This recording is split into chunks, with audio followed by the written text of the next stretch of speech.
The Three Musketeers, by Alexandre Dumas, peer. First volume of the D'Artagnan series. Chapter 1. The Three Presents of D'Artagnan the Elder. On the first Monday of the month of April, 1625, the market town of Meung, in which the author of Romance of the Rose was born, appeared to be in as perfect a state of revolution as if the Huguenots had just made a second La Rochelle of it. Many citizens, seeing the women flying toward the high street, leaving their children crying at the open doors, hastened to don the cuirass, and supporting their somewhat uncertain courage with a musket or a partisan, directed their steps toward the hostelry of the Jolly Miller, before which was gathered, increasing every minute, a compact group, vociferous and full of curiosity. In those times panics were common, and few days passed without some city or other registering in its archives an event of this kind. There were nobles who made war against each other. There was the king who made war against the cardinal. There was Spain which made war against the king. Then, in addition to these concealed or public, secret or open wars, there were robbers, mendicants, Huguenots, wolves, and scoundrels who made war upon every body. The citizens always took up arms readily against thieves, wolves, or scoundrels, often against nobles or Huguenots, sometimes against the king, but never against the cardinal or Spain. It resulted then from this habit that on the said first Monday of April, 1625, the citizens, on hearing the clamor, and seeing neither the red and yellow standard nor the livery of the Duc de Richelieu, rushed toward the hostel of the Jolly Miller. When arrived there, the cause of the hubbub was apparent to all. A young man, we can sketch his portrait at a dash. Imagine to yourself a Don Quixote of 18, a Don Quixote without his corselet, without his coat of mail, without his cuisses, a Don Quixote clothed in a woolen doublet, the blue color of which had faded into a nameless shade between lees of wine and a heavenly azure. Face long and brown, high cheekbones, a sign of sagacity, the maxillary muscles enormously developed, an infallible sign by which a Gascon may always be detected, even without his cap, and our young man wore a cap set off with a sort of feather, the eye open and intelligent, the nose hooked but finely chiseled. Too big for a youth, too small for a grown man, an experienced eye might have taken him for a farmer's son upon a journey had it not been for the long sword which, dangling from a leather baldric, hit against the calves of its owner as he walked, and against the rough side of his steed when he was on horseback. For our young man had a steed which was the observed of all observers. It was a Bayarn pony, from 12 to 14 years old, yellow in his hide, without a hair in his tail, but not without windgalls on his legs, which, though going with his head lower than his knees, rendering a martingale quite unnecessary, contrived nevertheless to perform his 8 leagues a day. Unfortunately, the qualities of this horse were so well concealed under his strange-colored hide and his unaccountable gait, that at a time when everybody was a connoisseur in horseflesh, the appearance of the aforesaid pony at Meung, which place he had entered about a quarter of an hour before, by the gate of Beaugency, produced an unfavorable feeling which extended to his rider. And this feeling had been more painfully perceived by young D'Artagnan, for so was the Don Quixote of this second Rocinante named, from his not being able to conceal from himself the ridiculous appearance that such a steed gave him, good horseman as he was. He had sighed deeply, therefore, when accepting the gift of the pony from D'Artagnan the elder. He was not ignorant that such a beast was worth at least 20 livres, and the words which had accompanied the present were above all price. "My son," said the old Gascon gentleman, in that pure Béarn patois of which Henry Roman IV could never rid himself. This horse was born in the house of your father about 13 years ago, and has remained in it ever since, which ought to make you love it. Never sell it. Allow it to die tranquilly and honorably of old age, and if you make a campaign with it, take as much care of it as you would of an old servant. At court, provided you have ever the honor to go there, continued M. D'Artagnan the elder, an honor to which, remember, your ancient nobility gives you the right. Sustain worthily your name of gentleman, which has been worthily borne by your ancestors for 500 years, both for your own sake and the sake of those who belong to you. By the latter, I mean your relatives and friends. Endure nothing from anyone except Monsieur the Cardinal and the King. It is by his courage, please observe, by his courage alone, that a gentleman can make his way nowadays. Whoever hesitates for a second perhaps allows the bait to escape which during that exact second fortune held out to him. You are young. You ought to be brave for 2 reasons. The first is that you are a Gascon, and the second is that you are my son. Never fear quarrels, but seek adventures. I have taught you how to handle a sword. You have thews of iron, a wrist of steel. Fight on all occasions. Fight the more for duels being forbidden, since consequently there is twice as much courage in fighting. I have nothing to give you, my son, but 15 crowns, my horse, and the counsels you have just heard. Your mother will add to them a recipe for a certain balsam, which she had from a Bohemian, and which has the miraculous virtue of curing all wounds that do not reach the heart. Take advantage of all, and live happily and long. I have but one word to add, and that is to propose an example to you. Not mine, for I myself have never appeared at court, and have only taken part in religious wars as a volunteer. I speak of Monsieur de Tréville, who was formerly my neighbor, and who had the honor to be, as a child, the playfellow of our king, Louis Roman XIII, whom God preserve. Sometimes their play degenerated into battles, and in these battles the king was not always the stronger. The blows which he received increased greatly his esteem and friendship for Monsieur de Tréville. Afterward, Monsieur de Tréville fought with others. In his first journey to Paris 5 times, from the death of the late king till the young one came of age, without reckoning wars and sieges, 7 times, and from that date up to the present day 100 times perhaps.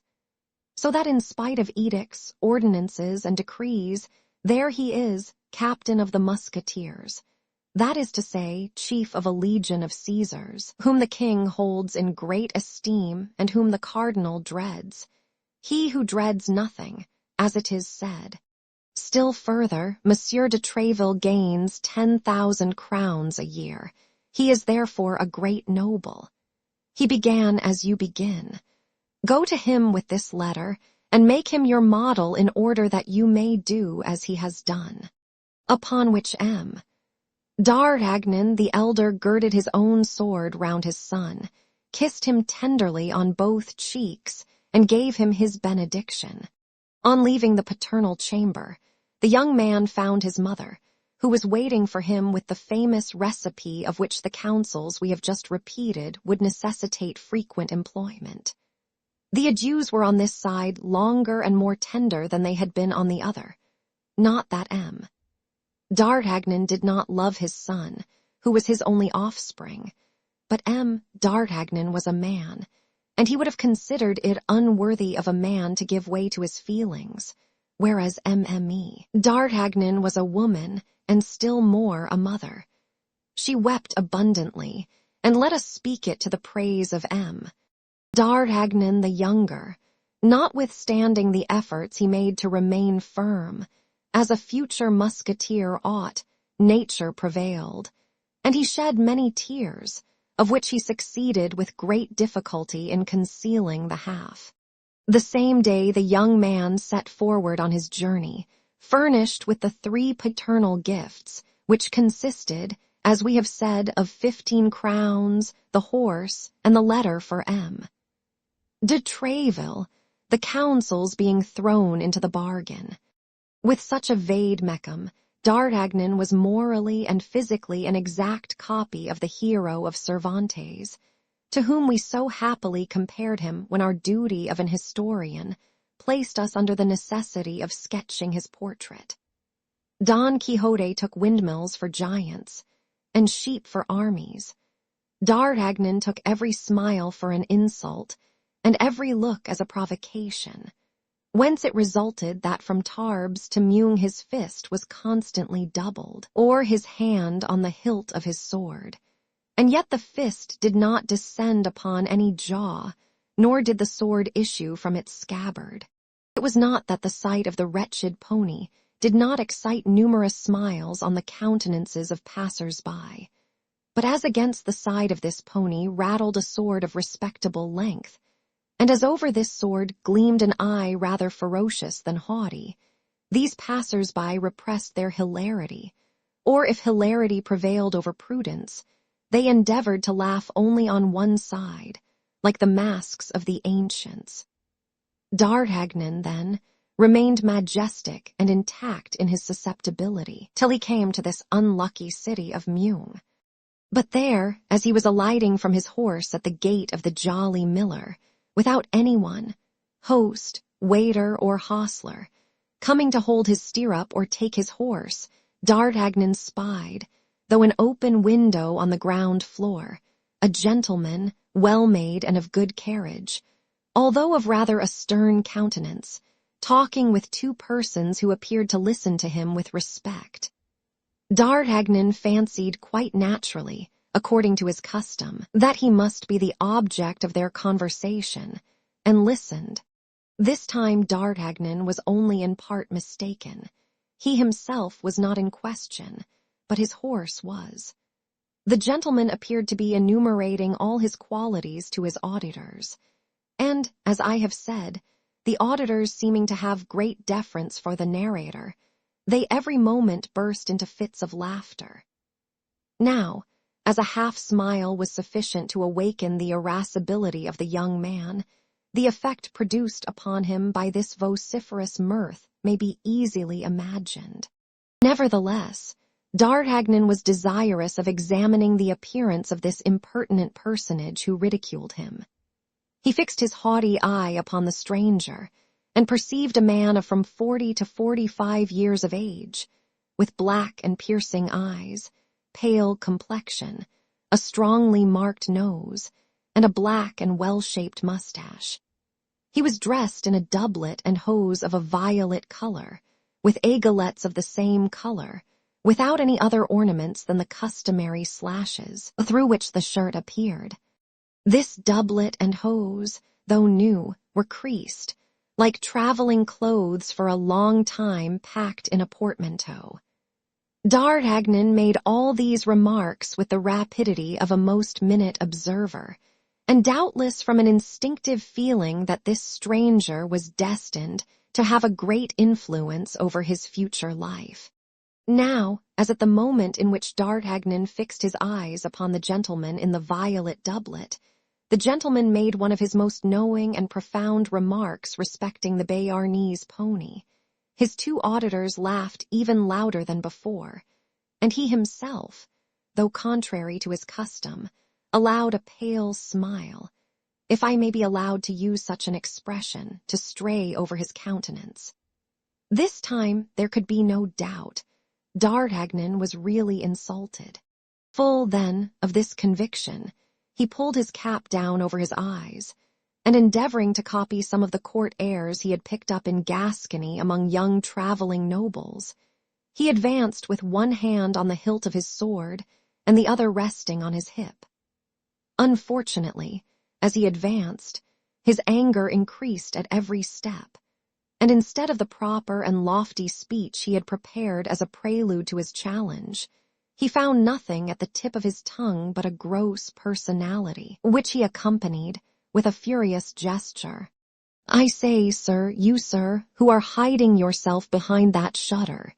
Yes, you, sir, Tell me what you are laughing at, and we will laugh together." The gentleman raised his eyes slowly from the nag to his cavalier, as if he required some time to ascertain whether it could be to him that such strange reproaches were addressed.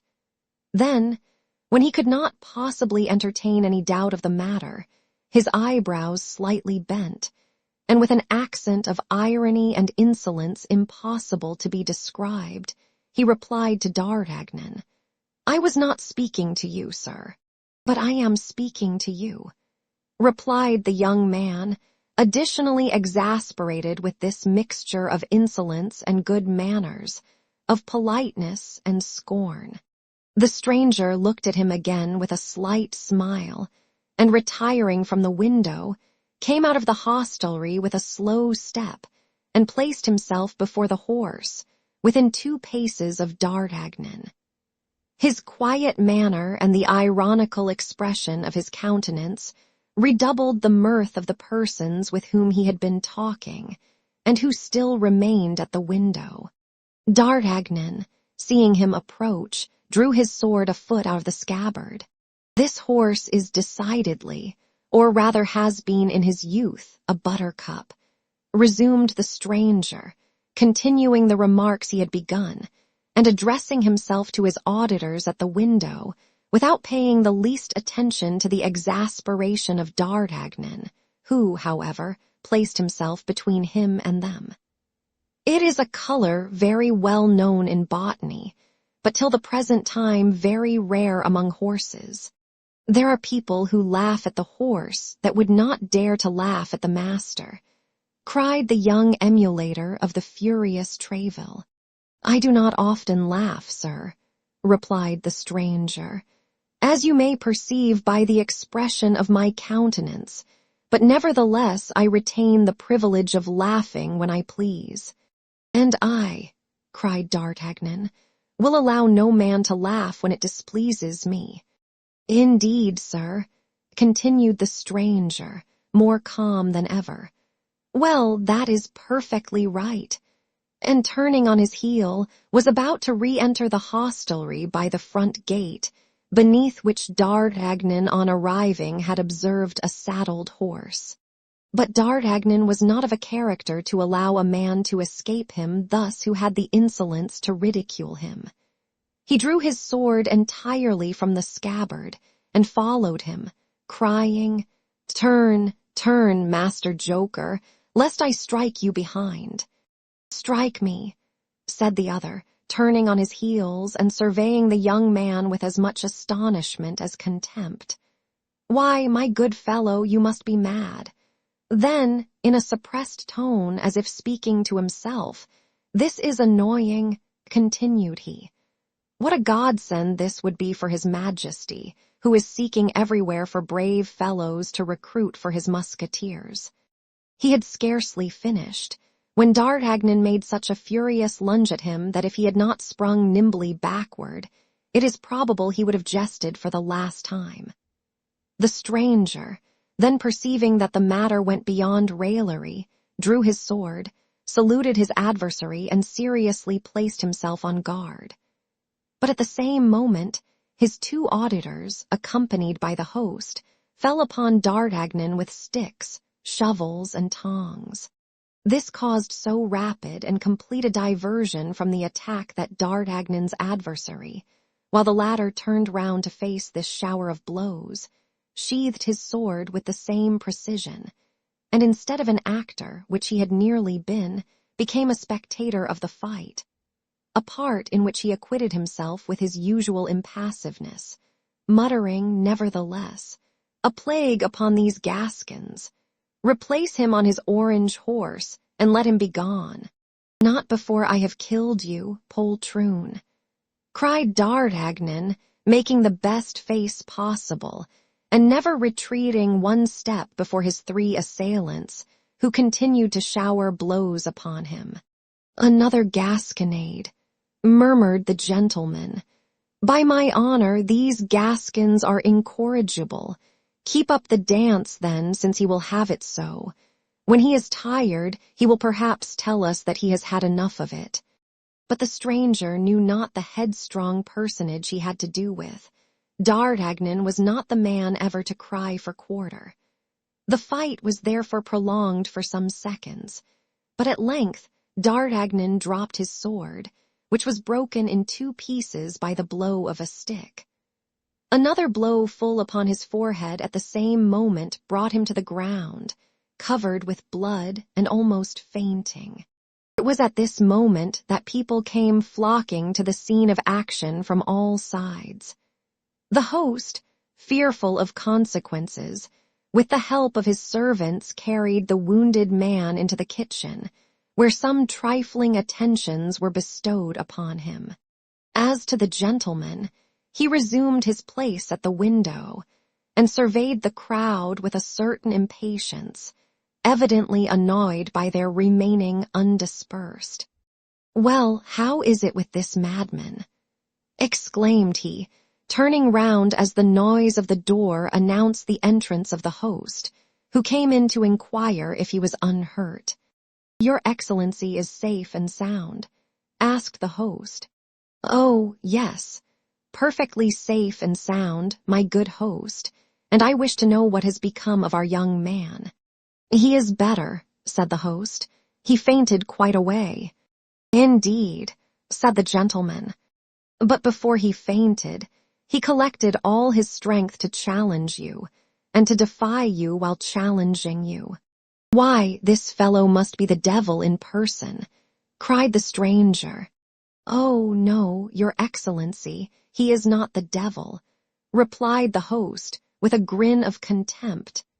"For during his fainting we rummaged his valise and found nothing but a clean shirt and 11 crowns, which, however, did not prevent his saying, as he was fainting, that if such a thing had happened in Paris, you should have cause to repent of it at a later period." "Then," said the stranger coolly, "he must be some prince in disguise." "I have told you this, good sir," resumed the host, "in order that you may be on your guard." "Did he name no one in his passion?" "Yes, he struck his pocket and said, 'We shall see what Monsieur de Tréville will think of this insult offered to his protégé.'" "Monsieur de Tréville," said the stranger, becoming attentive. He put his hand upon his pocket while pronouncing the name of Monsieur de Tréville. "Now, my dear host, while your young man was insensible, you did not fail, I am quite sure, to ascertain what that pocket contained." "What was there in it?" "A letter addressed to Monsieur de Tréville, captain of the musketeers." "Indeed." "Exactly, as I have the honor to tell your Excellency." The host, who was not endowed with great perspicacity, did not observe the expression which his words had given to the physiognomy of the stranger. The latter rose from the front of the window, upon the sill of which he had leaned with his elbow, and knitted his brow like a man disquieted. "The devil," murmured he, between his teeth. "Can Tréville have set this gascon upon me? He is very young, but a sword thrust is a sword thrust, whatever be the age of him who gives it, and a youth is less to be suspected than an older man." And the stranger fell into a reverie which lasted some minutes. A weak obstacle is sometimes sufficient to overthrow a great design. "Host," said he, "could you not contrive to get rid of this frantic boy for me? In conscience I cannot kill him, and yet," added he with a coldly menacing expression, "he annoys me." "Where is he?" "In my wife's chamber, on the first flight, where they are dressing his wounds. His things and his bag are with him. Has he taken off his doublet?" "On the contrary, everything is in the kitchen. But if he annoys you, this young fool—" "To be sure he does. He causes a disturbance in your hostelry, which respectable people cannot put up with. Go, make out my bill and notify my servant." "What, monsieur? Will you leave us so soon?" "You know that very well, as I gave my order to saddle my horse. Have they not obeyed me?" "It is done. "As your excellency may have observed, your horse is in the great gateway, ready saddled for your departure." "That is well. Do as I have directed you then." "What the devil?" said the host to himself. "Can he be afraid of this boy?" But an imperious glance from the stranger stopped him short. He bowed humbly and retired. "It is not necessary for Milady to be seen by this fellow," continued the stranger. "She will soon pass. She is already late. I had better get on horseback and go and meet her. I should like, however, to know what this letter addressed to Tréville contains." And the stranger, muttering to himself, directed his steps toward the kitchen. In the meantime, the host, who entertained no doubt that it was the presence of the young man that drove the stranger from his hostelry, reascended to his wife's chamber, and found D'Artagnan just recovering his senses, giving him to understand that the police would deal with him pretty severely for having sought a quarrel with a great lord. For in the opinion of the host, the stranger could be nothing less than a great lord. He insisted that notwithstanding his weakness, D'Artagnan should get up and depart as quickly as possible. D'Artagnan, half stupefied without his doublet, and with his head bound up in a linen cloth, arose then, and urged by the host, began to descend the stairs. But on arriving at the kitchen, the first thing he saw was his antagonist talking calmly at the step of a heavy carriage, drawn by two large Norman horses. His interlocutor, whose head appeared through the carriage window, was a woman of from 20 to 22 years. We have already observed with what rapidity D'Artagnan seized the expression of a countenance. He perceived then, at a glance, that this woman was young and beautiful, and her style of beauty struck him more forcibly from its being totally different from that of the southern countries in which D'Artagnan had hitherto resided. She was pale and fair, with long curls falling in profusion over her shoulders, had large, blue, languishing eyes, rosy lips, and hands of alabaster. She was talking with great animation with the stranger. "His Eminence, then, orders me," said the lady, "to return instantly to England, and to inform him as soon as the Duke leaves London. And as to my other instructions," asked the fair traveller, "they are contained in this box, which you will not open until you are on the other side of the channel." "Very well, and you, what will you do?" I return to Paris." "What, without chastising this insolent boy?" asked the lady. The stranger was about to reply, but at the moment he opened his mouth, D'Artagnan, who had heard all, precipitated himself over the threshold of the door. "This insolent boy chastises others," cried he, "and I hope that this time he whom he ought to chastise will not escape him as before." "Will not escape him," replied the stranger, knitting his brow. "No, before a woman you would dare not fly, I presume." "Remember," said Milady, seeing the stranger lay his hand on his sword, "the least delay may ruin everything." "You are right," cried the gentleman. "Begone, then, on your part, and I will depart as quickly on mine." And bowing to the lady, he sprang into his saddle, while her coachman applied his whip vigorously to his horses. The two interlocutors thus separated, taking opposite directions at full gallop. "Pay him, booby," cried the stranger to his servant without checking the speed of his horse, and the man, after throwing 2 or 3 silver pieces at the foot of mine host, galloped after his master. "Base coward, false gentleman," cried D'Artagnan, springing forward in his turn after the servant, but his wound had rendered him too weak to support such an exertion. Scarcely had he gone 10 steps when his ears began to tingle, a faintness seized him, a cloud of blood passed over his eyes, and he fell in the middle of the street, crying still, "Coward, coward, coward." "He is a coward indeed," grumbled the host, drawing near to D'Artagnan, and endeavoring by this little flattery to make up matters with the young man, as the heron of the fable did with the snail he had despised the evening before. "Yes, a base coward," murmured D'Artagnan. "But she was very beautiful." "What she?" demanded the host. "Milady," faltered D'Artagnan, and fainted a second time. "Ah, it's all one," said the host. "I have lost 2 customers, but this one remains, of whom I am pretty certain for some days to come. There will be 11 crowns gained." It is to be remembered that 11 crowns was just the sum that remained in D'Artagnan's purse. The host had reckoned upon 11 days of confinement at 1 crown a day, but he had reckoned without his guest. On the following morning at 5 o'clock D'Artagnan arose, and descending to the kitchen without help, asked, among other ingredients the list of which has not come down to us, for some oil, some wine, and some rosemary, and with his mother's recipe in his hand composed a balsam, with which he anointed his numerous wounds, replacing his bandages himself, and positively refusing the assistance of any doctor.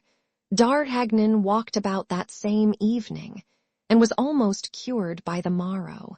But when the time came to pay for his rosemary, this oil, and the wine, the only expense the master had incurred, as he had preserved a strict abstinence, while on the contrary, the yellow horse, by the account of the hostler at least, had eaten 3 times as much as a horse of his size could reasonably be supposed to have done, D'Artagnan found nothing in his pocket but his little old velvet purse with the 11 crowns it contained.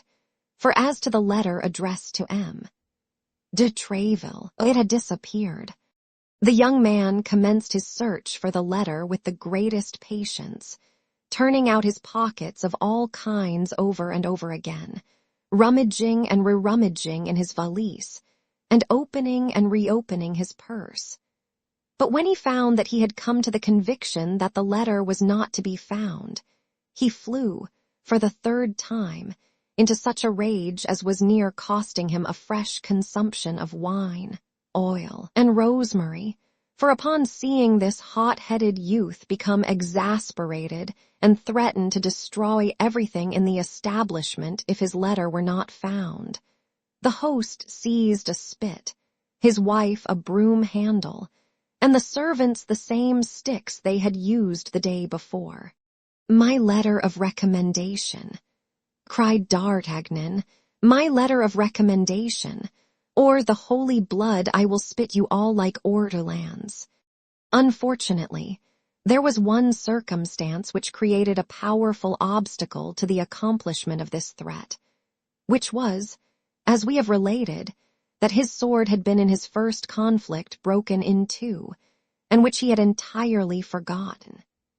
Hence, it resulted when D'Artagnan proceeded to draw his sword in earnest, he found himself purely and simply armed with a stump of a sword about 8 or 10 inches in length, which the host had carefully placed in the scabbard. As to the rest of the blade, the master had slyly put that on one side to make himself a larding pin. This deception would probably not have stopped our fiery young man, if the host had not reflected that the reclamation which his guest made was perfectly just. "But after all," said he, lowering the point of his spit, "where is this letter?" "Yes, where is this letter?" cried D'Artagnan. "In the first place, I warn you that that letter is for Monsieur de Treville, and it must be found, or if it is not found, he will know how to find it." His threat completed the intimidation of the host. After the king and the cardinal, M. de Treville was the man whose name was perhaps most frequently repeated by the military, and even by citizens. There was, to be sure, Father Joseph, but his name was never pronounced but with a subdued voice, Such was the terror inspired by his grey eminence, as the cardinal's familiar was called. Throwing down his spit, and ordering his wife to do the same with her broom handle, and the servants with their sticks, he set the first example of commencing an earnest search for the lost letter. "Does the letter contain anything valuable?" demanded the host, after a few minutes of useless investigation. "Zounds, I think it does indeed," cried the Gascon, who reckoned upon this letter for making his way at court. "It contained my fortune." "Bills upon Spain?" asked the disturbed host. "Bills upon his Majesty's private treasury," answered D'Artagnan, who, reckoning upon entering into the king's service in consequence of this recommendation, believed he could make this somewhat hazardous reply without telling of a falsehood. "The devil!" cried the host at his wit's end. "But it's of no importance," continued D'Artagnan with natural assurance. "It's of no importance. The money is nothing. That letter was everything. I would rather have lost 1,000 pistoles than have lost it." He would not have risked more if he had said 20,000, but a certain juvenile modesty restrained him. A ray of light all at once broke upon the mind of the host, as he was giving himself to the devil upon finding nothing. "That letter is not lost," cried he. "What?" cried D'Artagnan. "No, it has been stolen from you." "Stolen? By whom?"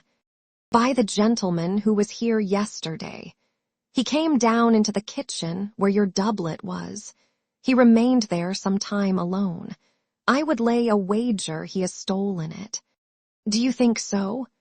answered D'Artagnan, but little convinced, as he knew better than anyone else how entirely personal the value of this letter was, and saw nothing in it likely to tempt cupidity. The fact was that none of his servants, none of the travelers present, could have gained anything by being possessed of this paper. "Do you say," resumed D'Artagnan, "that you suspect that impertinent gentleman?"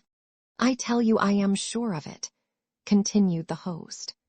"When I informed him that your lordship was the protégé of Monsieur de Tréville, and that you even had a letter for that illustrious gentleman, he appeared to be very much disturbed, and asked me where that letter was, and immediately came down into the kitchen, where he knew your doublet was." "Then that's my thief," replied D'Artagnan. "I will complain to Monsieur de Tréville, and Monsieur de Tréville will complain to the king."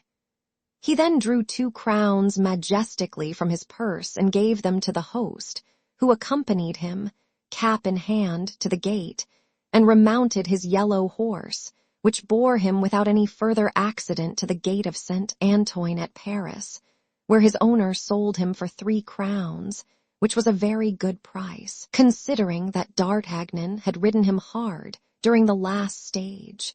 Thus the dealer to whom D'Artagnan sold him for the 9 livres did not conceal from the young man that he only gave that enormous sum for him on the account of the originality of his color.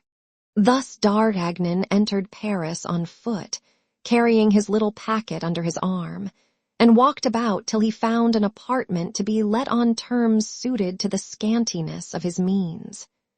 This chamber was a sort of garret, situated in the Rue des Fossoyeurs, near the Luxembourg. As soon as the earnest money was paid, D'Artagnan took possession of his lodging, and passed the remainder of the day in sewing onto his doublet and hose some ornamental braiding which his mother had taken off an almost new doublet of the elder M. D'Artagnan, and which she had given her son secretly. Next, he went to the Quai de Ferraille to have a new blade put to his sword, and then returned toward the Louvre, inquiring of the first musketeer he met for the situation of the Hotel of M. de Tréville, which proved to be in the Rue du Vieux Colombier.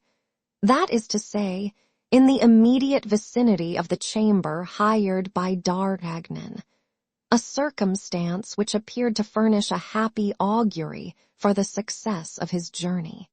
After this, satisfied with the way in which he had conducted himself at Meung, without remorse for the past, confident in the present, and full of hope for the future, he retired to bed and slept the sleep of the brave. This sleep, provincial as it was, brought him to 9 o'clock in the morning, at which hour he rose in order to repair to the residence of M. de Tréville, the third personage in the kingdom, in the paternal estimation. Chapter 2. The Antechamber of M. de Tréville, M. de Troisville, as his family was still called in Gascony, or M. de Tréville, as he has ended by styling himself in Paris, had really commenced life as D'Artagnan now did. That is to say, without a sou in his pocket, but with a fund of audacity, shrewdness, and intelligence which makes the poorest Gascon gentleman often derive more in his hope from the paternal inheritance than the richest Perigordian or Berrichian gentleman derives in reality from his. His insolent bravery, his still more insolent success at a time when blows poured down like hail, had borne him to the top of that difficult ladder called court favor, which he had climbed 4 steps at a time. He was the friend of the king, who honored highly, as everyone knows, the memory of his father, Henry Roman IV, the father of M. de Tréville had served him so faithfully in his wars against the League that in default of money, a thing to which the Béarnais was accustomed all his life, and who constantly paid his debts with that of which he never stood in need of borrowing, that is to say, with ready wit, in default of money, we repeat, he authorized him, after the reduction of Paris, to assume for his arms a golden lion passant upon gules, with the motto Fidelis et Fortis. This was a great matter in the way of honor, but very little in the way of wealth, so that when the illustrious companion of the great Henry died, the only inheritance he was able to leave his son was his sword and his motto. Thanks to this double gift, and the spotless name that accompanied it, M. de Tréville was admitted into the household of the young prince where he made such good use of his sword, and was so faithful to his motto, that Louis Roman XIII, one of the good blades of his kingdom, was accustomed to say that if he had a friend who was about to fight, he would advise him to choose as a second, himself first, and Tréville next, or even, perhaps, before himself. Thus Louis Roman XIII had a real liking for Tréville, a royal liking, a self-interested liking, it is true, but still a liking. At that unhappy period, it was an important consideration to be surrounded by such men as Tréville. Many might take for their device the epithet strong, which formed the second part of his motto, but very few gentlemen could lay claim to the faithful, which constituted the first. Tréville was one of these latter. His was one of those rare organizations, endowed with an obedient intelligence like that of the dog, with a blind valor, a quick eye, and a prompt hand, to whom sight appeared only to be given to see if the king were dissatisfied with anyone, and the hand to strike this displeasing personage, whether a Bisme, a Morevers, a Poltiot de Mayray, or a Vitry. In short, up to this period nothing had been wanting to Tréville but opportunity, but he was ever on the watch for it, and he faithfully promised himself that he would not fail to seize it by its 3 hairs whenever it came within reach of his hand.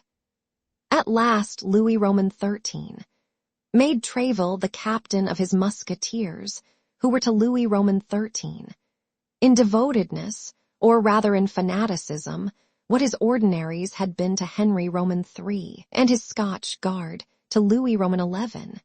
On his part, the cardinal was not behind the king in this respect. When he saw the formidable and chosen body with which Louis Roman XIII, had surrounded himself, this second, or rather this first king of France, became desirous that he, too, should have his guard. He had his musketeers, therefore, as Louis Roman XIII had his, and these two powerful rivals vied with each other in procuring, not only from all the provinces of France, but even from all foreign states, the most celebrated swordsmen. It was not uncommon for Richelieu and Louis Roman XIII to dispute over their evening game of chess upon the merits of their servants. Each boasted the bearing and the courage of his own people. While exclaiming loudly against duels and brawls, they excited them secretly to quarrel, deriving an immoderate satisfaction or genuine regret from the success or defeat of their own combatants. We learn this from the memoirs of a man who was concerned in some few of these defeats and in many of these victories. Tréville had grasped the weak side of his master, and it was to this address that he owed the long and constant favor of a king who has not left the reputation behind him of being very faithful in his friendships. He paraded his musketeers before the Cardinal Armand Duplessis with an insolent air which made the grey moustache of his eminence curl with ire. Tréville understood admirably the war method of that period, in which he who could not live at the expense of the enemy must live at the expense of his compatriots. His soldiers formed a legion of devil-may-care fellows, perfectly undisciplined toward all but himself. Loose, half-drunk, imposing, the king's musketeers, or rather de Tréville's, spread themselves about in the cabarets, in the public walks and the public sports, shouting, twisting their mustaches, clanking their swords, and taking great pleasure in annoying the guards of the cardinal whenever they could fall in with them. Then drawing in the open streets, as if it were the best of all possible sports. Sometimes killed, but sure in that case to be both wept and avenged, often killing others, but then certain of not rotting in prison, de Tréville being there to claim them. Thus de Tréville was praised to the highest note by these men, who adored him, and who, ruffians as they were, trembled before him like scholars before their master, obedient to his least word, and ready to sacrifice themselves to wash out the smallest insult. De Tréville employed this powerful weapon for the king in the first place, and the friends of the king, and then for himself and his own friends. For the rest, in the memoirs of this period, which has left so many memoirs, one does not find this worthy gentleman blamed even by his enemies, and he had many such among men of the pen as well as among men of the sword. In no instance, let us say, was this worthy gentleman accused of deriving personal advantage from the co-operation of his minions. Endowed with a rare genius for intrigue which rendered him the equal of the ablest intriguers, he remained an honest man. Still further, in spite of sword thrusts which weaken, and painful exercises which fatigue, he had become one of the most gallant frequenters of revels, one of the most insinuating ladies' men, one of the softest whisperers of interesting nothings of his day.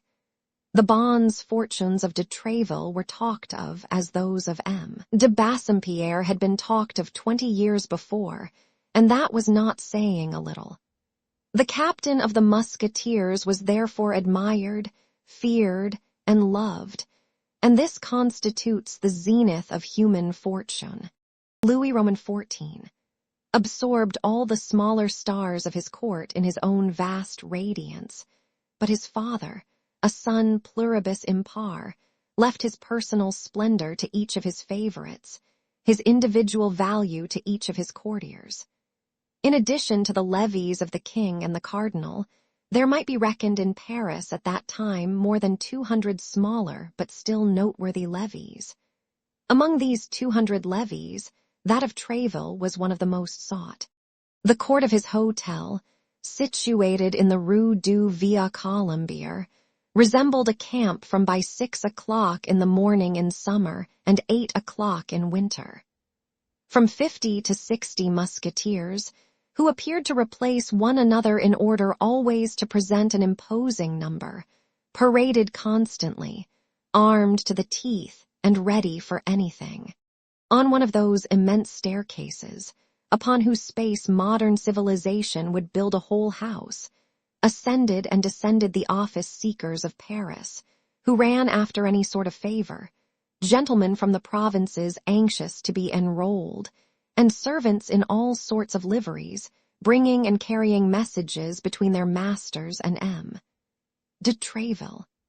In the antechamber, upon long circular benches, reposed the elect, that is to say, those who were called. In this apartment, a continued buzzing prevailed from morning till night, while de Treville, in his office contiguous to this antechamber, received visits, listened to complaints, gave his orders, and like the king in his balcony at the Louvre, had only to place himself at the window to review both his men and arms. The day on which D'Artagnan presented himself the assemblage was imposing, particularly for a provincial just arriving from his province. It is true that this provincial was a Gascon, and that, particularly at this period, the compatriots of D'Artagnan had the reputation of not being easily intimidated. When he had once passed the massive door covered with long square-headed nails, he fell into the midst of a troop of swordsmen, who crossed one another in their passage, calling out, quarreling, and playing tricks one with another. In order to make one's way amid these turbulent and conflicting waves, it was necessary to be an officer, a great noble, or a pretty woman. It was, then, into the midst of this tumult and disorder that our young man advanced with a beating heart, ranging his long rapier up his lanky leg, and keeping one hand on the edge of his cap, with that half-smile of the embarrassed provincial who wishes to put on a good face. When he had passed one group, he began to breathe more freely, but he could not help observing that they turned round to look at him, and for the first time in his life D'Artagnan, who had till that day entertained a very good opinion of himself, felt ridiculous. Arrived at the staircase, it was still worse. There were 4 musketeers on the bottom steps, amusing themselves with the following exercise, while 10 or 12 of their comrades waited upon the landing place to take their turn in the sport. One of them, stationed upon the top stair, naked sword in hand, prevented, or at least endeavored to prevent, the 3 others from ascending. These 3 others fenced against him with their agile swords. D'Artagnan at first took these weapons for foils, and believed them to be buttoned, but he soon perceived by certain scratches that every weapon was pointed and sharpened, and that at each of these scratches not only the spectators, but even the actors themselves, laughed like so many madmen. He who at the moment occupied the upper step kept his adversaries marvelously in check. A circle was formed around them. The conditions required that at every hit the man touched should quit the game, yielding his turn for the benefit of the adversary who had hit him. In 5 minutes 3 were slightly wounded, one on the hand, another on the ear, by the defender of the stair, who himself remained intact, a piece of skill which was worth to him, according to the rules agreed upon, 3 turns of favor. However difficult it might be, or rather as he pretended it was, to astonish our young traveler, this pastime really astonished him. He had seen in his province, that land in which heads become so easily heated, a few of the preliminaries of duels, but the daring of these 4 fencers appeared to him the strongest he had ever heard of even in Gascony. He believed himself transported into that famous country of giants into which Gulliver afterward went and was so frightened, and yet he had not gained the goal, for there were still the landing place and the antechamber. On the landing they were no longer fighting, but amused themselves with stories about women, and in the antechamber, with stories about the court. On the landing D'Artagnan blushed, in the antechamber he trembled. His warm and fickle imagination, which in Gascony had rendered him formidable to young chambermaids, and even sometimes their mistresses, had never dreamed, even in moments of delirium, of half the amorous wonders, or a quarter of the feats of gallantry, which were here set forth in connection with names the best known, and with details the least concealed. But if his morals were shocked on the landing, his respect for the cardinal was scandalized in the antechamber. There, to his great astonishment, D'Artagnan heard the policy which made all Europe tremble criticized aloud and openly, as well as the private life of the cardinal, which so many great nobles had been punished for trying to pry into. That great man who was so revered by D'Artagnan the elder served as an object of ridicule to the musketeers of Tréville, who cracked their jokes upon his bandy legs and his crooked back. Some sang ballads about Mme. Daguelin, his mistress, and Mme.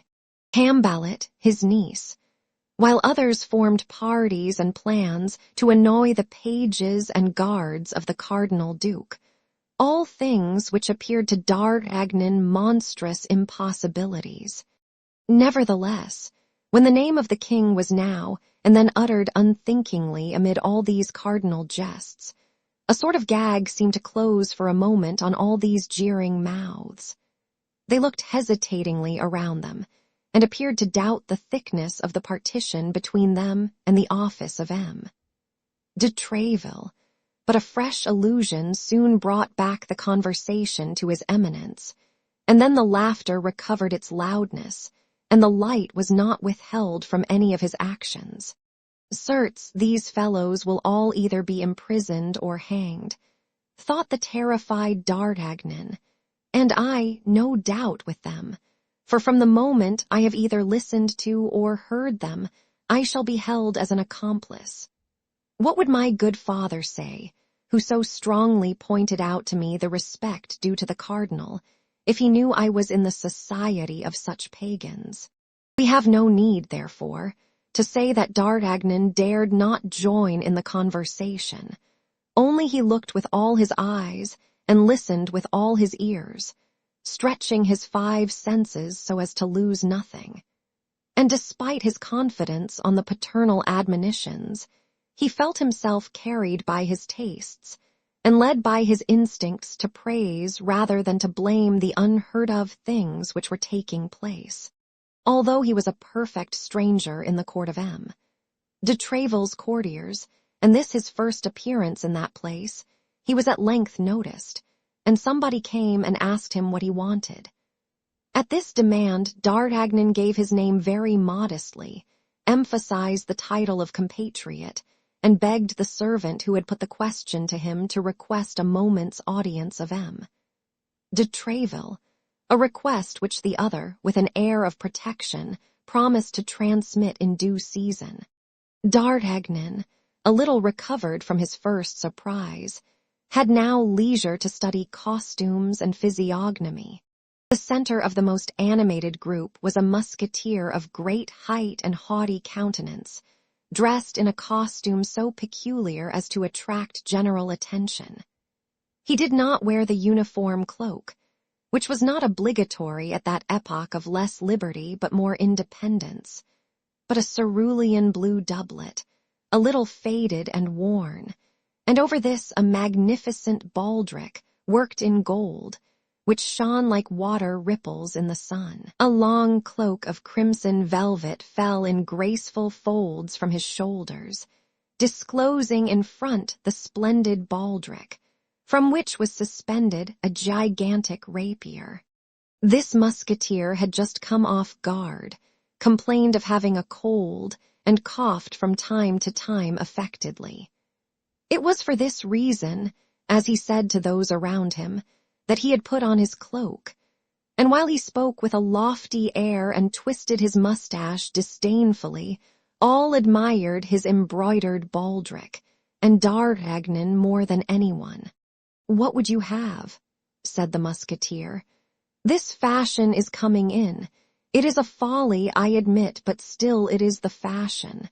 Besides, one must lay out one's inheritance somehow." "Ah, Porthos," cried one of his companions, "don't try to make us believe you obtained that baldric by paternal generosity. It was given to you by that veiled lady I met you with the other Sunday, near the gate Saint Honoré. No, upon honor and by the faith of a gentleman, I bought it with the contents of my own purse," answered he whom they designated by the name Porthos. "Yes, about in the same manner," said another musketeer, "that I bought this new purse with what my mistress put into the old one." "It's true, though," said Porthos, "and the proof is that I paid 12 pistoles for it." The wonder was increased, though the doubt continued to exist. "Is it not true, Aramis?" said Porthos, turning toward another musketeer. This other musketeer formed a perfect contrast to his interrogator, who had just designated him by the name of Aramis. He was a stout man, of about 22 or 23, with an open, ingenuous countenance, a black, mild eye, and cheeks rosy and downy as an autumn peach. His delicate mustache marked a perfectly straight line upon his upper lip. He appeared to dread to lower his hands lest their veins should swell, and he pinched the tips of his ears from time to preserve their delicate pink transparency. Habitually he spoke little and slowly, bowed frequently, laughed without noise, showing his teeth, which were fine and of which, as the rest of his person, he appeared to take great care. He answered the appeal of his friend by an affirmative nod of the head. This affirmation appeared to dispel all doubts with regard to the baldric. They continued to admire it, but said no more about it, and with a rapid change of thought, the conversation passed suddenly to another subject. "What do you think of the story Chalais' esquire relates?" asked another musketeer, without addressing anyone in particular, but on the contrary speaking to everybody. "And what does he say?" asked Porthos in a self-sufficient tone. "He relates that he met at Brussels Rochefort, the ame damnée of the cardinal disguised as a Capuchin, and that this cursed Rochefort, thanks to his disguise, had tricked Monsieur de Legs, like a ninny as he is." "A ninny, indeed," said Porthos, "but is the matter certain?" "I had it from Aramis," replied the musketeer. "Indeed." "Why, you knew it, Porthos," said Aramis. "I told you of it yesterday. Let us say no more about it." "Say no more about it. That's your opinion," replied Porthos. "Say no more about it. Peste, you come to your conclusions quickly. What? The cardinal sets a spy upon a gentleman, has his letters stolen from him by means of a traitor, a brigand, a rascal, has, with the help of this spy, and thanks to this correspondence, Chalais' throat cut, under the stupid pretext that he wanted to kill the king and marry Monsieur to the queen. Nobody knew a word of this enigma. You unraveled it yesterday to the great satisfaction of all, and while we are still gaping with wonder at the news, you come and tell us today, let us say no more about it. Well then, let us talk about it, since you desire it, replied Aramis patiently. This Rochefort, cried Porthos, if I were the esquire of poor Chalais, should pass a minute or two very uncomfortably with me. And you would pass rather a sad quarter-hour with the Red Duke, replied Aramis. Oh, the Red Duke! Bravo, bravo, the Red Duke! Cried Porthos, clapping his hands and nodding his head. The Red Duke is capital. I'll circulate that saying, be assured, my dear fellow. Who says this Aramis is not a wit? What a misfortune it is you did not follow your first vocation. What a delicious abbé you would have made." "Oh, it's only a temporary postponement," replied Aramis. "I shall be one someday. You very well know, Porthos, that I continue to study theology for that purpose." "He will be one, as he says," cried Porthos. "He will be one sooner or later." "Sooner," said Aramis. "He only waits for one thing to determine him to resume his cassock, which hangs behind his uniform," said another musketeer. "What is he waiting for?" asked another. "Only till the Queen has given an heir to the crown of France." "No jesting upon that subject, gentlemen," said Porthos. "Thank God the Queen is still of an age to give one." "They say that Monsieur de Buckingham is in France," replied Aramis, with a significant smile which gave to this sentence, apparently so simple, a tolerably scandalous meaning. "Aramis, my good friend, this time you are wrong," interrupted Porthos.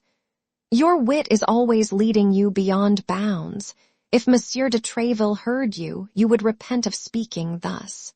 "Are you going to give me a lesson, Porthos?" cried Aramis, from whose usually mild eye a flash passed like lightning. "My dear fellow, be a musketeer or an abbé. Be one or the other, but not both," replied Porthos. "You know what Athos told you the other day. You eat at everybody's mess." "Ah, don't be angry, I beg of you, that would be useless. You know what is agreed upon between you, Athos and me. You go to Madame d'Aguilin's and you pay your court to her. You go to Madame de Bois-Tracy's, the cousin of Madame de Chevreuse, and you pass for being far advanced in the good graces of that lady. Oh, good Lord! Don't trouble yourself to reveal your good luck. No one asks for your secret. All the world knows your discretion. But since you possess that virtue, why the devil don't you make use of it with respect to Her Majesty? Let whoever likes talk of the king and the cardinal and how he likes. But the Queen is sacred, and if anyone speaks of her, let it be respectfully. Porthos, you are as vain as Narcissus. I plainly tell you so," replied Aramis. "You know I hate moralizing except when it is done by Athos. As to you, good sir, you wear too magnificent a baldric to be strong on that head. I will be an abbé if it suits me. In the meanwhile I am a musketeer. In that quality I say what I please, and at this moment it pleases me to say that you weary me." "Aramis." "Porthos." "Gentlemen, gentlemen," cried the surrounding group. "Monsieur de Tréville awaits Monsieur d'Artagnan," cried a servant, throwing open the door of the cabinet. At this announcement, during which the door remained open, everyone became mute, and amid the general silence the young man crossed part of the length of the antechamber, and entered the apartment of the captain of the musketeers, congratulating himself with all his heart at having so narrowly escaped the end of this strange quarrel. Chapter 3. The Audience. Zem. De Tréville was at the moment in rather ill humor. Nevertheless, he saluted the young man politely, who bowed to the very ground. And he smiled on receiving d'Artagnan's response, the Béarnese accent of which recalled to him at the same time his youth and his country. A double remembrance which makes a man smile at all ages. But stepping toward the antechamber, and making a sign to d'Artagnan with his hand, as if to ask his permission to finish with others before he began with him, he called 3 times, with a louder voice at each time, so that he ran through the intervening tones between the imperative accent and the angry accent.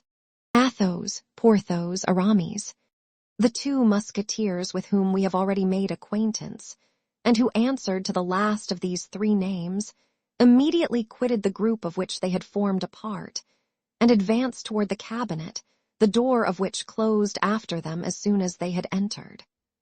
Their appearance, although it was not quite at ease, excited by its carelessness, at once full of dignity and submission, the admiration of D'Artagnan, who beheld in these two men demigods, and in their leader an Olympian Jupiter, armed with all his thunders.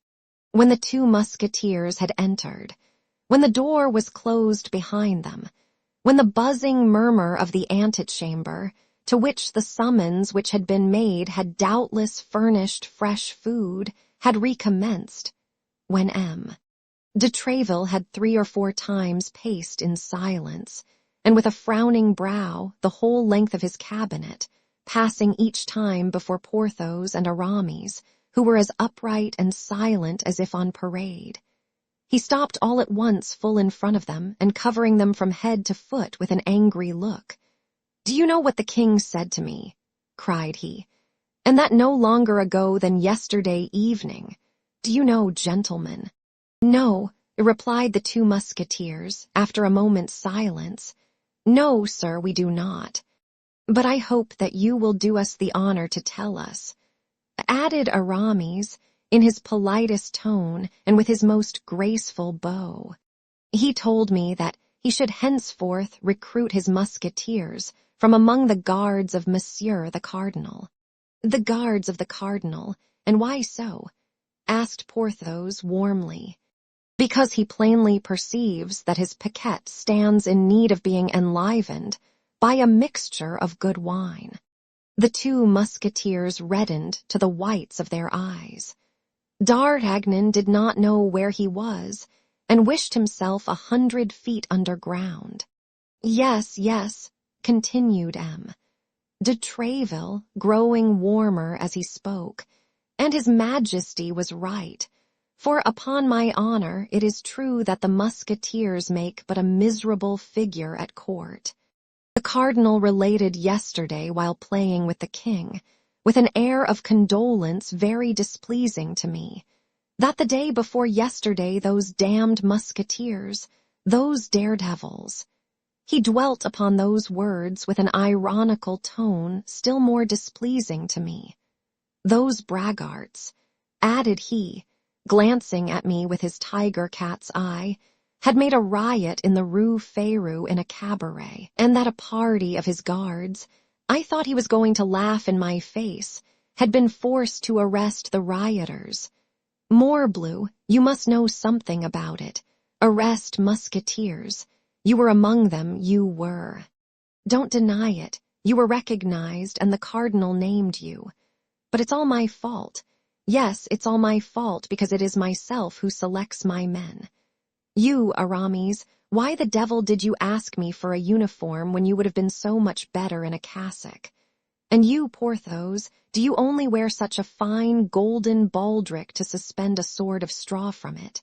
And Athos, I don't see Athos. Where is he?" "Ill."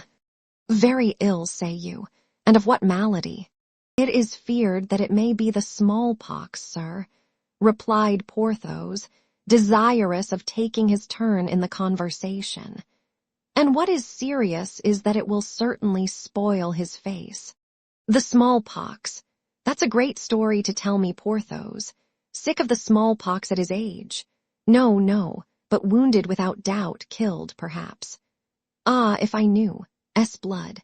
Messieurs musketeers, I will not have this haunting of bad places, this quarreling in the streets, this swordplay at the crossways, and above all, I will not have occasion given for the cardinal's guards, who are brave, quiet, skillful men who never put themselves in a position to be arrested, and who, besides, never allow themselves to be arrested, to laugh at you. I am sure of it. They would prefer dying on the spot to being arrested or taking back a step. To save yourselves, to scamper away, to flee, that is good for the king's musketeers." Porthos and Aramis trembled with rage. They could willingly have strangled de Treville, if at the bottom of all this they had not felt it was the great love he bore them which made him speak thus. They stamped upon the carpet with their feet. They bit their lips till the blood came, and grasped the hilts of their swords with all their might. All without had heard, as we have said, Athos, Porthos, and Aramis called and had guessed from M.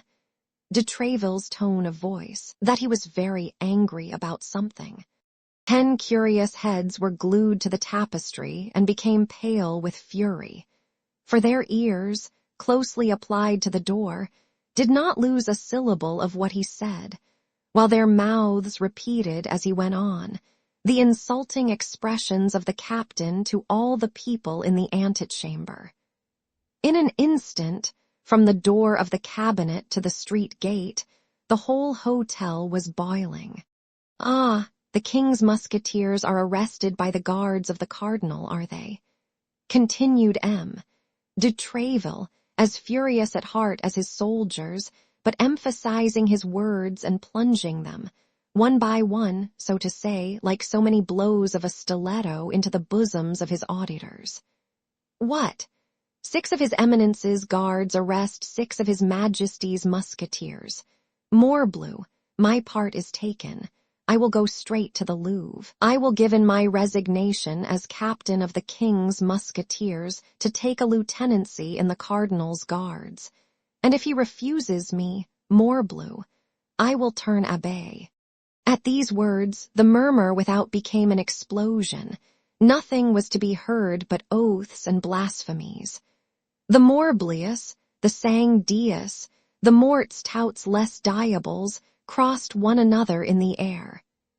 D'Artagnan looked for some tapestry behind which he might hide himself, and felt an immense inclination to crawl under the table.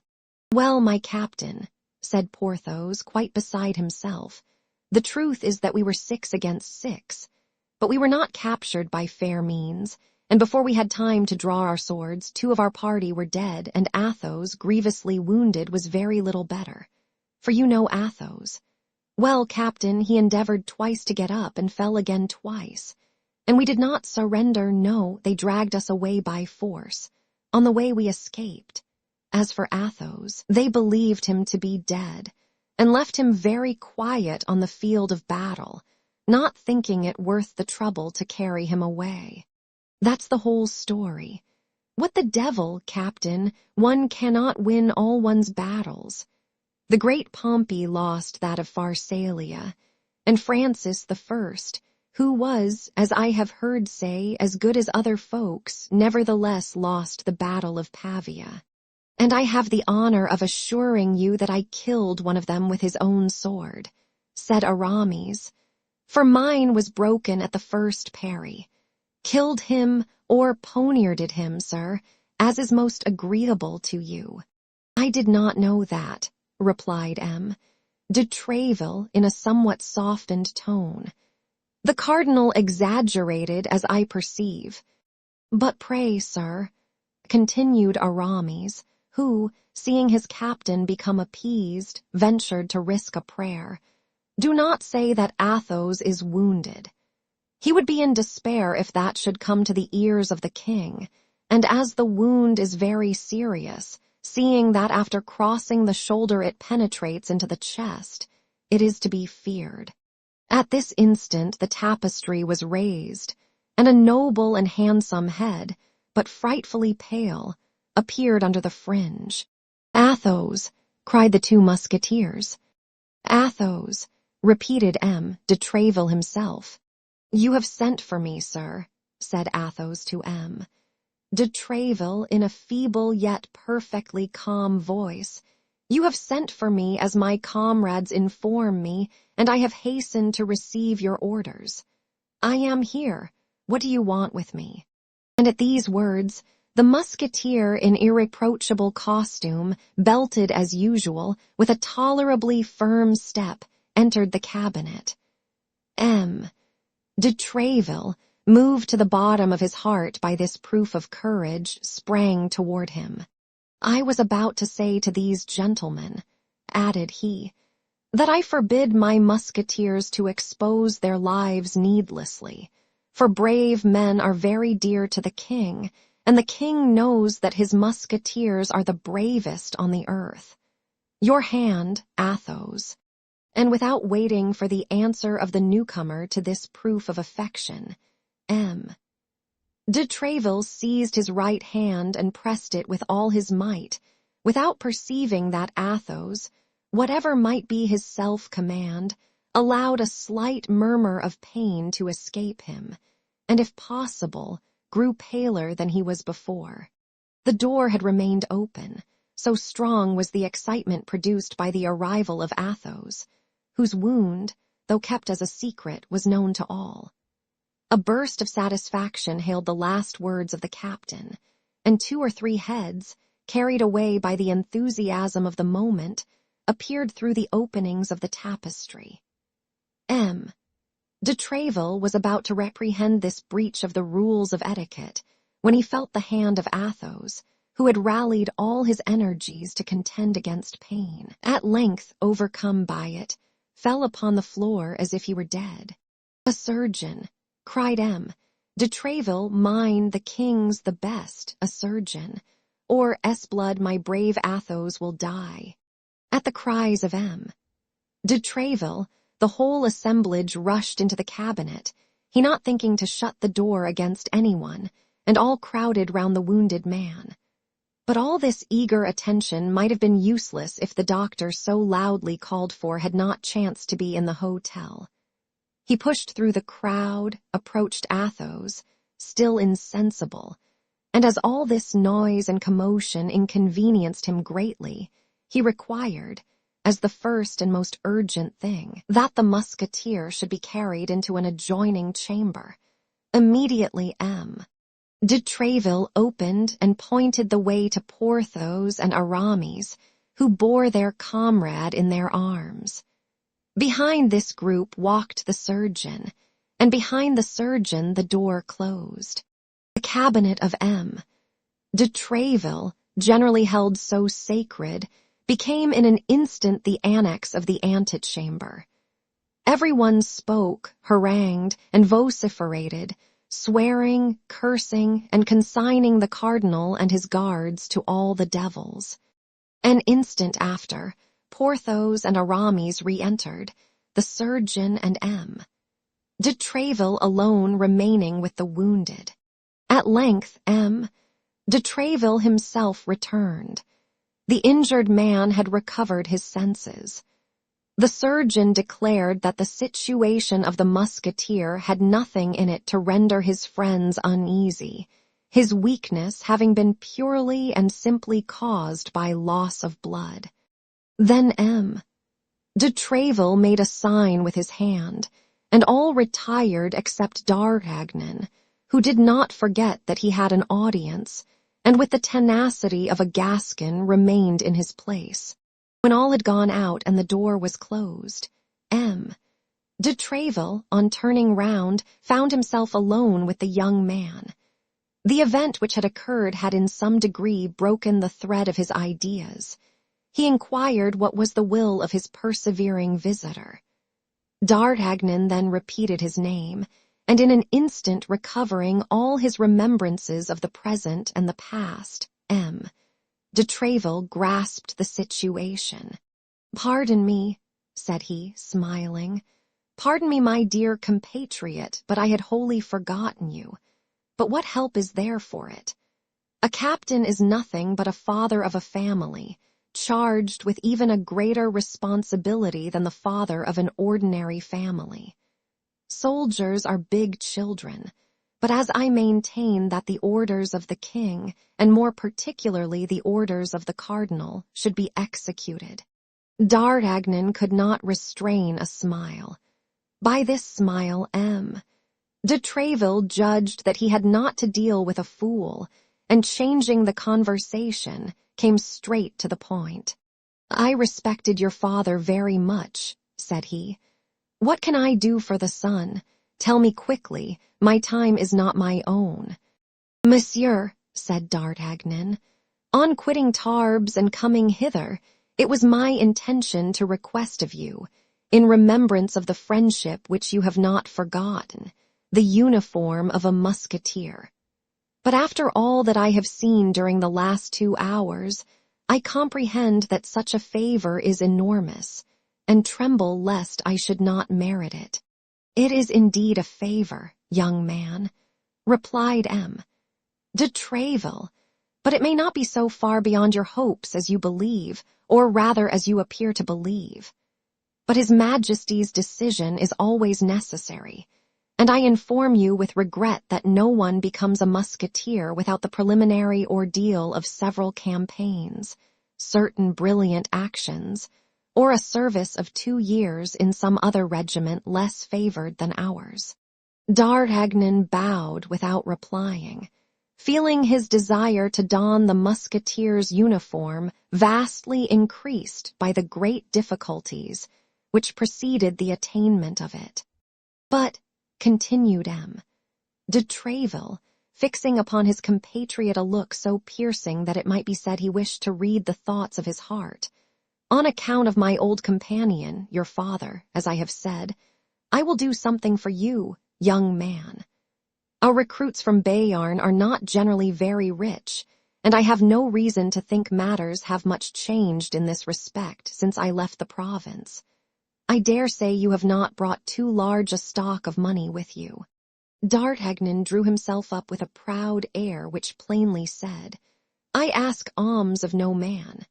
Oh, that's very well, young man, continued M. De Treville, that's all very well. I know these airs. I myself came to Paris with 4 crowns in my purse, and would have fought with anyone who dared to tell me I was not in a condition to purchase the Louvre. D'Artagnan's bearing became still more imposing. Thanks to the sale of his horse, he commenced his career with 4 more crowns than M. De Treville possessed at the commencement of his. You ought, I say then, to husband the means you have, however large the sum may be, but you ought also to endeavor to perfect yourself in the exercises becoming a gentleman. I will write a letter today to the director of the Royal Academy, and tomorrow he will admit you without any expense to yourself. Do not refuse this little service. Our best-born and richest gentlemen sometimes solicit it without being able to obtain it. You will learn horsemanship, swordsmanship in all its branches, and dancing. You will make some desirable acquaintances, and from time to time you can call upon me, just to tell me how you are getting on, and to say whether I can be of further service to you. D'Artagnan, stranger as he was to all the manners of a court, could not but perceive a little coldness in this reception. Alas, sir, said he, I cannot but perceive how sadly I miss the letter of introduction which my father gave me to present to you. I certainly am surprised, replied M. De Treville, that you should undertake so long a journey without that necessary passport, the sole resource of us poor Béarnese. I had one, sir, and, thank God, such as I could wish, cried D'Artagnan, but it was perfidiously stolen from me. He then related the adventure of Meung, described the unknown gentleman with the greatest minuteness, and all with a warmth and truthfulness that delighted M. De Treville, this is all very strange, said M. De Treville, after meditating a minute, you mentioned my name then aloud. Yes, sir, I certainly committed that imprudence, but why should I have done otherwise? A name like yours must be as a buckler to me on my way. Judge if I should not put myself under its protection. Flattery was at that period very current, and M. De Treville loved incense as well as a king or even a cardinal. He could not refrain from a smile of visible satisfaction, but this smile soon disappeared, and returning to the adventure of Meung, tell me, continued he, had not this gentleman a slight scar on his cheek?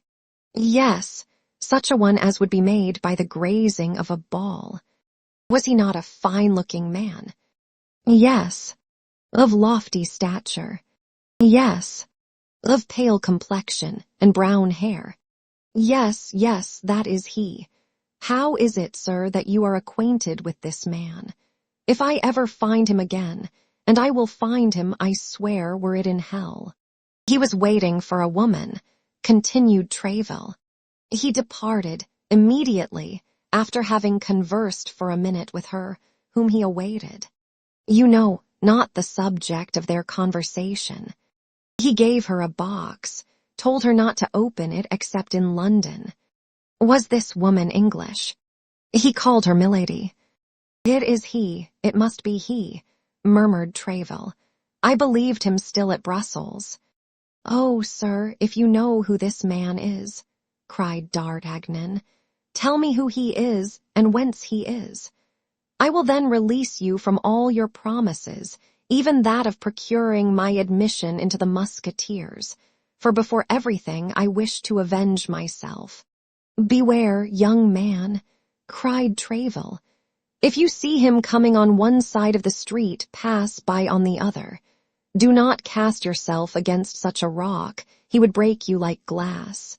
That will not prevent me, replied D'Artagnan, if ever I find him. In the meantime, said Tréville, seek him not, if I have a right to advise you.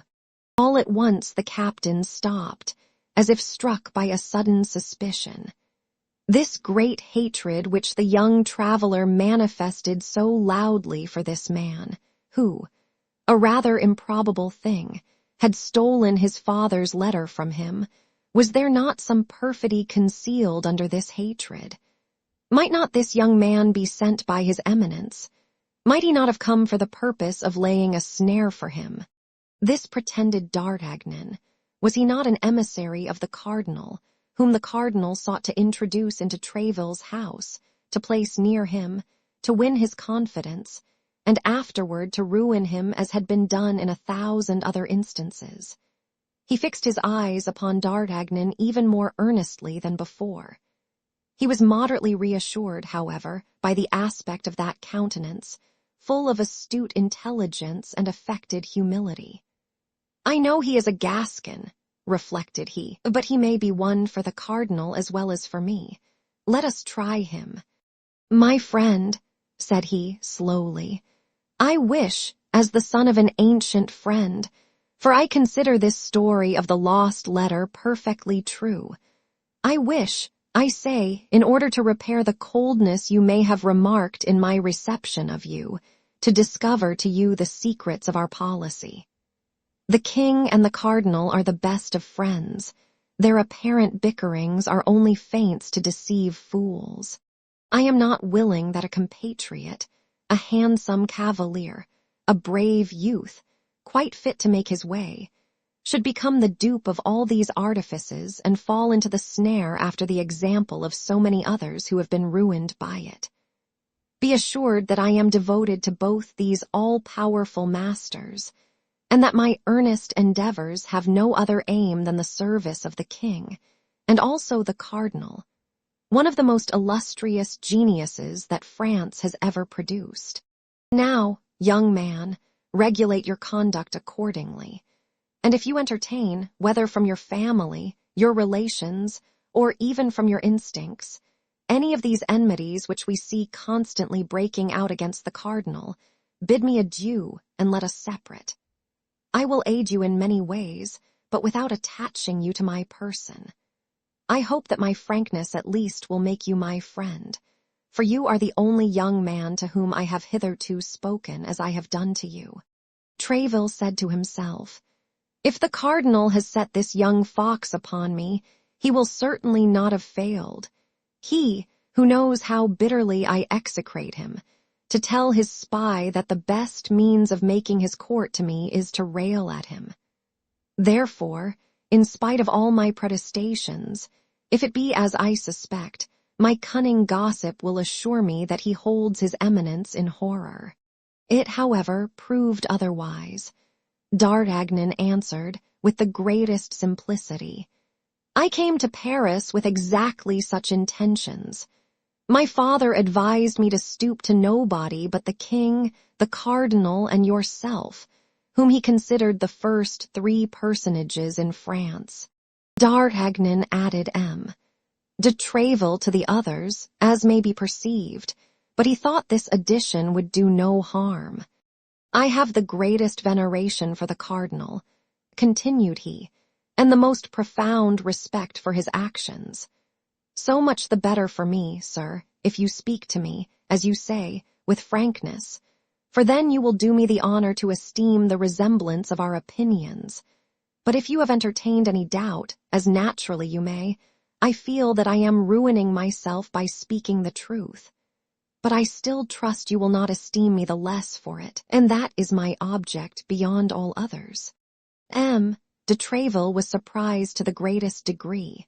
So much penetration, so much frankness created admiration, but did not entirely remove his suspicions.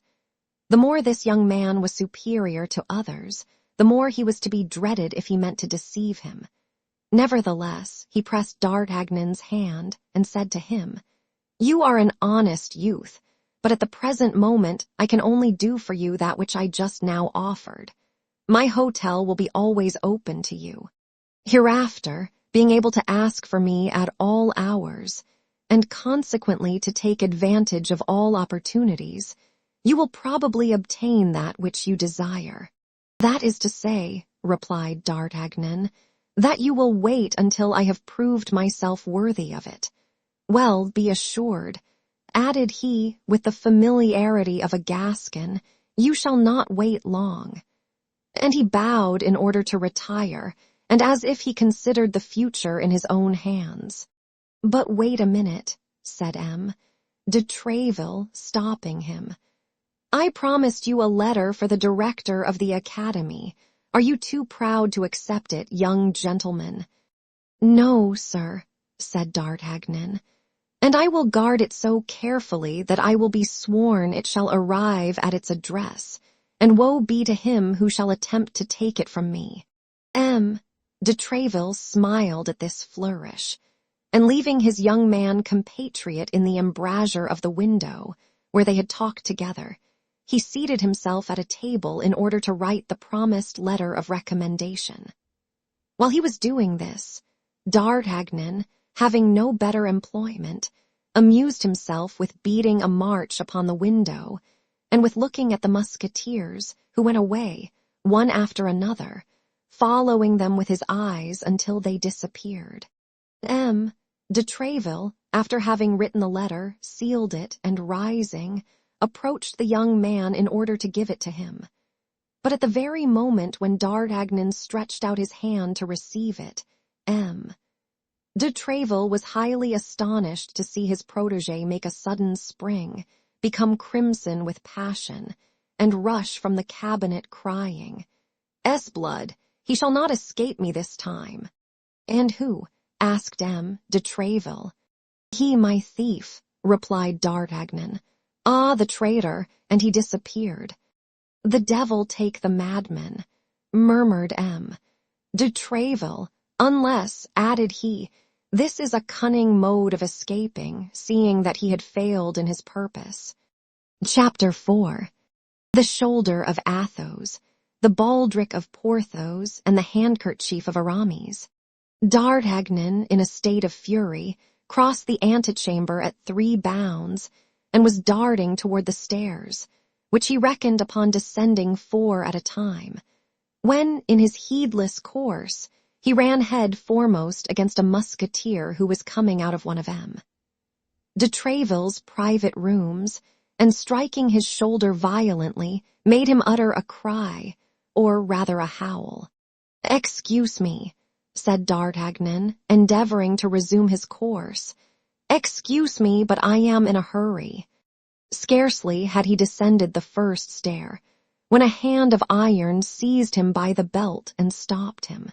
"You are in a hurry," said the musketeer, as pale as a sheet. "Under that pretense you run against me. You say, 'Excuse me,' and you believe that is sufficient. Not at all, my young man. Do you fancy because you have heard Monsieur de Treville speak to us a little cavalierly today that other people are to treat us as he speaks to us? Undeceive yourself, comrade. You are not Monsieur de Treville." "My faith," replied D'Artagnan, recognizing Athos, who, after the dressing performed by the doctor, was returning to his own apartment. I did not do it intentionally, and not doing it intentionally, I said, "Excuse me. It appears to me that this is quite enough. I repeat to you, however, and this time on my word of honor, I think perhaps too often, that I am in haste, great haste. Leave your hold, then, I beg of you, and let me go where my business calls me." "Monsieur," said Athos, letting him go, "you are not polite. It is easy to perceive that you come from a distance." D'Artagnan had already strode down 3 or 4 stairs, but at Athos's last remark he stopped short. "Morbleu, monsieur," said he, "however far I may come, it is not you who can give me a lesson in good manners, I warn you." "Perhaps," said Athos. "Ah, if I were not in such haste, and if I were not running after someone," said D'Artagnan. "Monsieur Man in a hurry, you can find me without running. Me, you understand. And where, I pray you?" "Near the Carmes des Chocs." "At what hour?" "About noon." "It's about noon. That will do, I will be there. Endeavor not to make me wait, for at 12:15 I will cut off your ears as you run." "Good," cried D'Artagnan, "I will be there 10 minutes before 12.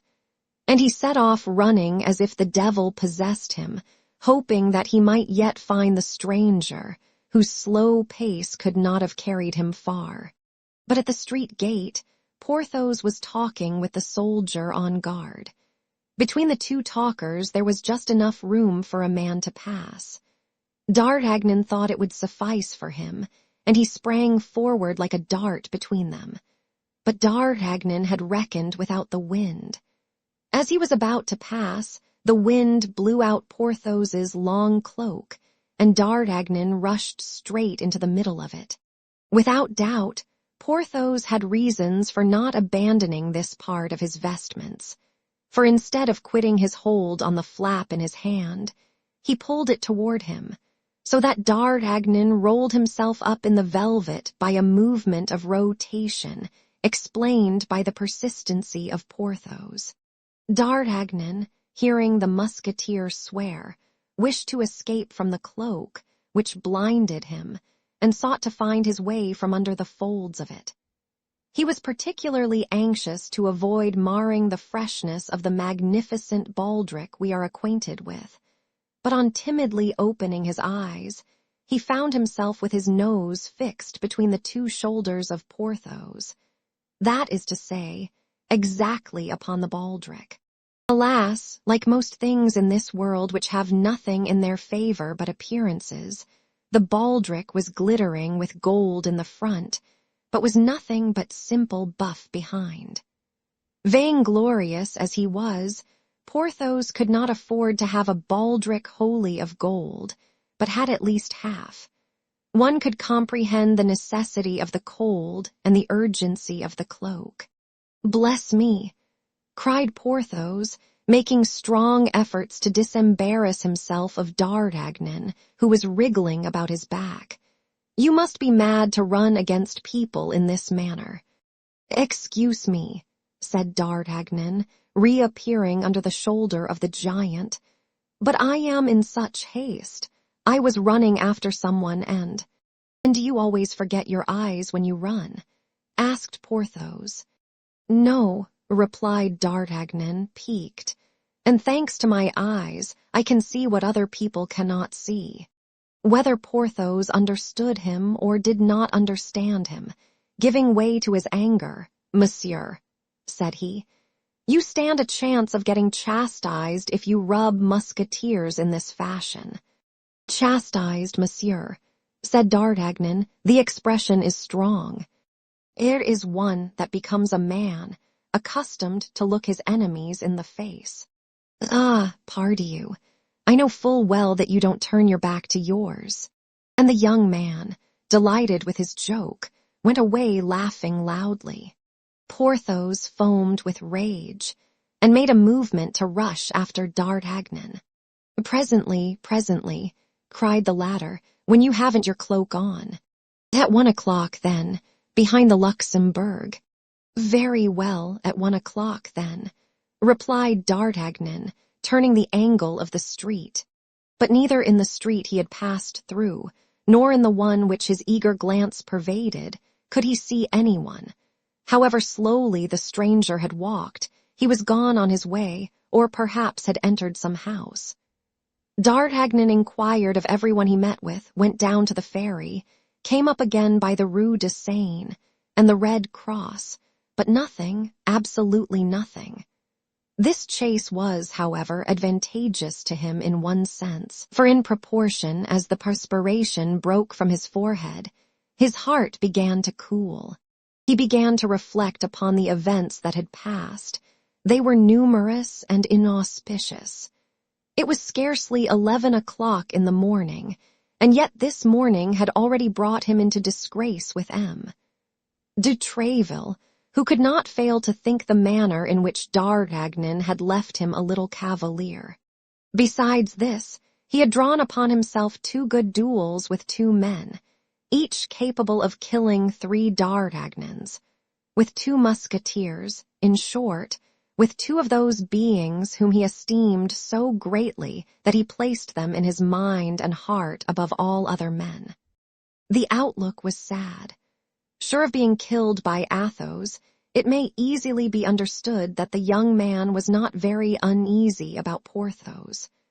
As hope, however, is the last thing extinguished in the heart of man, he finished by hoping that he might survive, even though with terrible wounds, in both these duels. And in case of surviving, he made the following reprehensions upon his own conduct. What a madcap I was, and what a stupid fellow I am! That brave and unfortunate Athos was wounded on that very shoulder against which I must run head foremost, like a ram. The only thing that astonishes me is that he did not strike me dead at once. He had good cause to do so. The pain I gave him must have been atrocious. As to Porthos, faith, that's a droll affair. And in spite of himself, the young man began to laugh aloud, looking round carefully, however, to see that his solitary laugh, without a cause in the eyes of passers-by, offended no one. As to Porthos, that is certainly droll, but I am not the less a giddy fool. Are people to be run against without warning? No. And have I any right to go and peep under their cloaks to see what is not there? He would have pardoned me, he would certainly have pardoned me if I had not said anything to him about that cursed baldric. In ambiguous words, it is true, but rather drolly ambiguous. Ah, cursed Gascon that I am, I get from one hobble into another. Friend D'Artagnan, continued he, speaking to himself with all the amenity that he thought due himself, if you escape, of which there is not much chance, I would advise you to practice perfect politeness for the future. You must henceforth be admired and quoted as a model of it. To be obliging and polite does not necessarily make a man a coward. Look at Aramis now. Aramis is mildness and grace personified. Well, did anybody ever dream of calling Aramis a coward? No, certainly not, and from this moment I will endeavor to model myself after him. Ah, that's strange. Here he is. D'Artagnan, walking and soliloquizing, had arrived within a few steps of the Hotel d'Argelon, and in front of that hotel perceived Aramis, chatting gaily with 3 gentlemen. But as he had not forgotten that it was in presence of this young man that M. de Tréville had been so angry in the morning, and as a witness of the rebuke the musketeers had received was not likely to be at all agreeable, he pretended not to see him. D'Artagnan, on the contrary, quite full of his plans of conciliation and courtesy, approached the young men with a profound bow, accompanied by a most gracious smile. All 4, besides, immediately broke off their conversation. D'Artagnan was not so dull as not to perceive that he was one too many. But he was not sufficiently broken into the fashions of the gay world to know how to extricate himself gallantly from a false position, like that of a man who begins to mingle with people he is scarcely acquainted with, and in a conversation that does not concern him. He was seeking in his mind, then, for the least awkward means of retreat, when he remarked that Aramis had let his handkerchief fall, and by mistake, no doubt, had placed his foot upon it. This appeared to be a favorable opportunity to repair his intrusion. He stooped, and with the most gracious air he could assume, drew the handkerchief from under the foot of the musketeer in spite of the efforts the latter made to detain it, and holding it out to him, said, "I believe, monsieur, that this is a handkerchief you would be sorry to lose." The handkerchief was indeed richly embroidered, and had a coronet and arms at one of its corners. Aramis blushed excessively, and snatched rather than took the handkerchief from the hand of the Gascon. "Ah, ah," cried one of the guards, "will you persist in saying, most discreet Aramis, that you are not on good terms with Madame de Bois-Tracy, when that gracious lady has the kindness to lend you one of her handkerchiefs?" Aramis darted at D'Artagnan one of those looks which inform a man that he has acquired a mortal enemy. Then, resuming his mild air, "You are deceived, gentlemen," said he. "This handkerchief is not mine, and I cannot fancy why monsieur has taken it into his head to offer it to me rather than to one of you. And as a proof of what I say, here is mine in my pocket." So saying, he pulled out his own handkerchief, likewise a very elegant handkerchief, and of fine cambric, though cambric was dear at the period. But a handkerchief without embroidery and without arms, only ornamented with a single cipher, that of its proprietor. This time D'Artagnan was not hasty. He perceived his mistake, but the friends of Aramis were not at all convinced by his denial, and one of them addressed the young musketeer with affected seriousness. "If it were as you pretend it is," said he, "I should be forced, my dear Aramis, to reclaim it myself, for, as you very well know, Bois-Tracy is an intimate friend of mine, and I cannot allow the property of his wife to be sported as a trophy."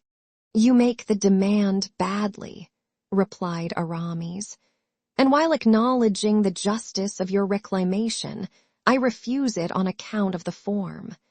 "The fact is," hazarded D'Artagnan timidly, "I did not see the handkerchief fall from the pocket of Monsieur Aramis. He had his foot upon it, that is all, and I thought from having his foot upon it the handkerchief was his." "You were deceived, my dear sir," replied Aramis coldly, very little sensible to the reparation.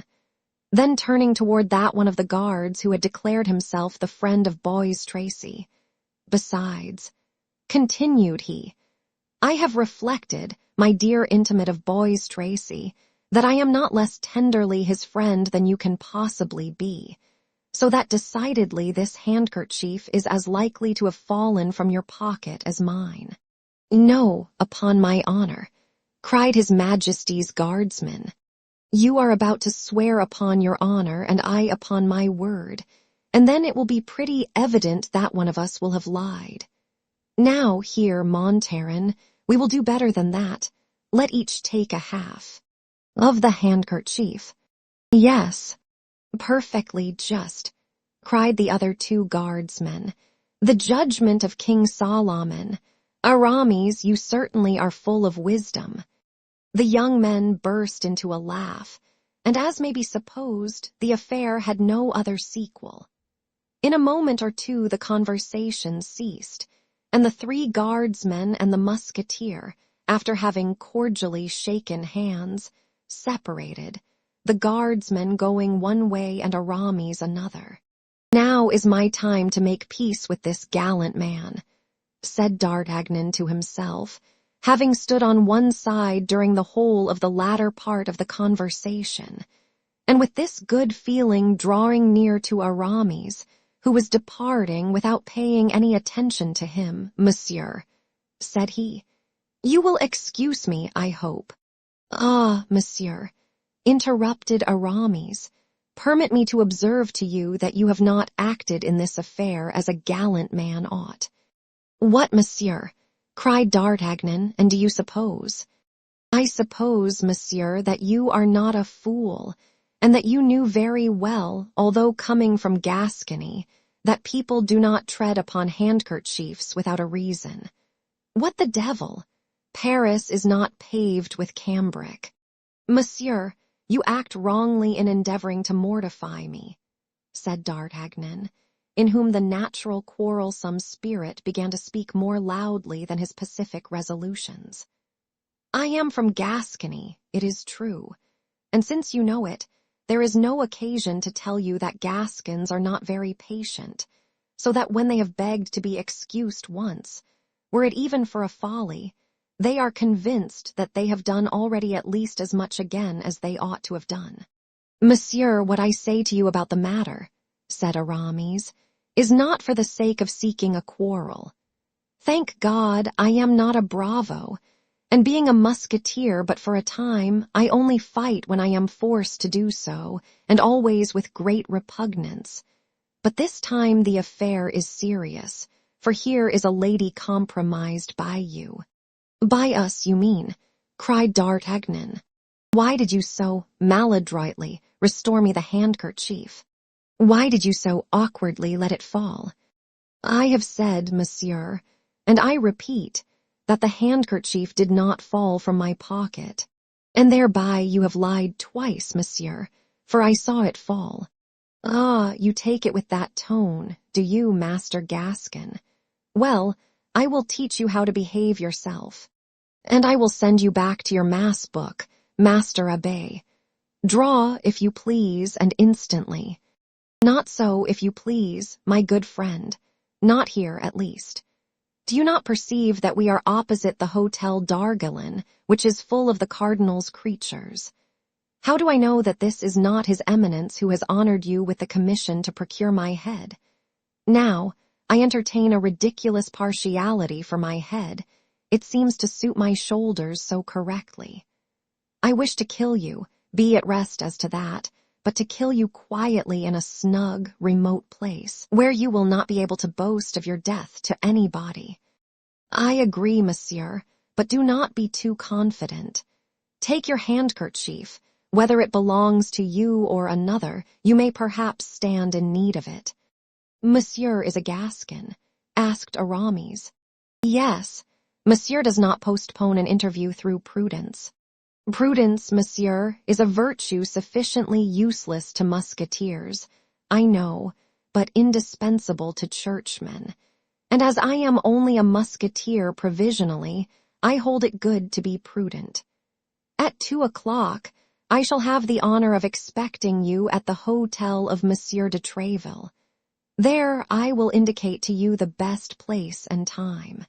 The two young men bowed and separated, Aramis ascending the street which led to the Luxembourg, while D'Artagnan, perceiving the appointed hour was approaching, took the road to the Carmes Deschaux, saying to himself, "Decidedly I can't draw back, but at least if I am killed, I shall be killed by a musketeer."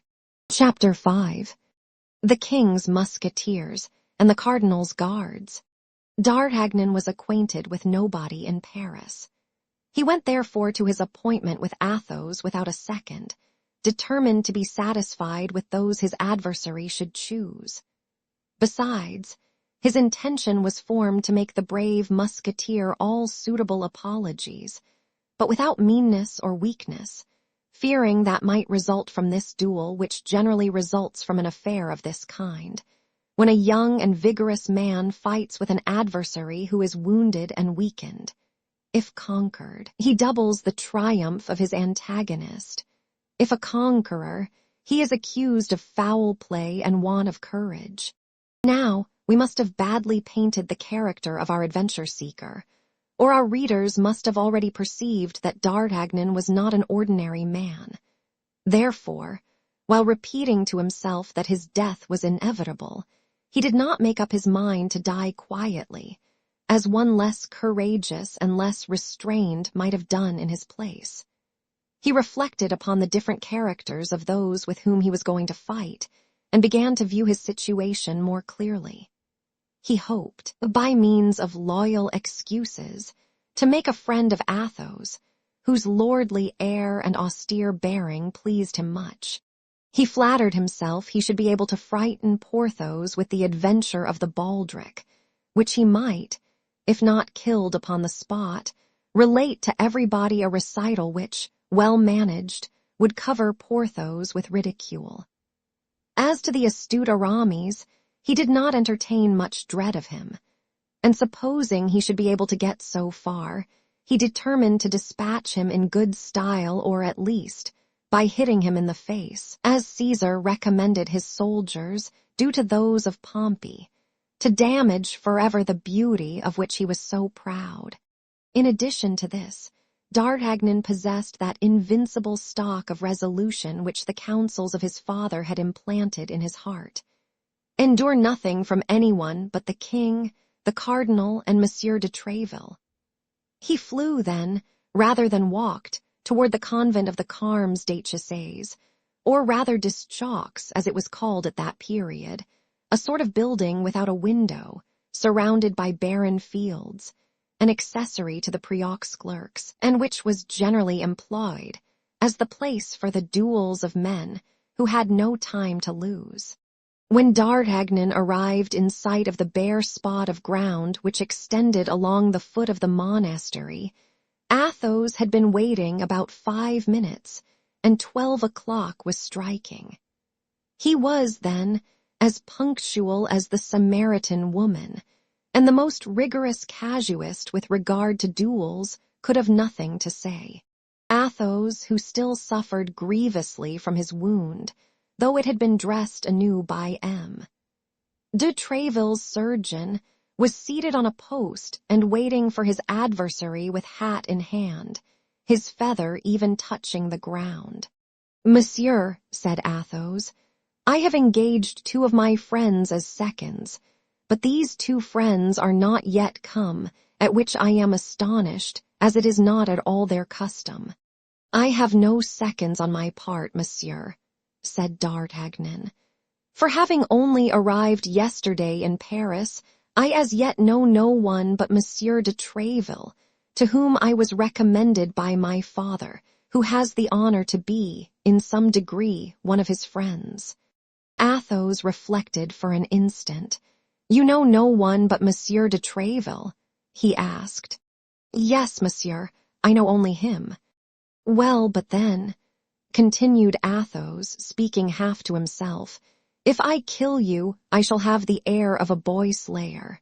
"Not too much so," replied D'Artagnan, with a bow that was not deficient in dignity, "since you do me the honor to draw a sword with me while suffering from a wound which is very inconvenient."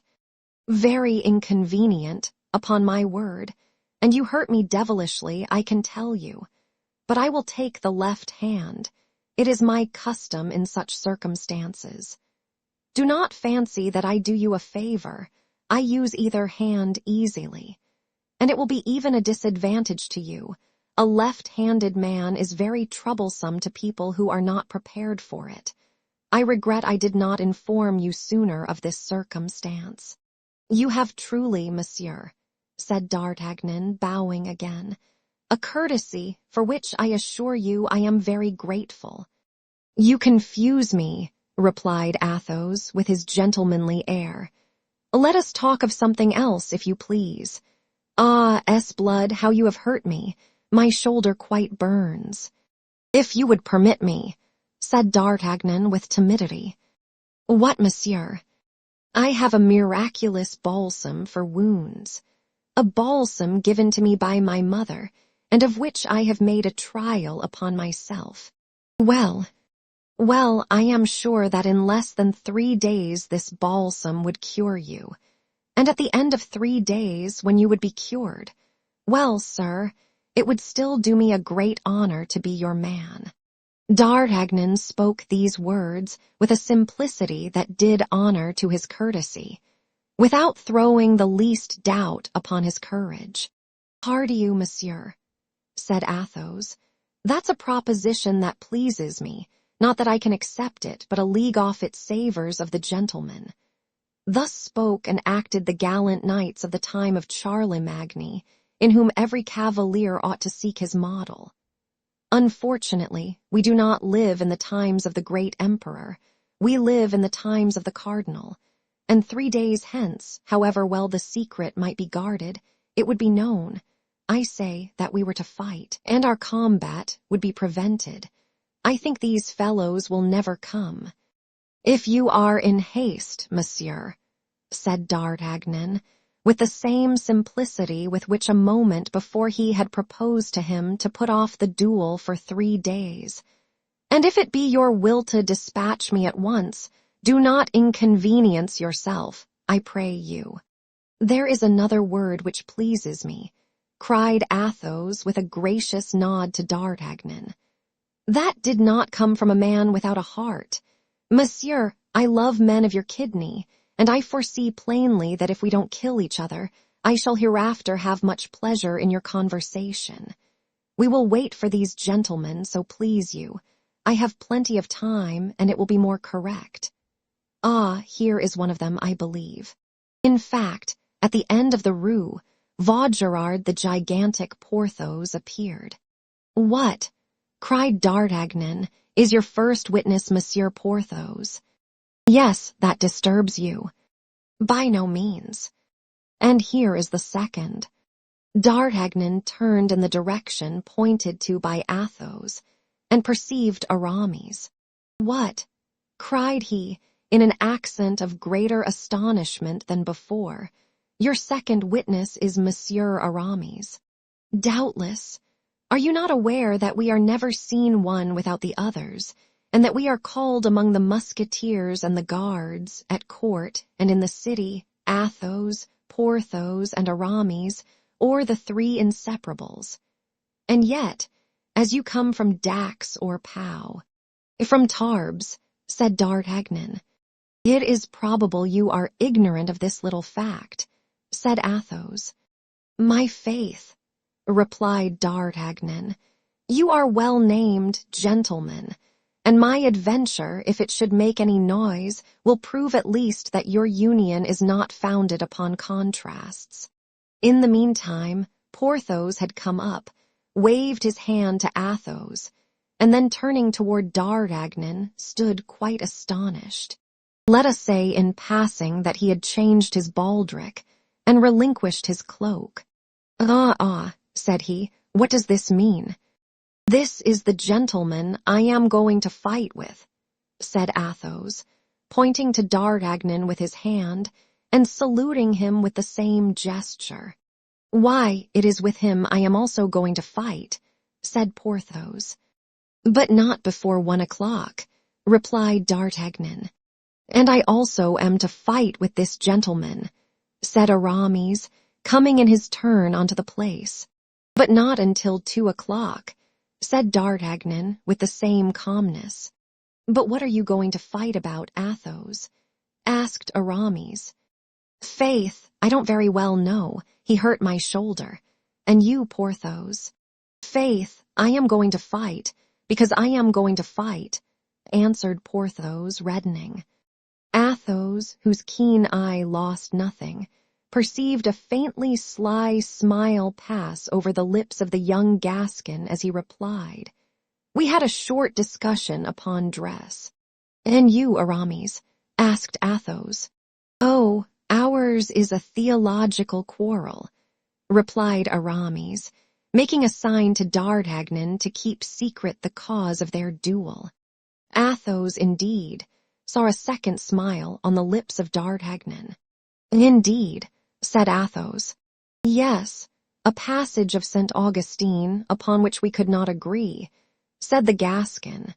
Decidedly, this is a clever fellow, murmured Athos. And now you are assembled, gentlemen, said D'Artagnan. Permit me to offer you my apologies. At this word apologies, a cloud passed over the brow of Athos, a haughty smile curled the lip of Porthos, and a negative sign was the reply of Aramis. You do not understand me, gentlemen. said D'Artagnan, throwing up his head, the sharp and bold lines of which were at the moment gilded by a bright ray of the sun. I asked to be excused in case I should not be able to discharge my debt to all three, for Monsieur Athos has the right to kill me first, which must much diminish the face value of your bill, Monsieur Porthos, and render yours almost null, Monsieur Aramis. And now, gentlemen, I repeat, excuse me, but on that account only, and on guard."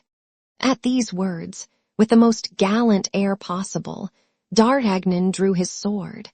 The blood had mounted to the head of D'Artagnan, and at that moment he would have drawn his sword against all the musketeers in the kingdom as willingly as he now did against Athos, Porthos, and Aramis.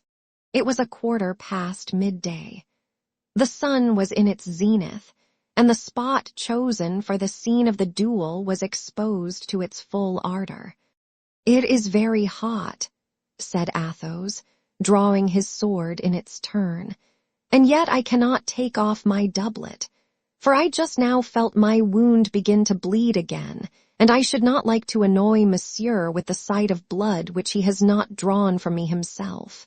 "That is true, Monsieur," replied D'Artagnan, "and whether drawn by myself or another, I assure you I shall always view with regret the blood of so brave a gentleman. I will therefore fight in my doublet like yourself." "Come, come, enough of such compliments," cried Porthos. "Remember, we are waiting for our turns." "Speak for yourself when you are inclined to utter such incongruities," interrupted Aramis. "For my part, I think what they say is very well said and quite worthy of two gentlemen." "When you please, monsieur," said Athos, putting himself on guard. "I waited your orders," said D'Artagnan, crossing swords. But scarcely had the two rapiers clashed, when a company of the guards of his Eminence, commanded by M. de Jussac, turned the corner of the convent. "The cardinal's guards," cried Aramis and Porthos at the same time. "Sheathe your swords, gentlemen, sheathe your swords." But it was too late. The two combatants had been seen in a position which left no doubt of their intentions. "Halloo!" cried Jussac, advancing toward them and making a sign to his men to do so likewise. "Halloo, musketeers! Fighting here are you, and the edicts, what is become of them?" "You are very generous, gentlemen of the guards," said Athos, full of rancor, for Jussac was one of the aggressors of the preceding day. "If we were to see you fighting, I can assure you that we would make no effort to prevent you. Leave us alone, then, and you will enjoy a little amusement without cost to yourselves." "Gentlemen," said Jussac, "it is with great regret that I pronounce the thing impossible. Duty before everything. Sheathe, then, if you please, and follow us." "Monsieur," said Aramis, parodying Jussac, "it would afford us great pleasure to obey your polite invitation if it depended upon ourselves. But unfortunately the thing is impossible. Monsieur de Tréville has forbidden it. Pass on your way, then. It is the best thing to do." This raillery exasperated Jussac. "We will charge upon you, then," said he, "if you disobey." "There are 5 of them," said Athos, half aloud, "and we are but 3. We shall be beaten again and must die on the spot, for on my part I declare I will never appear again before the captain as a conquered man." Athos, Porthos, and Aramis instantly drew near one another, while Jussac drew up his soldiers. This short interval was sufficient to determine D'Artagnan on the part he was to take. It was one of those events which decide the life of a man. It was a choice between the king and the cardinal. The choice made, it must be persisted in. To fight, that was to disobey the law, that was to risk his head, that was to make at one blow an enemy of a minister more powerful than the king himself. All this the young man perceived, and yet to his praise we speak it, he did not hesitate a second. Turning towards Athos and his friends, "Gentlemen," said he, "allow me to correct your words, if you please. You said you were but 3, but it appears to me we are 4. "But you are not one of us," said Porthos. "That's true," replied D'Artagnan. "I have not the uniform, but I have the spirit. My heart is that of a musketeer, I feel it, monsieur, and that impels me on." "Withdraw, young man," cried Jussac, who doubtless, by his gestures and the expression of his countenance, had guessed D'Artagnan's design. "You may retire, we consent to that. Save your skin, begone quickly." D'Artagnan did not budge.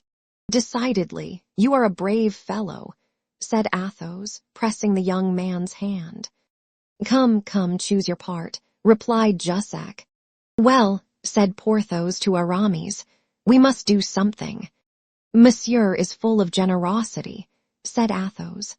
But all 3 reflected upon the youth of D'Artagnan, and dreaded his inexperience. "We should only be 3, one of whom is wounded, with the addition of a boy," resumed Athos.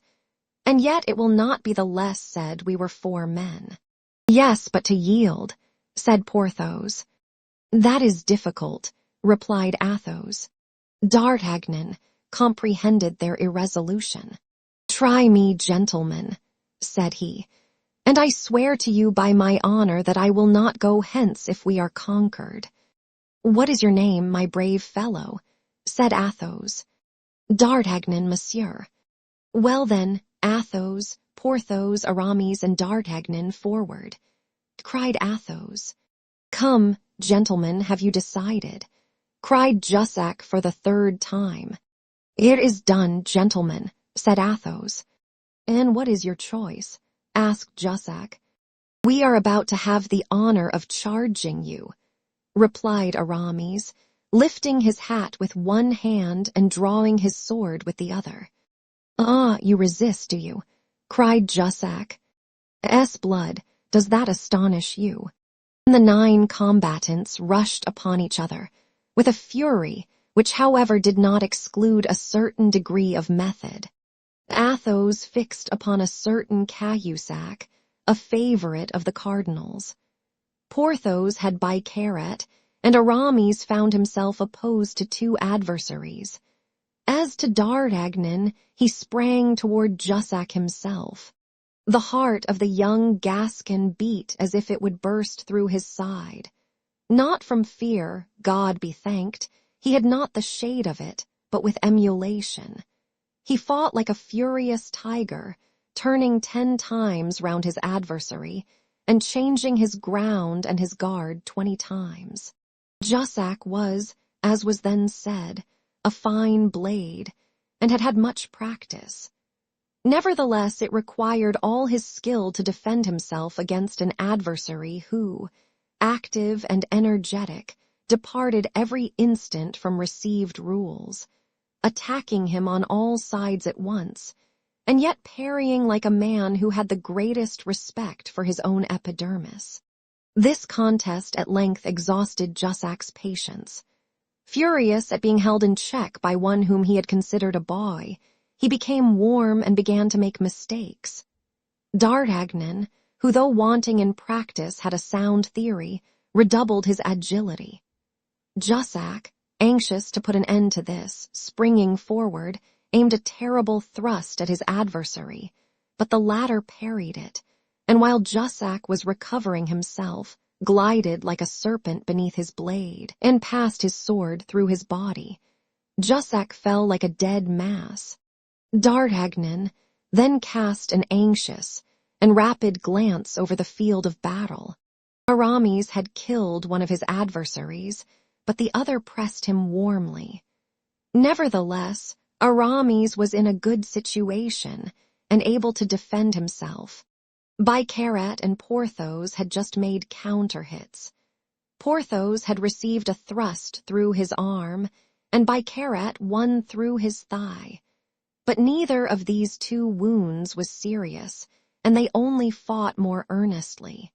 Athos, wounded anew by Cahusac, became evidently paler, but did not give way a foot. He only changed his sword hand and fought with his left hand. According to the laws of dueling at that period, D'Artagnan was at liberty to assist whom he pleased. While he was endeavoring to find out which of his companions stood in greatest need, he caught a glance from Athos. The glance was of sublime eloquence. Athos would have died rather than appeal for help, but he could look, and with that look ask assistance. D'Artagnan interpreted it. With a terrible bound he sprang to the side of Cahusac, crying, "To me, Monsieur Guardsman, I will slay you." Cahusac turned.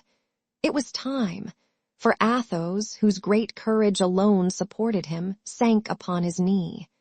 "Thesblood," cried he to D'Artagnan, "do not kill him, young man, I beg of you. I have an old affair to settle with him when I am cured and sound again. Disarm him only, make sure of his sword. That's it. Very well done." The exclamation was drawn from Athos by seeing the sword of Cahusac fly 20 paces from him. D'Artagnan and Cahusac sprang forward at the same instant, the one to recover, the other to obtain, the sword. But D'Artagnan, being the more active, reached it first and placed his foot upon it. Cahusac immediately ran to the guardsman whom Aramis had killed, seized his rapier, and returned toward D'Artagnan. But on his way he met Athos, who during his relief which D'Artagnan had procured him had recovered his breath, and who, for fear that D'Artagnan would kill his enemy, wished to resume the fight. D'Artagnan perceived that it would be disobliging Athos not to leave him alone, and in a few minutes Cahusac fell, with a sword thrust through his throat. At the same instant Aramis placed his sword point on the breast of his fallen enemy, and forced him to ask for mercy. There only then remained Porthos and Bicarat. Porthos made 1,000 flourishes, asking Bicarat what o'clock it could be, and offering him his compliments upon his brothers having just obtained a company in the regiment of Navarre. But, just as he might, he gained nothing. Bicarat was one of those iron men who never fell dead. Nevertheless, it was necessary to finish. The watch might come up and take all the combatants, wounded or not, royalists or cardinalists. Athos, Aramis, and D'Artagnan surrounded Bicarat and required him to surrender. Though alone against all and with a wound in his thigh, Bicarat wished to hold out, but Jussac, who had risen upon his elbow, cried out to him to yield. Bicarat was a Gascon, as D'Artagnan was. He turned a deaf ear and contented himself with laughing, and between two parries finding time to point to a spot of earth with his sword. "Here," cried he, parodying a verse of the Bible, "here will Bicarat die, for I only am left and they seek my life. But there are 4 against you. Leave off, I command you."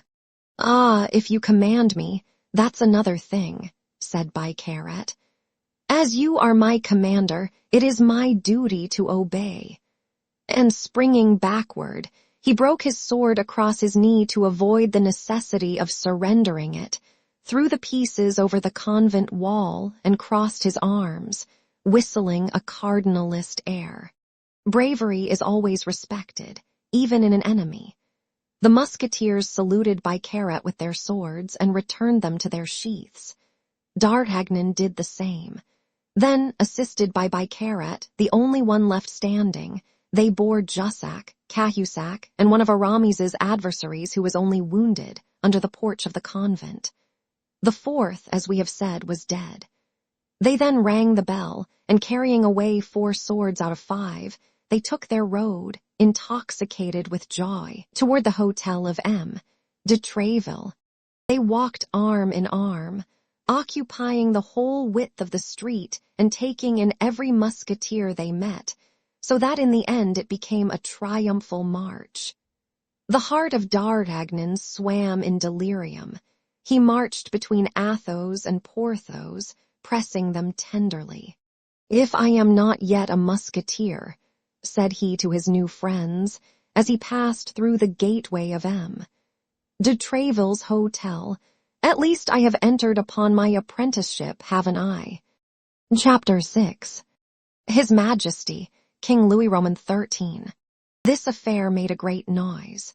De Tréville scolded his musketeers in public and congratulated them in private, but as no time was to be lost in gaining the king, de Tréville hastened to report himself at the Louvre. It was already too late. The king was closeted with the cardinal, and de Tréville was informed that the king was busy and could not receive him at that moment. In the evening, de Tréville attended the king's gaming table. The king was winning, and as he was very avaricious, he was in an excellent humor. Perceiving de Tréville at a distance, "Come here, Monsieur Captain," said he. "Come here, that I may growl at you. Do you know that His Eminence has been making fresh complaints against your musketeers, and that with so much emotion that this evening His Eminence is indisposed? Ah, these musketeers of yours are very devils, fellows to be hanged." "No, sire," replied Tréville, who saw at the first glance how things would go. "On the contrary, they are good creatures, as meek as lambs, and have but one desire, I'll be their warranty. And that is that their swords may never leave their scabbards but in your Majesty's service. But what are they to do? The guards of Monsieur the Cardinal are forever seeking quarrels with them, and for the honor of the corps even, the poor young men are obliged to defend themselves." "Listen to Monsieur de Tréville," said the king. "Listen to him. Would not one say he was speaking of a religious community? In truth, my dear captain, I have a great mind to take away your commission and give it to Mademoiselle de Kemmeralt, to whom I promised an abbey. But don't fancy that I am going to take you on your bare word. I am called Louis the Just, Monsieur de Tréville, and by and by we will see. Ah, sire, it is because I confide in that justice that I shall wait patiently and quietly the good pleasure of your Majesty." "Wait, then, monsieur, wait," said the king. "I will not detain you long." In fact, fortune changed, and as the king began to lose what he had won, he was not sorry to find an excuse for playing Charlemagne, if we may use a gaming phrase of whose origin we confess our ignorance. The king therefore arose a minute after, and putting the money which lay before him into his pocket, the major part of which arose from his winnings, "La Vieuville," said he, "take my place. I must speak to Monsieur de Tréville on an affair of importance. Ah, I had 80 louis before me. Put down the same sum, so that they who have lost may have nothing to complain of. Justice before everything." Then turning toward de Tréville and walking with him toward the embrasure of a window, "Well, monsieur," continued he, "you say it is His Eminence's guards who have sought a quarrel with your musketeers." "Yes, sire, as they always do." "And how did the thing happen? Let us see, for you know, my dear captain, a judge must hear both sides." "Good Lord, in the most simple and natural manner possible. 3 of my best soldiers, whom your Majesty knows by name, and whose devotedness you have more than once appreciated, and who have, I dare affirm to the king, his service much at heart. 3 of my best soldiers, I say, Athos, Porthos, and Aramis, had made a party of pleasure with a young fellow from Gascony, whom I had introduced to them the same morning. The party was to take place at Saint Germain, I believe, and they had appointed to meet at the Carmes d'Eschaux, when they were disturbed by de Jussac, Cahusac, Bicaret, and 2 other guardsmen, who certainly did not go there in such a numerous company without some ill intention against the edicts." Ah, you incline me to think so," said the king. "There is no doubt they went thither to fight themselves." I do not accuse them, sire, but I leave your majesty to judge what 5 armed men could possibly be going to do in such a deserted place as the neighborhood of the convent des Carmes. Yes, you are right, Tréville, you are right. Then, upon seeing my musketeers, they changed their minds and forgot their private hatred for partisan hatred. For your majesty cannot be ignorant that the musketeers, who belong to the king and nobody but the king, are the natural enemies of the guardsmen, who belong to the cardinal. Yes, Tréville, yes, said the king in a melancholy tone. And it is very sad, believe me, to see thus 2 parties in France, 2 heads to royalty. But all this will come to an end, Tréville, will come to an end. You say, then, that the guardsmen sought a quarrel with the musketeers. I say that it is probable that things have fallen out so, but I will not swear to it, sire. You know how difficult it is to discover the truth, and unless a man be endowed with that admirable instinct which causes Louis Roman XIII to be named the just. You are right, Tréville, but they were not alone, your musketeers. They had a youth with them. Yes, sire, and 1 wounded man, so that 3 of the king's musketeers, 1 of whom was wounded, and a youth not only maintained their ground against 5 of the most terrible of the cardinal's guardsmen, but absolutely brought 4 of them to earth. Why, this is a victory, cried the king, all radiant, a complete victory. Yes, sire, as complete as that of the Bridge of C. 4 men, 1 of them wounded, and a youth, say you. 1 hardly a young man, but who, however, behaved himself so admirably on this occasion that I will take the liberty of recommending him to your majesty. How does he call himself? D'Artagnan, sire. He is the son of one of my oldest friends, the son of a man who served under the king your father, of glorious memory, in the Civil War. And you say this young man behaved himself well. Tell me how, Tréville. You know how I delight in accounts of war and fighting. And Louis Roman XIII twisted his mustache proudly, placing his hand upon his hip. Sire, resumed Tréville, as I told you, Monsieur d'Artagnan is little more than a boy, and as he has not the honor of being a musketeer, he was dressed as a citizen. The guards of the cardinal, perceiving his youth and that he did not belong to the corps, invited him to retire before they attacked. So you may plainly see, Tréville, interrupted the king, it was they who attacked. That is true, sire. There can be no more doubt on that head. They called upon him then to retire, but he answered that he was a musketeer at heart, entirely devoted to your majesty, and that therefore he would remain with messieurs the musketeers. Brave young man, murmured the king. Well, he did remain with them, and your majesty has in him so firm a champion that it was he who gave Jussac the terrible sword thrust, which has made the cardinal so angry. He who wounded Jussac, cried the king, he, a boy, Tréville, that's impossible. It is, as I have the honor to relate it to your majesty. Jussac, one of the first swordsmen in the kingdom. Well, sire, for once he found his master. I will see this young man, Tréville. I will see him, and if anything can be done, well, we will make it our business. When will your majesty deign to receive him? Tomorrow, at midday, Tréville. Shall I bring him alone? No, bring me all 4 together. I wish to thank them all at once. Devoted men are so rare, Tréville, by the back staircase. It is useless to let the cardinal know. Yes, sire. You understand, Tréville. An edict is still an edict. It is forbidden to fight, after all. But this encounter, sire, is quite out of the ordinary conditions of a duel.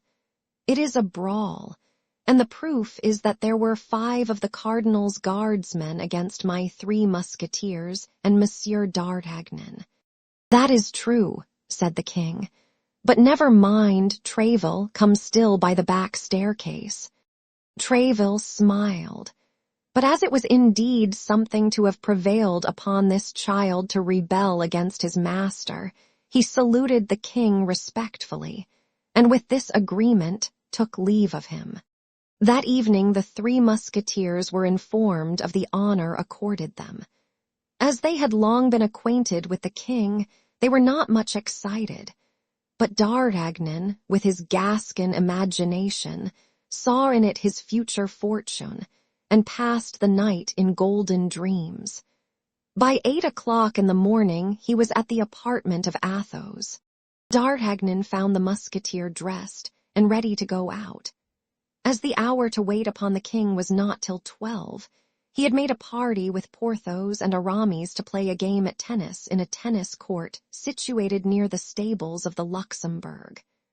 Athos invited d'Artagnan to follow them, and although ignorant of the game, which he had never played, he accepted, not knowing what to do with his time from 9 o'clock in the morning, as it then scarcely was, till 12.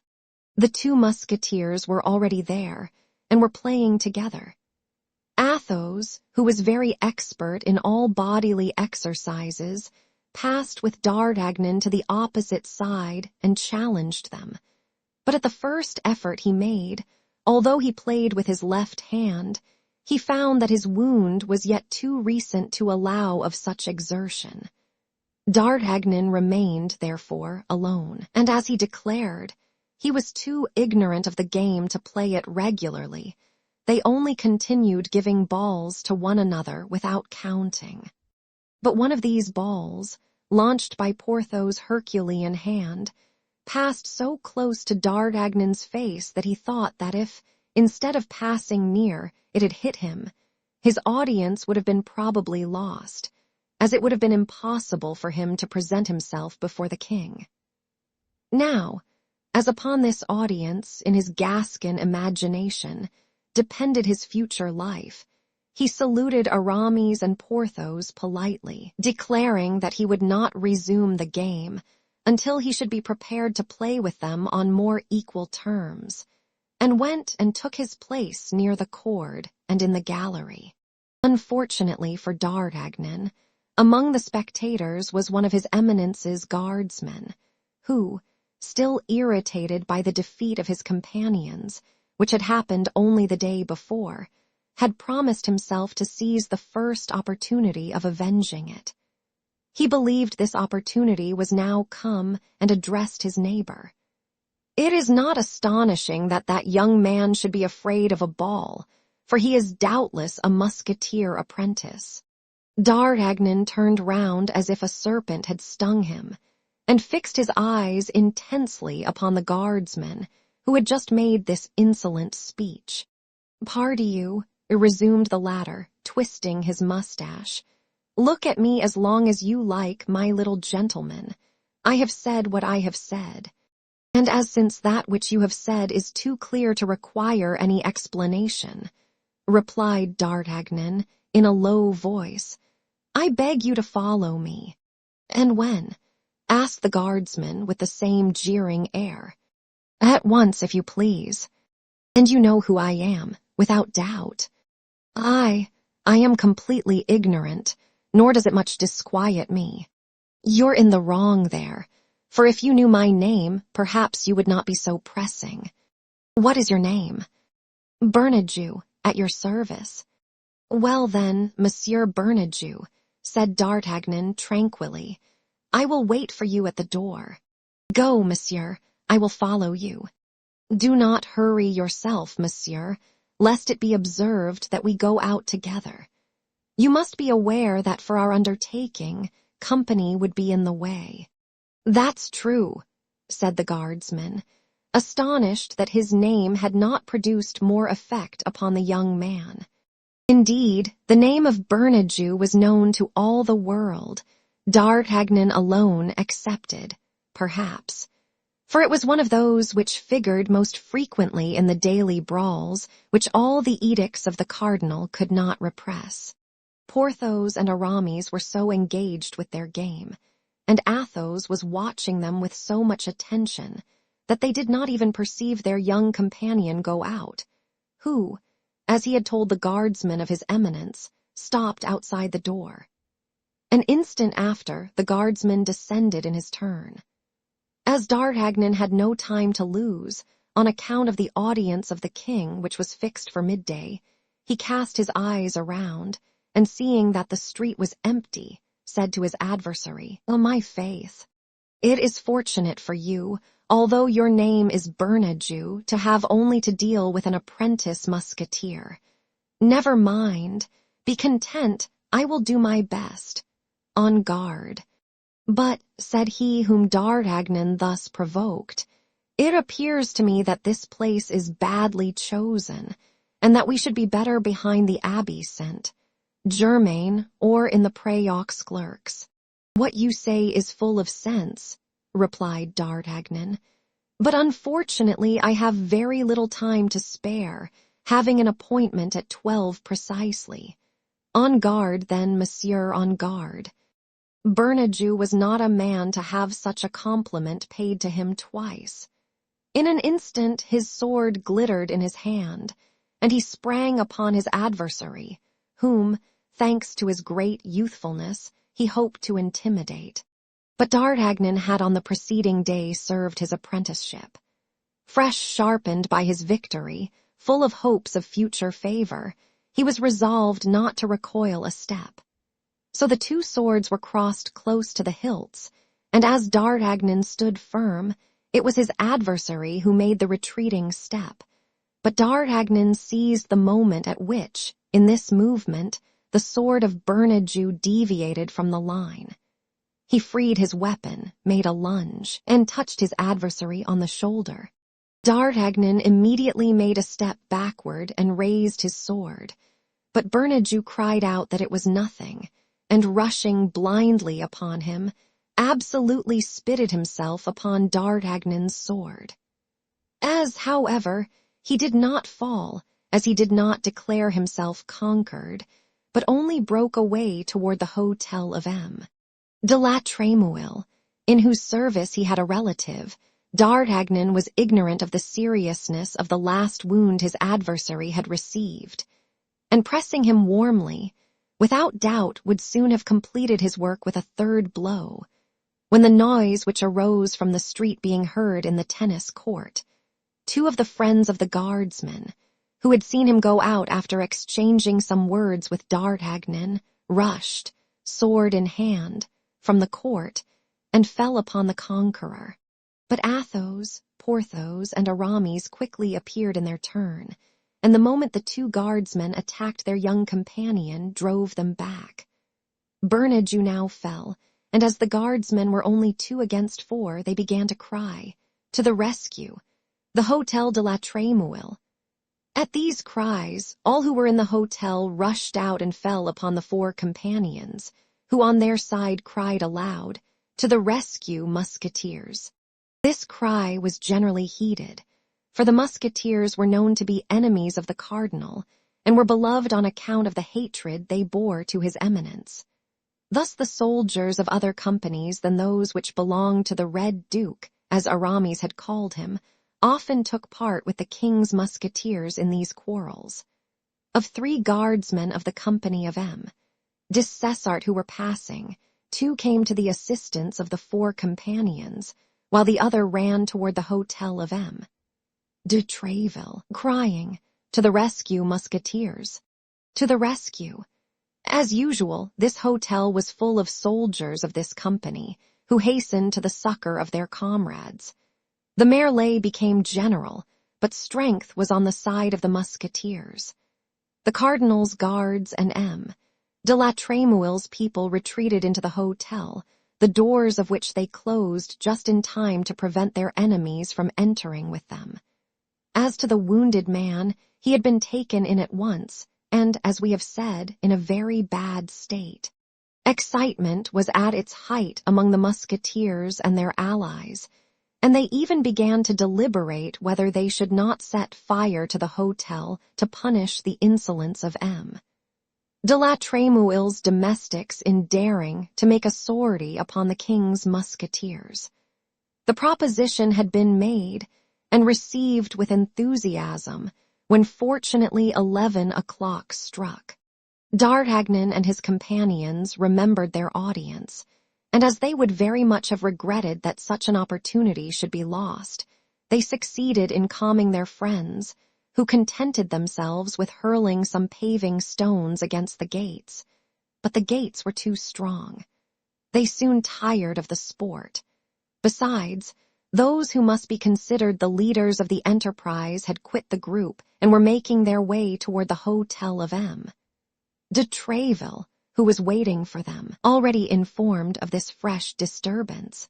"Quick to the Louvre," said he, "to the Louvre without losing an instant, and let us endeavor to see the king before he is prejudiced by the cardinal. We will describe the thing to him as a consequence of the affair of yesterday, and the two will pass off together." M. de Tréville, accompanied by the 4 young fellows, directed his course toward the Louvre. But to the great astonishment of the captain of the musketeers, he was informed that the king had gone stag hunting in the forest of Saint-Germain. M. de Tréville required this intelligence to be repeated to him twice, and each time his companions saw his brow become darker. "Had his Majesty," asked he, "any intention of holding this hunting party yesterday?" "No, Your Excellency," replied the valet de chambre. "The master of the hounds came this morning to inform him that he had marked down a stag. At first the king answered that he would not go, but he could not resist his love of sport and set out after dinner." "And the king has seen the cardinal?" asked M. de Tréville. "In all probability he has," replied the valet, "for I saw the horses harnessed to his Eminence's carriage this morning, and when I asked where he was going, they told me to Saint-Germain." "He is beforehand with us," said M. de Tréville. "Gentlemen, I will see the king this evening, but as to you, I do not advise you to risk doing so." This advice was too reasonable, and moreover came from a man who knew the king too well, to allow the 4 young men to dispute it. M. de Tréville recommended everyone to return home and wait for news. On entering his hotel, M. de Tréville thought it best to be first in making the complaint. He sent one of his servants to M. de la Trémouille with a letter in which he begged of him to eject the cardinal's guardsmen from his house, and to reprimand his people for their audacity in making sortie against the king's musketeers. But M. de la Trémouille, already prejudiced by his esquire, whose relative, as we already know, Bernajoux was, replied that it was neither for M. de Tréville nor the musketeers to complain, but, on the contrary, for him, whose people the musketeers had assaulted and whose hotel they had endeavored to burn. Now, as the debate between these 2 nobles might last a long time, each becoming, naturally, more firm in his own opinion, M. de Tréville thought of an expedient which might terminate it quietly. This was to go himself to M. de la Trémouille. He repaired, therefore, immediately to his hotel, and caused himself to be announced. The 2 nobles saluted each other politely, for if no friendship existed between them, there was at least esteem. Both were men of courage and honor, and as M. de la Trémouille, a Protestant and seeing the king seldom, was of no party, he did not, in general, carry any bias into his social relations. This time, however, his address, although polite, was cooler than usual. "Monsieur," said M. de Tréville, "we fancy that we have each cause to complain of the other, and I am come to endeavor to clear up this affair." "I have no objection," replied M. de la Trémouille, But I warn you that I am well informed, and all the fault is with your musketeers. You are too just and reasonable a man, monsieur, said Tréville, not to accept the proposal I am about to make to you. Make it, monsieur, I listen. How is Monsieur Bernajoux, your esquire's relative? Why, monsieur, very ill indeed.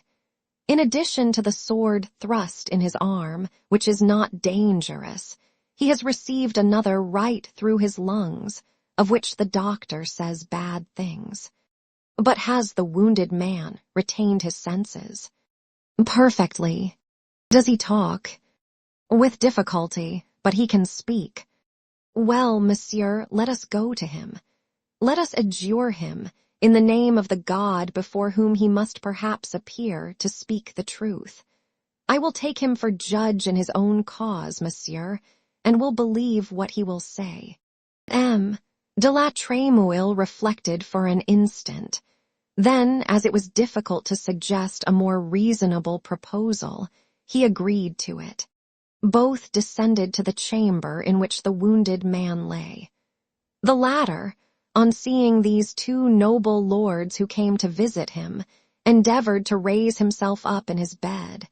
But he was too weak, and exhausted by the effort, he fell back again almost senseless.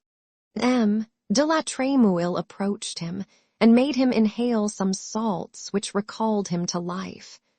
Then de Tréville, unwilling that it should be thought that he had influenced the wounded man, requested de la Trémouille to interrogate him himself. That happened which de Tréville had foreseen. Placed between life and death, as Bernajoux was, he had no idea for a moment of concealing the truth, and he described to the two nobles the affair exactly as it had passed. This was all that de Tréville wanted.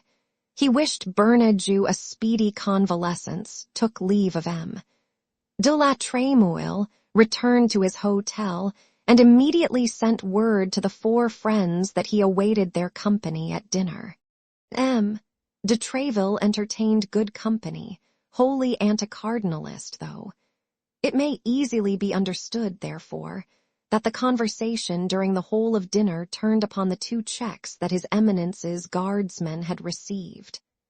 Now, as D'Artagnan had been the hero of these two fights, it was upon him that all the felicitations fell, which Athos, Porthos, and Aramis abandoned to him, not only as good comrades, but as men who had so often had their turn that they could very well afford him his.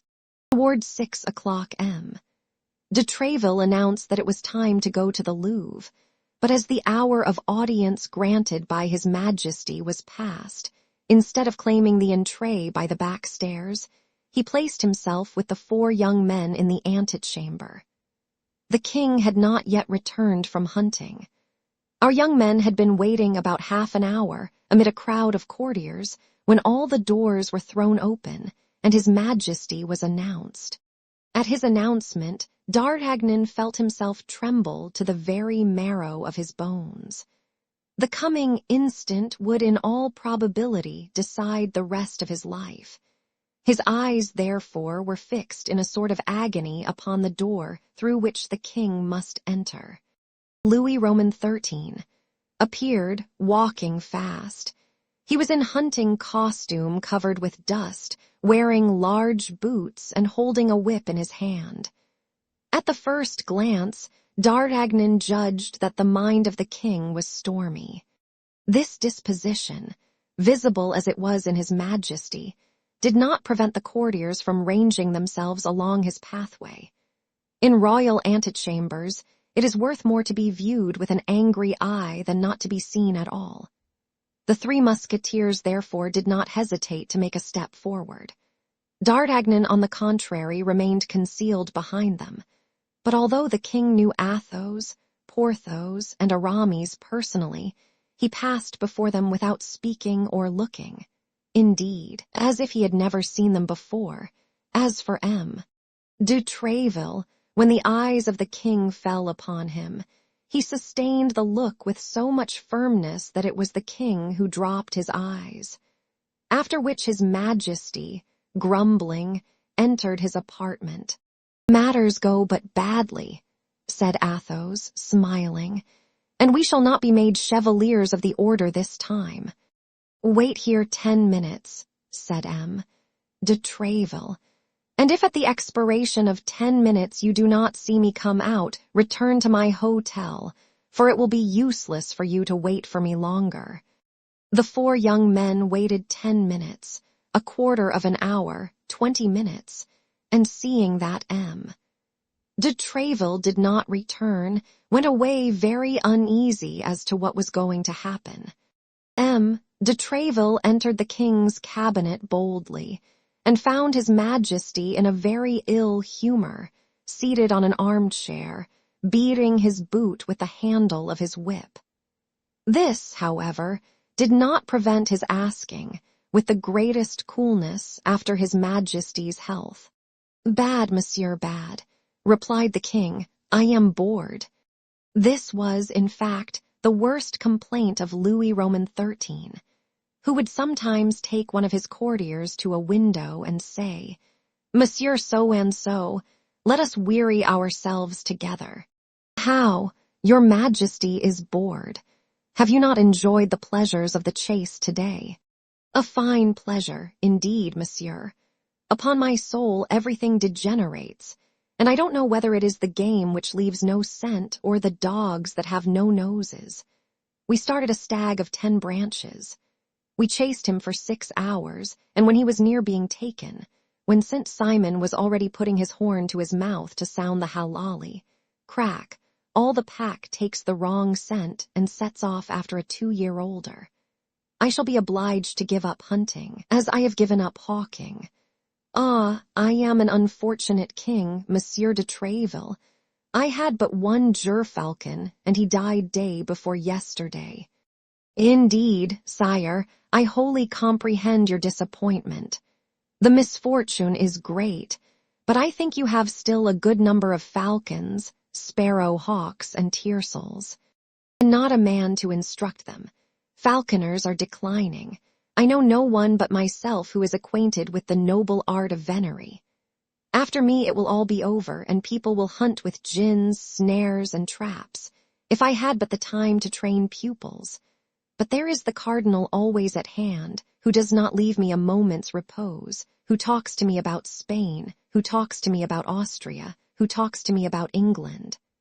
Ah, apropos of the cardinal, Monsieur de Treville, I am vexed with you." This was the chance at which M. de Treville waited for the king. He knew the king of old, and he knew that all these complaints were but a preface, a sort of excitation to encourage himself, and that he had now come to his point at last. "And in what have I been so unfortunate as to displease your majesty?" asked M. de Treville, feigning the most profound astonishment. "Is it thus you perform your charge, monsieur?" continued the king, without directly replying to de Treville's question. "Is it for this I name you captain of my musketeers, that they should assassinate a man, disturb a whole quarter, and endeavor to set fire to Paris, without your saying a word? But yet," continued the king, "undoubtedly my haste accuses you wrongfully. Without doubt the rioters are in prison, and you come to tell me justice is done." "Sire," replied M. de Treville calmly, "on the contrary, I come to demand it of you." "And against whom?" cried the king. "Against calumniators," said M. de Treville. "Ah, this is something new," replied the king. "Will you tell me that your 3 damned musketeers, Athos, Porthos, and Aramis, and your youngster from Bayarn, have not fallen, like so many furies, upon poor Bernajoux, and have not maltreated him in such a fashion that probably by this time he is dead? Will you tell me that they did not lay siege to the hotel of the Duc de la Trémouille, and that they did not endeavor to burn it? Which would not, perhaps, have been a great misfortune in time of war, seeing that it is nothing but a nest of Huguenots, but which is, in time of peace, a frightful example. Tell me now, can you deny all this? And who told you this fine story, sire? Asked Tréville quietly. Who has told me this fine story, monsieur? Who should it be but he who watches while I sleep, who labors while I amuse myself, who conducts everything at home and abroad, in France as in Europe? Your Majesty probably refers to God, said M. de Tréville, for I know no one except God who can be so far above your Majesty. No, monsieur. I speak of the prop of the state, of my only servant, of my only friend, of the cardinal. His eminence is not his holiness, sire. What do you mean by that, monsieur? That it is only the Pope who is infallible, and that this infallibility does not extend to cardinals. You mean to say that he deceives me. You mean to say that he betrays me. You accuse him, then. Come, speak. Avow freely that you accuse him. No, sire, but I say that he deceives himself. I say that he is ill-informed. I say that he has hastily accused your Majesty's musketeers, toward whom he is unjust, and that he has not obtained his information from good sources. The accusation comes from Monsieur de la Trémouille, from the Duke himself. What do you say to that? I might answer, sire, that he is too deeply interested in the question to be a very impartial witness. But so far from that, sire, I know the Duke to be a royal gentleman, and I refer the matter to him. But upon one condition, sire. What? It is that your Majesty will make him come here, will interrogate him yourself, tête-à-tête, without witnesses, and that I shall see your Majesty as soon as you have seen the Duke. What then? You will bind yourself, cried the king, by what Monsieur de la Trémouille shall say. Yes, sire. You will accept his judgment. Undoubtedly. And you will submit to the reparation he may require. Certainly. La Chesnay, said the king. La Chesnay. Louis Roman XIII. S. confidential valet, who never left the door, entered in reply to the call. La Chesnay, said the king. Let someone go instantly and find Monsieur de la Trémouille. I wish to speak with him this evening. Your Majesty gives me your word that you will not see anyone between Monsieur de la Trémouille and myself. Nobody, by the faith of a gentleman. Tomorrow, then, sire. Tomorrow, monsieur. At what o'clock, please your Majesty? At any hour you will. But in coming too early, I should be afraid of awakening your Majesty. Awaken me? Do you think I ever sleep, then? I sleep no longer, monsieur. I sometimes dream, that's all. Come, then, as early as you like, at 7 o'clock, but beware if you and your musketeers are guilty. If my musketeers are guilty, sire, the guilty shall be placed in your Majesty's hands, who will dispose of them at your good pleasure. Does your Majesty require anything further? Speak, I am ready to obey. No, monsieur, no. I am not called Louis the Just without reason. Tomorrow, then, monsieur, tomorrow. Till then, God preserve your Majesty. However ill the king might sleep, M. de Tréville slept still worse. He had ordered his 3 musketeers and their companion to be with him at 6:30 in the morning. He took them with him, without encouraging them or promising them anything, and without concealing from them that their luck, and even his own, depended upon the cast of the dice. Arrived at the foot of the back stairs, he desired them to wait. If the king was still irritated against them, they would depart without being seen. If the king consented to see them, they would only have to be called. On arriving at the king's private antechamber, M. de Tréville found La Chesnay, who informed him that they had not been able to find M. De la Trémouille on the preceding evening at his hotel, that he returned too late to present himself at the Louvre, that he had only that moment arrived, and that he was at that very hour with the king. This circumstance pleased M. de Tréville much, as he thus became certain that no foreign suggestion could insinuate itself between M. de la Trémouille's testimony and himself. In fact, 10 minutes had scarcely passed away when the door of the king's closet opened, and M. de Tréville saw M. de la Trémouille come out. The Duke came straight up to him and said, "Monsieur de Tréville, His Majesty has just sent for me in order to inquire respecting the circumstances which took place yesterday at my hotel. I have told him the truth, that is to say, that the fault lay with my people, and that I was ready to offer you my excuses. Since I have the good fortune to meet you, I beg you to receive them, and to hold me always as one of your friends." "Monsieur the Duke," said M. de Tréville, "I was so confident of your loyalty that I required no other defender before His Majesty than yourself. I find that I have not been mistaken, and I thank you that there is still one man in France of whom may be said, without disappointment, what I have said of you." "That's well said," cried the king, who had heard all these compliments through the open door. "Only tell him, Tréville, since he wishes to be considered your friend, that I also wish to be one of his, but he neglects me, that it is nearly 3 years since I have seen him, and that I never do see him unless I send for him.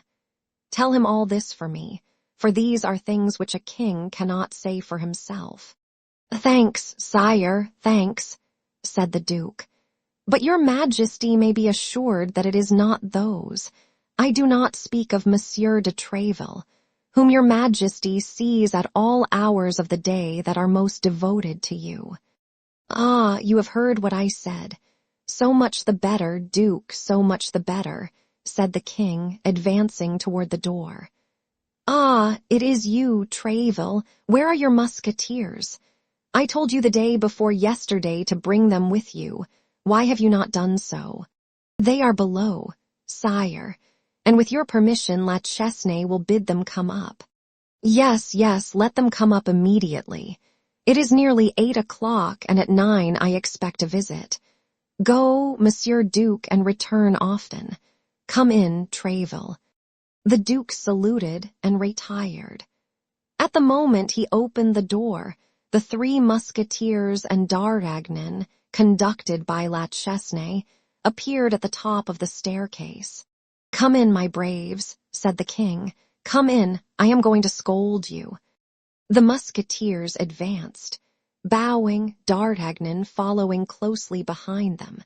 "What the devil?" continued the king. 7 of His Eminence's guards placed hors de combat by you 4 in 2 days.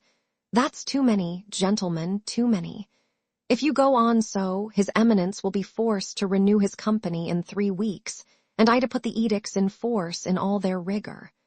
1 now and then I don't say much about, but 7 in 2 days, I repeat, it is too many, it is far too many. Therefore, sire, your Majesty sees that they are come, quite contrite and repentant, to offer you their excuses." "Quite contrite and repentant, hem," said the king. "I place no confidence in their hypocritical faces. In particular, there is one yonder of a Gascon look. Come hither, monsieur." D'Artagnan, who understood that it was to him this compliment was addressed, approached, assuming a most deprecating air. "Why, you told me he was a young man. This is a boy, Tréville, a mere boy. Do you mean to say that it was he who bestowed that severe thrust at Jussac? And those 2 equally fine thrusts at Bernajoux?" "Truly." "Without reckoning," said Athos, "that if he had not rescued me from the hands of Cahusac, I should not now have the honor of making my very humble reverence to your Majesty. Why, he is a very devil, this Béarnais. Ventre Saint Gris, Monsieur de Tréville, as the king my father would have said. But at this sort of work, many doublets must be slashed and many swords broken. Now, Gascons are always poor, are they not? Sire, I can assert that they have hitherto discovered no gold mines in their mountains, though the Lord owes them this miracle in recompense for the manner in which they supported the pretensions of the king your father. Which is to say that the Gascons made a king of me myself, seeing that I am my father's son, is it not, Tréville? Well, happily, I don't say nay to it. La Chesnay, go and see if by rummaging all my pockets you can find 40 pistoles, and if you can find them, bring them to me. And now let us see, young man, with your hand upon your conscience, how did all this come to pass? D'Artagnan related the adventure of the preceding day in all its details. How, not having been able to sleep for the joy he felt in the expectation of seeing his Majesty, he had gone to his 3 friends 3 hours before the hour of audience. How they had gone together to the tennis court, and how, upon the fear he had manifested lest he receive a ball in the face, he had been jeered at by Bernajoux, who had nearly paid for his jeer with his life, and M. de la Trémouille, who had nothing to do with the matter, with the loss of his hotel. "This is all very well," murmured the king. "Yes, this is just the account the Duke gave me of the affair. Poor Cardinal. 7 men in 2 days, and those of his very best. But that's quite enough, gentlemen. Please to understand that's enough. You have taken your revenge for the Rue Férou and even exceeded it. You ought to be satisfied." "If your Majesty is so," said Tréville, "we are."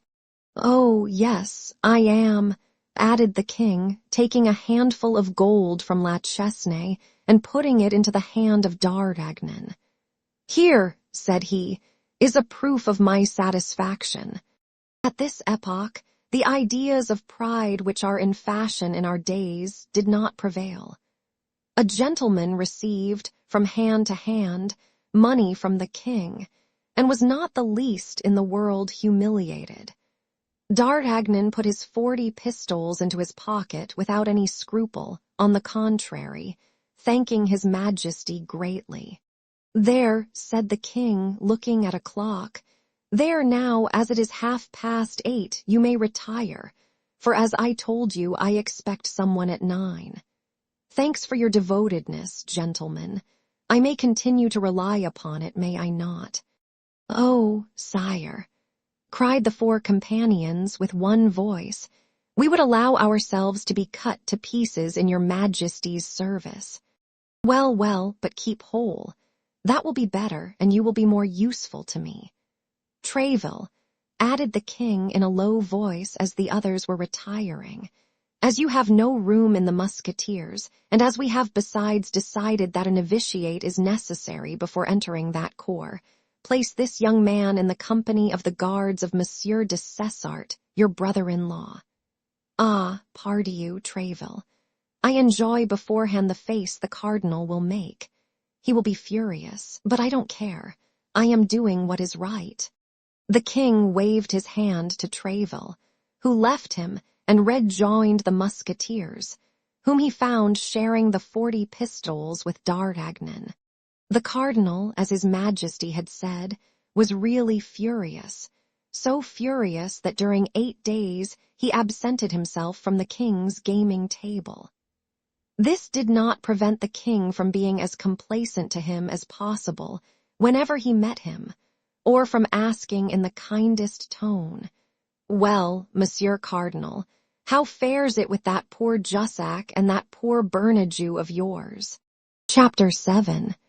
The Interior of the Musketeers.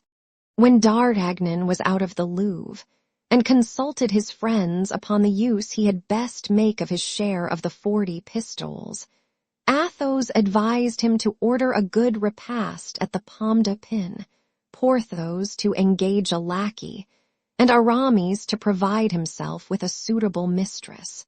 The repast was carried into effect that very day, and the lackey waited at table.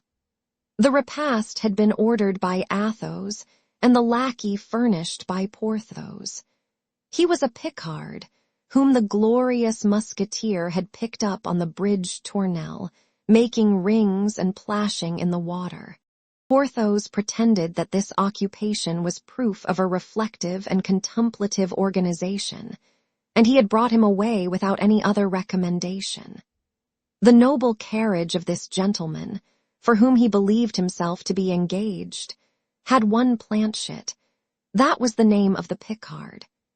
He felt a slight disappointment, however, when he saw that this place was already taken by a compeer named Mousqueton, and when Porthos signified to him that the state of his household, though great, would not support 2 servants, and that he must enter into the service of D'Artagnan. Nevertheless, when he waited at the dinner given by his master, and saw him take out a handful of gold to pay for it, he believed his fortune made, and returned thanks to heaven for having thrown him into the service of such a Croesus.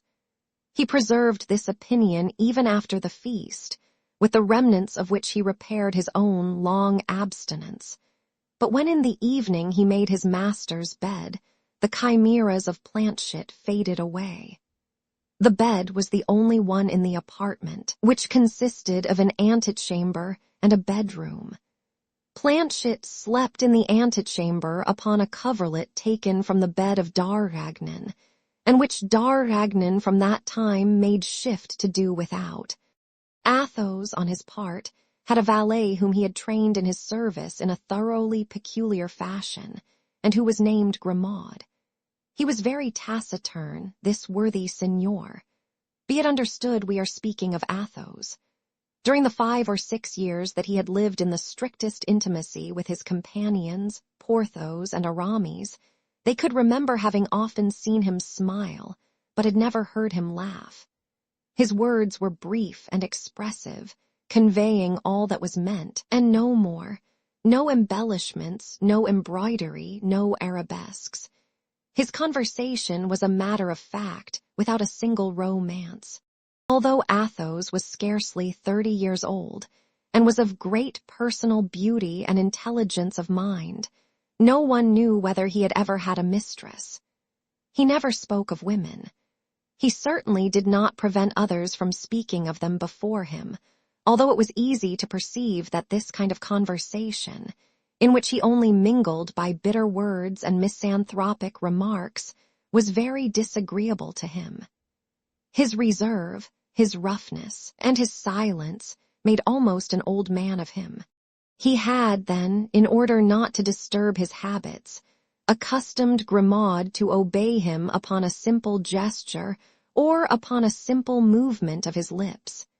He never spoke to him, except under the most extraordinary occasions. Sometimes Grimaud, who feared his master as he did fire, while entertaining a strong attachment to his person and a great veneration for his talents, believed he perfectly understood what he wanted, flew to execute the order received, and did precisely the contrary. Athos then shrugged his shoulders, and without putting himself in a passion, thrashed Grimaud.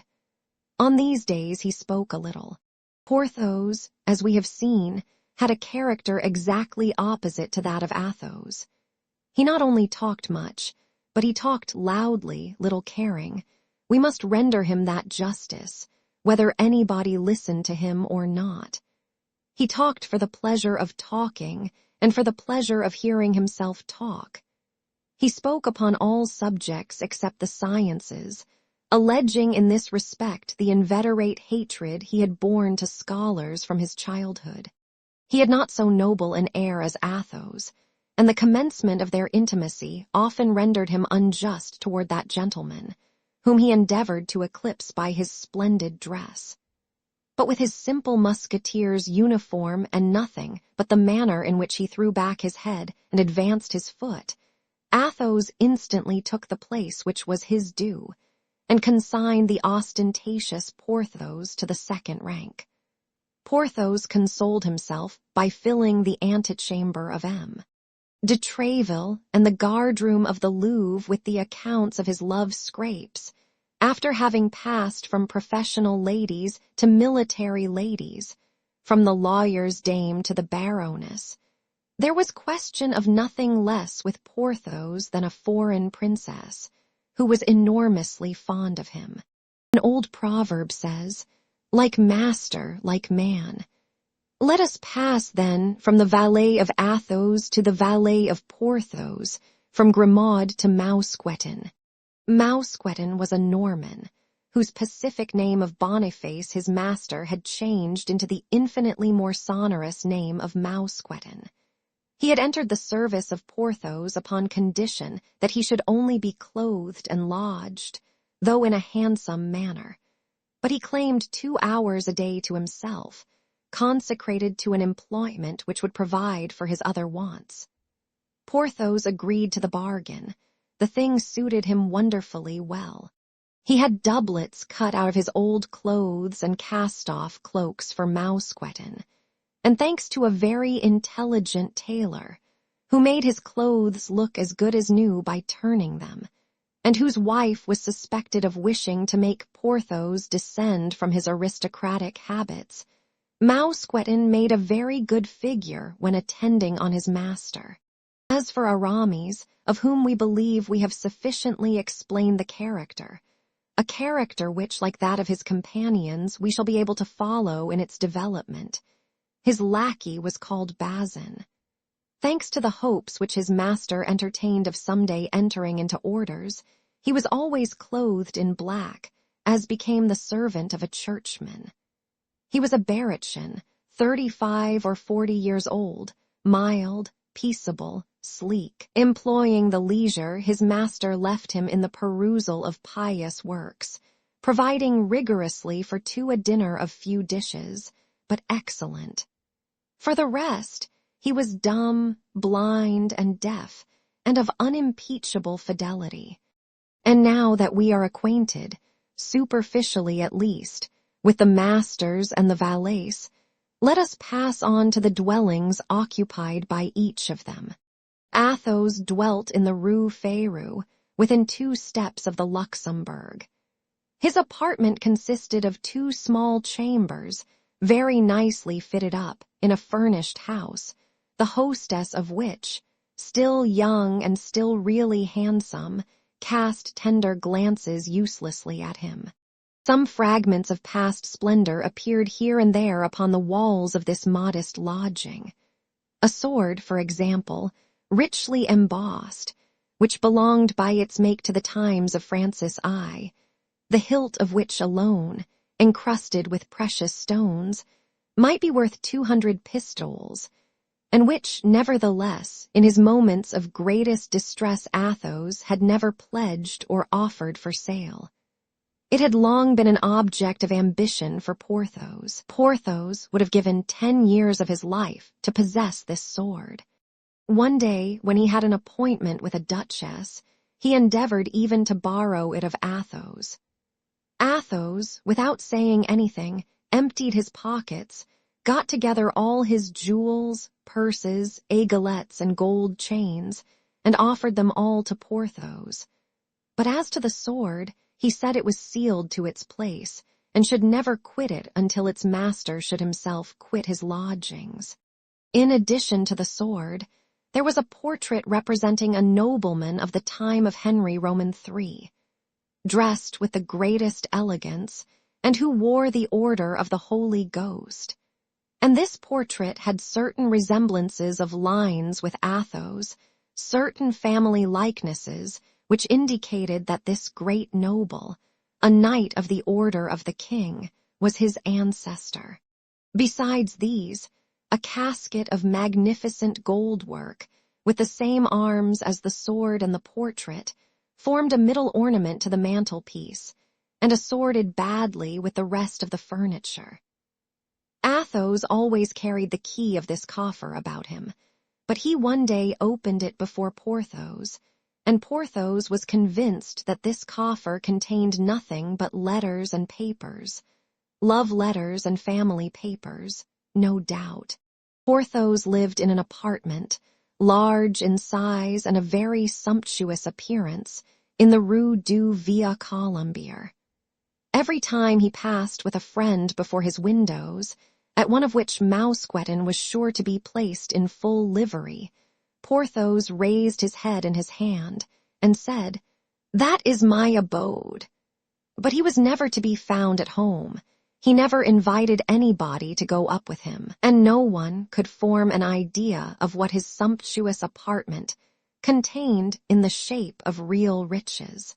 As to Aramis, he dwelt in a little lodging composed of a boudoir, an eating room, and a bedroom, which room, situated, as the others were, on the ground floor, looked out upon a little fresh green garden, shady and impenetrable to the eyes of his neighbors. With regard to D'Artagnan, we know how he was lodged, and we have already made acquaintance with his lackey, Master Planchet. D'Artagnan, who was by nature very curious, as people generally are who possess the genius of intrigue, did all he could to make out who Athos, Porthos, and Aramis really were, for under these pseudonyms each of these young men concealed his family name. Athos in particular, who, a league away, savored of nobility. He addressed himself then to Porthos to gain information respecting Athos and Aramis, and to Aramis in order to learn something of Porthos. Unfortunately, Porthos knew nothing of the life of his silent companion, but what revealed itself. It was said Athos had met with great crosses in love, and that a frightful treachery had forever poisoned the life of this gallant man. What could this treachery be? All the world was ignorant of it.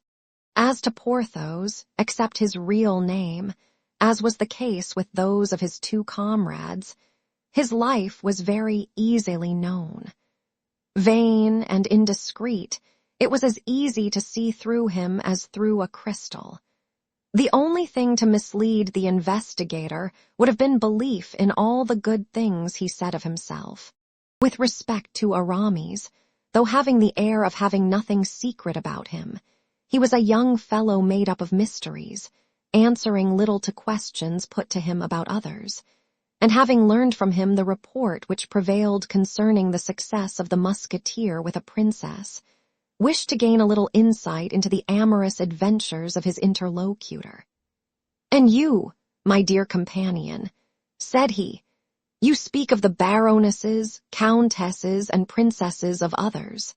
Pardon you, I spoke of them because Porthos talked of them himself, because he had paraded all these fine things before me. But be assured, my dear Monsieur d'Artagnan, that if I had obtained them from any other source, or if they had been confided to me, there exists no confessor more discreet than myself." "Oh, I don't doubt that," replied D'Artagnan, "but it seems to me that you are tolerably familiar with coats of arms. A certain embroidered handkerchief, for instance, to which I owe the honor of your acquaintance." This time Aramis was not angry, but assumed the most modest air, and replied in a friendly tone, "My dear friend, do not forget that I wish to belong to the church, and that I avoid all mundane opportunities. The handkerchief you saw had not been given to me, but it had been forgotten and left at my house by one of my friends. I was obliged to pick it up in order not to compromise him and the lady he loves. As for myself, I neither have, nor desire to have, a mistress, following in that respect the very judicious example of Athos, who has none any more than I have. But what the devil! You are not a priest, you are a musketeer. A musketeer for a time, my friend, as the cardinal says, a musketeer against my will, but a churchman at heart, believe me. Athos and Porthos dragged me into this to occupy me. I had, at the moment of being ordained, a little difficulty with, but that would not interest you, and I am taking up your valuable time." "Not at all. It interests me very much," cried D'Artagnan, "and at this moment I have absolutely nothing to do." "Yes, but I have my breviary to repeat," answered Aramis. "Then some verses to compose, which Madame d'Aiguillon begged of me. Then I must go to the Rue Saint-Honoré in order to purchase some rouge for Madame de Chevreuse. So you see, my dear friend, that if you are not in a hurry, I am very much in a hurry." Aramis held out his hand in a cordial manner to his young companion, and took leave of him. Notwithstanding all the pains he took, D'Artagnan was unable to learn any more concerning his 3 new-made friends. He formed, therefore, the resolution of believing for the present all that was said of their past, hoping for more certain and extended revelations in the future. In the meanwhile, he looked upon Athos as an Achilles, Porthos as an Ajax, and Aramis as a Joseph. As to the rest, the life of the 4 young friends was joyous enough. Athos played, and that as a rule unfortunately. Nevertheless, he never borrowed a sou of his companions, although his purse was ever at their service, and when he had played upon honor, he always awakened his creditor by 6 o'clock the next morning to pay the debt of the preceding evening. Porthos had his fits. On the days when he won, he was insolent and ostentatious. If he lost, he disappeared completely for several days, after which he reappeared with a pale face and thinner person, but with money in his purse. As to Aramis, he never played. He was the worst musketeer and the most unconvivial companion imaginable. He had always something or other to do.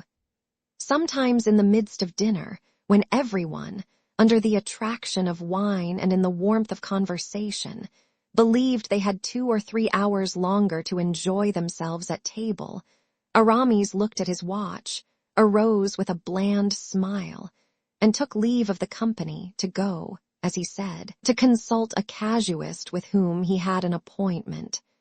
At other times he would return home to write a treatise, and requested his friends not to disturb him. At this Athos would smile, with his charming, melancholy smile, which so became his noble countenance, and Porthos would drink, swearing that Aramis would never be anything but a village curé. Planchet, D'Artagnan's valet, supported his good fortune nobly. He received 30 sous per day, and for a month he returned to his lodgings gay as a chaffinch, and affable toward his master. When the wind of adversity began to blow upon the housekeeping of the Rue des Fossoyeurs, that is to say, when the 40 pistoles of King Louis Roman XIII were consumed or nearly so, he commenced complaints which Athos thought nauseous, Porthos indecent, and Aramis ridiculous. Athos counseled D'Artagnan to dismiss the fellow. Porthos was of the opinion that he should give him a good thrashing first, and Aramis contended that a master should never attend to anything but the civilities paid to him. "This is all very easy for you to say," replied D'Artagnan. "For you, Athos, who live like a dumb man with Grimaud, who forbid him to speak, and consequently never exchange ill words with him. For you, Porthos, who carry matters in such a magnificent style, and are a god to your valet, Mousqueton.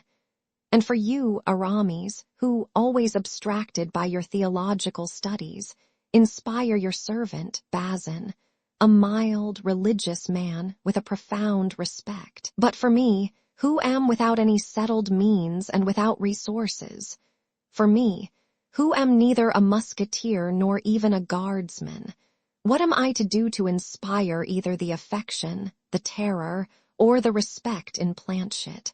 "This is serious," answered the 3 friends. "It is a family affair. It is with valets as with wives, they must be placed at once upon the footing in which you wish them to remain. Reflect upon it." D'Artagnan did reflect, and resolved to thrash Planchet provisionally, which he did with the conscientiousness that D'Artagnan carried into everything. After having well beaten him, he forbade him to leave his service without his permission. "For," added he, "the future cannot fail to mend. I inevitably look for better times. Your fortune is therefore made if you remain with me, and I am too good a master to allow you to miss such a chance by granting you the dismissal you require." This manner of acting roused much respect for D'Artagnan's policy among the musketeers. Planchet was equally seized with admiration and said no more about going away. The life of the four young men had become fraternal. D'Artagnan, who had no settled habits of his own, as he came from his province into the midst of a world quite new to him, fell easily into the habits of his friends. They rose about 8 o'clock in the winter, about 6 in summer, and went to take the countersign and see how things went on at M. de Tréville's. D'Artagnan, although he was not a musketeer, performed the duty of one with remarkable punctuality. He went on guard because he always kept company with whoever of his friends was on duty. He was well known at the Hotel of the Musketeers, where everyone considered him a good comrade. M.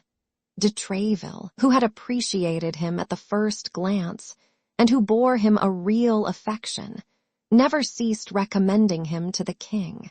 On their side, the 3 musketeers were much attached to their young comrade. The friendship which united these 4 men, and the need they felt of seeing another 3 or 4 times a day, whether for dueling, business, or pleasure, caused them to be continually running after one another like shadows, and the inseparables were constantly to be met with seeking one another, from the Luxembourg to the place Saint Sulpice, or from the Rue du Via Colombier to the Luxembourg. In the meanwhile, the promises of M. de Tréville went on prosperously. One fine morning the king commanded M. de Chevalier de Cessart to admit D'Artagnan as a cadet in his company of guards. D'Artagnan, with a sigh, donned his uniform, which he would have exchanged for that of a musketeer at the expense of 10 years of his existence. But M. de Tréville promised this favor after a novitiate of 2 years, a novitiate which might besides be abridged if an opportunity should present itself for D'Artagnan to render the king any signal service, or to distinguish himself by some brilliant action. Upon this promise, D'Artagnan withdrew, and the next day he began service. Then it became the turn of Athos, Porthos, and Aramis to mount guard with D'Artagnan when he was on duty. The company of M. Le Chevalier de Cessart thus received 4 instead of 1 when it admitted D'Artagnan. Chapter 8. Concerning a court intrigue. In the meantime, the 40 pistols of King Louis Roman XIII.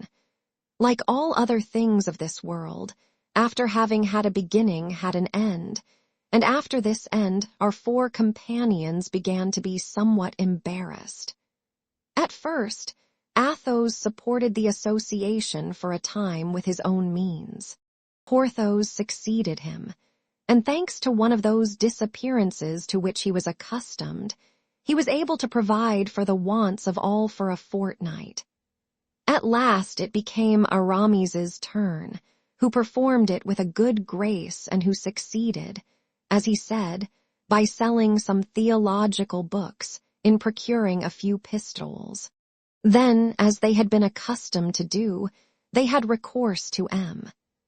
de Tréville, who made some advances on their pay, but these advances could not go far with 3 musketeers who were already much in arrears, and a guardsman who as yet had no pay at all. At length, when they found they were likely to be really in want, they got together, as a last effort, 8 or 10 pistols, with which Porthos went to the gaming table. Unfortunately, he was in a bad vein. He lost all, together with 25 pistols for which he had given his word. Then the inconvenience became distress. The hungry friends, followed by their lackeys, were seen haunting the quays and guard-rooms, picking up among their friends abroad all the dinners they could meet with. For according to the advice of Aramis, it was prudent to sow repasts right and left in prosperity, in order to reap a few in time of need. Athos was invited 4 times, and each time took his friends and their lackeys with him. Porthos had 6 occasions, and contrived in the same manner that his friends should partake of them. Aramis had 8 of them. He was a man, as must have been already perceived, who made but little noise, and yet was much sought after. As to D'Artagnan, who as yet knew nobody in the capital, he only found 1 chocolate breakfast at the house of a priest of his own province, and 1 dinner at the house of a cornet of the guards. He took his army to the priests, where they devoured as much provision as would have lasted him for 2 months, and to the cornets, who performed wonders. But as Planchet said, people do not eat at once for all time, even when they eat a good deal. D'Artagnan thus felt himself humiliated in having only procured 1 meal and a half for his companions, as the breakfast at the priest's could only be counted as half a repast, in return for the feasts which Athos, Porthos, and Aramis had procured him. He fancied himself a burden to the society, forgetting in his perfectly juvenile good faith that he had fed this society for a month, and he set his mind actively to work. He reflected that this coalition of 4 young, brave, enterprising, and active men ought to have some other object than swaggering walks, fencing lessons, and practical jokes, more or less witty. In fact, 4 men such as they were, 4 men devoted to one another from their purses to their lives, 4 men always supporting one another, never yielding, executing singly or together the resolutions formed in common, 4 arms threatening the 4 cardinal points, or turning toward a single point, must inevitably, either subterraneously in open day, by mining in the trench, by cunning, or by force, open themselves a way toward the object they wish to attain, however well it might be defended, or however distant it may seem. The only thing that astonished D'Artagnan was that his friends had never thought of this. He was thinking by himself, and even seriously racking his brain to find a direction for this single force 4 times multiplied, with which he did not doubt, as with the lever for which Archimedes sought, they should succeed in moving the world when someone tapped gently at his door. D'Artagnan awakened Planchet and ordered him to open it.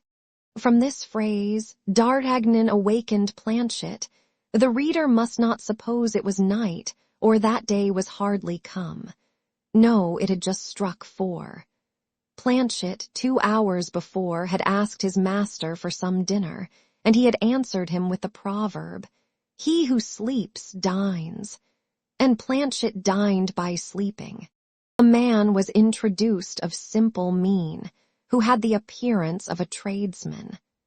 Planchet, by way of dessert, would have liked to hear the conversation, but the citizen declared to D'Artagnan that, what he had to say being important and confidential, he desired to be left alone with him.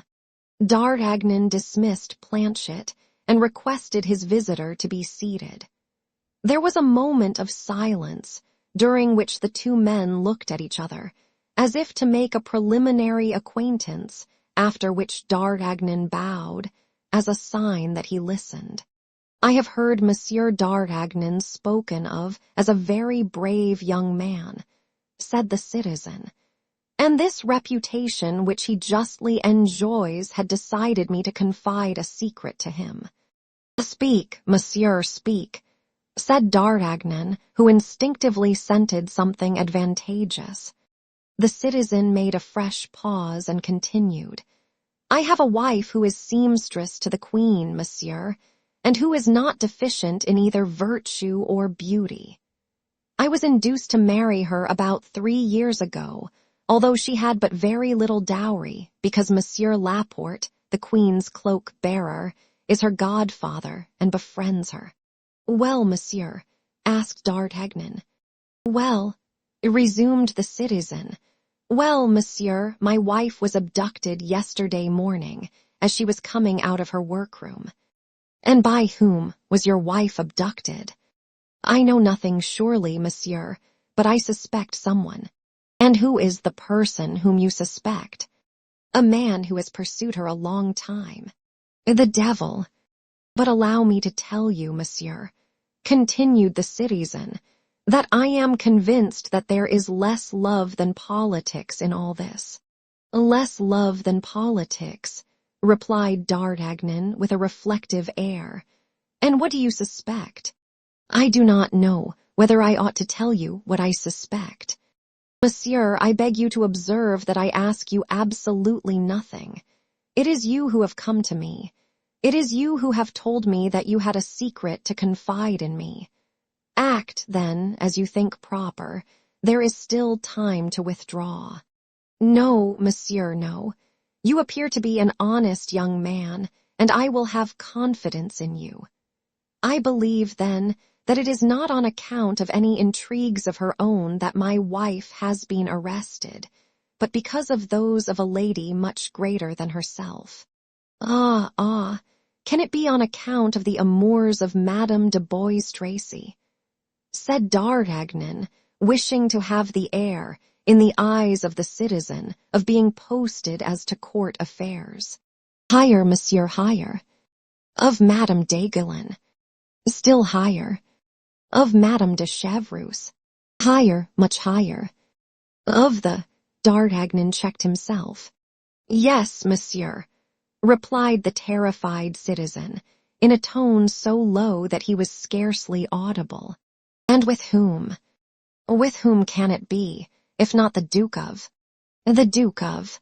Yes, monsieur, replied the citizen, giving a still fainter intonation to his voice. But how do you know all this? How do I know it? Yes, how do you know it? No half-confidence, or you understand. I know it from my wife, monsieur, from my wife herself. Who learns it from whom? From Monsieur Laporte. Did I not tell you that she was the goddaughter of Monsieur Laporte, the confidential man of the Queen? Well, Monsieur Laporte placed her near Her Majesty in order that our poor Queen might at least have someone in whom she could place confidence, abandoned as she is by the King, watched as she is by the Cardinal, betrayed as she is by everybody. It begins to develop itself, said D'Artagnan. Now, my wife came home 4 days ago, monsieur. One of her conditions was that she should come and see me twice a week, for, as I had the honor to tell you, my wife loves me dearly. My wife, then, came and confided to me that the Queen at that very moment entertained great fears. Truly? Yes, the Cardinal, as it appears, pursues her and persecutes her more than ever. He cannot pardon her the history of the saraband. You know the history of the saraband. Pardieu, know it, replied D'Artagnan, who knew nothing about it, but who wished to appear to know everything that was going on. So that now it is no longer hatred, but vengeance. Indeed. And the Queen believes. Well, what does the Queen believe? She believes that someone has written to the Duke of Buckingham in her name. In the Queen's name. Yes, to make him come to Paris, and when once come to Paris, to draw him into some snare. The devil! But your wife, monsieur, what has she to do with all this? Her devotion to the Queen is known, and they wish either to remove her from her mistress, or to intimidate her, in order to obtain Her Majesty's secrets, or to seduce her and make use of her as a spy. That is likely, said D'Artagnan. But the man who has abducted her, do you know him? I have told you that I believe I know him. His name? I do not know that. What I do know is that he is a creature of the Cardinal, his evil genius. But you have seen him. Yes, my wife pointed him out to me one day. Has he anything remarkable about him, by which one may recognize him? Oh, certainly. He is a noble of very lofty carriage, black hair, swarthy complexion, piercing eye, white teeth, and has a scar on his temple. A scar on his temple, cried D'Artagnan. And with that, white teeth, a piercing eye, dark complexion, black hair, and haughty carriage, why, that's my man of Meung. He is your man, do you say? Yes, yes, but that has nothing to do with it. No, I am wrong. On the contrary, that simplifies the matter greatly. If your man is mine, with one blow I shall obtain 2 revenges, that's all. But where to find this man? I know not. Have you no information as to his abiding place? None. One day, as I was conveying my wife back to the Louvre, he was coming out as she was going in, and she showed him to me. The devil, murmured D'Artagnan. All this is vague enough. From whom have you learned of the abduction of your wife? From Monsieur Laporte. Did he give you any details? He knew none himself. And you have learned nothing from any other quarter? Yes, I have received. What? I fear I am committing a great imprudence. You always come back to that, but I must make you see this time that it is too late to retreat. I do not retreat, Mordieu, cried the citizen, swearing in order to rouse his courage. Besides, by the faith of Bonacia. You call yourself Bonacia, interrupted D'Artagnan. Yes, that is my name. You said then, by the word of Bonacia. Pardon me for interrupting you, but it appears to me that that name is familiar to me. Possibly, monsieur. I am your landlord. Said D'Artagnan, half rising and bowing. You are my landlord. Yes, monsieur, yes. And as it is 3 months since you have been here, and though, distracted as you must be in your important occupations, you have forgotten to pay me my rent. As I say, I have not tormented you a single instant. I thought you would appreciate my delicacy. How can it be otherwise, my dear Bonacia? Replied D'Artagnan. Trust me, I am fully grateful for such unparalleled conduct, and if, as I told you, I can be of any service to you. I believe you, monsieur, I believe you. And as I was about to say, by the word of Bonacia, I have confidence in you. Finish, then, what you were about to say. The citizen took a paper from his pocket and presented it to D'Artagnan.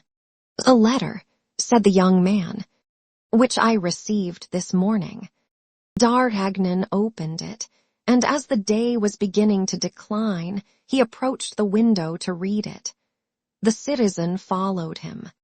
Do not seek your wife, read D'Artagnan. She will be restored to you when there is no longer occasion for her. If you make a single step to find her, you are lost. That's pretty positive, continued D'Artagnan. But after all, it is but a menace. Yes, but that menace terrifies me. I am not a fighting man at all, monsieur, and I am afraid of the Bastille. Said D'Artagnan. I have no greater regard for the Bastille than you. If it were nothing but a sword thrust, why then? I have counted upon you, on this occasion, monsieur. Yes. Seeing you constantly surrounded by musketeers of a very superb appearance, and knowing that these musketeers belonged to Monsieur de Tréville, and were consequently enemies of the cardinal, I thought that you and your friends, while rendering justice to your poor queen, would be pleased to play his eminence an ill turn. Without doubt. And then I have thought that considering 3 months' lodging, about which I have said nothing. Yes, you have already given me that reason, and I find it excellent. Reckoning still further, that as long as you do me the honor to remain in my house, I shall never speak to you about rent. Very kind. And adding to this, if there be need of it, meaning to offer you 50 pistoles, if, against all probability, you should be short at the present moment. Admirable. You are rich, then, my dear Monsieur Bonacieux. I am comfortably off, monsieur, that's all. I have scraped together some such things as an income of 2,000 or 3,000 crowns in the haberdashery business, but more particularly in venturing some funds in the last voyage of the celebrated navigator Jean Maquet, so that you understand, monsieur. But, cried the citizen. What? Demanded D'Artagnan. Whom do I see yonder? Where? In the street, facing your window, in the embrasure of that door, a man wrapped in a cloak. It is he, cried D'Artagnan and the citizen at the same time, each having recognized his man. Ah, this time, cried D'Artagnan, springing to his sword. This time he will not escape me. Drawing his sword from its scabbard, he rushed out of the apartment. On the staircase he met Athos and Porthos, who were coming to see him. They separated, and D'Artagnan rushed between them like a dart. "Pa, where are you going?" cried the two musketeers in a breath. "The man of Meung," replied D'Artagnan, and disappeared. D'Artagnan had more than once related to his friends his adventure with the stranger, as well as the apparition of the beautiful foreigner, to whom this man had confided some important missive. The opinion of Athos was that D'Artagnan had lost his letter in the skirmish. A gentleman, in his opinion, and according to D'Artagnan's portrait of him, the stranger must be a gentleman, would be incapable of the baseness of stealing a letter. Porthos saw nothing in all this but a love-meeting, given by a lady to a cavalier, or by a cavalier to a lady, which had been disturbed by the presence of D'Artagnan and his yellow horse. Aramis said that, as these sorts of affairs were mysterious, it was better not to fathom them. They understood, then, from the few words which escaped from D'Artagnan, what affair was in hand, and as they thought that overtaking his man or losing sight of him, D'Artagnan would return to his rooms, they kept on their way. When they entered D'Artagnan's chamber, it was empty. The landlord, dreading the consequences of the encounter which was doubtless about to take place between the young man and the stranger, had, consistent with the character he had given himself, judged it prudent to decamp. Chapter 9. D'Artagnan shows himself. As Athos and Porthos had foreseen, at the expiration of a half-hour, D'Artagnan returned. He had again missed his man, who had disappeared as if by enchantment. D'Artagnan had run, sword in hand, through all the neighboring streets, but had found nobody resembling the man he sought for. Then he came back to the point where, perhaps, he ought to have begun, and that was to knock at the door against which the stranger had leaned. But this proved useless, for though he knocked 10 or 12 times in succession, no one answered, and some of the neighbors, who put their noses out of their windows or were brought to their doors by the noise, had assured him that that house, all the openings of which were tightly closed, had not been inhabited for 6 months. While D'Artagnan was running through the streets and knocking at doors, Aramis had joined his companions, so that on returning home, D'Artagnan found the reunion complete. "Well," cried the 3 musketeers all together, on seeing D'Artagnan enter with his brow covered with perspiration, and his countenance upset with anger. "Well," cried he, throwing his sword upon the bed, "this man must be the devil in person. He has disappeared like a phantom, like a shade, like a spectre." "Do you believe in apparitions?" asked Athos of Porthos. "I never believe in anything I have not seen, and as I never have seen apparitions, I don't believe in them." "The Bible," said Aramis, "makes our belief in them a law, The ghost of Samuel appeared to Saul, and it is an article of faith that I should be very sorry to see any doubt thrown upon Porthos. At all events, man or devil, body or shadow, illusion or reality, this man is born for my damnation. For his flight has caused us to miss a glorious affair, gentlemen, an affair by which there were 100 pistoles, and perhaps more to be gained. How is that? Cried Porthos and Aramis in a breath.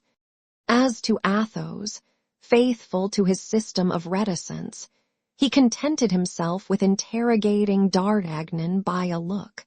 Planchet, said D'Artagnan to his domestic, who just then insinuated his head through the half-open door in order to catch some fragments of the conversation. Go down to my landlord, Monsieur Bonacieux, and ask him to send me 6 bottles of Beaugency wine. I prefer that. You have credit with your landlord, then? Asked Porthos.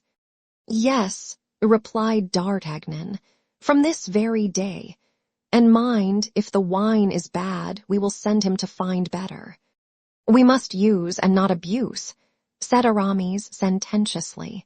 I always said that D'Artagnan had the longest head of the 4, said Athos, who, having uttered his opinion, to which D'Artagnan replied with a bow, immediately resumed his accustomed silence. But come, what is this about? Asked Porthos.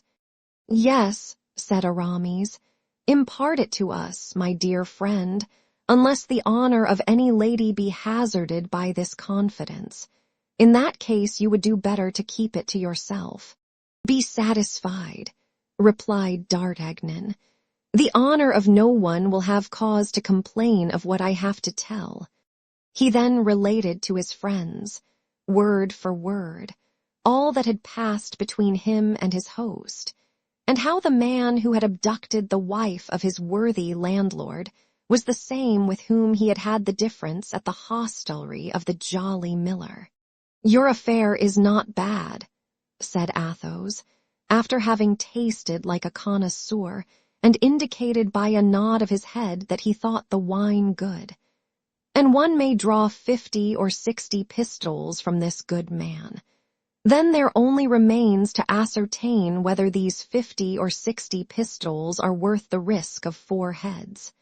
But observe, cried D'Artagnan, that there is a woman in the affair, a woman carried off, a woman who is doubtless threatened, tortured perhaps, and all because she is faithful to her mistress. Beware, D'Artagnan, beware, said Aramis. You grow a little too warm, in my opinion, about the fate of Madame Bonacieux. Woman was created for our destruction, and it is from her we inherit all our miseries. At this speech of Aramis, the brow of Athos became clouded, and he bit his lips. It is not Madame Bonacieux about whom I am anxious, cried D'Artagnan, but the queen whom the king abandons, whom the cardinal persecutes, and who sees the heads of all her friends fall, one after the other. Why does she love what we hate most in the world, the Spaniards and the English? Spain is her country, replied D'Artagnan, and it is very natural that she should love the Spanish, who are the children of the same soil as herself. As to the second reproach, I have heard it said that she does not love the English, but an Englishman.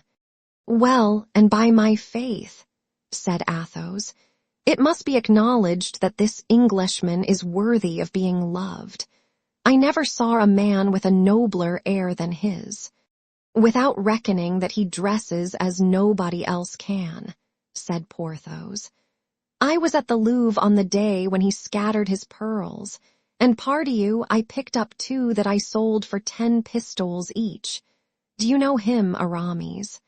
As well as you do, gentlemen, for I was among those who seized him in the garden at Amiens, into which Monsieur Putange, the Queen's equerry, introduced me.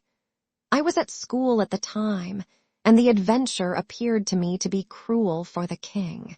"Which would not prevent me," said D'Artagnan, "if I knew where the Duke of Buckingham was, from taking him by the hand and conducting him to the Queen, were it only to enrage the cardinal, and if we could find means to play him a sharp turn, I vow that I would voluntarily risk my head in doing it." "And did the mercer," rejoined Athos, "tell you, D'Artagnan, that the Queen thought that Buckingham had been brought over by a forged letter?" "She is afraid so." "Wait a minute, then," said Aramis. "What for?" demanded Porthos. "Go on, while I endeavor to recall circumstances." "And now I am convinced," said D'Artagnan, "that this abduction of the Queen's woman is connected with the events of which we are speaking, and perhaps with the presence of Buckingham in Paris." "The Gascon is full of ideas," said Porthos with admiration. "I like to hear him talk," said Athos. "His dialect amuses me." "Gentlemen," cried Aramis, "listen to this." "Listen to Aramis," said his three friends. "Yesterday I was at the house of a doctor of theology, whom I sometimes consult about my studies." Athos smiled. "He resides in a quiet quarter," continued Aramis. "His tastes and his profession require it. Now, at the moment when I left his house—" Here Aramis paused. "Well," cried his auditors, "at the moment you left his house." Aramis appeared to make a strong inward effort, like a man who, in the full relation of a falsehood, finds himself stopped by some unforeseen obstacle. But the eyes of his three companions were fixed upon him, their ears were wide open, and there were no means of retreat. "This doctor has a niece," continued Aramis. "Ah, he has a niece," interrupted Porthos. "A very respectable lady," said Aramis. The three friends burst into laughter. "Ah, if you laugh, if you doubt me," replied Aramis, "you shall know nothing. We believe like Mohammedans, and are as mute as tombstones," said Athos. "I will continue, then," resumed Aramis. "This niece comes sometimes to see her uncle, and by chance was there yesterday at the same time that I was, and it was my duty to offer to conduct her to her carriage." "Ah, she has a carriage, then, this niece of the doctor," interrupted Porthos, one of whose faults was a great looseness of tongue.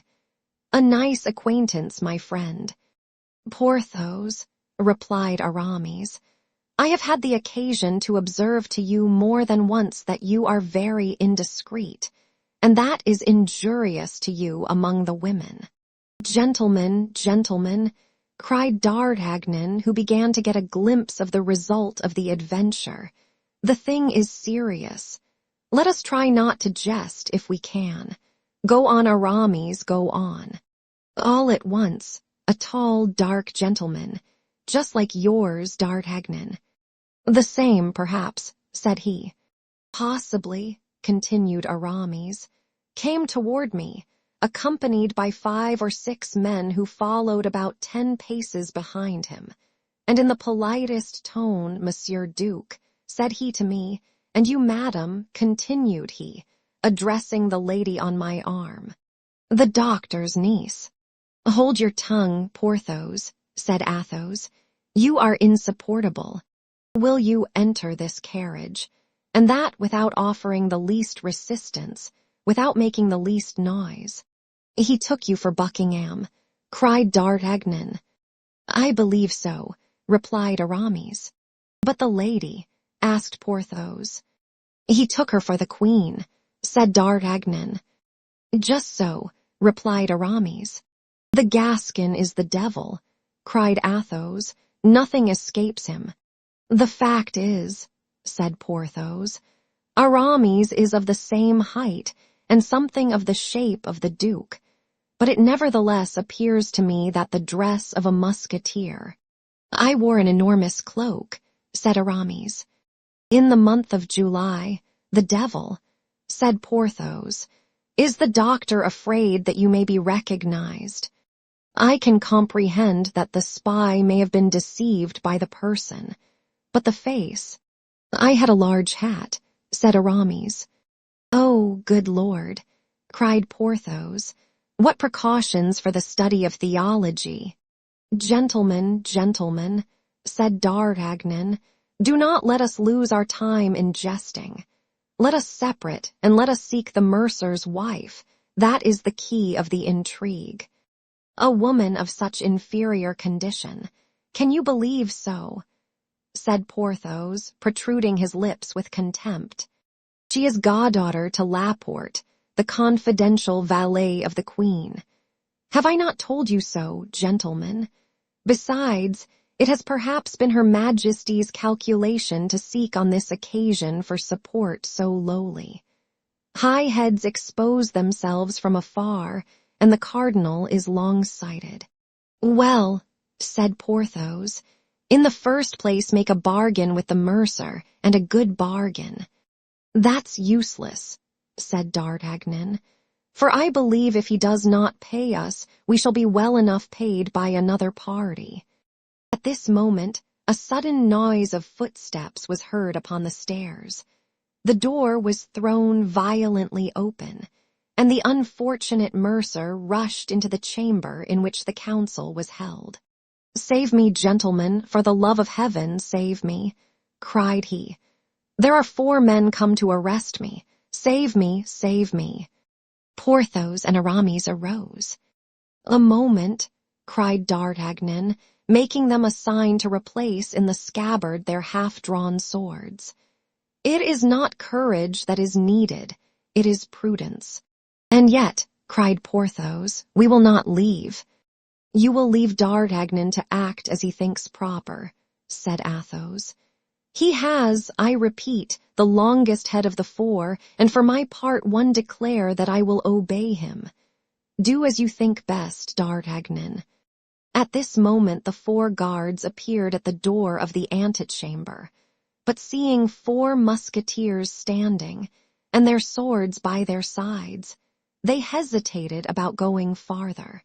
"Come in, gentlemen, come in," called D'Artagnan. "You are here in my apartment, and we are all faithful servants of the king and cardinal.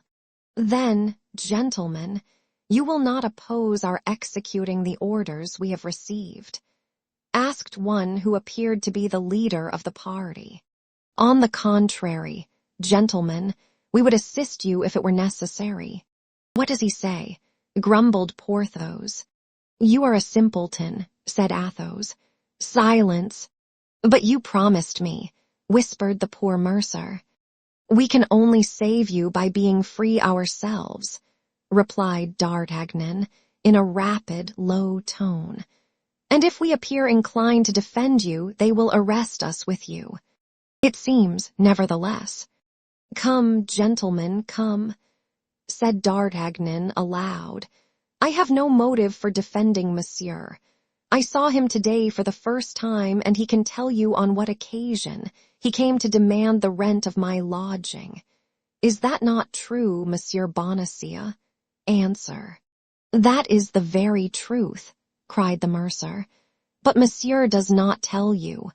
Silence with respect to me, silence with respect to my friends. Silence about the Queen above all, or you will ruin everybody without saving yourself. Come, come, gentlemen, remove the fellow."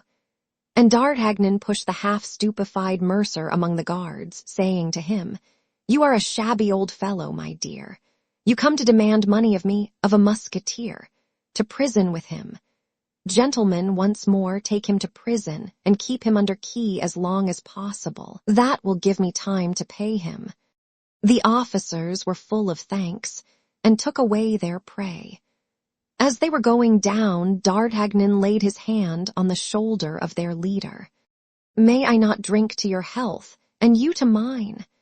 said D'Artagnan, filling 2 glasses with the Beaugency wine which he had obtained from the liberality of M. Bonacieux. "That will do me great honor," said the leader of the posse, "and I accept thankfully." "Then to yours, monsieur. what is your name? Boyce Renard. Monsieur Boyce Renard. To yours, my gentleman. What is your name in your turn, if you please? D'Artagnan. To yours, monsieur. And above all others, cried D'Artagnan, as if carried away by his enthusiasm, to that of the king and the cardinal. The leader of the posse would perhaps have doubted the sincerity of D'Artagnan if the wine had been bad. But the wine was good, and he was convinced. "What diabolical villainy you have performed here," said Porthos, when the officer had rejoined his companions and the four friends found themselves alone. "Shame, shame, for four musketeers to allow an unfortunate fellow who cried for help to be arrested in their midst, and a gentleman to hobnob with a bailiff." "Porthos," said Aramis, "Athos has already told you that you are a simpleton, and I am quite of his opinion. D'Artagnan, you are a great man, and when you occupy Monsieur de Tréville's place, I will come and ask your influence to secure me an abbey." "Well, I am in a maze," said Porthos. "Do you approve of what D'Artagnan has done?" "Parbleu, indeed I do," said Athos. "I not only approve of what he has done, but I congratulate him upon it." "And now, gentlemen," said D'Artagnan, without stopping to explain his conduct to Porthos, "all for one for all, that is our motto, is it not?" "And yet," said Porthos. "Hold out your hand and swear," cried Athos and Aramis at once. Overcome by example, grumbling to himself, nevertheless, Porthos stretched out his hand, and the four friends repeated with one voice the formula dictated by D'Artagnan. "All for one for all." "That's well, now let us everyone retire to his own home," said D'Artagnan, as if he had done nothing but command all his life. "And attention, for from this moment we are at feud with the cardinal." Chapter 10. A mousetrap in the 17th century. The invention of the mousetrap does not date from our days. As soon as societies, in forming, had invented any kind of police, that police invented mousetraps.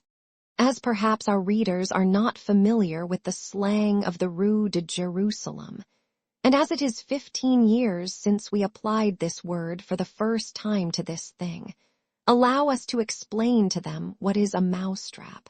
When in a house, of whatever kind it may be, an individual suspected of any crime is arrested, the arrest is held secret. 4 or 5 men are placed in ambuscade in the first room. The door is open to all who knock. It is closed after them, and they are arrested, so that at the end of 2 or 3 days they have in their power almost all the habitués of the establishment. And that is a mousetrap. The apartment of M.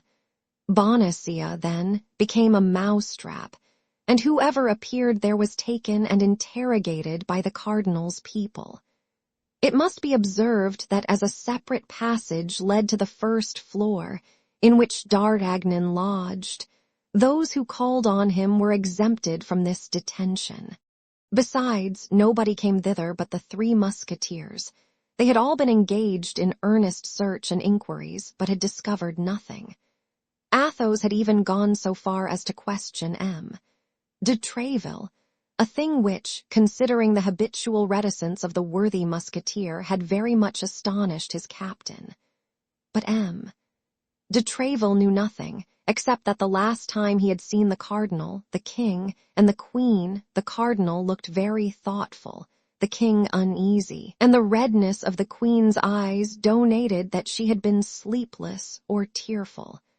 But this last circumstance was not striking, as the queen since her marriage had slept badly and wept much. M. de Tréville requested Athos, whatever might happen, to be observant of his duty to the king, but particularly to the queen, begging him to convey his desires to his comrades. As to D'Artagnan, he did not budge from his apartment. He converted his chamber into an observatory. From his windows he saw all the visitors who were caught. Then, having removed a plank from his floor, and nothing remaining but a simple ceiling between him and the room beneath, in which the interrogatories were made, he heard all that passed between the inquisitors and the accused. The interrogatories, preceded by a minute search operated upon the persons arrested, were almost always framed thus: "Has Madame Bonacieux sent anything to you for her husband, or any other person?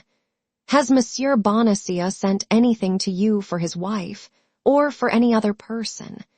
Has either of them confided anything to you by word of mouth? If they knew anything, they would not question people in this manner," said D'Artagnan to himself. "Now, what is it they want to know? Why, they want to know if the Duke of Buckingham is in Paris, and if he has had, or is likely to have, an interview with the Queen." D'Artagnan held onto this idea, which, from what he had heard, was not wanting in probability. In the meantime, the mousetrap continued in operation, and likewise D'Artagnan's vigilance. On the evening of the day after the arrest of poor Bonacieux, as Athos had just left D'Artagnan to report at M. de Tréville's, as 9 o'clock had just struck, and as Planchet, who had not yet made the bed, was beginning his task, a knocking was heard at the street door. The door was instantly opened and shut. Someone was taken in the mousetrap. D'Artagnan flew to his hole, laid himself down on the floor at full length, and listened. Cries were soon heard, and then moans, which someone appeared to be endeavoring to stifle. There were no questions. "The devil," said D'Artagnan to himself. "It seems like a woman. They search her, she resists, they use force, the scoundrels." In spite of his prudence, D'Artagnan restrained himself with great difficulty from taking a part in the scene that was going on below. "But I tell you that I am the mistress of the house, gentlemen. I tell you I am Madame Bonacieux. I tell you I belong to the Queen," cried the unfortunate woman. "Madame Bonacieux," murmured D'Artagnan. "Can I be so lucky as to find what everybody is seeking for?" The voice became more and more indistinct. A tumultuous movement shook the partition. The victim resisted as much as a woman could resist 4 men. "Pardon, gentlemen, murmured the voice, which could now only be heard in inarticulate sounds. "They are binding her, they are going to drag her away," cried D'Artagnan to himself, springing up from the floor. "My sword! Good, it is by my side. Planchet. Monsieur, run and seek Athos, Porthos, and Aramis. One of the 3 will certainly be at home, perhaps all 3. Tell them to take arms, to come here, and to run. Ah, I remember, Athos is at Monsieur de Tréville's. But where are you going, monsieur? Where are you going?" "I am going down by the window in order to be there the sooner," cried D'Artagnan. "You put back the boards, sweep the floor, go out at the door, and run as I told you." "Oh, monsieur, you will kill yourself," cried Planchet. "Hold your tongue, stupid fellow," said D'Artagnan, and laying hold of the casement, he let himself gently down from the first story, which fortunately was not very elevated, without doing himself the slightest injury. He then went straight to the door and knocked, murmuring, "I will go myself and be caught in the mousetrap, but woe be to the cats that shall pounce upon such a mouse." The knocker had scarcely sounded under the hand of the young man before the tumult ceased. Steps approached, the door was opened, and D'Artagnan, sword in hand, rushed into the rooms of M. Bonacieux, the door of which, doubtless acted upon by a spring, closed after him. Then those who dwelt in Bonacieux's unfortunate house, together with the nearest neighbors, heard loud cries, stamping of feet, clashing of swords, and breaking of furniture.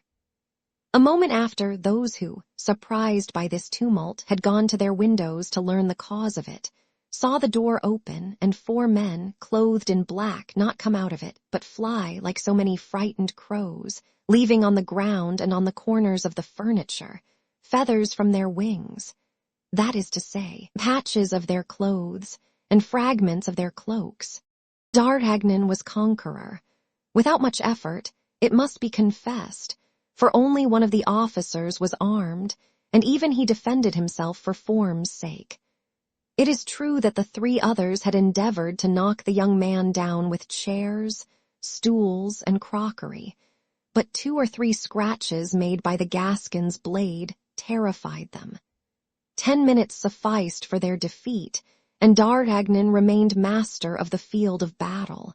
The neighbors who had opened their windows, with the coolness peculiar to the inhabitants of Paris in these times of perpetual riots and disturbances, closed them again as soon as they saw the 4 men in black flee, their instinct telling them that for the time all was over. Besides, it began to grow late, and then, as today, people went to bed early in the quarter of the Luxembourg. On being left alone with Mme. Bonacieux, D'Artagnan turned toward her. The poor woman reclined where she had been left, half fainting upon an armchair. D'Artagnan examined her with a rapid glance. She was a charming woman of 25 or 26 years, with dark hair, blue eyes, and a nose slightly turned up, admirable teeth, and a complexion marbled with rose and opal. There, however, ended the signs which might have confounded her with a lady of rank. The hands were white, but without delicacy. The feet did not bespeak the woman of quality.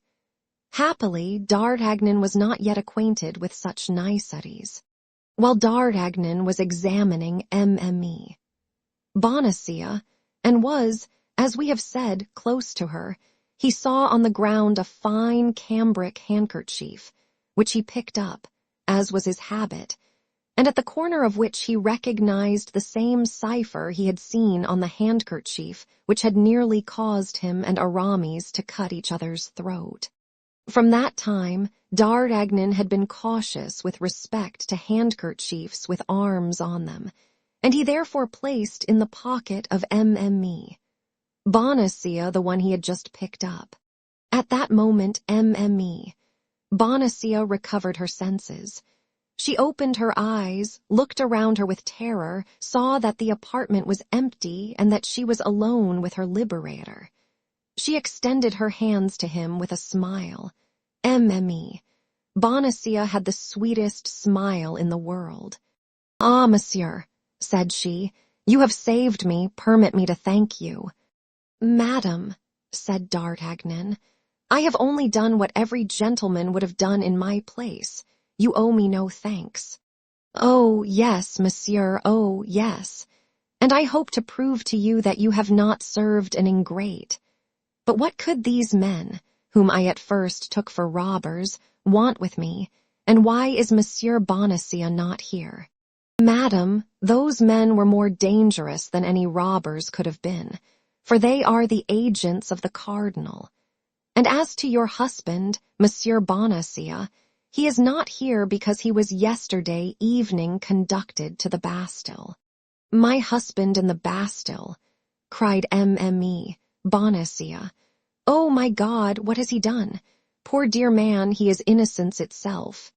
And something like a faint smile lighted the still terrified features of the young woman. "What has he done, madam?" said D'Artagnan. "I believe that his only crime is to have at the same time the good fortune and the misfortune to be your husband. But, monsieur, you know then." "I know that you have been abducted, madam." "And by whom? Do you know him? Oh, if you know him, tell me." "By a man of from 40 to 45 years, with black hair, a dark complexion, and a scar on his left temple." That is he, but his name. Ah, his name. I do not know that. And did my husband know I had been carried off?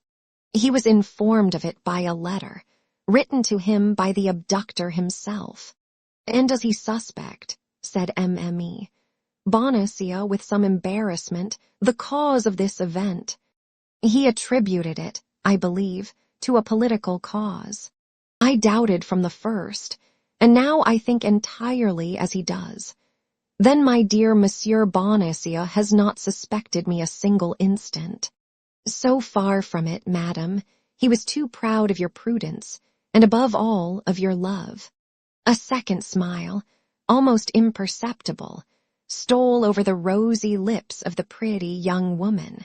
But, continued D'Artagnan, how did you escape?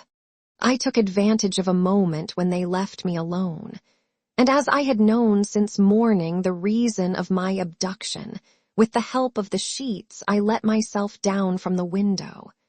Then, as I believed my husband would be at home, I hastened hither, to place yourself under his protection. Oh, no, poor dear man. I knew very well that he was incapable of defending me, but as he could serve us in other ways, I wished to inform him. Of what? Oh, that is not my secret. I must not, therefore, tell you. Besides, said D'Artagnan, pardon me, madam, if guardsman as I am, I remind you of prudence. Besides, I believe we are not here in a very proper place for imparting confidences. The men I have put to flight will return reinforced. If they find us here, we are lost. I have sent for 3 of my friends, but who knows whether they were at home? Yes, you are right, cried the affrighted Mme. Bonacieux. Let us fly, let us save ourselves. At these words, she passed her arm under that of D'Artagnan, and urged him forward eagerly. But whither shall we fly? Whither escape? Let us first withdraw from this house. Afterward we shall see. The young woman and the young man, without taking the trouble to shut the door after them, descended the Rue des Fossoyeurs rapidly, turned into the Rue des Fosses, Monsieur le Prince, and did not stop till they came to the place Saint Sulpice. And now what are we to do, and where do you wish me to conduct you? Asked D'Artagnan. I am at quite a loss how to answer you, I admit, said Mme. Bonacieux. My intention was to inform Monsieur Laporte, through my husband, in order that Monsieur Laporte might tell us precisely what had taken place at the Louvre in the last 3 days, and whether there is any danger in presenting myself there. But I, said D'Artagnan, can go and inform Monsieur Laporte. No doubt you could, only there is one misfortune, and that is that Monsieur Bonacieux is known at the Louvre, and would be allowed to pass, whereas you are not known there, and the gate would be closed against you. Ah, bah, said D'Artagnan, you have at some wicket of the Louvre a concierge who is devoted to you, and who, thanks to a password, would. Mme. Bonacieux looked earnestly at the young man. And if I give you this password, said she, would you forget it as soon as you used it?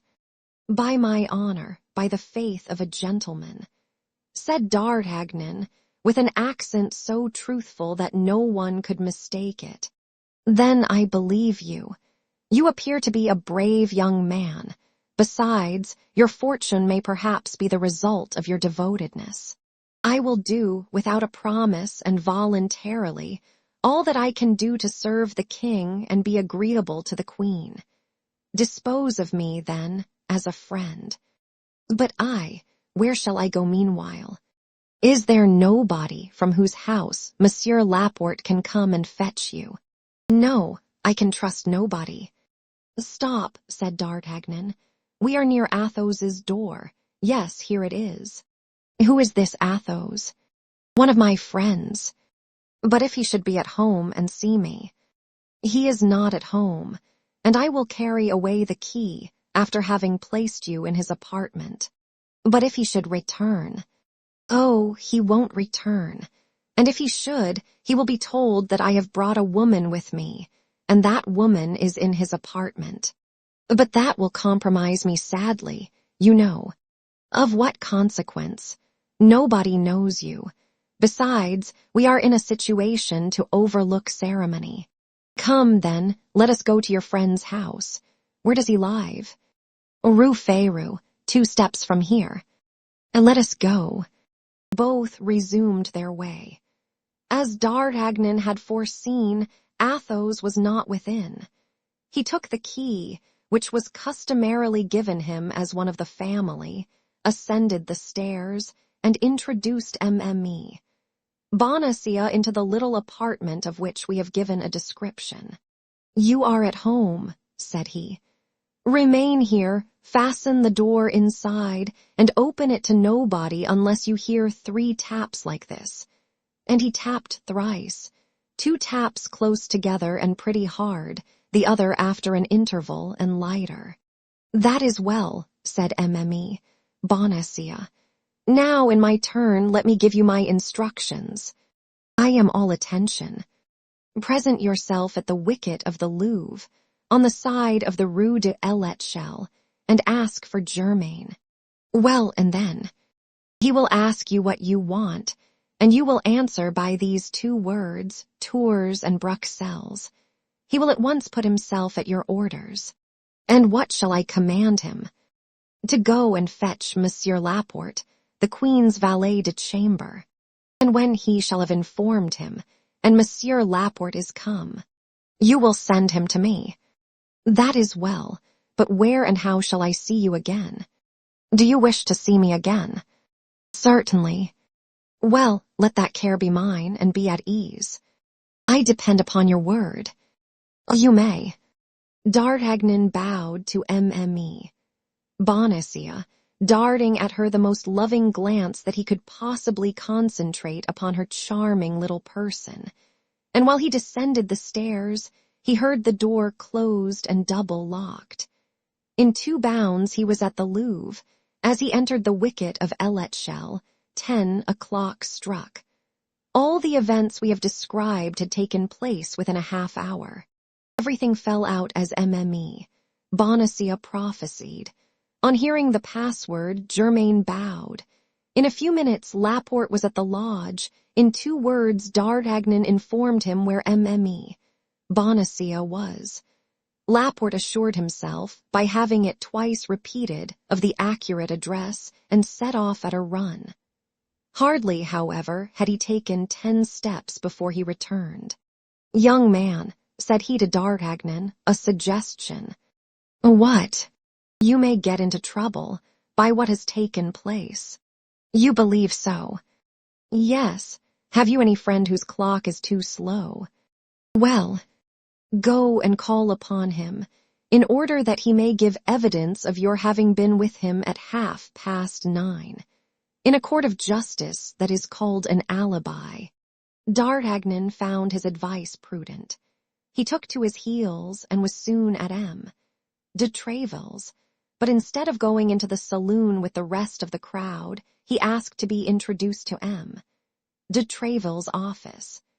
As D'Artagnan so constantly frequented the hotel, no difficulty was made in complying with his request, and a servant went to inform de Tréville that his young compatriot, having something important to communicate, solicited a private audience. 5 minutes after, de Tréville was asking D'Artagnan what he could do to serve him, and what caused his visit at so late an hour. "Pardon me, monsieur," said D'Artagnan, who had profited by the moment he had been left alone to put back de Tréville's clock 3/4 of an hour, but I thought, as it was yet only 25 minutes past 9, it was not too late to wait upon you." 25 minutes past 9, cried de Tréville, looking at the clock. "Why, that's impossible." "Look, rather, monsieur," said D'Artagnan. "The clock shows it." "That's true," said de Tréville. "I believed it later, but what can I do for you?" Then D'Artagnan told M. de Treville a long history about the queen. He expressed to him the fears he entertained with respect to her majesty. He related to him what he had heard of the projects of the cardinal with regard to Buckingham, and all with a tranquillity and candor of which M. de Treville was the more the dupe, from having himself, as we have said, observed something fresh between the cardinal, the king, and the queen. As 10 o'clock was striking, D'Artagnan left M. de Treville, who thanked him for his information, recommended him to have the service of the king and queen always at heart, and returned to the saloon. But at the foot of the stairs, D'Artagnan remembered he had forgotten his cane. He consequently sprang up again, re-entered the office, with a turn of his finger set the clock right again, that it might not be perceived the next day that it had been put wrong, and certain from that time that he had a witness to prove his alibi. He ran downstairs, and soon found himself in the street. Chapter 11, in which the plot thickens. His visit to M. de Treville being paid, the pensive D'Artagnan took the longest way homeward. On what was D'Artagnan thinking, that he strayed thus from his path, gazing at the stars of heaven, and sometimes sighing, sometimes smiling? He was thinking of Mme. Bonacieux. For an apprentice musketeer, the young woman was almost an ideal of love.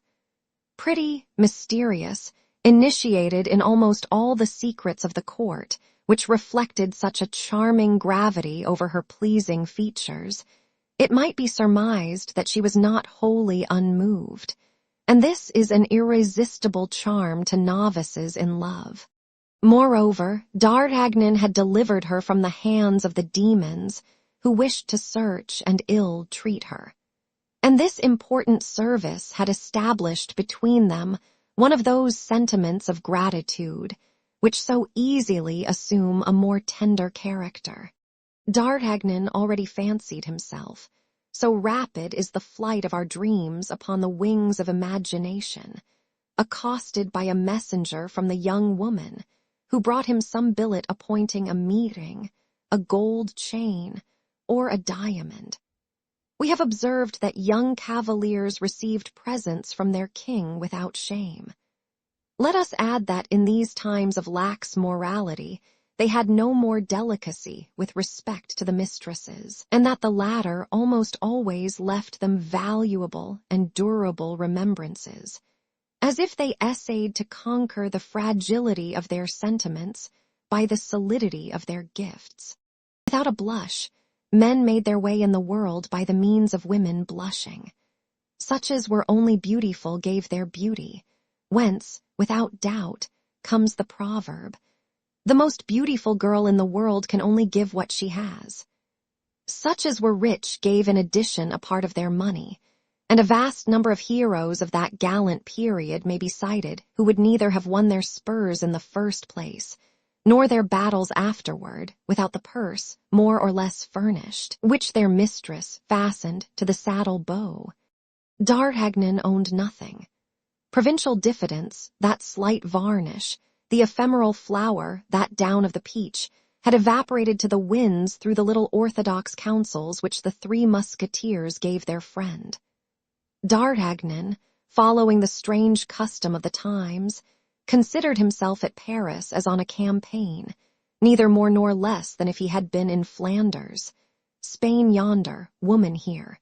In each there was an enemy to contend with, and contributions to be levied. But we must say, at the present moment D'Artagnan was ruled by a feeling much more noble and disinterested. The mercer had said that he was rich. The young man might easily guess that with so weak a man as M.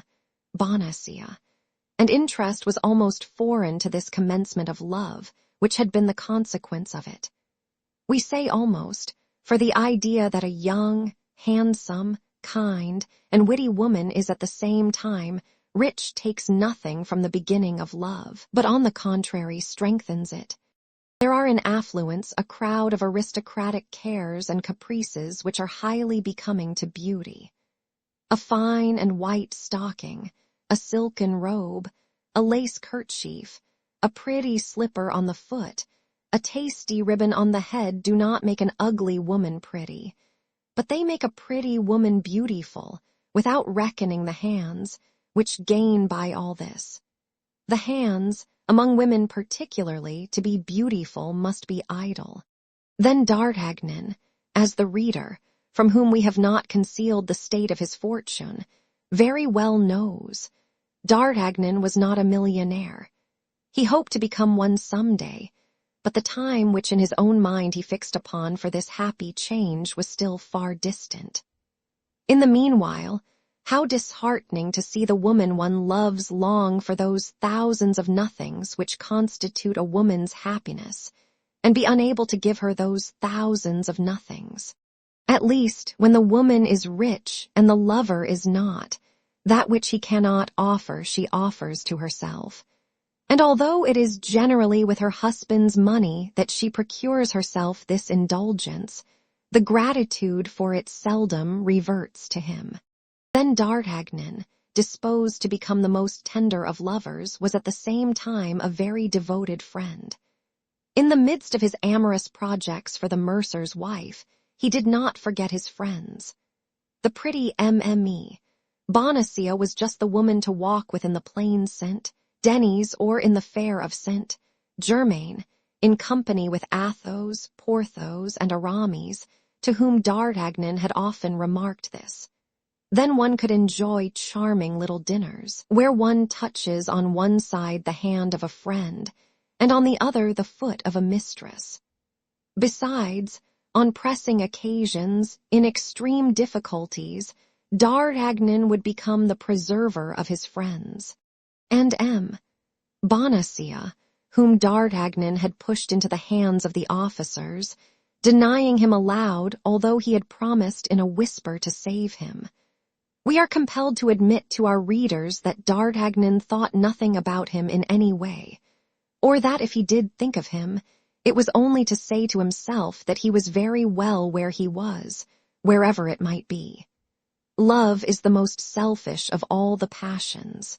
Let our readers reassure themselves. If D'Artagnan forgets his host, or appears to forget him under the pretense of not knowing where he has been carried, we will not forget him, and we know where he is. But for the moment, let us do as did the amorous Gascon. We will see after the worthy mercer later.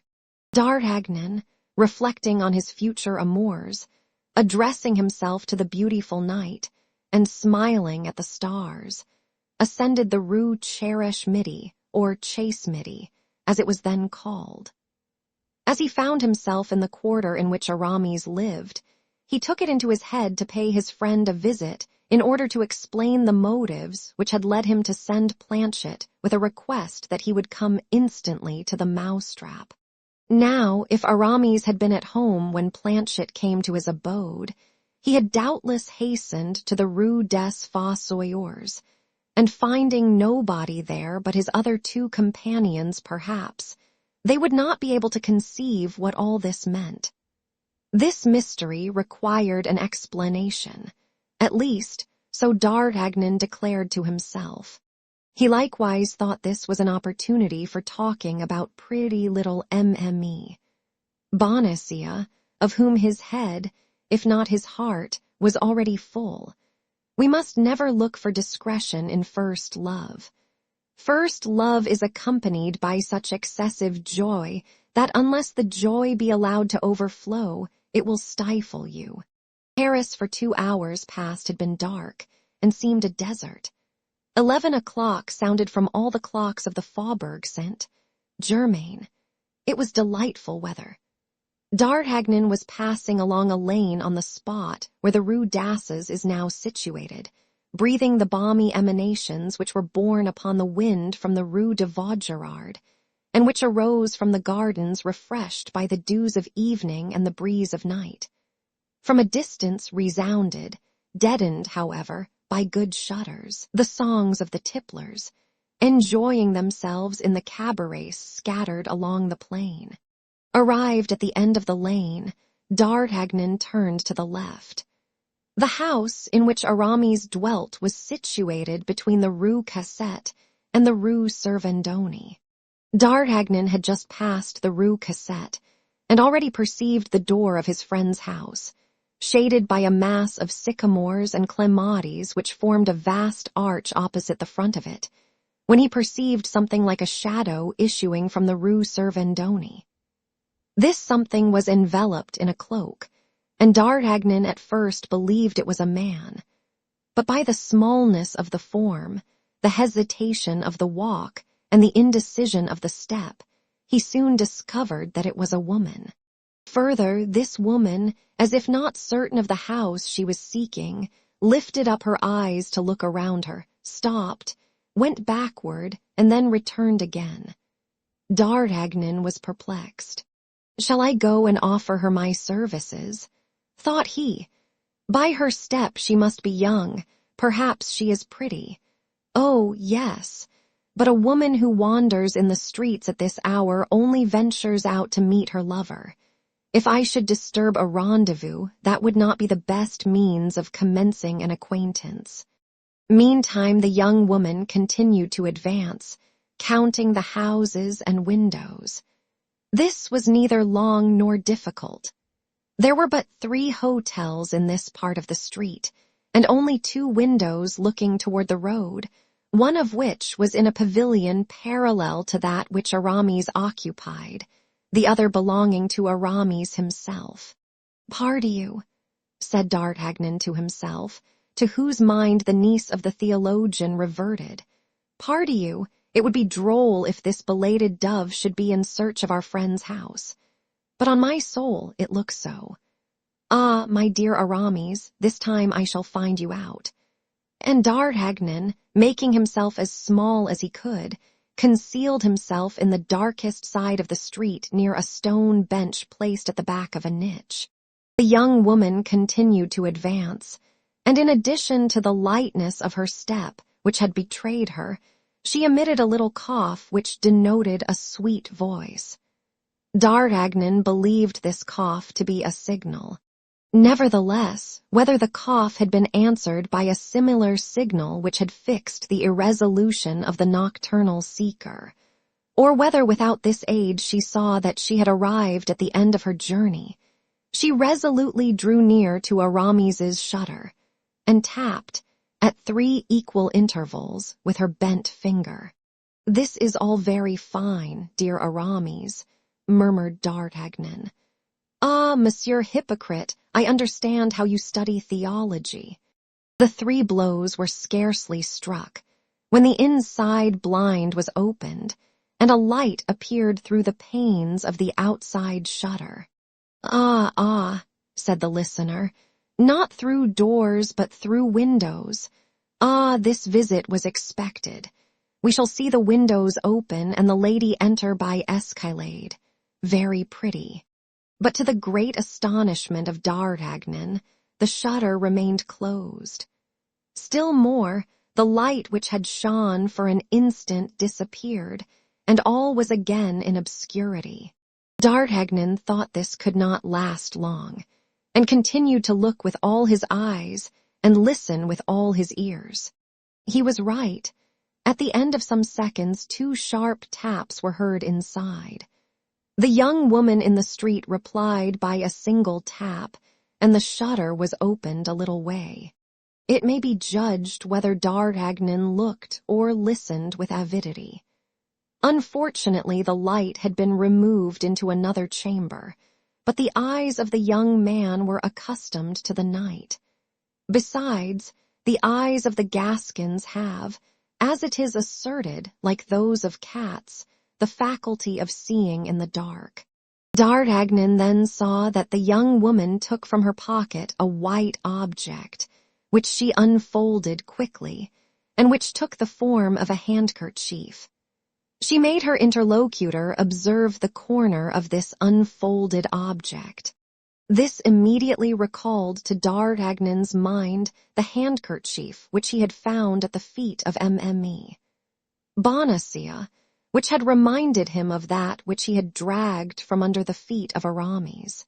What the devil could that handkerchief signify? Placed where he was, D'Artagnan could not perceive the face of Aramis. We say Aramis because the young man entertained no doubt that it was his friend who held this dialogue from the interior with the lady of the exterior. Curiosity prevailed over prudence, and profiting by the preoccupation into which the sight of the handkerchief appeared to have plunged the two personages now on the scene, he stole from his hiding place, and quick as lightning, but stepping with utmost caution, he ran and placed himself close to the angle of the wall, from which his eye could pierce the interior of Aramis's room. Upon gaining this advantage, D'Artagnan was near uttering a cry of surprise. It was not Aramis who was conversing with the nocturnal visitor. It was a woman. D'Artagnan, however, could only see enough to recognize the form of her vestments, not enough to distinguish her features. At the same instant, the woman inside drew a second handkerchief from her pocket and exchanged it for that which had just been shown to her. Then some words were spoken by the two women. At length the shutter closed. The woman who was outside the window turned round and passed within 4 steps of D'Artagnan, pulling down the hood of her mantle, but the precaution was too late. D'Artagnan had already recognized Mme. Bonacieux. Mme. Bonacieux. The suspicion that it was she had crossed the mind of D'Artagnan when she drew the handkerchief from her pocket. But what probability was there that Mme. Bonacieux, who had sent for M. Laporte, in order to be reconducted to the Louvre, should be running about the streets of Paris at 11:30 at night, at the risk of being abducted a second time? This must be, then, an affair of importance. And what is the most important affair to a woman of 25? Love. But was it on her own account, or on account of another, that she exposed herself to such hazards? This was a question the young man asked himself, whom the demon of jealousy already gnawed, being in heart neither more nor less than an accepted lover. There was a very simple means of satisfying himself whither Mme. Bonacieux was going. That was to follow her. This method was so simple that D'Artagnan employed it quite naturally and instinctively. But at the sight of the young man, who detached himself from the wall like a statue walking from its niche, and at the noise of the steps which she heard resound behind her, Mme. Bonacieux uttered a little cry and fled. D'Artagnan ran after her. It was not difficult for him to overtake a woman embarrassed with her cloak. He came up with her before she had traversed a third of the street. The unfortunate woman was exhausted, not by fatigue but by terror, and when D'Artagnan placed his hand upon her shoulder, she sank upon one knee, crying in a choking voice, "Kill me! If you please, you shall know nothing."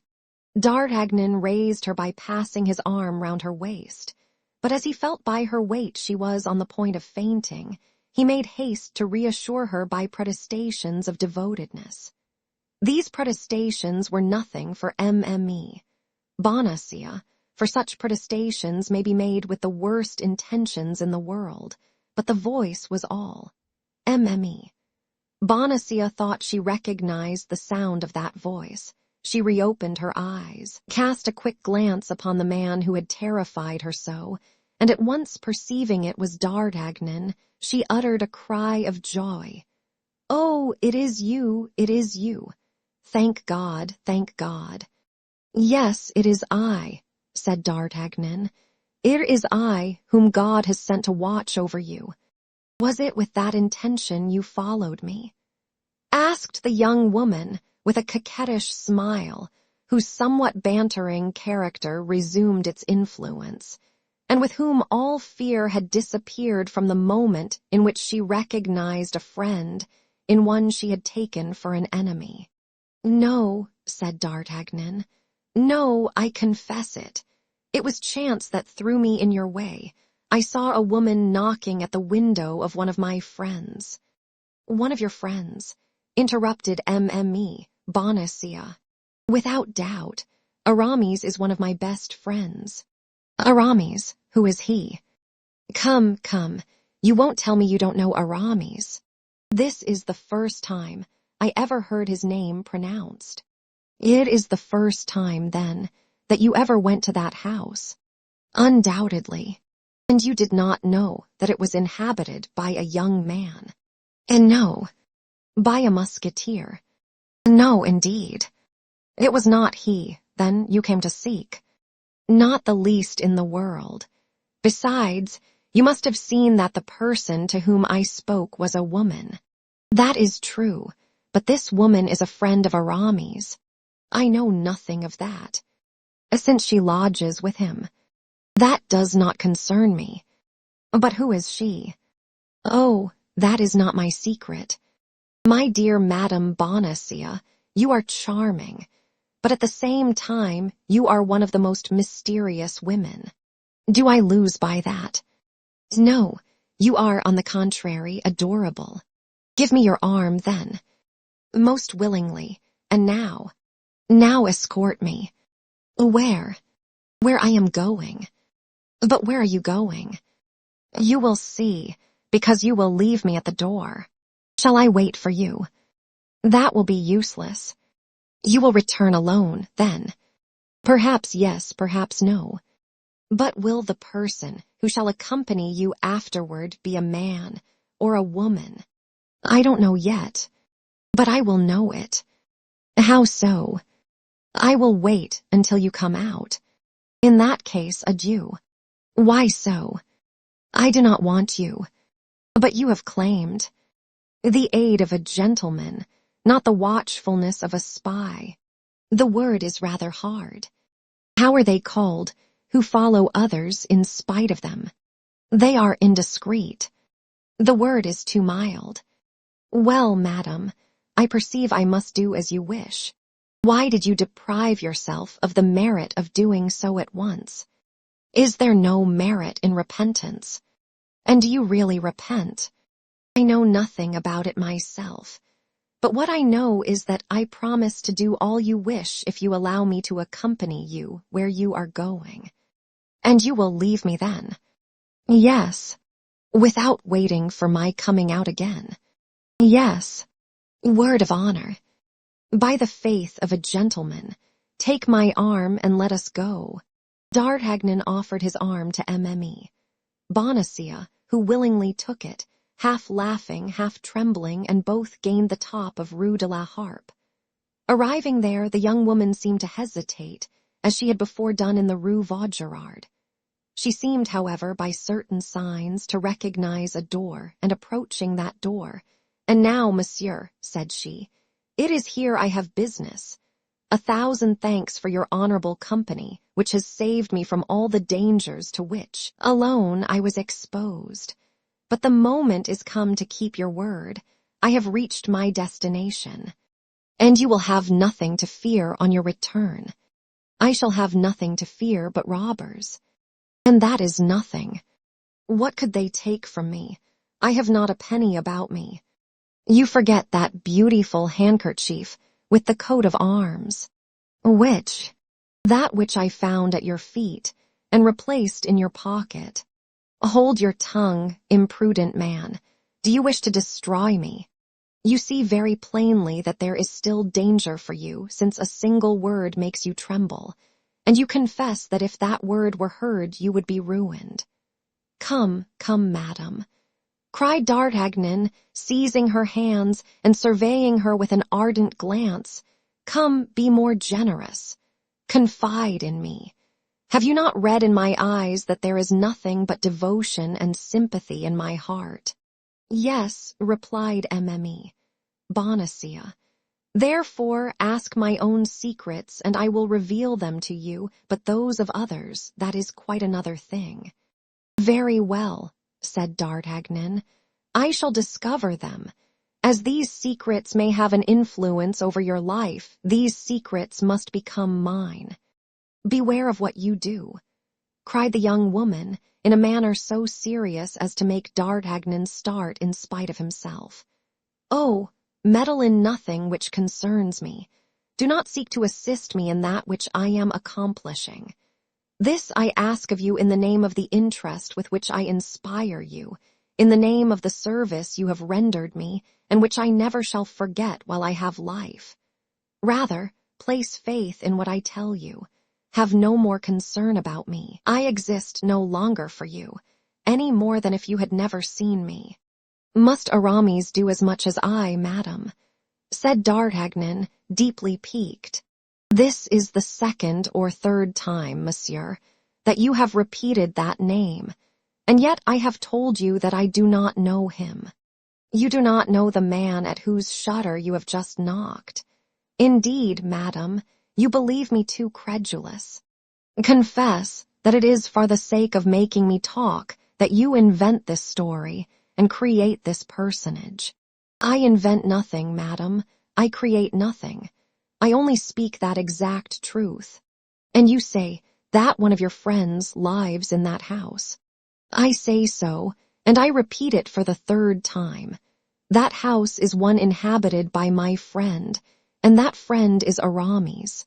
All this will be cleared up at a later period," murmured the young woman. "No, monsieur, be silent.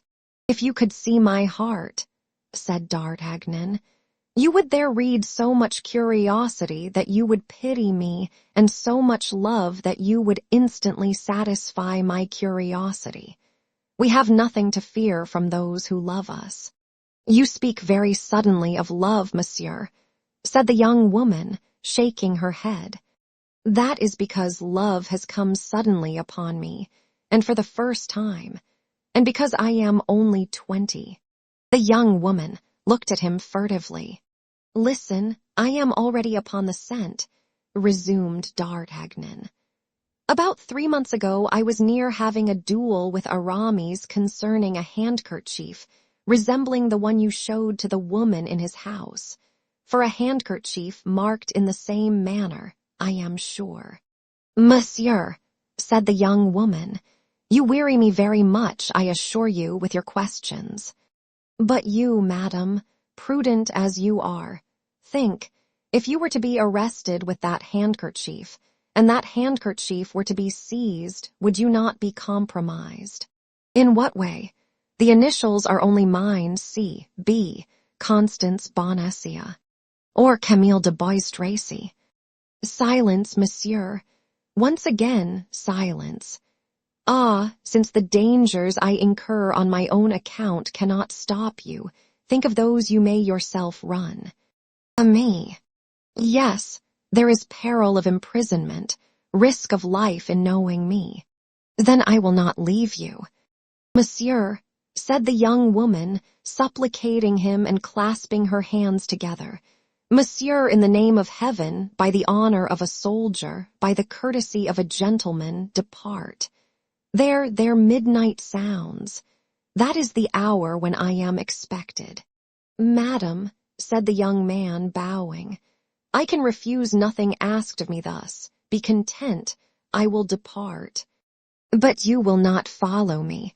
You will not watch me." "I will return home instantly." "Ah, I was quite sure you were a good and brave young man," said M.M.E.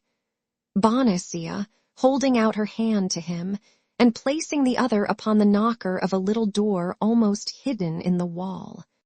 D'Artagnan seized the hand held out to him, and kissed it ardently.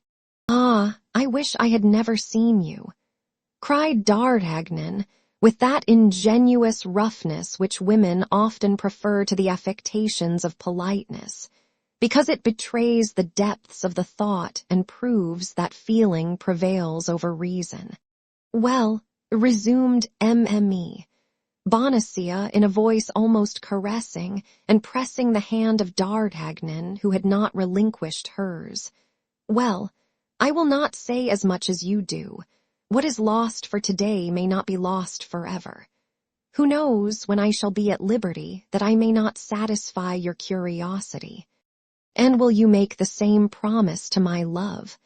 cried D'Artagnan, beside himself with joy. "Oh, as to that, I do not engage myself. That depends upon the sentiments with which you may inspire me. Then today, madam." "Oh, today, I am no further than gratitude." "Ah, you are too charming," said D'Artagnan sorrowfully, "and you abuse my love." "No, I use your generosity, that's all. But be of good cheer. With certain people everything comes round." "Oh, you render me the happiest of men. Do not forget this evening. Do not forget that promise. Be satisfied. In the proper time and place I will remember everything. Now then, go, in the name of heaven. I was expected at sharp midnight, and I am late. By 5 minutes. Yes, but in certain circumstances, 5 minutes are 5 ages. When one loves. Well, and who told you I had no affair with a lover?" "It is a man, then, who expects you," cried D'Artagnan. "A man." "The discussion is going to begin again," said Mme. Bonacieux, with a half-smile which was not exempt from a tinge of impatience. No, I go, I depart. I believe in you, and I would have all the merit of my devotion, even if that devotion were stupidity. Adieu, madam, adieu."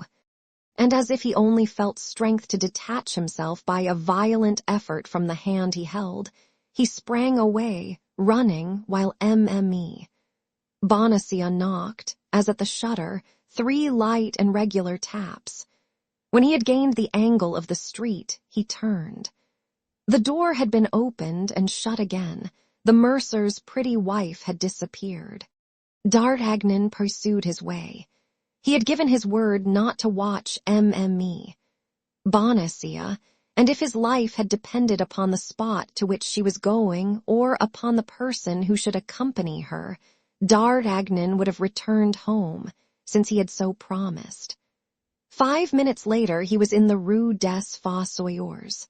"Poor Athos," said he. "He will never guess what all this means. He will have fallen asleep waiting for me, or else he will have returned home, where he will have learned that a woman had been there." A woman with Athos. After all, continued D'Artagnan, there was certainly one with Aramis. All this is very strange, and I am curious to know how it will end. "Badly, monsieur, badly," replied a voice which the young man recognized as that of Planchet. For, soliloquizing aloud, as very preoccupied people do, he had entered the alley, at the end of which were the stairs which led to his chamber. "How badly? What do you mean by that, you idiot?" asked D'Artagnan. "What has happened?" "All sorts of misfortunes." "What?" "In the first place, Monsieur Athos is arrested." "Arrested? Athos arrested? What for?" "He was found in your lodging. They took him for you." "And by whom was he arrested?" "By guards, brought by the men in black whom you put to flight." "Why did he not tell them his name? Why did he not tell them he knew nothing about this affair?" "He took care not to do so, monsieur. On the contrary, he came up to me and said, 'It is your master that needs his liberty at this moment and not I, since he knows everything and I know nothing. They will believe he is arrested, and that will give him time. In 3 days I will tell them who I am, and they cannot fail to let me go.'" "Bravo, Athos, noble heart," murmured D'Artagnan. "I know him well there, and what did the officers do?" "4 conveyed him away, I don't know where, to the Bastille or Fort l'Evêque. 2 remained with the men in black, who rummaged every place and took all the papers. The last 2 mounted guard at the door during this examination. Then, when all was over, they went away, leaving the house empty and exposed." "And Porthos and Aramis?" "I could not find them. They did not come.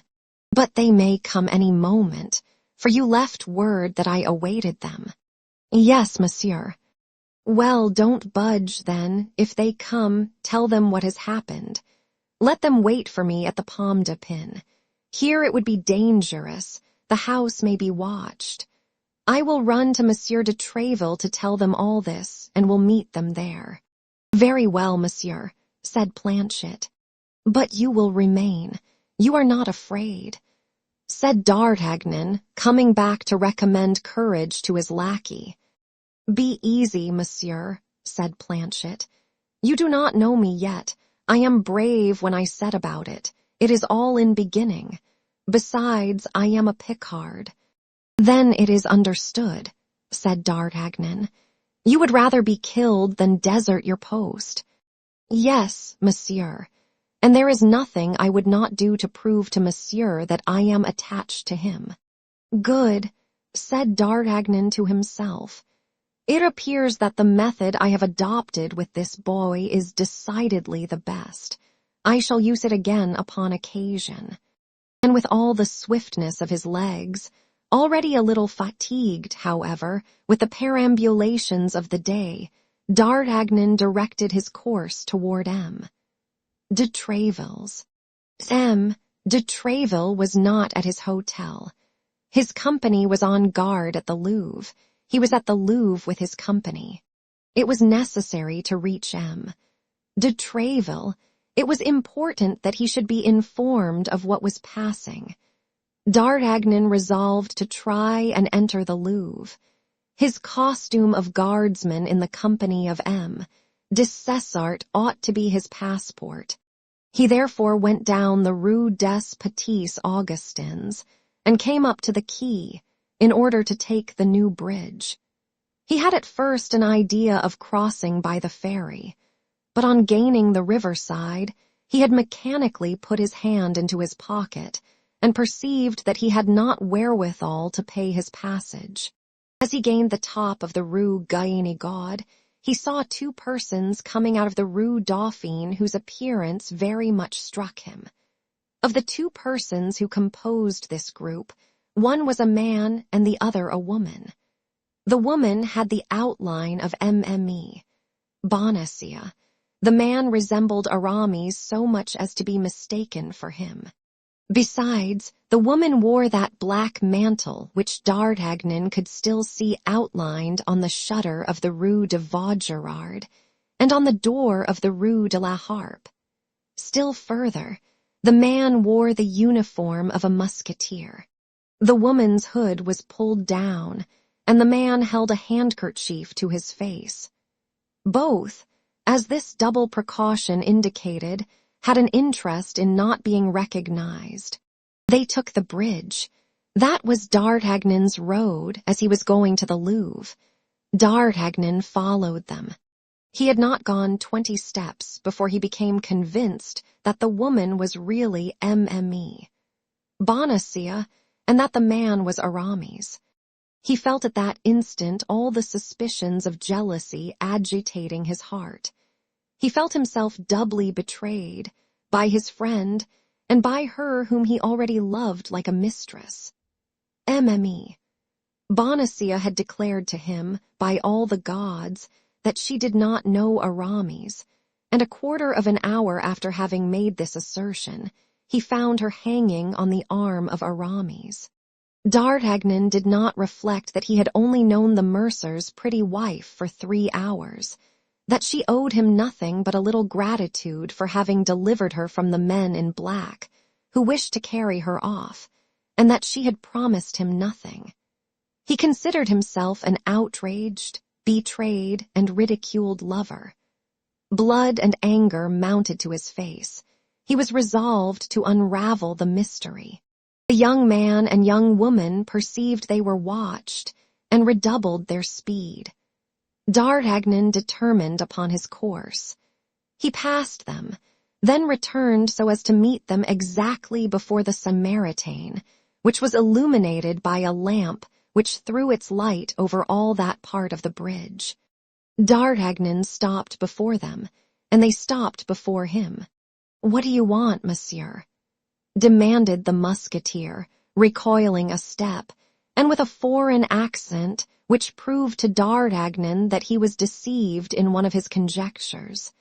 "It is not Aramis," cried he. "No, monsieur, it is not Aramis, and by your exclamation I perceive you have mistaken me for another, and pardon you."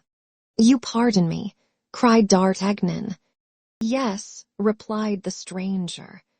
"Allow me, then, to pass on, since it is not with me you have anything to do." "You are right, monsieur. It is not with you that I have anything to do. It is with Madame." "With Madame? You do not know her," replied the stranger. "You are deceived, monsieur. I know her very well." "Ah," said Mme. Bonacieux, in a tone of reproach. "Ah, monsieur, I had your promise as a soldier and your word as a gentleman. I hope to be able to rely upon that." "And I, madam," said D'Artagnan, embarrassed. "You promised me." "Take my arm, madam," said the stranger, "and let us continue our way." D'Artagnan, however, stupefied, cast down, annihilated by all that happened, stood with crossed arms before the musketeer and Mme. Bonacieux. The musketeer advanced 2 steps and pushed D'Artagnan aside with his hand. D'Artagnan made a spring backward and drew his sword. At the same time, and with the rapidity of lightning, the stranger drew his. "In the name of heaven, my lord," cried Mme. Bonacieux, throwing herself between the combatants and seizing the swords with her hands. "My lord," cried D'Artagnan, enlightened by a sudden idea, "my lord. Pardon me, monsieur, but you are not." "My lord the Duke of Buckingham," said Mme. Bonacieux in an undertone, "and now you may ruin us all." "My lord, madam, I ask 100 pardons. But I love her, my lord, and was jealous. You know what it is to love, my lord. Pardon me, and then tell me how I can risk my life to serve your grace." "You are a brave young man," said Buckingham, holding out his hand to D'Artagnan, who pressed it respectfully. "You offer me your services. With the same frankness I accept them. Follow us at a distance of 20 paces as far as the Louvre, and if anyone watches us, slay him." D'Artagnan placed his naked sword under his arm, allowed the Duke and Mme. Bonacieux to take 20 steps ahead, and then followed them, ready to execute the instructions of the noble and elegant minister of Charles I. Fortunately, he had no opportunity to give the Duke this proof of his devotion, and the young woman and the handsome musketeer entered the Louvre by the wicket of the Échelle without any interference. As for D'Artagnan, he immediately repaired to the cabaret of the Pomme de Pin, where he found Porthos and Aramis awaiting him. Without giving them any explanation of the alarm and inconvenience he had caused them, he told them that he had terminated the affair alone, in which he had for a moment believed he should need their assistance. Meanwhile, carried away as we are by our narrative, we must leave our 3 friends to themselves, and follow the Duke of Buckingham and his guide through the labyrinths of the Louvre. Chapter 12. George Villiers, Duke of Buckingham. Mme. Bonacieux and the Duke entered the Louvre without difficulty. Mme. Bonacieux was known to belong to the Queen. The Duke wore the uniform of the musketeers of M. de Tréville, who, as we have said, were that evening on guard. Besides, Germain was in the interests of the Queen, and if anything should happen, Mme. Bonacieux would be accused of having introduced her lover into the Louvre, that was all. She took the risk upon herself. Her reputation would be lost. It is true. But of what value in the world was the reputation of the little wife of a mercer? Once within the interior of the court, the Duke and the young woman followed the wall for the space of about 25 steps. This space passed, Mme.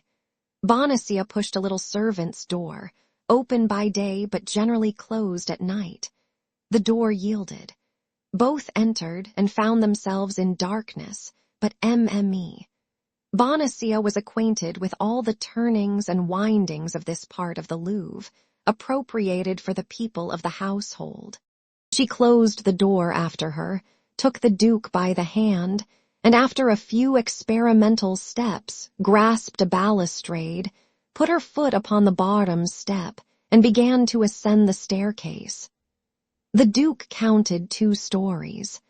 She then turned to the right, followed the course of a long corridor, descended a flight, when a few steps farther introduced a key into a lock, opened a door, and pushed the Duke into an apartment lighted only by a lamp, saying, "Remain here, my Lord Duke. Someone will come." She then went out by the same door, which she locked, so that the Duke found himself literally a prisoner. Nevertheless, isolated as he was, we must say that the Duke of Buckingham did not experience an instant of fear. One of the salient points of his character was the search for adventures and a love of romance. Brave, rash, and enterprising, this was not the first time he had risked his life in such attempts. He had learned that the pretended message from Anne of Austria, upon the faith of which he had come to Paris, was a snare. But instead of regaining England, he had, abusing the position in which he had been placed, declared to the Queen that he would not depart without seeing her. The Queen had at first positively refused, but at length became afraid that the Duke, if exasperated, would commit some folly. She had already decided upon seeing him and urging his immediate departure, when, on the very evening of coming to this decision, Mme. Bonacieux, who was charged with going to fetch the Duke and conducting him to the Louvre, was abducted. For 2 days no one knew what had become of her, and everything remained in suspense. But once free and placed in communication with Laporte, matters resumed their course, and she accomplished the perilous enterprise which, but for her arrest, would have been executed 3 days earlier. Buckingham, left alone, walked toward a mirror. His musketeers' uniform became him marvelously. At 35, which was then his age, he passed, with just title, for the handsomest gentleman and the most elegant cavalier of France or England. The favorite of 2 kings, immensely rich, all-powerful in a kingdom which he disordered at his fancy and calmed again at his caprice, George Villiers, Duke of Buckingham, had lived one of those fabulous existences which survive, in the course of centuries, to astonish posterity. Sure of himself, convinced of his own power, certain that the laws which rule other men could not reach him, he went straight to the object he aimed at, even were this object so elevated and so dazzling that it would have been madness for any other even to have contemplated it. It was thus he had succeeded in approaching several times the beautiful and proud Anne of Austria, and in making himself loved by dazzling her. George Villiers placed himself before the glass, as we have said, restored the undulations to his beautiful hair, which the weight of his hat had disordered, twisted his mustache, and his heart swelling with joy, happy and proud at being near the moment he had so long sighed for, he smiled upon himself with pride and hope. At this moment a door concealed in the tapestry opened, and a woman appeared. Buckingham saw this apparition in the glass. He uttered a cry. It was the Queen. Anne of Austria was then 26 or 27 years of age. That is to say, she was in the full splendor of her beauty. Her carriage was that of a queen or a goddess. Her eyes, which cast the brilliancy of emeralds, were perfectly beautiful, and yet were at the same time full of sweetness and majesty. Her mouth was small and rosy, and although her underlip, like that of all princes of the House of Austria, protruded slightly beyond the other, it was eminently lovely in its smile, but as profoundly disdainful in its contempt. Her skin was admired for its velvety softness. Her hands and arms were of surpassing beauty, all the poets of the time singing them as incomparable. Lastly, her hair, which, from being light in her youth, had become chestnut, and which she wore curled very plainly, and with much powder, admirably set off her face, in which the most rigid critic could only have desired a little less rouge, and the most fastidious sculptor a little more fineness in the nose. Buckingham remained for a moment dazzled. Never had Anne of Austria appeared to him so beautiful, amid balls, fêtes, or carousals, as she appeared to him at this moment, dressed in a simple robe of white satin, and accompanied by Donna Estefania, the only one of her Spanish women who had not been driven from her by the jealousy of the king or by the persecutions of Richelieu. Anne of Austria took 2 steps forward. Buckingham threw himself at her feet, and before the queen could prevent him, kissed the hem of her robe. "Duke, you already know that it is not I who caused you to be written to." "Yes, yes, madam, yes, your majesty," cried the duke. "I know that I must have been mad, senseless, to believe that snow would become animated or marble warm. But what then? They who love believe easily in love. Besides, I have lost nothing by this journey because I see you." "Yes," replied Anne, "but you know why and how I see you, because, insensible to all my sufferings, you persist in remaining in a city where, by remaining, you run the risk of your life, and make me run the risk of my honor. I see you to tell you that everything separates us. The depths of the sea, the enmity of kingdoms, the sanctity of vows. It is sacrilege to struggle against so many things, my lord. In short, I see you to tell you that we must never see each other again." "Speak on, madam, speak on, queen," said Buckingham. "The sweetness of your voice covers the harshness of your words. You talk of sacrilege. Why, the sacrilege is the separation of 2 hearts formed by God for each other." "My lord," cried the queen, "you forget that I have never said that I love you. But you have never told me that you did not love me. And truly, to speak such words to me would be, on the part of your majesty, too great an ingratitude. For tell me, where can you find a love like mine? A love which neither time, nor absence, nor despair can extinguish. A love which contents itself with a lost ribbon, a stray look, or a chance word. It is now 3 years, madam, since I saw you for the first time, and during those 3 years I have loved you thus. Shall I tell you each ornament of your toilet? Mark, I see you now. You were seated upon cushions in the Spanish fashion. You wore a robe of green satin embroidered with gold and silver, hanging sleeves knotted upon your beautiful arms, those lovely arms with large diamonds. You wore a close ruff, a small cap upon your head of the same color as your robe, and in that cap a heron's feather. Hold, hold, I shut my eyes, and I can see you as you then were. I open them again, and I see what you are now, 100 times more beautiful. What folly, murmured Anne of Austria, who had not the courage to find fault with the Duke for having so well preserved her portrait in his heart. What folly to feed a useless passion with such remembrances. And upon what then must I live? I have nothing but memory. It is my happiness, my treasure, my hope. Every time I see you is a fresh diamond which I enclose in the casket of my heart. This is the 4th which you have let fall and I have picked up. For in 3 years, madam, I have only seen you 4 times. The first, which I have described to you. The second, at the mansion of Madame de Chevreuse. The third, in the gardens of Amiens. "A Duke," said the queen, blushing, "never speak of that evening." "Oh, let us speak of it. On the contrary, let us speak of it. That is the most happy and brilliant evening of my life. You remember what a beautiful night it was.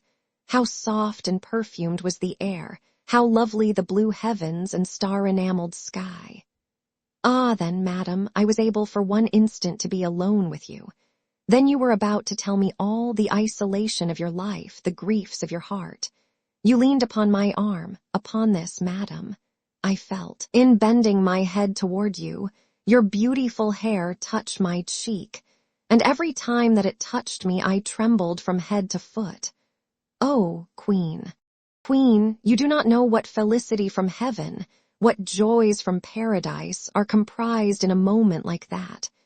Take my wealth, my fortune, my glory, all the days I have to live, for such an instant, for a night like that. For that night, madam, that night you loved me, I will swear it.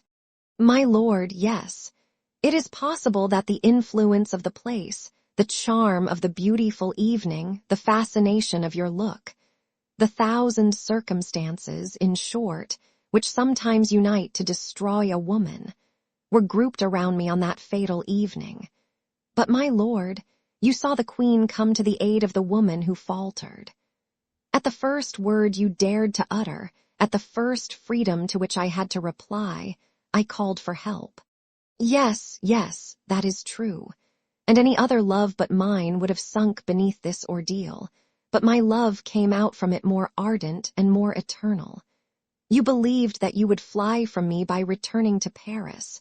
You believed that I would not dare to quit the treasure over which my master had charged me to watch. What to me were all the treasures in the world, or all the kings of the earth? 8 days after, I was back again, madam. That time you had nothing to say to me. I had risked my life and favor to see you, but for a second. I did not even touch your hand, and you pardoned me on seeing me so submissive and so repentant. Yes, but calumny seized upon all those follies in which I took no part, as you well know, my lord. The king, excited by the cardinal, made a terrible clamor. Madame de Vernet was driven from me, Putange was exiled, Madame de Chevreuse fell into disgrace, and when you wished to come back as ambassador to France, the king himself, remember, my lord, the king himself opposed it.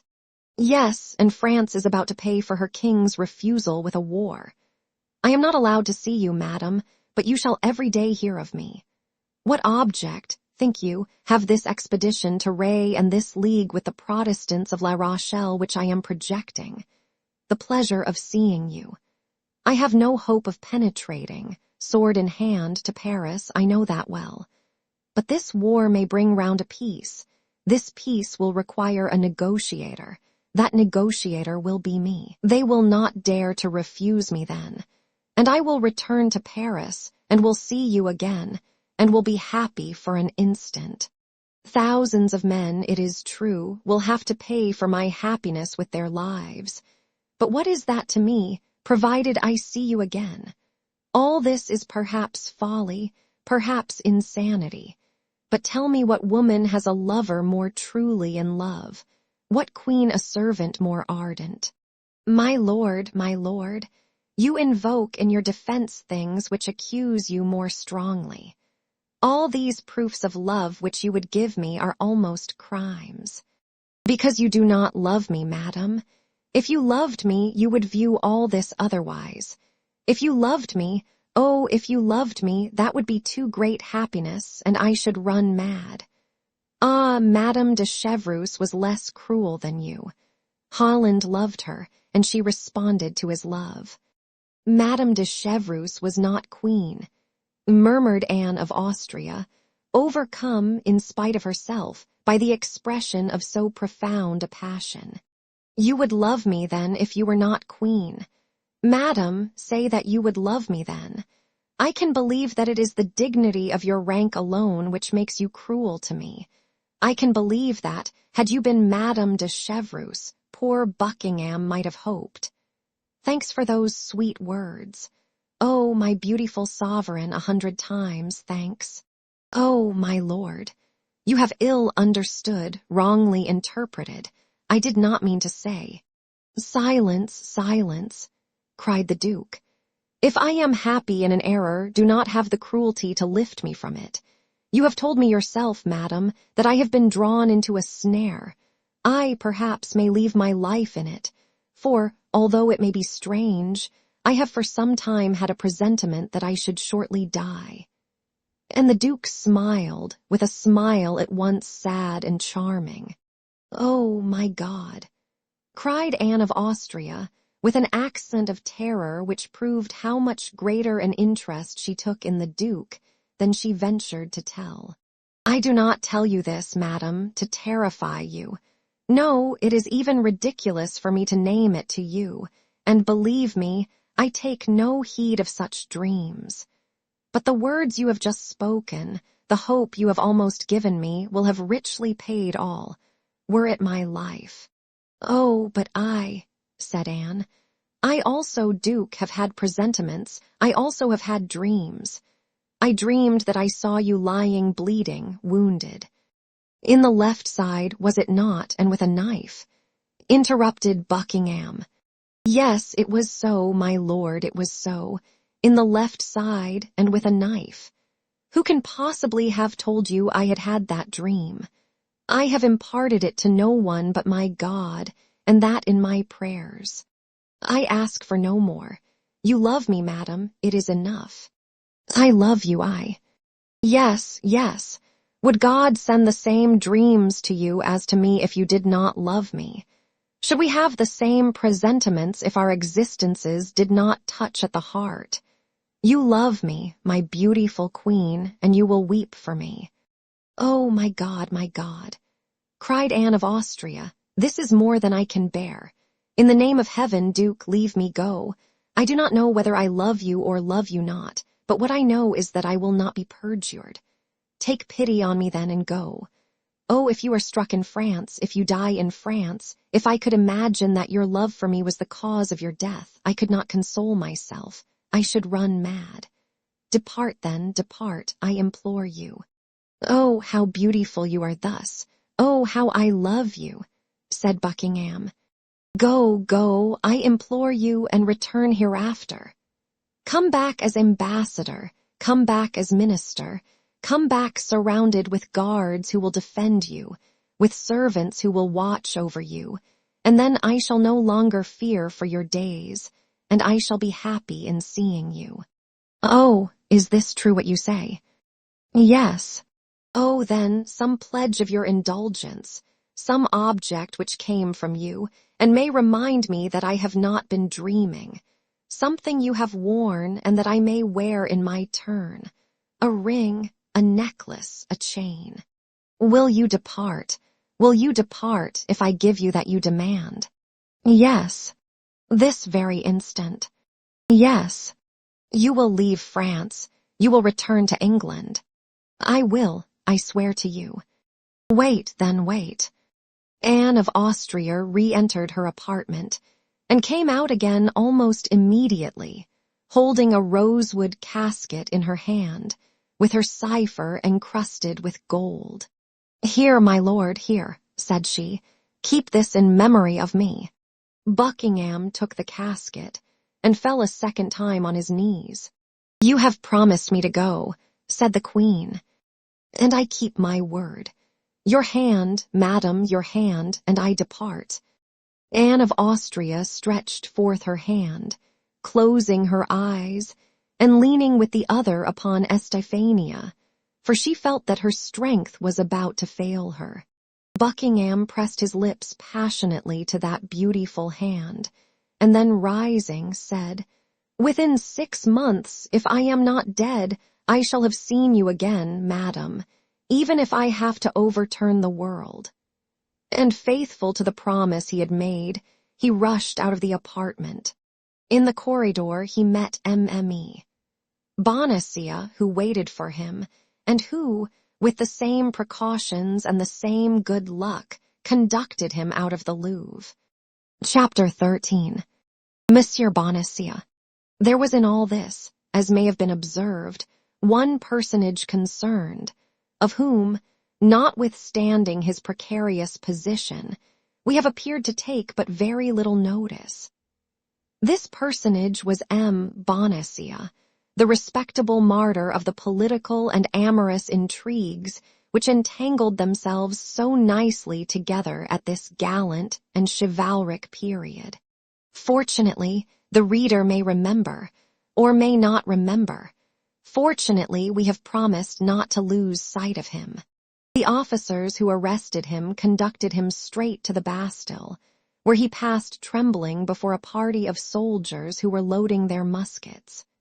Thence, introduced into a half-subterranean gallery, he became, on the part of those who had brought him, the object of the grossest insults and the harshest treatment. The officers perceived that they had not to deal with a gentleman, and they treated him like a very peasant. At the end of half an hour or thereabouts, a clerk came to put an end to his tortures, but not to his anxiety, by giving the order to conduct M. Bonacieux to the chamber of examination. Ordinarily, prisoners were interrogated in their cells, but they did not do so with M. Bonacieux. 2 guards attended the mercer, who made him traverse a court and enter a corridor in which were 3 sentinels, opened a door and pushed him unceremoniously into a low room, where the only furniture was a table, a chair, and a commissary. The commissary was seated in the chair and was writing at the table. The 2 guards led the prisoner toward the table, and upon a sign from the commissary drew back so far as to be unable to hear anything. The commissary, who had till this time held his head down over his papers, looked up to see what sort of person he had to do with. This commissary was a man of very repulsive mien, with a pointed nose, with yellow and salient cheekbones, with eyes small but keen and penetrating, and an expression of countenance resembling at once the polecat and the fox. His head, supported by a long and flexible neck, issued from his large black robe, balancing itself with a motion very much like that of the tortoise thrusting his head out of his shell. He began by asking M. Bonacieux his name, age, condition, and abode. The accused replied that his name was Jacques Mitchell Bonacieux, that he was 51 years old, a retired mercer, and lived Rue des Fossoyeurs, No. 14. The commissary then, instead of continuing to interrogate him, made him a long speech upon the danger there is for an obscure citizen to meddle with public matters. He complicated this exordium by an exposition in which he painted the power and the deeds of the cardinal, that incomparable minister, that conqueror of past ministers, that example for ministers to come, deeds and power which none could thwart with impunity. After this second part of his discourse, fixing his hawk's eye upon poor Bonacieux, he bade him reflect upon the gravity of his situation. The reflections of the mercer were already made. He cursed the instant when M. Laporte formed the idea of marrying him to his goddaughter, and particularly the moment when that goddaughter had been received as Lady of the Linen to Her Majesty. At bottom, the character of M. Bonacieux was one of profound selfishness mixed with sordid avarice, the whole seasoned with extreme cowardice. The love with which his young wife had inspired him was a secondary sentiment, and was not strong enough to contend with the primitive feelings we have just enumerated. Bonacieux indeed reflected on what had just been said to him. "But, Monsieur Commissary," said he, calmly, "believe that I know and appreciate, more than anybody, the merit of the incomparable eminence by whom we have the honor to be governed." "Indeed," asked the commissary with an air of doubt, "if that is really so, how came you in the Bastille?" "How I came there, or rather why I am there," replied Bonacieux, "that is entirely impossible for me to tell you, because I don't know myself. But to a certainty it is not for having, knowingly at least, disobliged Monsieur the Cardinal. You must, nevertheless, have committed a crime, since you are here and are accused of high treason." "Of high treason," cried Bonacieux, terrified. "Of high treason, How is it possible for a poor mercer, who detests Huguenots and who abhors Spaniards, to be accused of high treason? Consider, monsieur, the thing is absolutely impossible. Monsieur Bonacieux, said the commissary, looking at the accused as if his little eyes had the faculty of reading to the very depths of hearts. You have a wife. Yes, monsieur, replied the mercer, in a tremble, feeling that it was at this point affairs were likely to become perplexing. That is to say, I had one. What, you had one? What have you done with her, then, if you have her no longer? They have abducted her, monsieur. They have abducted her. Ah. Bonacieux inferred from this, that the affair grew more and more intricate. They have abducted her, added the commissary. And do you know the man who has committed this deed? I think I know him. Who is he? Remember that I affirm nothing, monsieur the commissary, and that I only suspect. Whom do you suspect? Come, answer freely. Bonacieux was in the greatest perplexity possible. Had he better deny everything or tell everything? By denying all, it might be suspected that he must know too much to avow. By confessing all, he might prove his good will. He decided, then, to tell all. I suspect, said he, a tall, dark man of lofty carriage who has the air of a great lord. He has followed us several times, as I think, when I have waited for my wife at the wicket of the Louvre to escort her home. The commissary now appeared to experience a little uneasiness. And his name, said he. Oh, as to his name, I know nothing about it. But if I were ever to meet him, I should recognize him in an instant. I will answer for it, were he among 1,000 persons. The face of the commissary grew still darker. You should recognize him among 1,000, say you? Continued he. That is to say, cried Bonacieux, who saw he had taken a false step. That is to say, you have answered that you should recognize him, said the commissary. That is all very well, and enough for today. Before we proceed further, someone must be informed that you know the ravisher of your wife. But I have not told you that I know him, cried Bonacieux in despair. I told you, on the contrary. Take away the prisoner, said the commissary to the 2 guards. Where must we place him? Demanded the chief. In a dungeon. Which? Good Lord, in the first one handy, provided it is safe, said the commissary, with an indifference which penetrated poor Bonacieux with horror. Alas, alas, said he to himself, misfortune is over my head, my wife must have committed some frightful crime. They believe me her accomplice and will punish me with her. She must have spoken, she must have confessed everything. A woman is so weak. A dungeon, the first he comes to, that's it. A night is soon past, and tomorrow to the wheel, to the gallows. Oh, my God, have pity on me. Without listening the least in the world to the lamentations of Bonacieux. Lamentations to which, besides, they must have been pretty well accustomed. The 2 guards took the prisoner each by an arm and led him away, while the commissary wrote a letter in haste and dispatched it by an officer in waiting. Bonacieux could not close his eyes, not because his dungeon was so very disagreeable, but because his uneasiness was so great. He sat all night on his stool, starting at the least noise, and when the first rays of the sun penetrated into his chamber, the dawn itself appeared to him to have taken funereal tints. All at once he heard his bolts drawn, and made a terrified bound.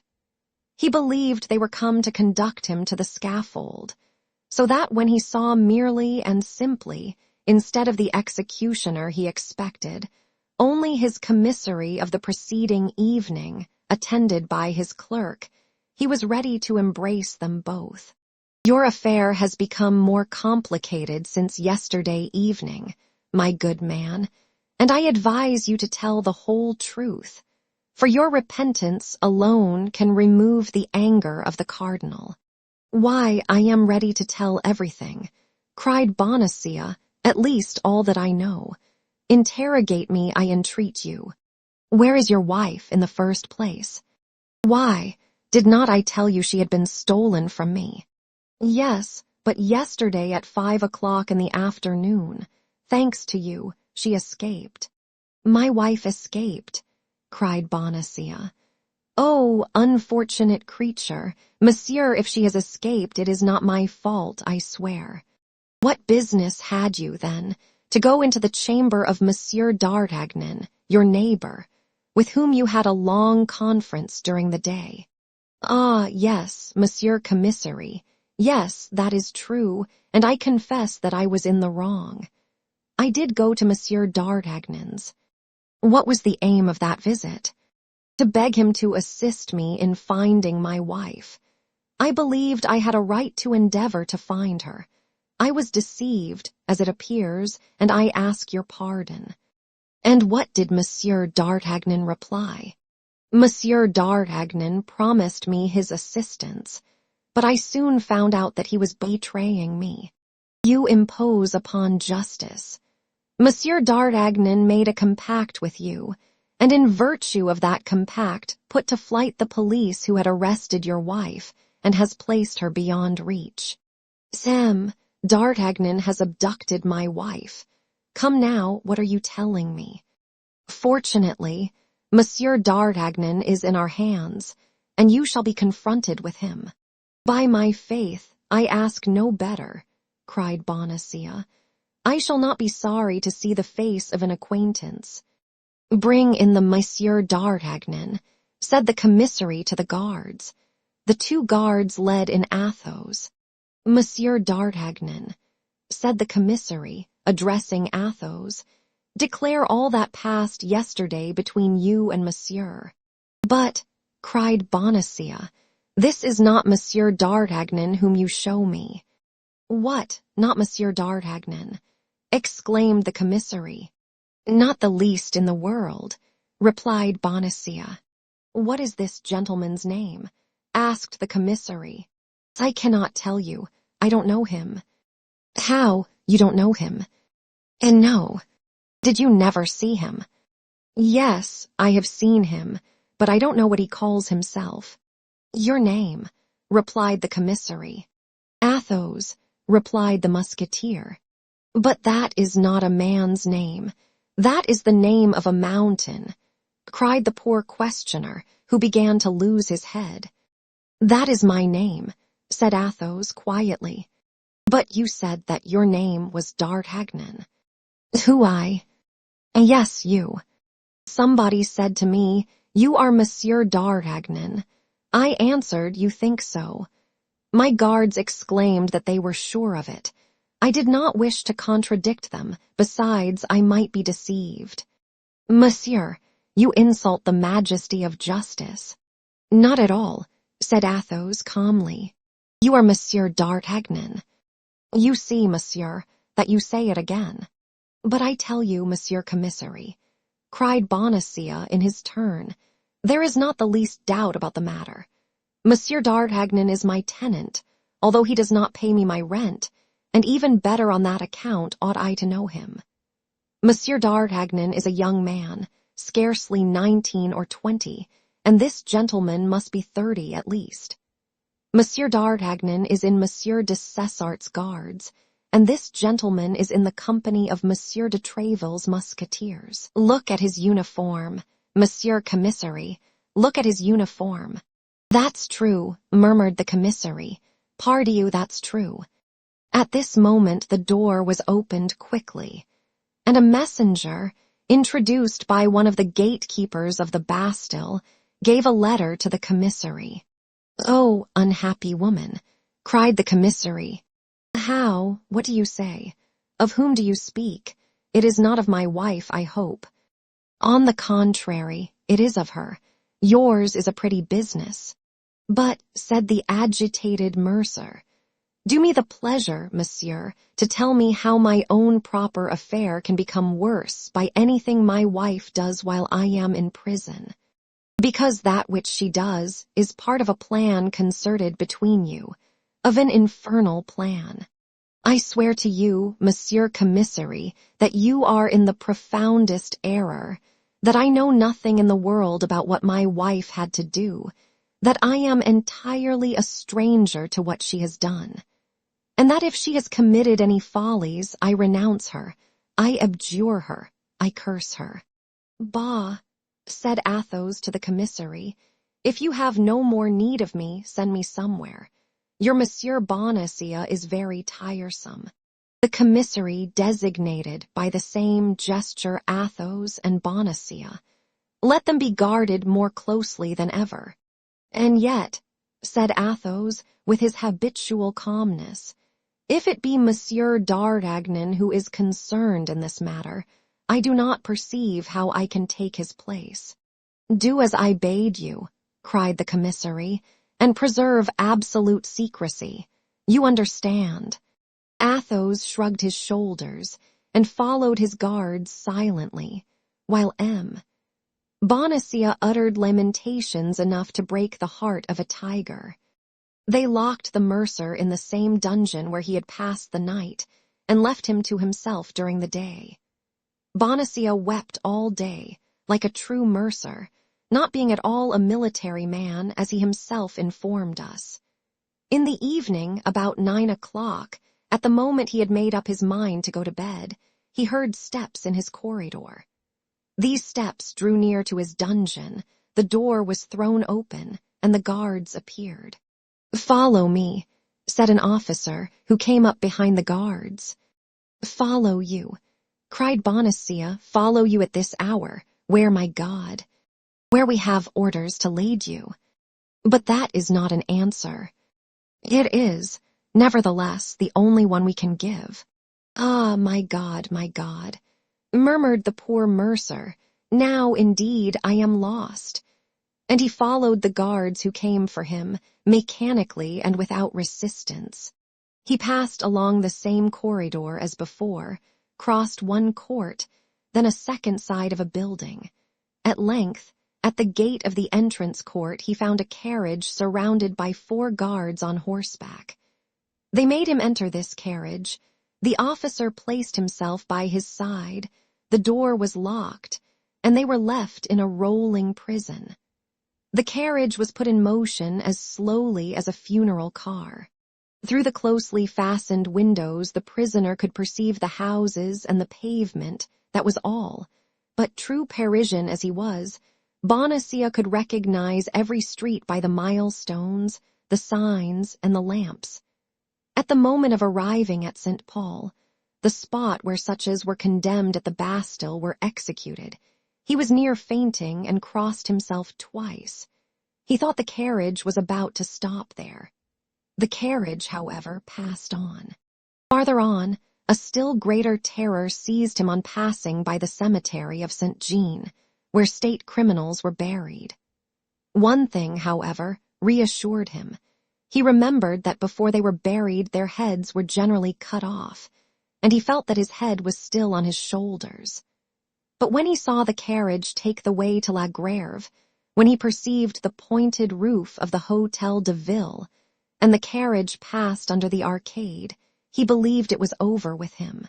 He wished to confess to the officer, and upon his refusal, uttered such pitiable cries that the officer told him that if he continued to deafen him thus, he should put a gag in his mouth. This measure somewhat reassured Bonacieux.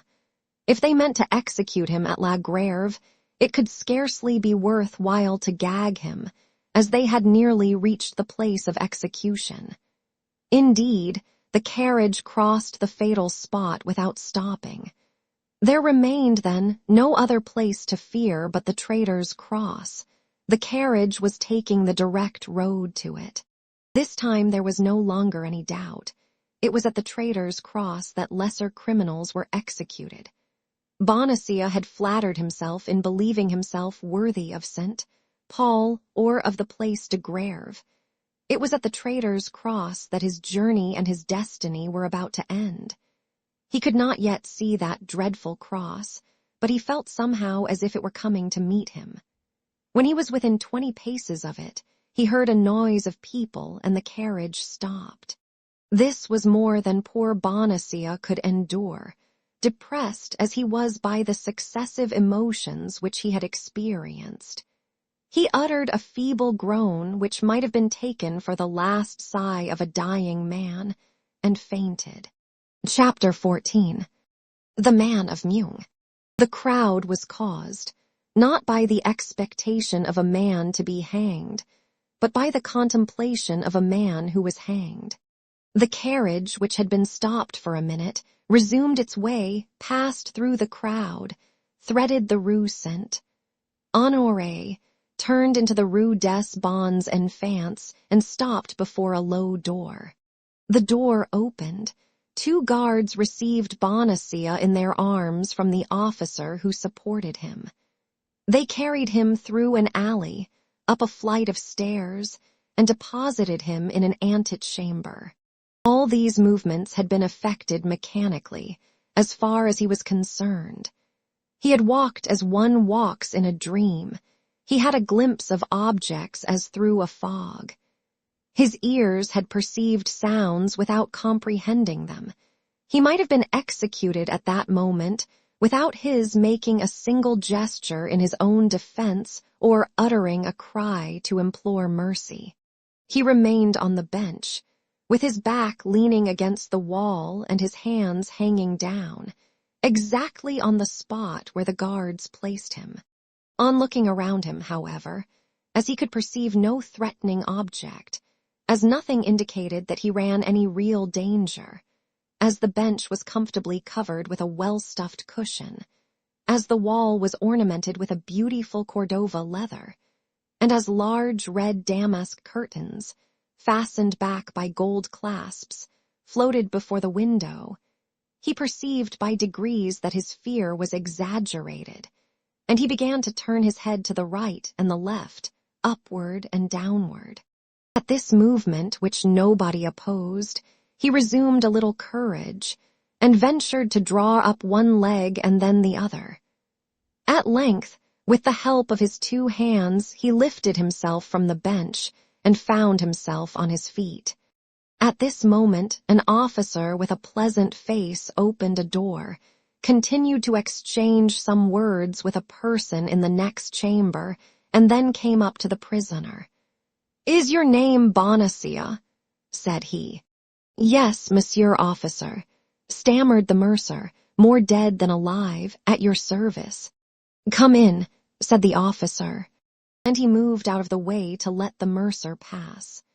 The latter obeyed without reply, and entered the chamber, where he appeared to be expected.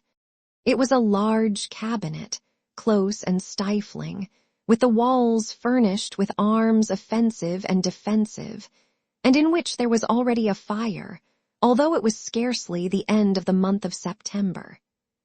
A square table, covered with books and papers, upon which was unrolled an immense plan of the city of La Rochelle, occupied the center of the room.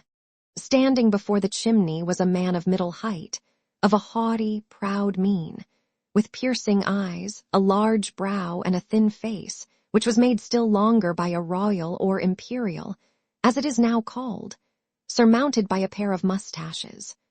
Although this man was scarcely 36 or 37 years of age, hair, mustaches, and royal all began to be gray. This man, except a sword, had all the appearance of a soldier, and his buff boots, still slightly covered with dust, indicated that he had been on horseback in the course of the day.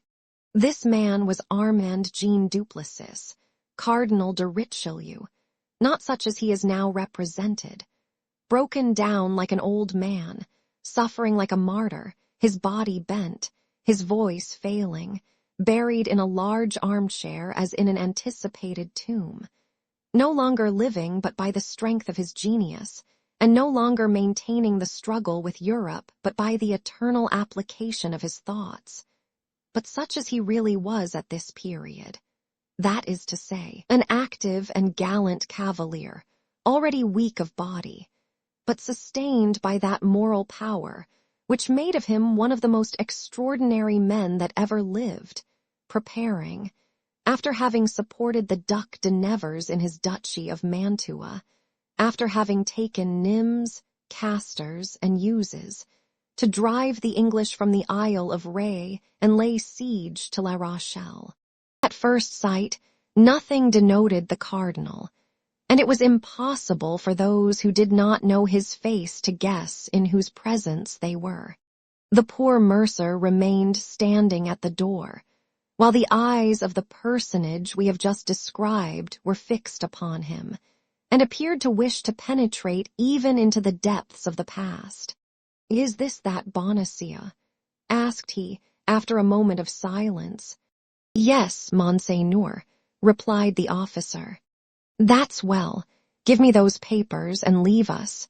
The officer took from the table the papers pointed out, gave them to him who asked for them, bowed to the ground, and retired. Bonacia recognized in these papers his interrogatories of the Bastille. From time to time, the man by the chimney raised his eyes from the writings, and plunged them like poniards into the heart of the poor mercer. At the end of 10 minutes of reading and 10 seconds of examination, the cardinal was satisfied. "That head has never conspired," murmured he, "but it matters not, we will see." "You are accused of high treason," said the cardinal slowly.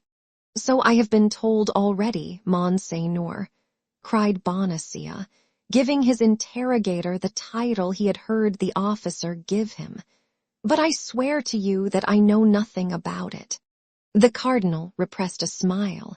"You have conspired with your wife, with Madame de Chevreuse, and with my Lord Duke of Buckingham." "Indeed, Monseigneur," responded the mercer, "I have heard her pronounce all those names." "And on what occasion?" "She said that the Cardinal de Richelieu had drawn the Duke of Buckingham to Paris to ruin him, and to ruin the Queen." "She said that," cried the cardinal with violence. "Yes, Monseigneur, but I told her she was wrong to talk about such things, and that His Eminence was incapable." "Hold your tongue, you are stupid," replied the cardinal. "That's exactly what my wife said, Monseigneur."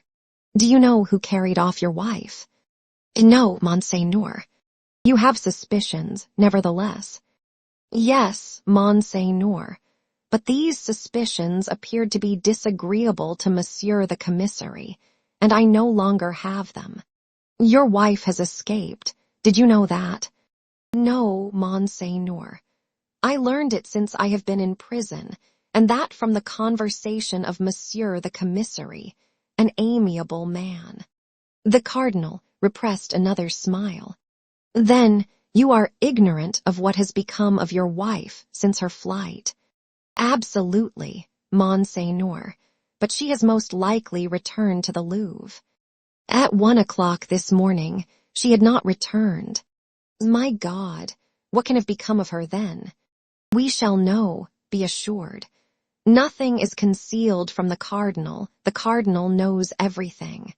"In that case, Monseigneur, do you believe the cardinal will be so kind as to tell me what has become of my wife?"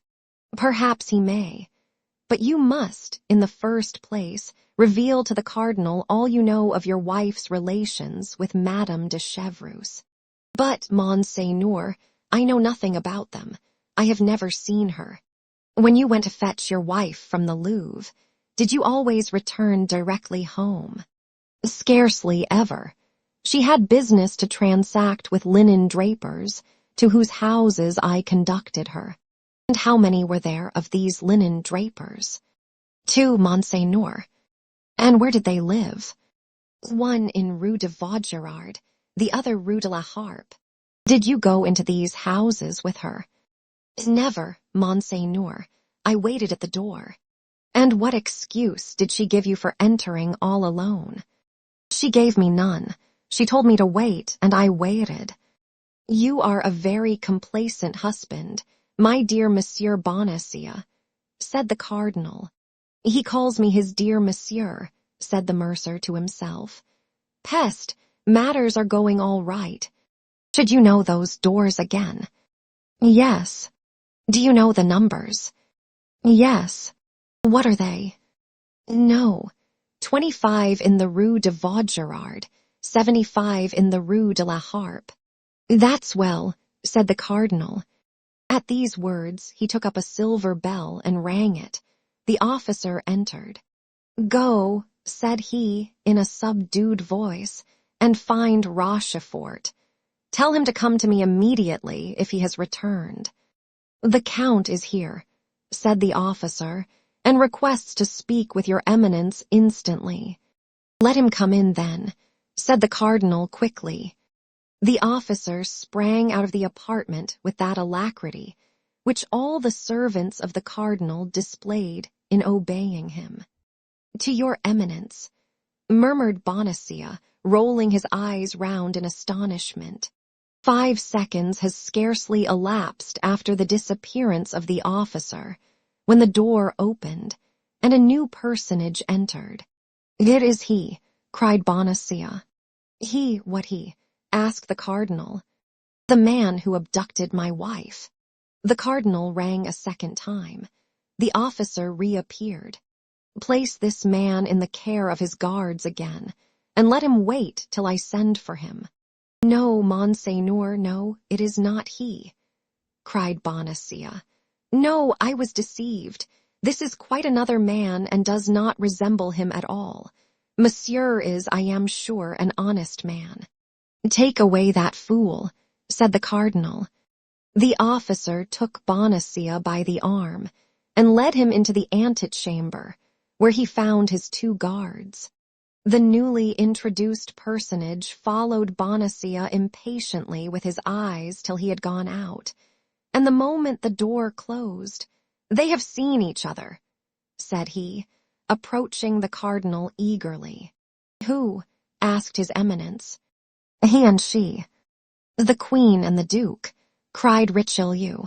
"Yes." "Where?" "At the Louvre." "Are you sure of it?" "Perfectly sure." "Who told you of it?" "Madame de Lannoy, who is devoted to your eminence, as you know." "Why did she not let me know sooner?"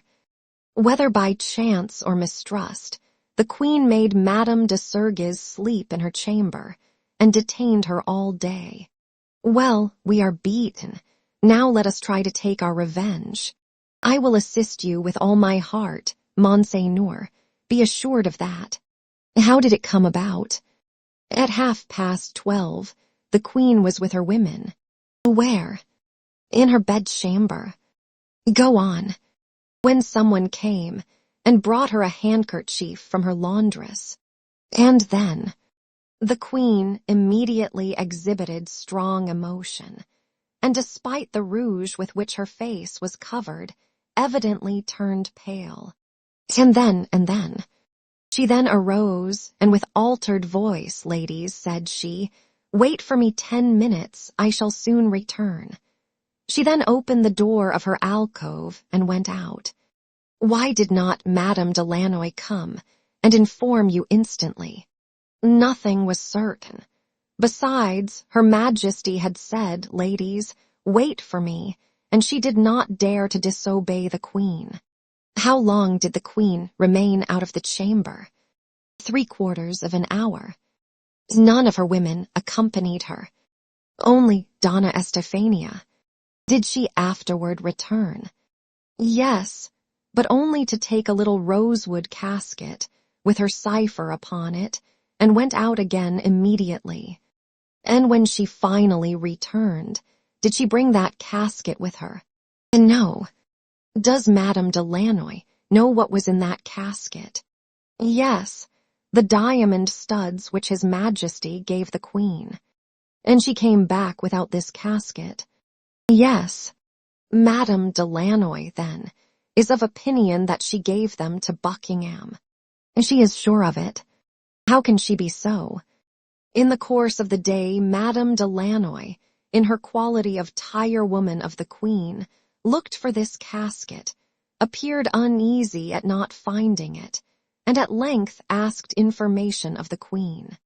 And then the queen became exceedingly red, and replied that having in the evening broken one of those studs, she had sent it to her goldsmith to be repaired. He must be called upon, and so ascertain if the thing be true or not. I have just been with him. And the goldsmith has heard nothing of it. Well, well, Rochefort, all is not lost, and perhaps everything is for the best. The fact is that I do not doubt your Eminence's genius will repair the blunders of his agent. Is that it? That is exactly what I was going to say, if your Eminence had let me finish my sentence. Meanwhile, do you know where the Duchesse de Chevreuse and the Duke of Buckingham are now concealed? No, Monseigneur, my people could tell me nothing on that head. But I know. You, Monseigneur. Yes, or at least I guess. They were one in the Rue de Vaugirard, no, 25, the other in the Rue de la Harpe, no, 75. Does your Eminence command that they both be instantly arrested? It will be too late. They will be gone. But still, we can make sure that they are so. Take 10 men of my guardsmen, and search the 2 houses thoroughly. Instantly, Monseigneur. And Rochefort went hastily out of the apartment. The cardinal, being left alone, reflected for an instant, and then rang the bell a 3rd time. The same officer appeared. Bring the prisoner in again, said the cardinal. Bonacieux was introduced afresh, and upon a sign from the cardinal, the officer retired. You have deceived me, said the cardinal sternly. I, cried Bonacieux, I deceive your Eminence. Your wife, in going to Rue de Vaugirard and Rue de la Harpe, did not go to find linen drapers. Then why did she go, just God? She went to meet the Duchesse de Chevreuse and the Duke of Buckingham. Yes, cried Bonacieux, recalling all his remembrances of the circumstances. Yes, that's it. Your Eminence is right. I told my wife several times that it was surprising that linen drapers should live in such houses as those, in houses that had no signs, but she always laughed at me. Ah, Monseigneur, continued Bonacieux, throwing himself at his Eminence's feet. Ah, how truly you are the cardinal, the great cardinal, the man of genius whom all the world reveres. The cardinal, however contemptible might be the triumph gained over so vulgar a being as Bonacieux, did not the less enjoy it for an instant. Then, almost immediately, as if a fresh thought has occurred, a smile played upon his lips, and he said, offering his hand to the mercer, Rise, my friend, you are a worthy man. The cardinal has touched me with his hand. I have touched the hand of the great man, cried Bonacieux. The great man has called me his friend. Yes, my friend, yes, said the cardinal, with that paternal tone which he sometimes knew how to assume, but which deceived none who knew him. And as you have been unjustly suspected, well, you must be indemnified. Here, take this purse of 100 pistoles, and pardon me. I pardon you, Monseigneur, said Bonacieux, hesitating to take the purse, fearing, doubtless, that this pretended gift was but a pleasantry. But you are able to have me arrested, you are able to have me tortured, you are able to have me hanged. You are the master, and I could not have the least word to say. Pardon you, Monseigneur, you cannot mean that. Ah, my dear Monsieur Bonacieux, you are generous in this matter. I see it, and I thank you for it. Thus, then, you will take this bag, and you will go away without being too malcontent. I go away enchanted. Farewell, then, or rather au revoir, for I hope we shall meet again. Whenever Monseigneur wishes, I am always at his Eminence's orders. That will be frequently, I assure you, for I have found something extremely agreeable in your conversation. Oh, Monseigneur. Au revoir, Monsieur Bonacieux, au revoir. And the cardinal made him a sign with his hand, to which Bonacieux replied by bowing to the ground. He then went out backward, and when he was in the antechamber the cardinal heard him, in his enthusiasm, crying aloud, "Long life to the Monseigneur! Long life to his eminence! Long life to the great cardinal!" The cardinal listened with a smile to this vociferous manifestation of the feelings of M. Bonacieux, and then, when Bonacieux's cries were no longer audible, "Good," said he, "that man would henceforward lay down his life for me." And the cardinal began to examine with the greatest attention the map of La Rochelle, which, as we have said, lay open on the desk, tracing with a pencil the line in which the famous dike was to pass which, 18 months later, shut up the port of the besieged city. As he was in the deepest of his strategic meditations, the door opened, and Rochefort returned. "Well," said the cardinal, eagerly, rising with a promptitude which proved the degree of importance he attached to the commission with which he had charged the count. "Well," said the latter, "a young woman of about 26 or 28 years of age, and a man of from 35 to 40, have indeed lodged at the 2 houses pointed out by your eminence, but the woman left last night, and the man this morning." "It was they," cried the cardinal, looking at the clock, "and now it is too late to have them pursued. The Duchess is at Tours and the Duke at Boulogne.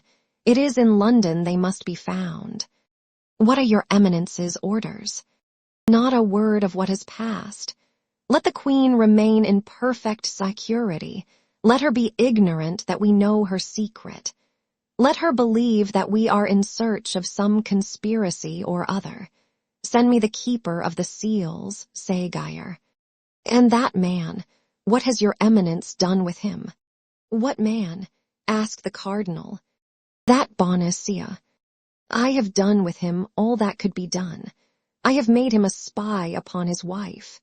The Comte de Rochefort bowed like a man who acknowledges the superiority of the master as great, and retired. Left alone, the cardinal seated himself again and wrote a letter, which he secured with his special seal. Then he rang. The officer entered for the 4th time. "Tell Vitré to come to me," said he, "and tell him to get ready for a journey." An instant after, the man he asked for was before him, booted and spurred.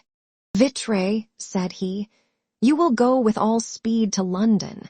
You must not stop an instant on the way. You will deliver this letter to Milady. Here is an order for 200 pistoles. Call upon my treasurer and get the money. You shall have as much again if you are back within 6 days and have executed your commission well." The messenger, without replying a single word, bowed, took the letter, with the order for the 200 pistoles, and retired. Here is what the letter contained. "Milady, be at the first ball at which the Duke of Buckingham shall be present. He will wear on his doublet 12 diamond studs. Get as near to him as you can, and cut off 2. As soon as these studs shall be in your possession, inform me." Chapter 15. Men of the robe and men of the sword. On the day after these events had taken place, Athos not having reappeared, M. de Tréville was informed by D'Artagnan and Porthos of the circumstance. As to Aramis, he had asked for leave of absence for 5 days, and was gone, it was said, to Rouen on family business. M. de Tréville was the father of his soldiers. The lowest or the least known of them, as soon as he assumed the uniform of the company, was as sure of his aid and support as if he had been his own brother. He repaired, then, instantly to the office of the lieutenant criminal. The officer who commanded the post of the Red Cross was sent for, and by successive inquiries, they learned that Athos was then lodged in Fort l'Evêque. Athos had passed through all the examinations we have seen Bonacieux undergo. We were present at the scene in which the two captives were confronted with each other. Athos, who had till that time said nothing for fear that D'Artagnan, interrupted in his turn, should not have the time necessary, from this moment declared that his name was Athos and not D'Artagnan. He added that he did not know either M or MME. Bonacieux, that he had never spoken to the one or the other, that he had come at about 10 o'clock in the evening to pay a visit to his friend M. D'Artagnan, but that till that hour he had been at M. de Tréville's, where he had dined. 20 witnesses, added he, could attest the fact, and he named several distinguished gentlemen, and among them was M. le Duc de la Trémouille. The second commissary was as much bewildered as the first had been by the simple and firm declaration of the musketeer, upon whom he was anxious to take the revenge which men of the robe like at all times to gain over men of the sword. But the name of M. de Tréville and that of M. de la Trémouille commanded a little reflection. Athos was then sent to the cardinal, but unfortunately the cardinal was at the Louvre with the king. It was precisely at this moment that M. de Tréville, on leaving the residence of the lieutenant criminal and the governor of Fort l'Evêque, without being able to find Athos, arrived at the palace. As captain of the musketeers, M.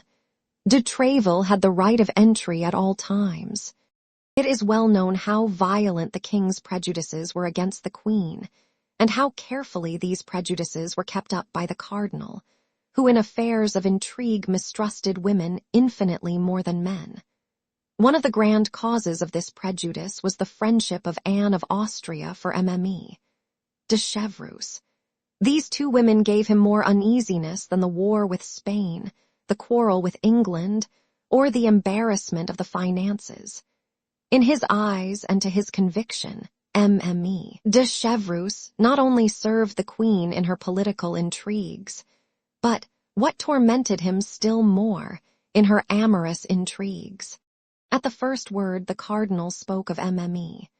de Chevreuse, who, though exiled to Tours and believed to be in that city, had come to Paris, remained there 5 days, and outwitted the police. The king flew into a furious passion. Capricious and unfaithful, the king wished to be called Louis the Just and Louis the Chaste. Posterity will find a difficulty in understanding this character, which history explains only by facts and never by reason. But when the cardinal added that not only MME. de Chevreuse had been in Paris, but still further, that the queen had renewed with her one of those mysterious correspondences which at that time was named a cabal.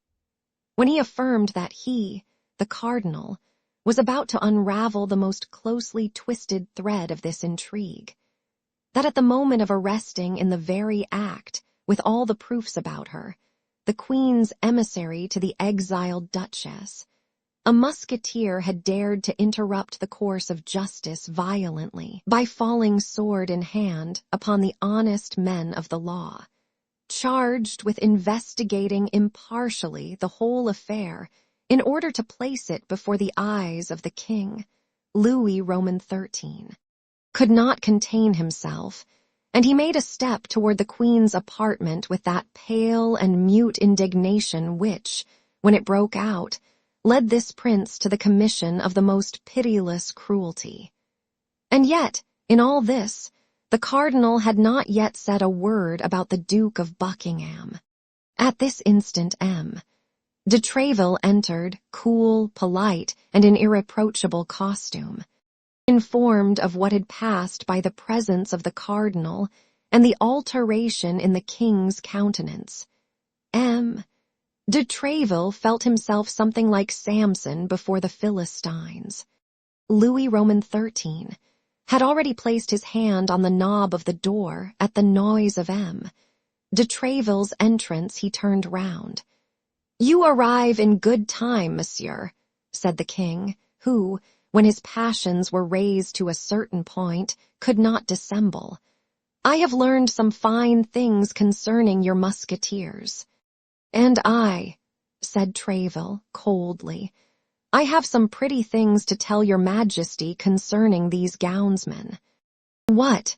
said the king with hauteur. "I have the honor to inform your majesty," continued M. De Treville in the same tone, "that a party of procureurs, commissaries, and men of the police, very estimable people, but very inveterate as it appears against the uniform, have taken upon themselves to arrest in a house, to lead away through the open street, and throw into Fort Alevêque, all upon an order which they have refused to show me, one of my, or rather your musketeers, sire, of irreproachable conduct, of an almost illustrious reputation, and whom your majesty knows favorably, Monsieur Athos." "Athos," said the king mechanically. "Yes, certainly I know that name." "Let your majesty remember," said Treville, "that Monsieur Athos is the musketeer who, in the annoying duel which you are acquainted with, had the misfortune to wound Monsieur de Cahusac so seriously. A propos, Monseigneur," continued Treville, addressing the cardinal, "Monsieur de Cahusac is quite recovered, is he not?" "Thank you," said the cardinal, biting his lips with anger. "Athos, then, went to pay a visit to one of his friends absent at the time," continued Treville, "to a young Béarnais, a cadet in his Majesty's Guards, the company of Monsieur de Cessart. But scarcely had he arrived at his friend's and taken up a book while waiting his return, when a mixed crowd of bailiffs and soldiers came and laid siege to the house, broke open several doors." The cardinal made the king a sign, which signified, "That was on account of the affair about which I spoke to you." "We all know that," interrupted the king, "for all that was done for our service." "Then," said Treville, "it was also for your majesty's service that one of my musketeers, who was innocent, has been seized, that he has been placed between two guards like a malefactor, and that this gallant man, who has 10 times shed his blood in your majesty's service and is ready to shed it again, has been paraded through the midst of an insolent populace." "Bah," said the king, who began to be shaken, "was it so managed?" "Monsieur de Treville," said the cardinal with the greatest phlegm, "does not tell your majesty that this innocent musketeer, this gallant man, had only an hour before attacked, sword in hand, 4 commissaries of inquiry, who were delegated by myself to examine into an affair of the highest importance." "I defy your eminence to prove it," cried Treville, with his Gascon freedom and military frankness. "For 1 hour before, Monsieur Athos, who, I will confide it to your majesty, is really a man of the highest quality, did me the honor after having dined with me to be conversing in the saloon of my hotel, with the Duc de la Trémouille and the Comte de Chalice, who happened to be there." The king looked at the cardinal. "A written examination attests it," said the cardinal, replying aloud to the mute interrogation of his majesty. "And the ill-treated people have drawn up the following, which I have the honor to present to your majesty.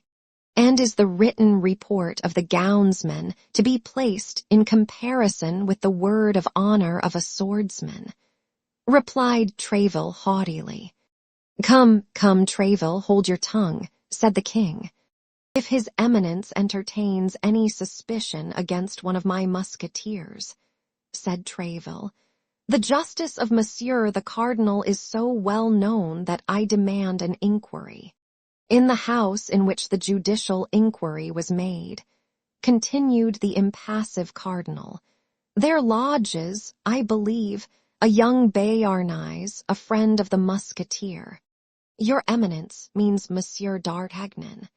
I mean a young man whom you patronize, Monsieur de Tréville. Yes, Your Eminence, it is the same. Do you not suspect this young man of having given bad counsel to Athos, to a man double his age? Interrupted Tréville. No, Monseigneur. Besides, d'Artagnan passed the evening with me. Well, said the cardinal, everybody seems to have passed the evening with you. Does your Eminence doubt my word? Said Tréville, with a brow flushed with anger. No, God forbid, said the cardinal. Only at what hour was he with you? Oh, as to that I can speak positively, your Eminence. For as he came in I remarked that it was but 9:30 by the clock, although I had believed it to be later. At what hour did he leave your hotel? At 10:30, an hour after the event. Well, replied the cardinal, who could not for an instant suspect the loyalty of Tréville, and who felt that the victory was escaping him. Well, but Athos was taken in the house in the Rue des Fossoyeurs. Is one friend forbidden to visit another, or a musketeer of my company to fraternize with a guard of Dessessart's company? Yes, when the house where he fraternizes is suspected. That house is suspected, Tréville, said the king. Perhaps you did not know it. Indeed, sire, I did not. The house may be suspected, but I deny that it is so in the part of it inhabited by Monsieur d'Artagnan, for I can affirm, sire, if I can believe what he says, that there does not exist a more devoted servant of your Majesty, or a more profound admirer of Monsieur the Cardinal. Was it not this d'Artagnan who wounded Jussac one day, in that unfortunate encounter which took place near the convent of the Carmes d'Etchessés? Asked the king, looking at the cardinal, who colored with vexation. And the next day, Bernajoux. Yes, sire, yes, it is the same, and your Majesty has a good memory. Come, how shall we decide? Said the king. That concerns your Majesty more than me, said the cardinal. I should affirm the culpability. And I deny it, said Tréville. But his Majesty has judges, and these judges will decide. That is best, said the king. Send the case before the judges. It is their business to judge, and they shall judge. Only, replied Tréville, it is a sad thing that in the unfortunate times in which we live, the purest life, the most incontestable virtue, cannot exempt a man from infamy and persecution. The army, I will answer for it, will be but little pleased at being exposed to rigorous treatment on account of police affairs.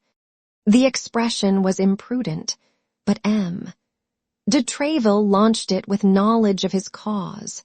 He was desirous of an explosion, because in that case the mine throws forth fire, and fire enlightens.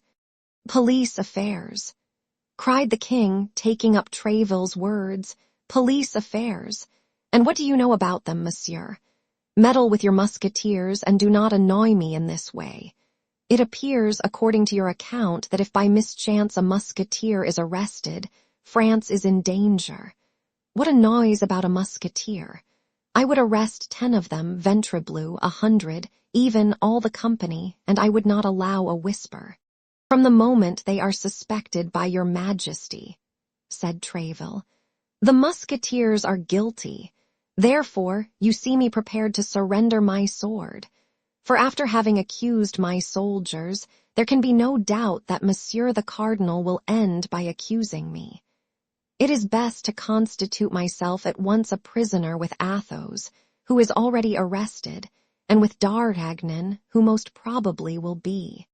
Gascon-headed man, will you have done? Said the king. Sire, replied Tréville, without lowering his voice in the least, either order my musketeer to be restored to me, or let him be tried. He shall be tried, said the cardinal.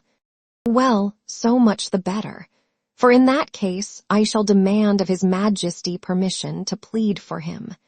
The king feared an outbreak. "If His Eminence," said he, "did not have personal motives—" The cardinal saw what the king was about to say and interrupted him. "Pardon me," said he, "but the instant your Majesty considers me a prejudiced judge, I withdraw." "Come," said the king, "will you swear by my father that Athos was at your residence during the event and that he took no part in it? By your glorious father, and by yourself, whom I love and venerate above all the world, I swear it." "Be so kind as to reflect, sire," said the cardinal. "If we release the prisoner thus, we shall never know the truth." "Athos may always be found," replied Tréville, "ready to answer when it shall please the gownsmen to interrogate him.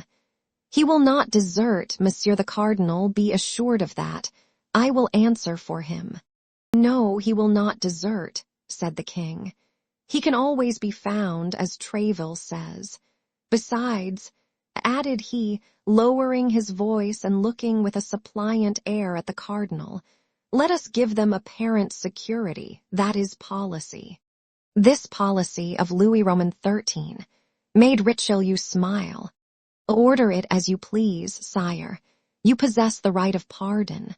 "The right of pardoning only applies to the guilty," said Tréville, who was determined to have the last word, "and my musketeer is innocent. It is not mercy, then, that you are about to accord, sire, it is justice." "And he is in the Fort l'Evêque," said the king. "Yes, sire, in solitary confinement, in a dungeon, like the lowest criminal." "The devil!" murmured the king. "What must be done?" "Sign an order for his release, and all will be said," replied the cardinal. "I believe with your Majesty that Monsieur de Tréville's guarantee is more than sufficient." Tréville bowed very respectfully, with a joy that was not unmixed with fear. He would have preferred an obstinate resistance on the part of the cardinal to this sudden yielding. The king signed the order for release, and Tréville carried it away without delay. As he was about to leave the presence, the cardinal gave him a friendly smile and said, "A perfect harmony reigns, sire, between the leaders and the soldiers of your musketeers, which must be profitable for the service and honorable to all. He will play me some dog's trick or other, and that immediately," said Tréville. "One has never the last word with such a man. But let us be quick. The king may change his mind in an hour, and at all events it is more difficult to replace a man in the Fort l'Evêque or the Bastille who has got out, than to keep a prisoner there who is in." M. de Tréville made his entrance triumphantly into the Fort l'Evêque, whence he delivered the musketeer, whose peaceful indifference had not for a moment abandoned him. The first time he saw D'Artagnan, "You have come off well," said he to him. "There is your Jussac thrust paid for. There still remains that of Bernajoux, but you must not be too confident. As to the rest, M. de Tréville had good reason to mistrust the cardinal and to think that all was not over, for scarcely had the captain of the musketeers closed the door after him, than his Eminence said to the king, "Now that we are at length by ourselves, we will, if your Majesty pleases, converse seriously. Sire, Buckingham has been in Paris 5 days, and only left this morning." Chapter 16, in which M. Seguier, keeper of the seals, looks more than once for the bell. It is impossible to form an idea of the impression these few words made upon Louis Roman XIII. He grew pale and red alternately, and the cardinal saw at once that he had recovered by a single blow all the ground he had lost. "Buckingham in Paris," cried he, "and why does he come?" "To conspire, no doubt, with your enemies, the Huguenots and the Spaniards." "No, pardieu, no. to conspire against my honor with Madame de Chevreuse, Madame de Longueville, and the Condés. Oh, sire, what an idea! The Queen is too virtuous, and besides loves your Majesty too well. Woman is weak, Monsieur Cardinal, said the king. And as to loving me much, I have my own opinion as to that love. I not the less maintain, said the cardinal, that the Duke of Buckingham came to Paris for a project wholly political. And I am sure that he came for quite another purpose, Monsieur Cardinal. But if the Queen be guilty, let her tremble. Indeed, said the cardinal, whatever repugnance I may have to directing my mind to such a treason, your Majesty compels me to think of it. Madame de Lannoy, whom, according to your Majesty's command, I have frequently interrogated, told me this morning that the night before last her Majesty sat up very late, that this morning she wept much, and that she was writing all day. That's it, cried the king. To him, no doubt, Cardinal, I must have the Queen's papers. But how to take them, sire? It seems to me that it is neither your Majesty nor myself who can charge himself with such a mission. How did they act with regard to the Maréchale d'Ancre? Cried the king, in the highest state of choler. First her closets were thoroughly searched, and then she herself. The Maréchale d'Ancre was no more than the Maréchale d'Ancre. A Florentine adventurer, sire, and that was all, while the august spouse of your Majesty is Anne of Austria, Queen of France, that is to say, one of the greatest princesses in the world. She is not the less guilty, Monsieur Duke. The more she has forgotten the high position in which she was placed, the more degrading is her fall. Besides, I long ago determined to put an end to all these petty intrigues of policy and love. She has near her a certain Laporte, who, I believe, is the mainspring of all this, I confess, said the cardinal. You think, then, as I do, that she deceives me, said the king. I believe, and I repeat it to your Majesty, that the Queen conspires against the power of the king, but I have not said against his honor. And I tell you against both. I tell you the Queen does not love me. I tell you she loves another. I tell you she loves that infamous Buckingham. Why did you not have him arrested while in Paris? Arrest the Duke. Arrest the Prime Minister of King Charles I. Think of it, sire, what a scandal. And if the suspicions of your Majesty, which I still continue to doubt, should prove to have any foundation, what a terrible disclosure, what a fearful scandal. But as he exposed himself like a vagabond or a thief, he should have been. Louis Roman XIII stopped, terrified at what he was about to say, while Richelieu, stretching out his neck, waited uselessly for the word which had died on the lips of the king. He should have been. Nothing, said the king, nothing. But all the time he was in Paris, you, of course, did not lose sight of him. No, sire. Where did he lodge? Rue de la Harpe. No, 75. Where is that? By the side of the Luxembourg.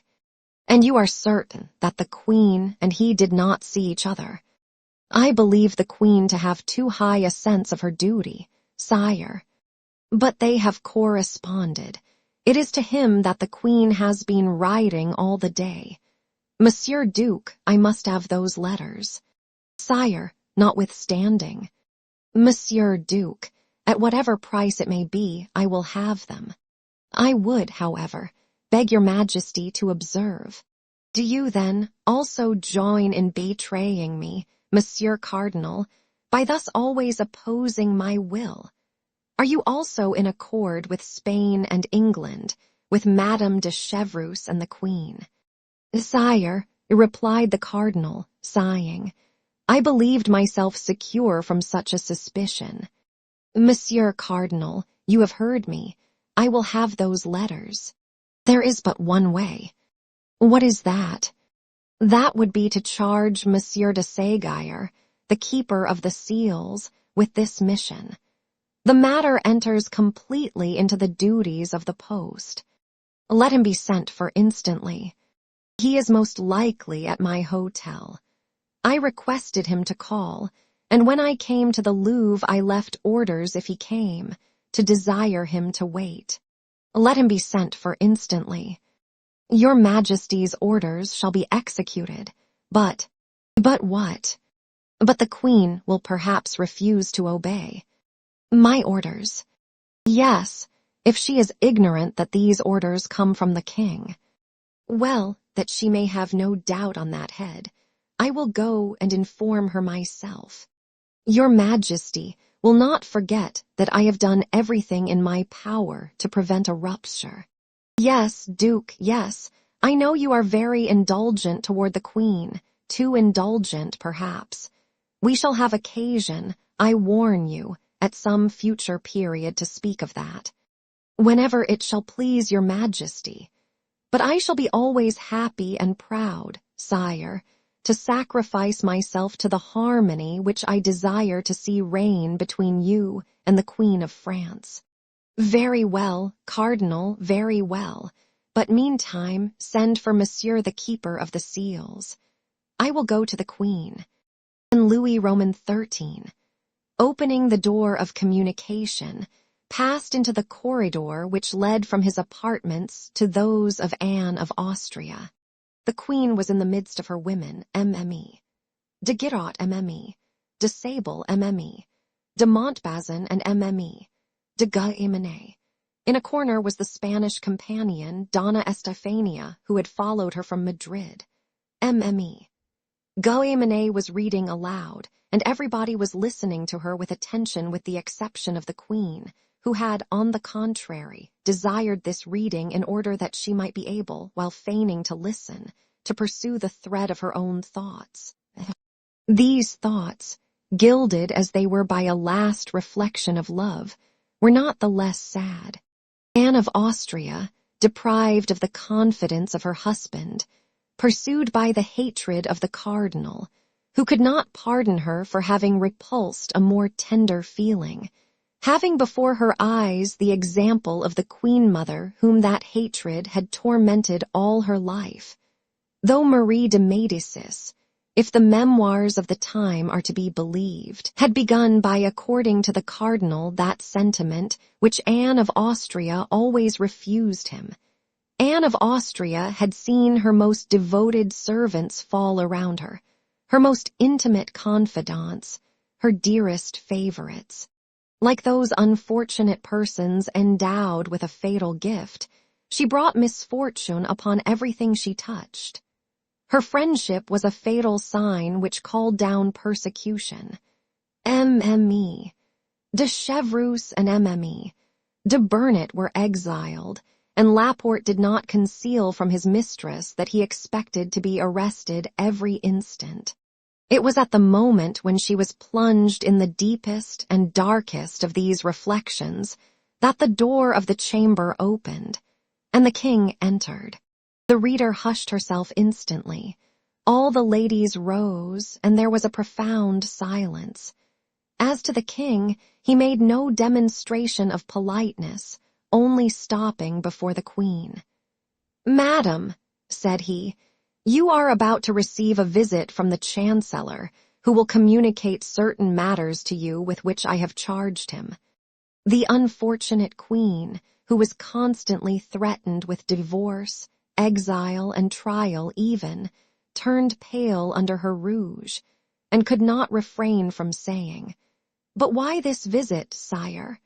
What can the Chancellor have to say to me that your Majesty could not say yourself?"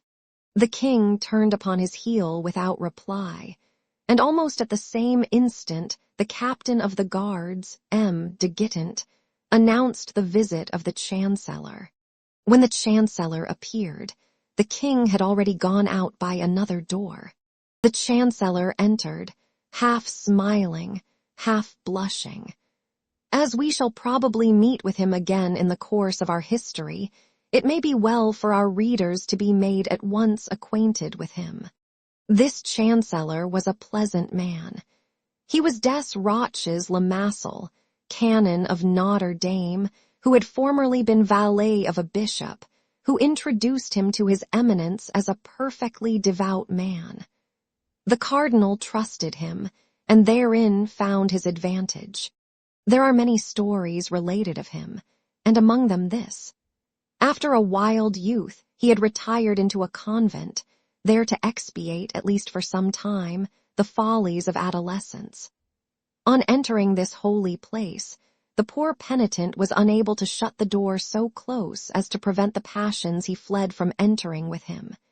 He was incessantly attacked by them, and the superior, to whom he had confided this misfortune, wishing as much as in him lay to free him from them, had advised him, in order to conjure away the tempting demon, to have recourse to the bell rope and ring with all his might. At the denunciating sound, the monks would be rendered aware that temptation was besieging a brother, and all the community would go to prayers. This advice appeared good to the future Chancellor. He conjured the evil spirit with abundance of prayers offered up by the monks. But the devil does not suffer himself to be easily dispossessed from a place in which he has fixed his garrison. In proportion as they redoubled the exorcisms, he redoubled the temptations. So that day and night the bell was ringing full swing, announcing the extreme desire for mortification which the penitent experienced. The monks had no longer an instant of repose. By day they did nothing but ascend and descend the steps which led to the chapel. At night, in addition to complines and matins, they were further obliged to leap 20 times out of their beds and prostrate themselves on the floor of their cells. It is not known whether it was the devil who gave way, or the monks who grew tired. But within 3 months the penitent reappeared in the world, with the reputation of being the most terrible possessed that ever existed. On leaving the convent he entered into the magistracy, became president on the place of his uncle, embraced the cardinal's party, which did not prove want of sagacity, became chancellor, served his eminence with zeal in his hatred against the Queen-Mother and his vengeance against Anne of Austria, stimulated the judges in the affair of Calais, encouraged the attempts of M. de Laffemas, chief gamekeeper of France, then, at length, invested with the entire confidence of the cardinal, a confidence which he had so well earned. He received the singular commission for the execution of which he presented himself in the Queen's apartments. The Queen was still standing when he entered, but scarcely had she perceived him than she reseated herself in her armchair, and made a sign to her women to resume their cushions and stools, and with an air of supreme hauteur said, "What do you desire, monsieur, and with what object do you present yourself here?" "To make, madam, in the name of the king, and without prejudice to the respect which I have the honor to owe to your majesty, a close examination into all your papers." "How, monsieur, an investigation of my papers? Mine. Truly this is an indignity. Be kind enough to pardon me, madam, but in this circumstance I am but the instrument which the king employs. Has not his majesty just left you, and has he not himself asked you to prepare for this visit? Search, then, monsieur. I am a criminal as it appears. Estefania, give up the keys of my drawers and my desks." For form's sake, the chancellor paid a visit to the pieces of furniture named. But he well knew that it was not in a piece of furniture that the Queen would place the important letter she had written that day. When the chancellor had opened and shut 20 times the drawers of the secretaries, it became necessary, whatever hesitation he might experience, it became necessary, I say, to come to the conclusion of the affair. That is to say, to search the Queen herself. The Chancellor advanced, therefore, toward Anne of Austria, and said with a very perplexed and embarrassed air, "And now it remains for me to make the principal examination." "What is that?" asked the Queen, who did not understand, or rather was not willing to understand. "His Majesty is certain that a letter has been written by you during the day. He knows that it has not yet been sent to its address. This letter is not in your table nor in your secretary, and yet this letter must be somewhere. Would you dare to lift your hand to your Queen?" said Anne of Austria, drawing herself up to her full height and fixing her eyes upon the Chancellor with an expression almost threatening.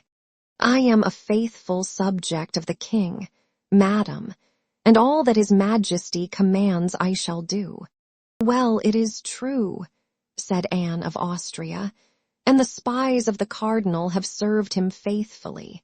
I have written a letter today. That letter is not yet gone. The letter is here." And the Queen laid her beautiful hand on her bosom. "Then give me that letter, madam," said the Chancellor. "I will give it to none but the King, monsieur," said Anne. "If the King had desired that the letter should be given to him, madam, he would have demanded it of you himself.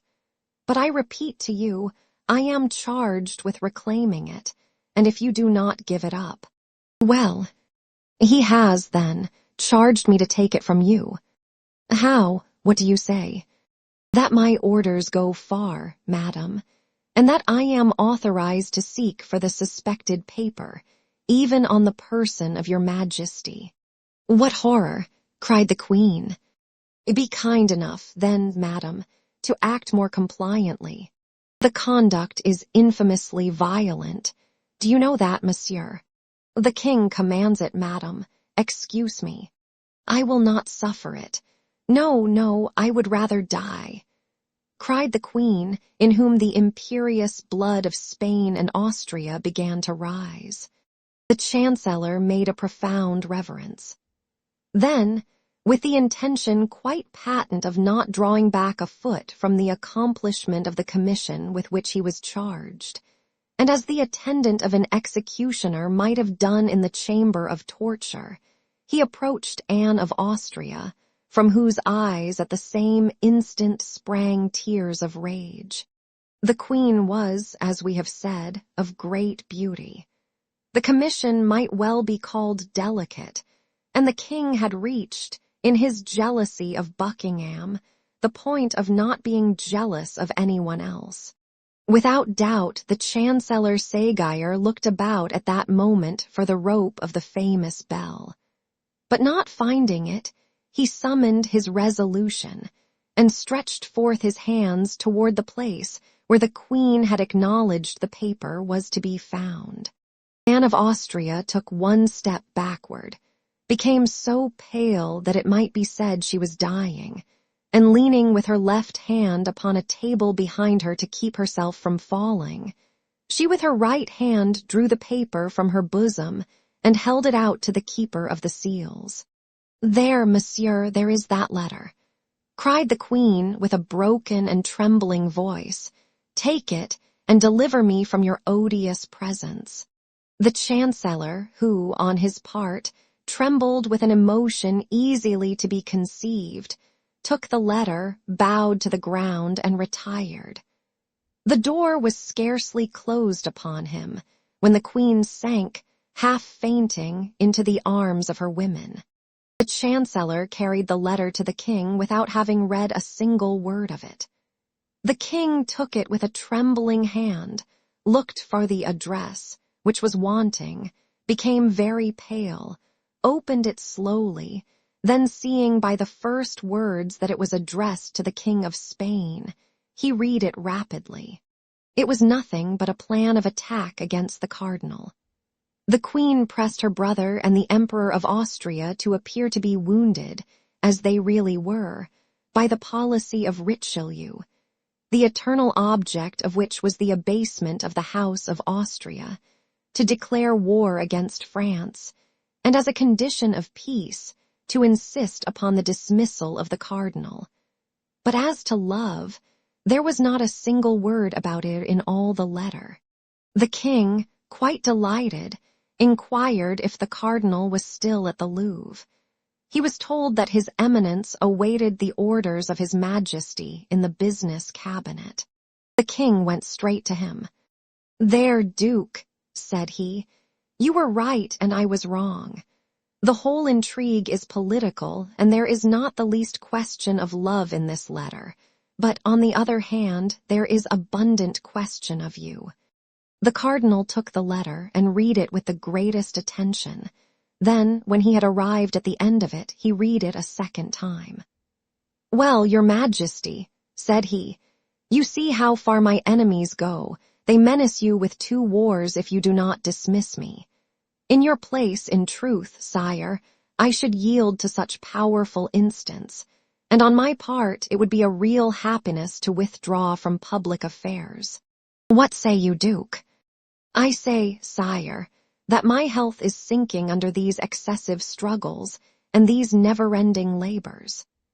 I say that according to all probability I shall not be able to undergo the fatigues of the siege of La Rochelle, and that it would be far better that you should appoint there either Monsieur de Condé, Monsieur de Bassompierre, or some valiant gentleman whose business is war, and not me, who am a churchman, and who am constantly turned aside for my real vocation to look after matters for which I have no aptitude. You would be the happier for it at home, sire, and I do not doubt you would be the greater for it abroad." "Monsieur Duke," said the king, "I understand you. Be satisfied, all who are named in that letter shall be punished as they deserve, even the queen herself.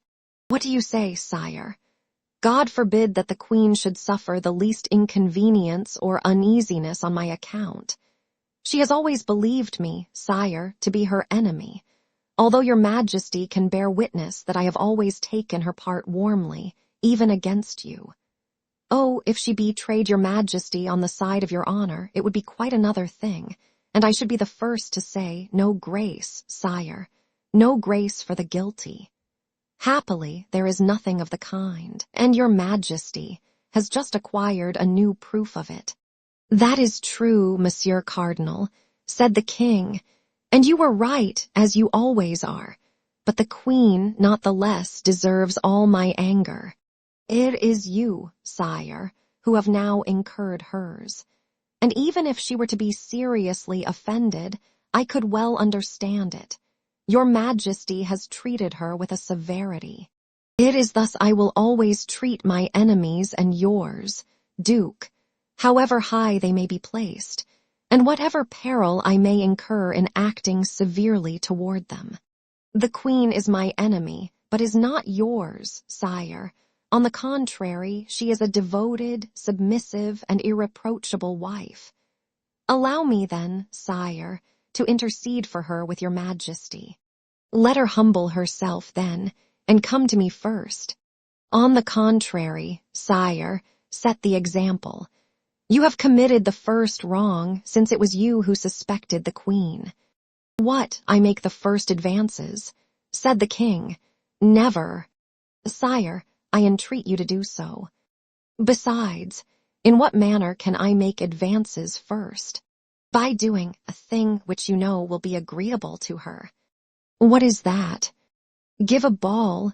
You know how much the queen loves dancing. I will answer for it. Her resentment will not hold out against such an attention. Monsieur Cardinal, you know that I do not like worldly pleasures. The queen will only be the more grateful to you, as she knows your antipathy for that amusement. Besides, it will be an opportunity for her to wear those beautiful diamonds which you gave her recently on her birthday, and with which she has since had no occasion to adorn herself." "We shall see, Monsieur Cardinal, we shall see," said the king, who, in his joy at finding the queen guilty of a crime which he cared little about, and innocent of a fault of which he had great dread, was ready to make up all differences with her. "We shall see, but upon my honor you are too indulgent toward her." "Sire," said the cardinal, "leave severity to your ministers. Clemency is a royal virtue. Employ it, and you will find that you derive advantage therein." Thereupon the cardinal, hearing the clock strike 11, bowed low, asking permission of the king to retire, and supplicating him to come to a good understanding with the queen. Anne of Austria, who, in consequence of the seizure of her letter, expected reproaches, was much astonished the next day to see the king make some attempts at reconciliation with her. Her first movement was repellent. Her womanly pride and her queenly dignity had both been so cruelly offended that she could not come round at the first advance. But, over-persuaded by the advice of her women, she at last had the appearance of beginning to forget. The king took advantage of this favorable moment to tell her that he had the intention of shortly giving a fête. A fête was so rare a thing for poor Anne of Austria that at this announcement, as the cardinal had predicted, the last trace of her resentment disappeared, if not from her heart, at least from her countenance. She asked upon what day this fête would take place, but the king replied that he must consult the cardinal upon that head.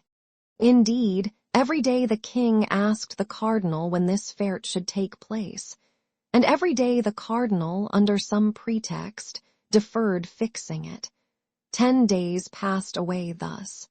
On the 8th day after the scene we have described, the cardinal received a letter with the London stamp which only contained these lines: "I have them, but I am unable to leave London for want of money. Send me 500 pistoles, and 4 or 5 days after I have received them, I shall be in Paris." On the same day the cardinal received this letter, the king put his customary question to him. Richelieu counted on his fingers, and said to himself, "She will arrive, she says, 4 or 5 days after having received the money. It will require 4 or 5 days for the transmission of the money, 4 or 5 days for her to return. That makes 10 days. Now, allowing for contrary winds, accidents, and a woman's weakness, there are 12 days. "Well, Monsieur Duke," said the king, "have you made your calculations?" "Yes, sire. Today is the 20th of September. The aldermen of the city give a fête on the 3rd of October. That will fall in wonderfully well. You will not appear to have gone out of your way to please the queen." Then the cardinal added, "A propos, sire, do not forget to tell her majesty the evening before the fête that you should like to see how her diamond studs become her." Chapter 17. Bonacieux at home. It was the second time the cardinal had mentioned these diamond studs to the king. Louis Roman XIII was struck with this insistence, and began to fancy that this recommendation concealed some mystery. More than once the king had been humiliated by the cardinal, whose police, without having yet attained the perfection of the modern police, were excellent, being better informed than himself, even upon what was going on in his own household. He hoped, then in a conversation with Anne of Austria, to obtain some information from that conversation, and afterward to come upon his eminence with some secret which the cardinal either knew or did not know, but which, in either case, would raise him infinitely in the eyes of his minister. He went then to the queen, and according to custom accosted her with fresh menaces against those who surrounded her. Anne of Austria lowered her head, allowed the torrent to flow on without replying, hoping that it would cease of itself. But this was not what Louis Roman XIII meant. Louis Roman XIII wanted a discussion from which some light or other might break, convinced as he was that the cardinal had some afterthought, and was preparing for him one of those terrible surprises which his eminence was so skillful in getting up. He arrived at this end by his persistence in accusation. "But," cried Anne of Austria, tired of these vague attacks, "but, sire, you do not tell me all that you have in your heart. What have I done, then? Let me know what crime I have committed. It is impossible that your majesty can make all this ado about a letter written to my brother." The king, attacked in a manner so direct, did not know what to answer, and he thought that this was the moment for expressing the desire which he was not going to have made until the evening before the fête. "Madam," said he with dignity, "there will shortly be a ball at the Hôtel de Ville. I wish, in order to honor our worthy aldermen, you should appear in ceremonial costume, and above all, ornamented with the diamond studs which I gave you on your birthday. That is my answer." The answer was terrible. Anne of Austria believed that Louis Roman XIII knew all, and that the cardinal had persuaded him to employ this long dissimulation of 7 or 8 days, which, likewise, was characteristic. She became excessively pale, leaned her beautiful hand upon a console, which hand appeared then like one of wax, and looking at the king with terror in her eyes, she was unable to reply by a single syllable. "You hear, madam," said the king, who enjoyed the embarrassment to its full extent, but without guessing the cause. "You hear, madam." "Yes, sire, I hear," stammered the queen. "You will appear at this ball." "Yes." "With those studs." "Yes." The queen's paleness, if possible, increased. The king perceived it, and enjoyed it with that cold cruelty which was one of the worst sides of his character. "Then that is agreed," said the king, "and that is all I had to say to you." "But on what day will this ball take place?" asked Anne of Austria. Louis Roman XIII felt instinctively that he ought not to reply to this question, the queen having put it in an almost dying voice. "Oh, very shortly, madam," said he, "but I do not precisely recollect the date of the day. I will ask the cardinal." "It was the cardinal, then, who informed you of this fête?" "Yes, madam," replied the astonished king. "But why do you ask that?" "It was he who told you to invite me to appear with these studs." "That is to say, madam." "It was he, sire, it was he." "Well, and what does it signify whether it was he or I? Is there any crime in this request?" "No, sire." "Then you will appear." "Yes, sire." "That is well," said the king, retiring. "That is well, I count upon it." The queen made a curtsy, less from etiquette than because her knees were sinking under her. The king went away enchanted. "I am lost," murmured the queen, "lost.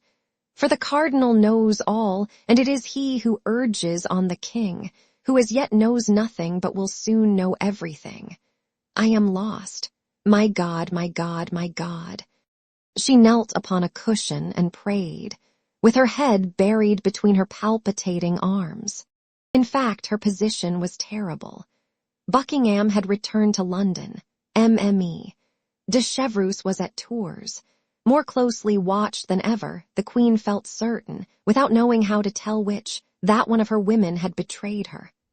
Laporte could not leave the Louvre. She had not a soul in the world in whom she could confide. Thus, while contemplating the misfortune which threatened her and the abandonment in which she was left, she broke out into sobs and tears. "Can I be of service to your majesty?" said all at once a voice full of sweetness and pity. The queen turned sharply round, for there could be no deception in the expression of that voice. It was a friend who spoke thus. In fact, at one of the doors which opened into the queen's apartment appeared the pretty Mme. Bonacieux. She had been engaged in arranging the dresses and linen in a closet when the king entered. She could not get out and had heard all. The queen uttered a piercing cry at finding herself surprised. For in her trouble, she did not at first recognize the young woman who had been given to her by Laporte. "Oh, fear nothing, madam," said the young woman, clasping her hands and weeping herself at the queen's sorrows. "I am your majesty's body and soul, and however far I may be from you, however inferior may be my position, I believe I have discovered a means of extricating your majesty from your trouble." "You, oh heaven, you," cried the queen, "but look me in the face. I am betrayed on all sides. Can I trust in you?" "Oh, madam," cried the young woman, falling on her knees, "upon my soul, I am ready to die for your majesty." This expression sprang from the very bottom of the heart, and like the first, there was no mistaking it. "Yes," continued Mme. "Bonacia, yes, there are traitors here, but by the holy name of the Virgin, I swear that no one is more devoted to your majesty than I am. Those studs which the king speaks of, you gave them to the Duke of Buckingham, did you not? Those studs were enclosed in a little rosewood box which he held under his arm. Am I deceived? Is it not so, madam?" "Oh, my God, murmured the queen, whose teeth chattered with fright. "Well, those studs," continued Mme. "Bonacia, we must have them back again." "Yes, without doubt it is necessary," cried the queen. "But how am I to act? How can it be effected?" "Someone must be sent to the Duke." "But who? In whom can I trust?" "Place confidence in me, madam. Do me that honor, my queen, and I will find a messenger." "But I must write." "Oh, yes, that is indispensable. 2 words from the hand of your majesty and your private seal." "But these 2 words would bring about my condemnation, divorce, exile." "Yes, if they fell into infamous hands. But I will answer for these 2 words being delivered to their address." "Oh, my God! I must then place my life, my honor, my reputation in your hands." Yes, madam, you must, and I will save them all." "But how? Tell me at least the means." "My husband had been at liberty these 2 or 3 days. I have not yet had time to see him again. He is a worthy, honest man who entertains neither love nor hatred for anybody. He will do anything I wish. He will set out upon receiving an order from me without knowing what he carries, and he will carry your majesty's letter without even knowing it is from your majesty to the address which is on it." The queen took the 2 hands of the young woman with a burst of emotion, gazed at her as if to read her very heart, and seeing nothing but sincerity in her beautiful eyes, embraced her tenderly. "Do that," cried she, "and you will have saved my life, you will have saved my honor. Do not exaggerate the service I have the happiness to render your majesty. I have nothing to save for your majesty. You are only the victim of perfidious plots." That is true, my child," said the queen. "You are right." "Give me, then, that letter, madam. Time presses." The queen ran to a little table on which were ink, paper, and pens. She wrote 2 lines, sealed the letter with her private seal, and gave it to Mme. Bonacia. "And now," said the queen, "we are forgetting one very necessary thing." "What is that, madam?" "Money." Mme. Bonacia blushed. "Yes, that is true," said she, "and I will confess to your majesty that my husband—" "Your husband has none. Is that what you would say?" "He has some, but he is very avaricious. That is his fault. Nevertheless, let not your majesty be uneasy. We will find means." "And I have none either," said the queen. "Those who have read the memoirs of Mme. de Motteville will not be astonished at this reply. But wait a minute." Anne of Austria ran to her jewel case. "Here," said she, "here is a ring of great value, as I have been assured. It came from my brother, the King of Spain. It is mine, and I am at liberty to dispose of it. Take this ring, raise money with it, and let your husband set out. In an hour you shall be obeyed. You see the address, said the Queen, speaking so low that Mme. Bonacia could hardly hear what she said. To my Lord Duke of Buckingham, London. The letter shall be given to himself. Generous girl, cried Anne of Austria. Mme. Bonacia kissed the hands of the Queen, concealed the paper in the bosom of her dress, and disappeared with the lightness of a bird. 10 minutes afterward she was at home. As she told the Queen, she had not seen her husband since his liberation. She was ignorant of the change that had taken place in him with respect to the cardinal, a change which had since been strengthened by 2 or 3 visits from the Comte de Rochefort, who had become the best friend of Bonacia, and had persuaded him, without much trouble, that no culpable sentiments had prompted the abduction of his wife, but that it was only a political precaution. She found Bonacia alone. The poor man was recovering with difficulty the order in his house, in which he had found most of the furniture broken and the closets nearly emptied, justice not being one of the 3 things which King Solomon names as leaving no traces of their passage. As to the servant, she had run away at the moment of her master's arrest. Terror had had such an effect upon the poor girl that she had never ceased walking from Paris till she reached Burgundy, her native place. The worthy mercer had, immediately upon re-entering his house, informed his wife of his happy return, and his wife had replied by congratulating him, and telling him that the first moment she could steal from her duties should be devoted to paying him a visit.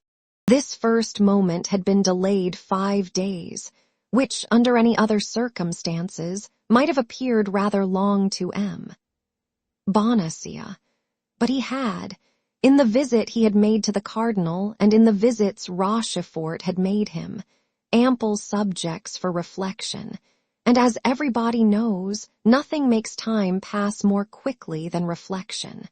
This was the more so because Bonacieux's reflections were all rose-colored. Rochefort called him his friend, his dear Bonacieux, and never ceased telling him that the cardinal had a great respect for him. The mercer fancied himself already on the high road to honors and fortune. On her side, Mme. Bonacia had also reflected, but it must be admitted, upon something widely different from ambition. In spite of herself, her thoughts constantly reverted to that handsome young man who was so brave and appeared to be so much in love. Married at 18 to Bonacia, having always lived among her husband's friends, people little capable of inspiring any sentiment whatever in a young woman whose heart was above her position, Mme. Bonacia had remained insensible to vulgar seductions, but at this period the title of gentleman had great influence with the citizen class, and D'Artagnan was a gentleman. Besides, he wore the uniform of the guards, which, next to that of the musketeers, was most admired by the ladies. He was, we repeat, handsome, young, and bold.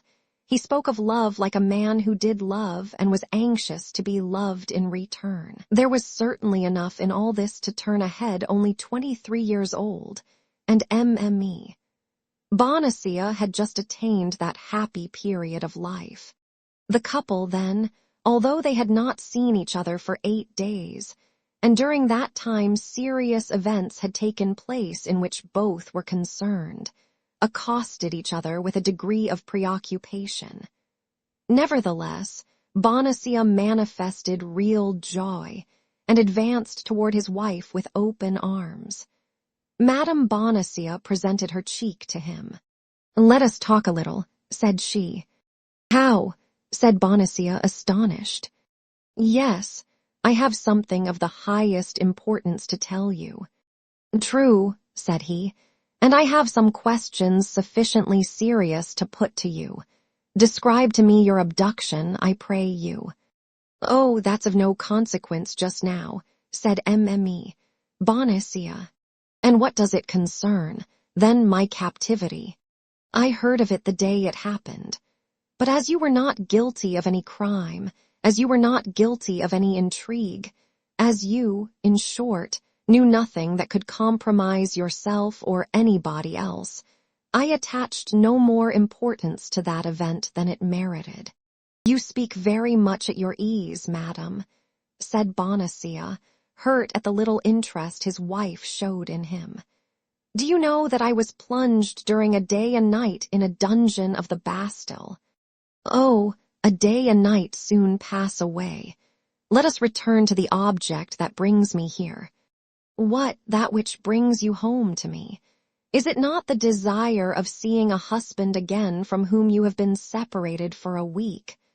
asked the mercer, piqued to the quick. "Yes, that first, and other things afterward." "Speak." "It is a thing of the highest interest, and upon which our future fortune perhaps depends. The complexion of our fortune has changed very much since I saw you, Madame Bonacia, and I should not be astonished if in the course of a few months it were to excite the envy of many folks. Yes, particularly if you follow the instructions I am about to give you." "Me?" "Yes, you. There is good and holy action to be performed, monsieur, and much money to be gained at the same time." Mme. Bonacia knew that in talking of money to her husband, she took him on his weak side. But a man, were he even a mercer, when he had talked for 10 minutes with Cardinal Richelieu, is no longer the same man. "Much money to be gained," said Bonacia, protruding his lip. "Yes, much." "About how much?" 1,000 pistoles, perhaps. "What you demand of me is serious, then." "There is indeed." "What must be done?" "You must go away immediately. I will give you a paper which you must not part with on any account, and which you will deliver into the proper hands." "And whither am I to go?" "To London." "I go to London. Go to, you jest. I have no business in London." "But others wish that you should go there." "But who are those others?" "I warn you that I will never again work in the dark, and that I will know not only to what I expose myself, but for whom I expose myself. An illustrious person sends you. An illustrious person awaits you. The recompense will exceed your expectations. That is all I promise you. More intrigues, nothing but intrigues. Thank you, madam, I am aware of them now. Monsieur Cardinal has enlightened me on that head." "The Cardinal," cried Mme. Bonacia. "Have you seen the Cardinal?" "He sent for me," answered the mercer proudly. "And you responded to his bidding, you imprudent man." "Well, I can't say I had much choice of going or not going, for I was taken to him between 2 guards. It is true also that as I did not then know his eminence, if I had been able to dispense with the visit, I should have been enchanted." "He ill-treated you then? He threatened you?" "He gave me his hand and called me his friend." "His friend? Do you hear that, madam? I am the friend of the great cardinal." "Of the great cardinal? Perhaps you would contest his right to that title, madam." "I would contest nothing, but I tell you that the favor of a minister is ephemeral, and that a man must be mad to attach himself to a minister. There are powers above his which do not depend upon a man or the issue of an event. It is to these powers we should rally." "I am sorry for it, madam, but I acknowledge no other power but that of the great man whom I have the honor to serve." "You serve the cardinal?" "Yes, madam, and as his servant, I will not allow you to be concerned in plots against the safety of the state, or to serve the intrigues of a woman who is not French and who has a Spanish heart. Fortunately, we have the great cardinal. His vigilant eye watches over and penetrates to the bottom of the heart. Bonacieux was repeating, word for word, a sentence which he had heard from the Comte de Rochefort. But the poor wife, who had reckoned on her husband, and who, in that hope, had answered for him to the Queen, did not tremble the less, both at the danger into which she had nearly cast herself, and at the helpless state to which she was reduced. Nevertheless, knowing the weakness of her husband, and more particularly his cupidity, she did not despair of bringing him round to her purpose. "Ah, you are a cardinalist, then, monsieur, are you?" cried she. "And you serve the party of those who maltreat your wife and insult your queen. Private interests are as nothing before the interests of all. I am for those who save the state," said Bonacieux emphatically. "And what do you know about the state you talk of?" said Mme. Bonacieux, shrugging her shoulders. "Be satisfied with being a plain, straightforward citizen and turn to that side which offers the most advantages." Eh, said Bonacieux, slapping a plump, round bag which returned a sound of money. "What do you think of this, Madam Preacher? Whence comes that money?" "You do not guess." "From the cardinal." "From him, and from my friend the Comte de Rochefort." "The Comte de Rochefort? Why, it was he who carried me off." "That may be, madam." "And you receive silver from that man. Have you not said that that abduction was entirely political?" "Yes, but that abduction had for its object the betrayal of my mistress, to draw from me by torture confessions that might compromise the honor, and perhaps the life, of my august mistress." "Madam," replied Bonacieux, "your august mistress is a perfidious Spaniard, and what the cardinal does is well done." "Monsieur," said the young woman, "I know you to be cowardly, avaricious, and foolish, but I never till now believed you infamous." "Madam," said Bonacieux, who had never seen his wife in a passion, and who recoiled before this conjugal anger, "Madam, what do you say?"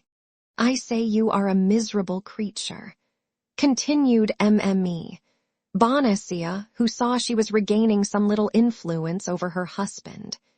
"You meddle with politics, do you, and still more with cardinalist politics. Why, you sell yourself, body and soul, to the demon, the devil, for money." "No, to the cardinal." "It's the same thing," cried the young woman. "Who calls Richelieu calls Satan." Hold your tongue, madam. You may be overheard." "Yes, you are right. I should be ashamed for anyone to know your baseness." "But what do you require of me, then? Let us see." "I have told you. You must depart instantly, monsieur. You must accomplish loyally the commission with which I deign to charge you, and on that condition I pardon everything, I forget everything. And what is more," and she held out her hand to him, "I restore my love." Bonacieux was cowardly and avaricious, but he loved his wife. He was softened. A man of 50 cannot long bear malice with a wife of 23. Mme. Bonacieux saw that he hesitated. "Come, have you decided?" said she. "But, my dear love, reflect a little upon what you require of me. London is far from Paris, very far, and perhaps the commission with which you charge me is not without dangers. What matters it, if you avoid them?" "Hold, Madame Bonacieux," said the mercer. "Hold, I positively refuse. Intrigues terrify me. I have seen the Bastille. My, phew, that's a frightful place, that Bastille. Only to think of it makes my flesh crawl. They threaten me with torture. Do you know what torture is? Wooden points that they stick in between your legs till your bones stick out. No, positively I will not go. And Morbleu, why do you not go yourself? For in truth, I think I have hitherto been deceived in you. I really believe you are a man, and a violent one too. And you are a woman. a miserable woman, stupid and brutal. You are afraid, are you? Well, if you do not go this very instant, I will have you arrested by the Queen's orders, and I will have you placed in the Bastille which you dread so much." Bonacieux fell into a profound reflection. He weighed the two angers in his brain, that of the cardinal and that of the Queen. That of the cardinal predominated enormously. "Have me arrested on the part of the Queen," said he, "and I will appeal to his eminence. At once, MME. Bonacieux saw that she had gone too far, and she was terrified at having communicated so much. She for a moment contemplated with fright that stupid countenance, impressed with the invincible resolution of a fool that is overcome by fear. "Well, be it so," said she. "Perhaps, when all is considered, you are right. In the long run, a man knows more about politics than a woman, particularly such as, like you, Monsieur Bonacieux, have conversed with the cardinal.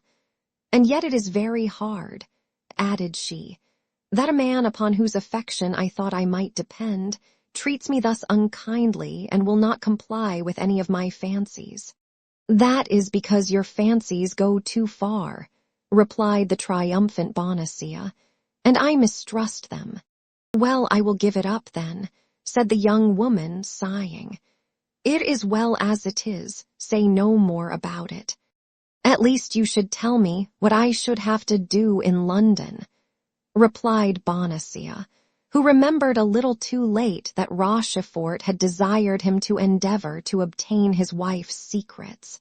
"It is of no use for you to know anything about it," said the young woman, whom an instinctive mistrust now impelled to draw back. "It was about one of those purchases that interest women, a purchase by which much might have been gained." But the more the young woman excused herself, the more important Bonacieux thought the secret which she declined to confide to him. He resolved then to hasten immediately to the residence of the Comte de Rochefort, and tell him that the Queen was seeking for a messenger to send to London. "Pardon me for quitting you, my dear Madame Bonacieux," said he, "but not knowing you would come to see me, I had made an engagement with a friend.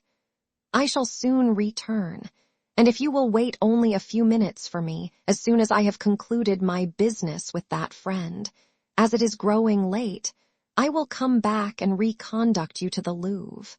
"Thank you, monsieur. You are not brave enough to be of any use to me whatever," replied MME, Bonacieux. "I shall return very safely to the Louvre all alone." "As you please, Madame Bonacieux," said the ex-mercer. "Shall I see you again soon? Next week I hope my duties will afford me a little liberty, and I will take advantage of it to come and put things in order here, as they must necessarily be much deranged." "Very well, I shall expect you.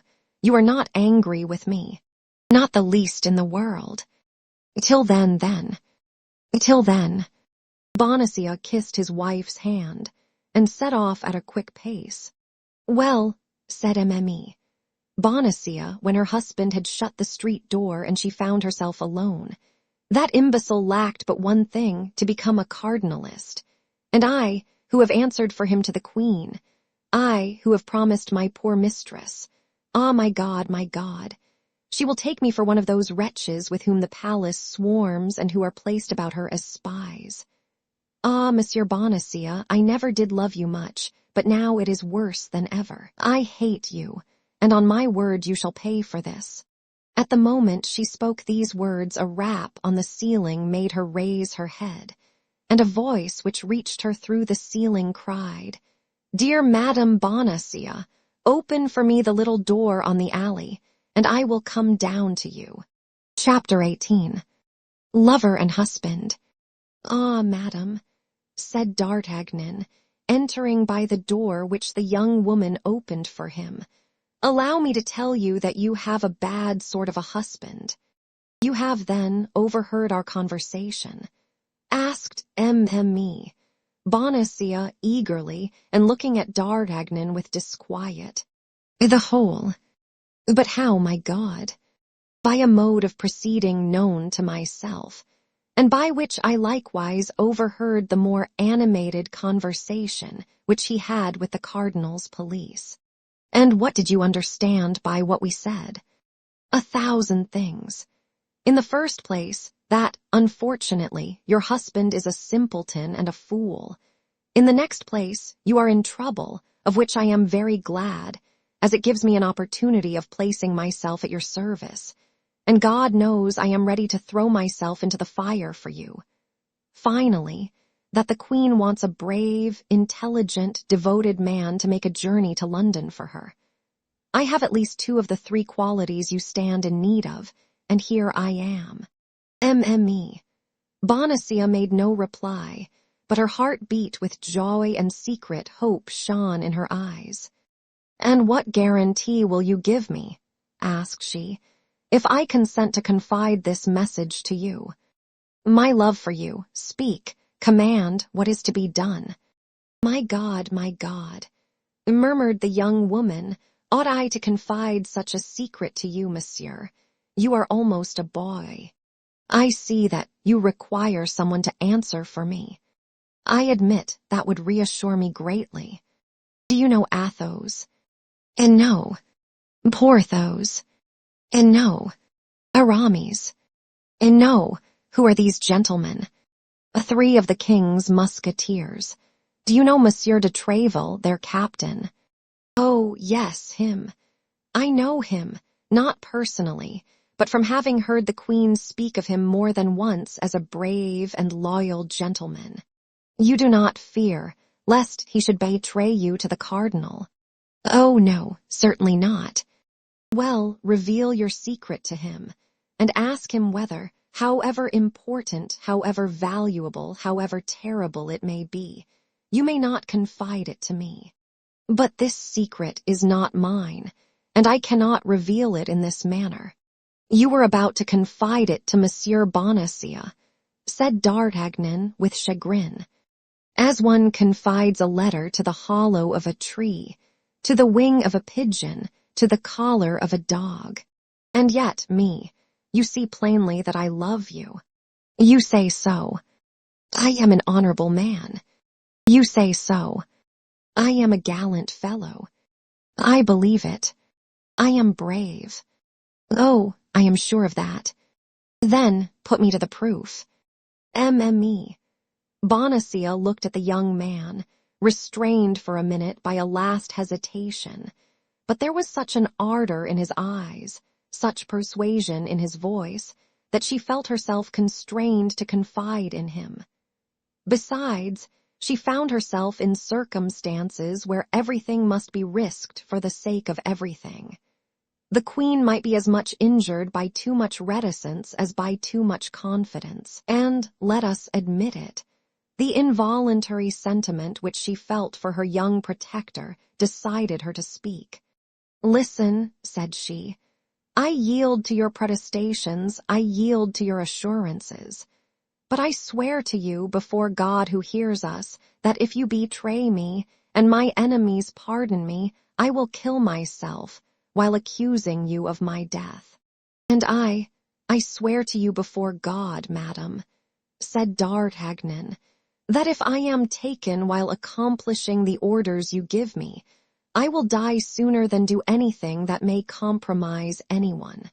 Then the young woman confided in him the terrible secret of which chance had already communicated to him apart in front of the Samaritan.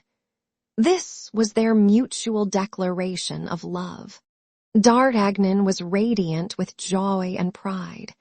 This secret which he possessed, this woman whom he loved. Confidence and love made him a giant. "I go," said he. "I go at once." "How you will go," said MME, "Bonacieux, and your regiment your captain." "By my soul, you had made me forget all that, dear Constance. Yes, you are right. A furlough is needful." "Still another obstacle," murmured MME. Bonacieux sorrowfully. "As to that, cried D'Artagnan after a moment of reflection. "I shall surmount it, be assured." "How so?" "I will go this very evening to Tréville, whom I will request to ask this favor for me of his brother-in-law, Monsieur de Cessart. But another thing." "What?" asked D'Artagnan, seeing that M.M.E. Bonacieux hesitated to continue. "You have perhaps no money." "Perhaps is too much," said D'Artagnan, smiling. "Then," replied M.M.E. Bonacieux, opening a cupboard and taking from it the very bag which a half-hour before her husband had caressed so affectionately. "Take this bag." "The cardinals," cried D'Artagnan, breaking into a loud laugh, he having heard, as may be remembered, thanks to the broken boards, every syllable of the conversation between the mercer and his wife. "The cardinals," replied M.M.E. Bonacieux. "You see it makes a very respectable appearance." "Pardieu," cried D'Artagnan. "It will be a double amusing affair to save the queen with the cardinal's money." "You are an amiable and charming young man," said M.M.E. Bonacieux. "Be assured you will not find her majesty ungrateful." "Oh, I am already grandly recompensed," cried D'Artagnan. "I love you. You permit me to tell you that I do. That is already more happiness than I dared to hope." "Silence," said M.M.E. Bonacieux, starting. "What?" "Someone is talking in the street." "It is the voice of my husband. Yes, I recognize it." D'Artagnan ran to the door and pushed the bolt. "He shall not come in before I am gone," said he. "And when I am gone, you can open to him." "But I ought to be gone, too. And the disappearance of his money, how am I to justify it if I am here?" "You are right. We must go out." "Go out? How? He will see us if we go out." "Then you must come up into my room." "Ah," said M.M.E. Bonacieux, "you speak that in a tone that frightens me." M.M.E. Bonacieux pronounced these words with tears in her eyes. D'Artagnan saw those tears, and much disturbed, softened, he threw himself at her feet. "With me, you will be as safe as in a temple. I give you my word of a gentleman." "Let us go," said she. "I place full confidence in you, my friend." D'Artagnan drew back the bolt with precaution, and both, light as shadows, glided through the interior door into the passage, ascended the stairs as quietly as possible, and entered D'Artagnan's chambers. Once there, for greater security, the young man barricaded the door. They both approached the window, and through a slit in the shutter they saw Bonacieux talking with a man in a cloak. At sight of this man, D'Artagnan started, and half drawing his sword, sprang toward the door. It was the man of Meung. "What are you going to do?" cried M.M.E. "Bonacieux, you will ruin us all." "But I have sworn to kill that man," said D'Artagnan. "Your life is devoted from this moment, and does not belong to you. In the name of the Queen, I forbid you to throw yourself into any peril which is foreign to that of your journey. And you command nothing in your own name." "In my name," said M.M.E. Bonacieux, with great emotion, "in my name I beg you. But listen, they appear to be speaking of me." D'Artagnan drew near the window, and lent his ear. Bonacieux had opened his door, and seeing the apartment, had returned to the man in the cloak, whom he had left alone for an instant. "She is gone," said he. "She must have returned to the Louvre." "You are sure," replied the stranger, "that she did not suspect the intentions with which you went out?" "No," replied Bonacieux with a self-sufficient air. "She is too superficial a woman." "Is the young guardsman at home?" "I do not think he is. As you see, his shutter is closed, and you can see no light shine through the chinks of the shutters. All the same, It is well to be certain. How so? By knocking at his door. Go. I will ask his servant. Bonacia re-entered the house, passed through the same door that had afforded a passage for the two fugitives, went up to D'Artagnan's door, and knocked. No one answered. Porthos, in order to make a greater display, had that evening borrowed Planchet. As to D'Artagnan, he took care not to give the least sign of existence. The moment the hand of Bonacia sounded on the door, the two young people felt their hearts bound within them. "There is nobody within," said Bonacia. "Never mind. Let us return to your apartment. We shall be safer there than in the doorway." "Ah, my God," whispered Mme. Bonacia, "we shall hear no more." "On the contrary," said D'Artagnan, "we shall hear better." D'Artagnan raised the 3 or 4 boards which made his chamber another ear of Dionysius, spread a carpet on the floor, went upon his knees, and made a sign to Mme. Bonacia to stoop as he did toward the opening. "You are sure there is nobody there?" said the stranger. "I will answer for it," said Bonacia. "And you think that your wife has returned to the Louvre, without speaking to anyone but yourself?" "I am sure of it." "That is an important point. Do you understand? Then the news I brought you is of value." "The greatest, my dear Bonacia. I don't conceal this from you." "Then the cardinal will be pleased with me." "I have no doubt of it." "The great cardinal. Are you sure, in her conversation with you, that your wife mentioned no names?" "I think not." "She did not name Madame de Chevreuse, the Duke of Buckingham, or Madame de Vernet?" "No. She only told me she wished to send me to London to serve the interests of an illustrious personage." "The traitor," murmured Mme. Bonacia. "Silence," said D'Artagnan, taking her hand, which, without thinking of it, she abandoned to him. "Never mind," continued the man in the cloak. "You were a fool not to have pretended to accept the mission. You would then be in present possession of the letter. The state, which is now threatened, would be safe, and you." "And I." "Well, you. The cardinal would have given you letters of nobility." "Did he tell you so?" "Yes, I know that he meant to afford you that agreeable surprise." "Be satisfied," replied Bonacia. "My wife adores me, and there is yet time."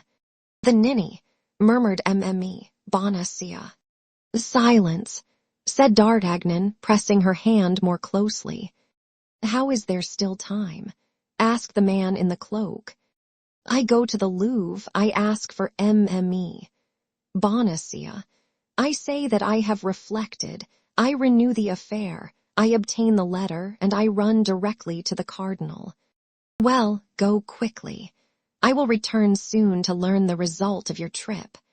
The stranger went out. "Infamous," said Mme.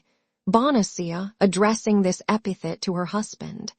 "Silence," said D'Artagnan, pressing her hand still more warmly. A terrible howling interrupted these reflections of D'Artagnan and Mme. Bonacia. It was her husband, who had discovered the disappearance of the money-bag and was crying, "Thieves!" "Oh, my God," cried Mme.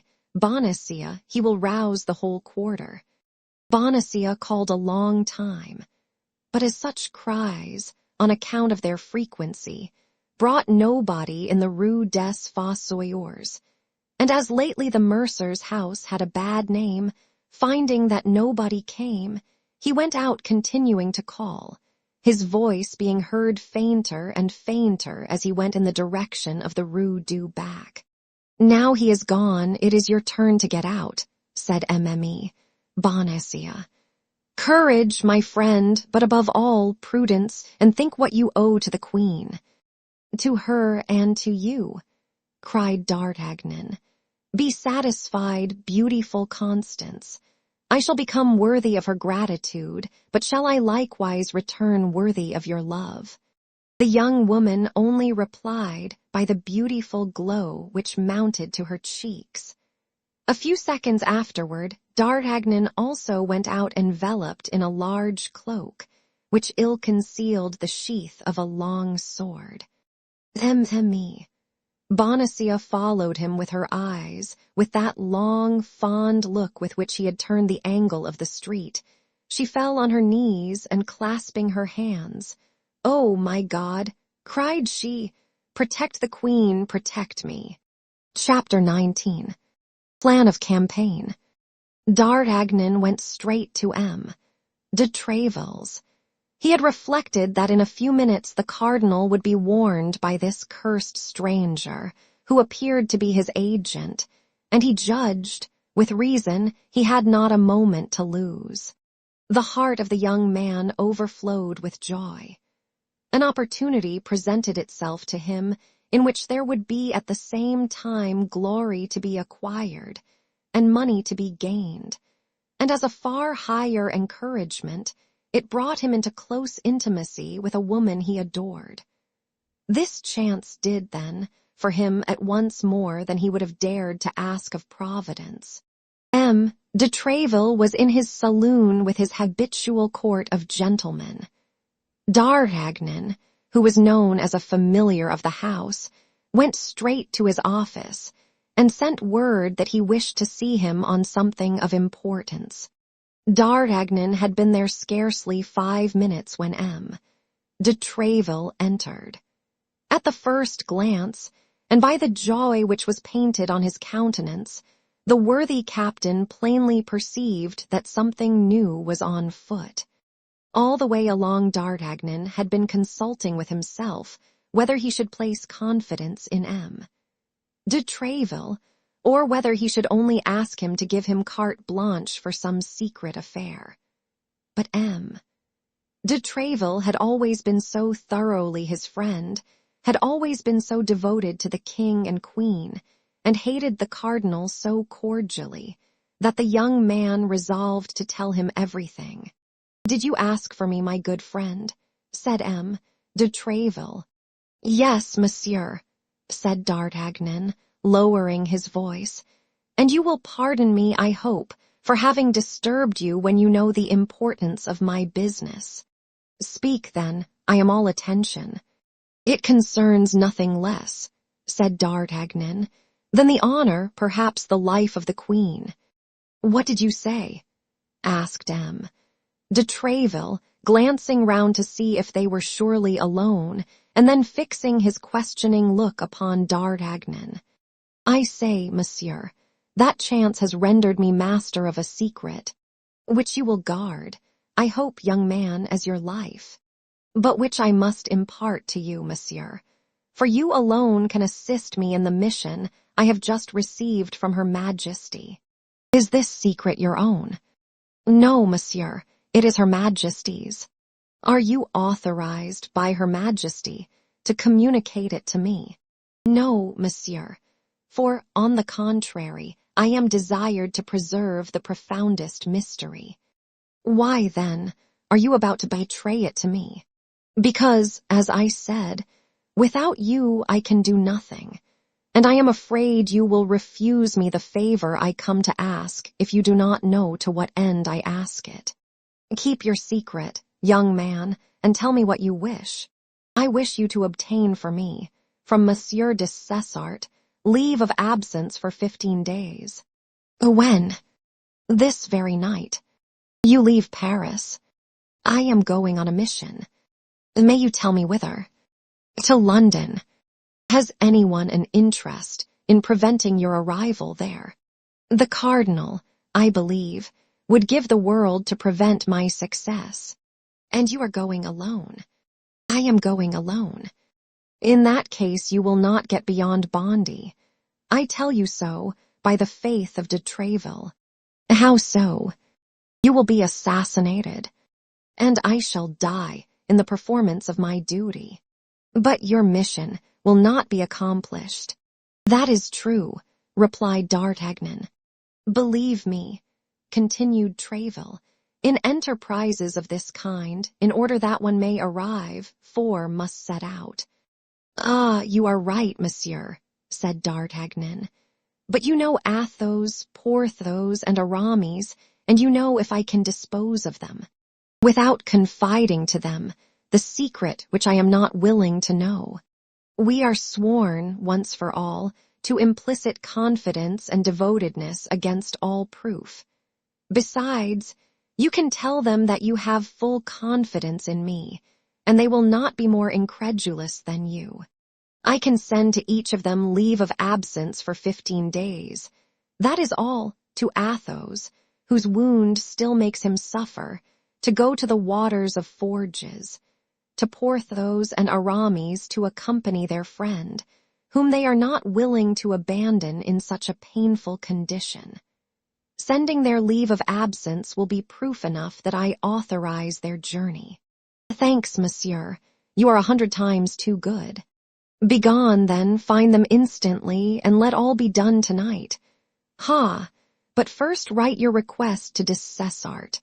Perhaps you had a spy at your heels, and your visit, if it should ever be known to the cardinal, will thus seem legitimate. D'Artagnan drew up his request, and M. de Tréville, on receiving it, assured him that by 2 o'clock in the morning the 4 leaves of absence should be at the respective domiciles of the travelers. Have the goodness to send mine to Athos's residence. I should dread some disagreeable encounter if I were to go home. Be easy, adieu and a prosperous voyage. A propos, said M.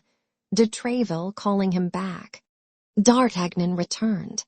Have you any money? D'Artagnan tapped the bag he had in his pocket. Enough, asked M. de Tréville. 300 pistoles. So plenty. That would carry you to the end of the world. Begone, then. D'Artagnan saluted M. De Tréville, who held out his hand to him. D'Artagnan pressed it with a respect mixed with gratitude. Since his first arrival at Paris, he had had constant occasion to honor this excellent man, whom he had always found worthy, loyal, and great. His first visit was to Aramis, at whose residence he had not been since the famous evening on which he had followed Mme. Bonacieux. Still further, he had seldom seen the young musketeer, but every time he had seen him, he had remarked a deep sadness imprinted on his countenance. This evening, especially, Aramis was melancholy and thoughtful. D'Artagnan asked some questions about this prolonged melancholy. Aramis pleaded as his excuse a commentary upon the 18th chapter of St. Augustine, which he was forced to write in Latin for the following week, and which preoccupied him a good deal. After the 2 friends had been chatting a few moments, a servant from M. de Tréville entered, bringing a sealed packet. What is that? Asked Aramis. The leave of absence monsieur has asked for, replied the lackey. For me, I have asked for no leave of absence. Hold your tongue and take it, said D'Artagnan. And you, my friend, there is a demipistole for your trouble. You will tell Monsieur de Tréville that Monsieur Aramis is very much obliged to him.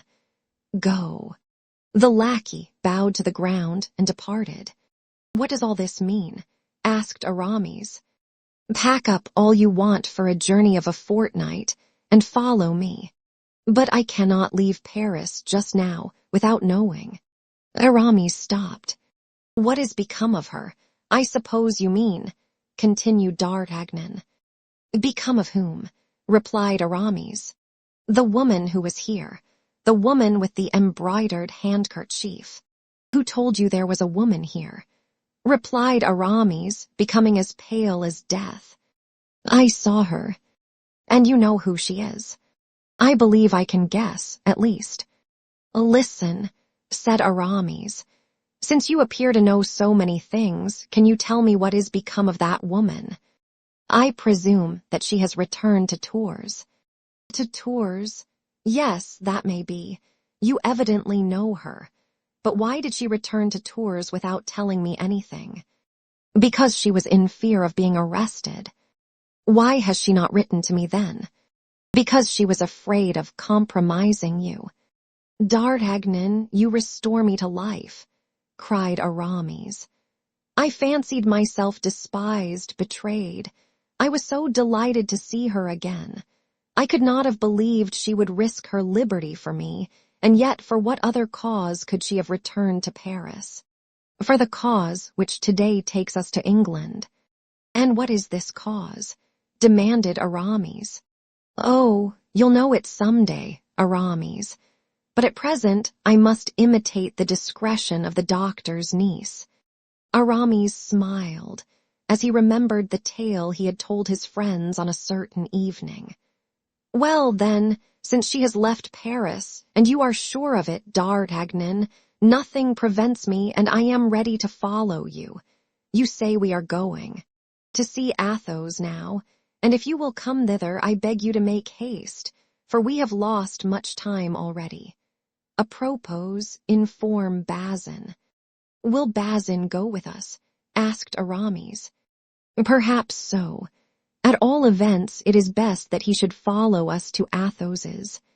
Aramis called Bazin, and after having ordered him to join them at Athos's residence, said, Let us go then.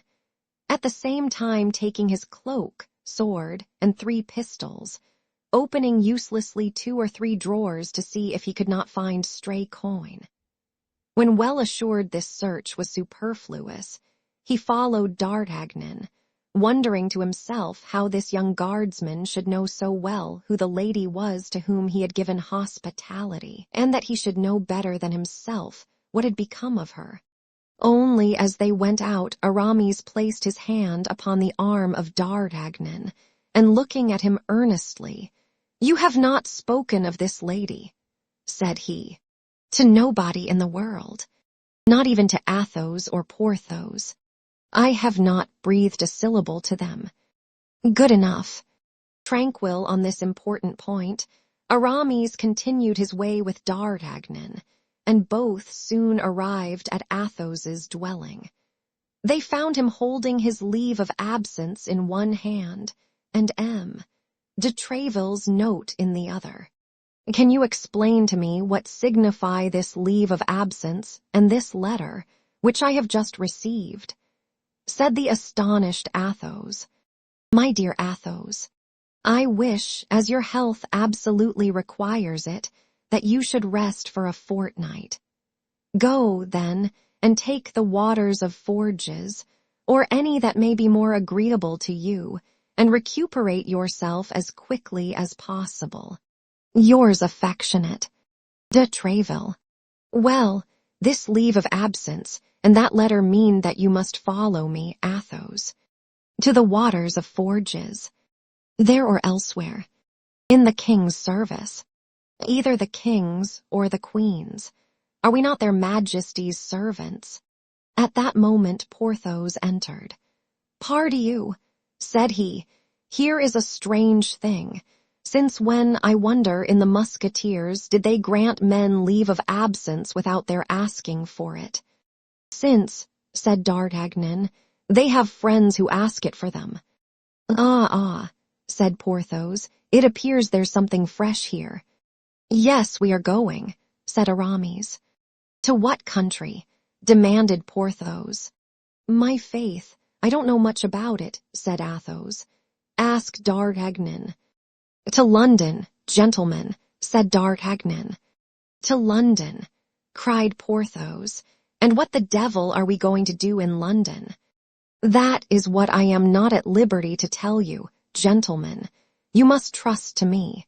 But in order to go to London, added Porthos, money is needed, and I have none. Nor I, said Aramis. Nor I, said Athos.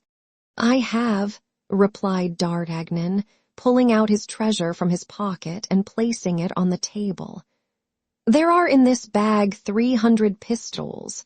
Let each take 75. That is enough to take us to London and back. Besides, make yourselves easy. We shall not all arrive at London. Why so? Because, in all probability, someone of us will be left on the road. Is this, then, a campaign upon which we are now entering? One of a most dangerous kind, I give you notice. Ah, but if we do risk being killed, said Porthos, at least I should like to know what for. You would be all the wiser, said Athos. And yet, said Aramis, I am somewhat of Porthos's opinion. Is the king accustomed to give you such reasons? No. He says to you jauntily, gentlemen, there is fighting going on in Gascony or in Flanders. Go and fight, and you go there.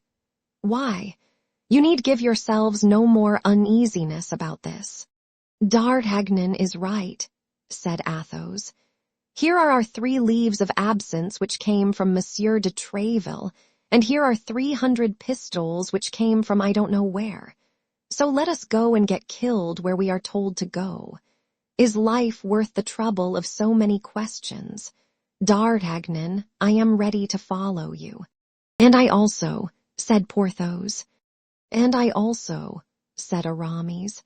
And indeed, I am not sorry to quit Paris. I had need of distraction. Well, you will have distractions enough, gentlemen, be assured, said D'Artagnan. And now, when are we to go? Asked Athos. Immediately, replied D'Artagnan. We have not a minute to lose. Hello, Grimaud, Planchet, Mousqueton, Bazin, cried the 4 young men, calling their lackeys, clean my boots and fetch the horses from the hotel. Each musketeer was accustomed to leave at the general hotel, as at a barrack, his own horse and that of his lackey. Planchet, Grimaud, Mousqueton, and Bazin set off at full speed. Now let us lay down the plan of campaign, said Porthos. Where do we go first? To Calais, said D'Artagnan. That is the most direct line to London. Well, said Porthos, this is my advice. Speak. 4 men traveling together would be suspected. D'Artagnan will give each of us his instructions. I will go by the way of Boulogne to clear the way. Athos will set out 2 hours after, by that of Amiens. Aramis will follow us by that of Noyon. As to D'Artagnan, he will go by what route he thinks is best, in Planchet's clothes, while Planchet will follow us like D'Artagnan in the uniform of the guards. Gentlemen, said Athos, my opinion is that it is not proper to allow lackeys to have anything to do in such an affair. A secret may, by chance, be betrayed by gentlemen, but it is almost always sold by lackeys. Porthos's plan appears to me to be impracticable, said D'Artagnan, inasmuch as I am myself ignorant of what instructions I can give you. I am the bearer of a letter, that is all. I have not, and I cannot make 3 copies of that letter because it is sealed. We must, then, as it appears to me, travel in company. This letter is here, in this pocket, and he pointed to the pocket which contained the letter. If I should be killed, one of you must take it and continue the route. If he be killed, it will be another's turn, and so on. Provided a single one arrives, that is all that is required. Bravo, D'Artagnan, your opinion is mine, cried Athos. Besides, we must be consistent. I am going to take the waters, you will accompany me. Instead of taking the waters of Forges, I go and take sea waters. I am free to do so. If anyone wishes to stop us, I will show Monsieur de Tréville's letter, and you will show your leaves of absence. If we are attacked, we will defend ourselves. If we are tried, we will stoutly maintain that we were only anxious to dip ourselves a certain number of times in the sea. They would have an easy bargain of 4 isolated men, whereas 4 men together make a troop. We will arm our 4 lackeys with pistols and musketoons. If they send an army out against us, we will give battle, and the survivor, as D'Artagnan says, will carry the letter." "Well said," cried Aramis. "You don't often speak, Athos, but when you do speak, it is like St. John of the Golden Mouth. I agree to Athos's plan. And you, Porthos?" "I agree to it, too," said Porthos, "if D'Artagnan approves of it. D'Artagnan, being the bearer of the letter, is naturally the head of the enterprise. Let him decide, and we will execute." "Well," said D'Artagnan, "I decide that we should adopt Athos's plan, and that we set off in half an hour." "Agreed," shouted the 3 musketeers in chorus. Each one, stretching out his hand to the bag, took his 75 pistols, and made his preparations to set out at the time appointed. Chapter 20. The Journey. At 2 o'clock in the morning, our 4 adventurers left Paris by the Barrière Saint-Denis. As long as it was dark, they remained silent. In spite of themselves, they submitted to the influence of the obscurity and apprehended ambushes on every side. With the first rays of day, their tongues were loosened. With the sun, gaiety revived. It was like the eve of a battle.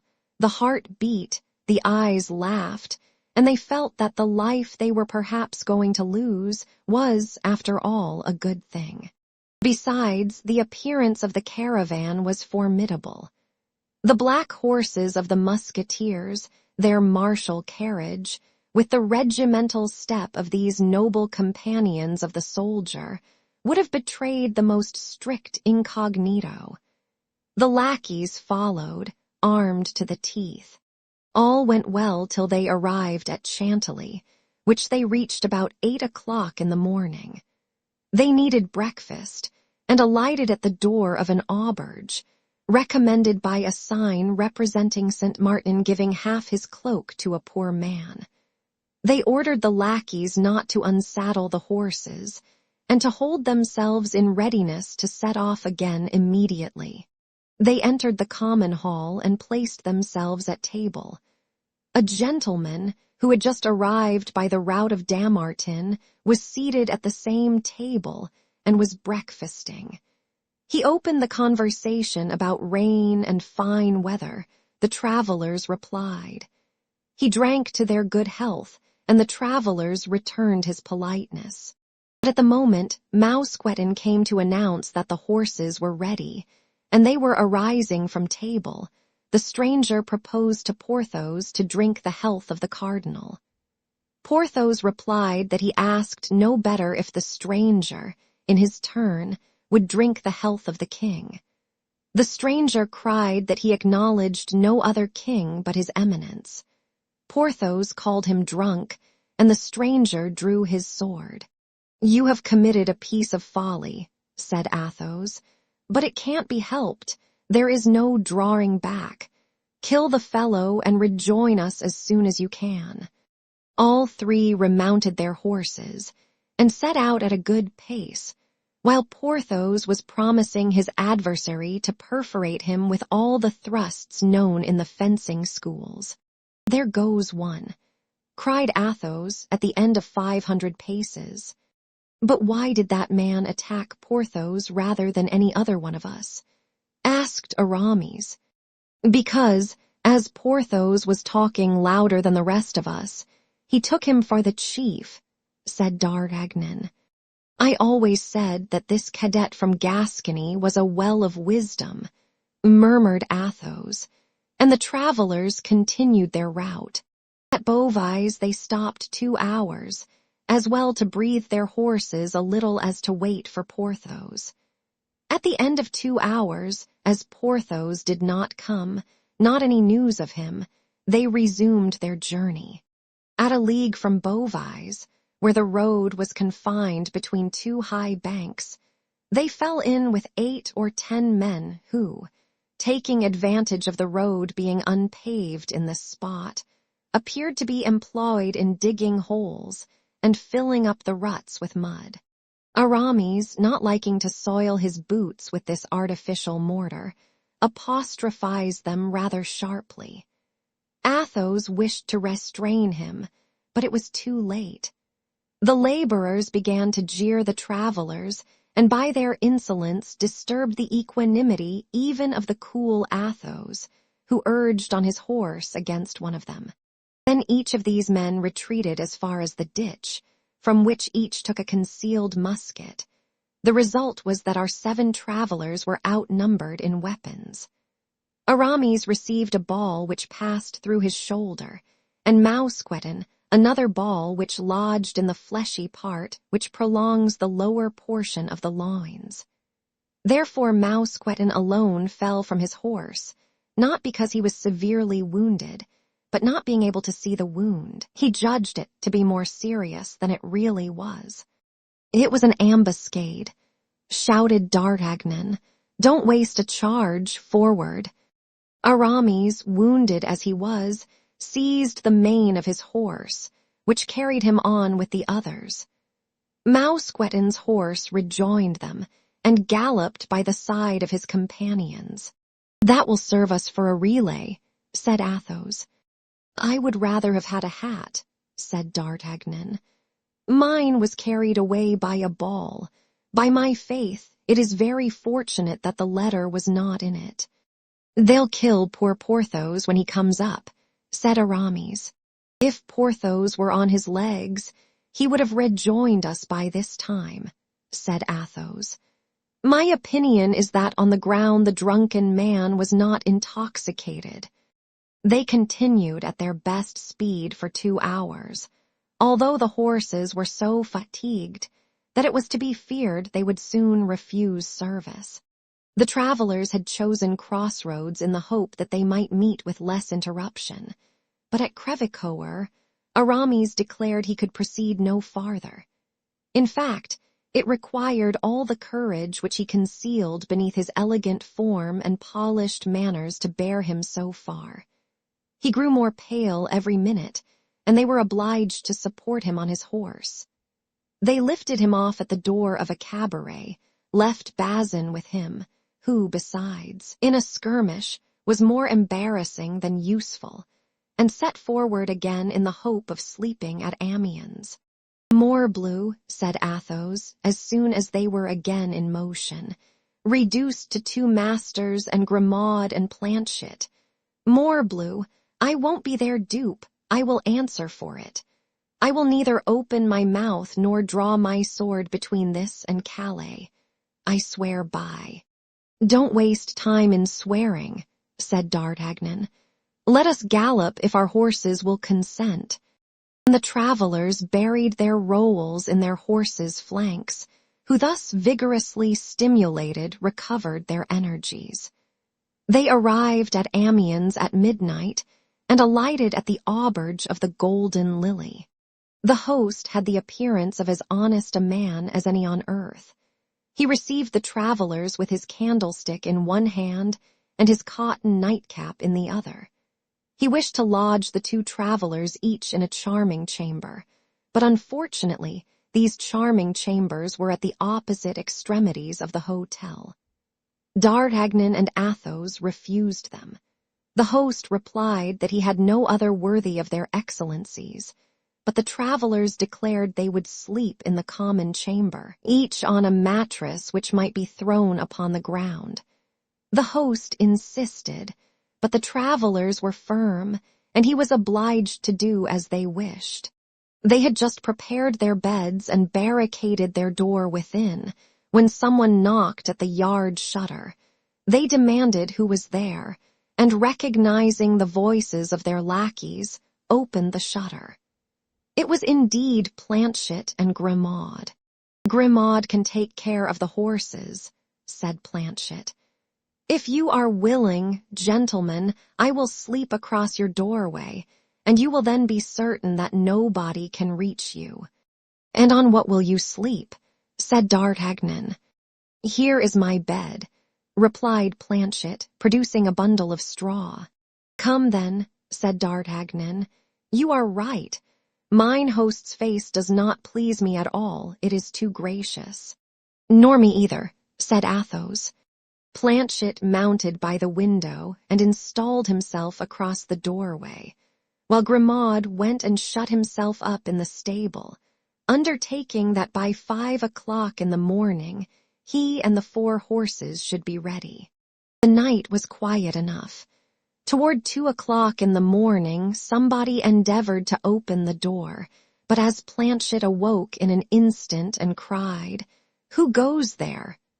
Somebody replied that he was mistaken and went away. At 4 o'clock in the morning, they heard a terrible riot in the stables. Grimaud had tried to waken the stable boys, and the stable boys had beaten him. When they opened the window, they saw the poor lad lying senseless, with his head split by a blow with a pitchfork. Planchet went down into the yard and wished to saddle the horses, but the horses were all used up.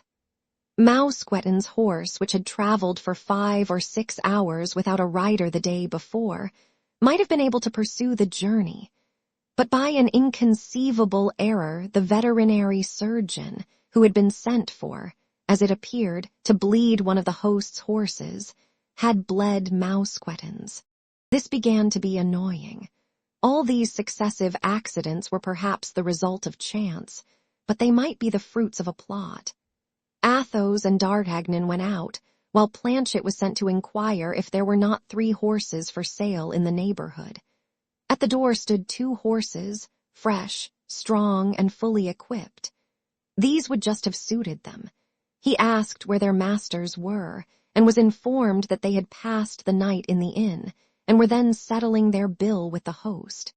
Athos went down to pay the reckoning, while D'Artagnan and Planchet stood at the street door. The host was in a lower and back room, to which Athos was requested to go. Athos entered without the least mistrust, and took out 2 pistols to pay the bill. The host was alone, seated before his desk, one of the drawers of which was partly open. He took the money which Athos offered to him, and after turning and turning it over and over in his hands, suddenly cried out that it was bad, and that he would have him and his companions arrested as forgers. "You blackguard," cried Athos, going toward him, "I'll cut your ears off." At the same instant, 4 men, armed to the teeth, entered by side doors and rushed upon Athos. "I am taken," shouted Athos with all the power of his lungs. "Go on, D'Artagnan, spur, spur," and he fired 2 pistols. D'Artagnan and Planchet did not require twice bidding. They unfastened the 2 horses that were waiting at the door, leaped upon them, buried their spurs in their sides, and set off at full gallop. "Do you know what has become of Athos?" asked D'Artagnan of Planchet as they galloped on. "Ah, monsieur," said Planchet, "I saw one fall at each of his 2 shots, and he appeared to me, through the glass door, to be fighting with his sword with the others." "Brave Athos," murmured D'Artagnan, "and to think that we are compelled to leave him. Maybe the same fate awaits us 2 paces hence. Forward, Planchet, forward. You are a brave fellow." "As I told you, monsieur," replied Planchet, "Picards are found out by being used.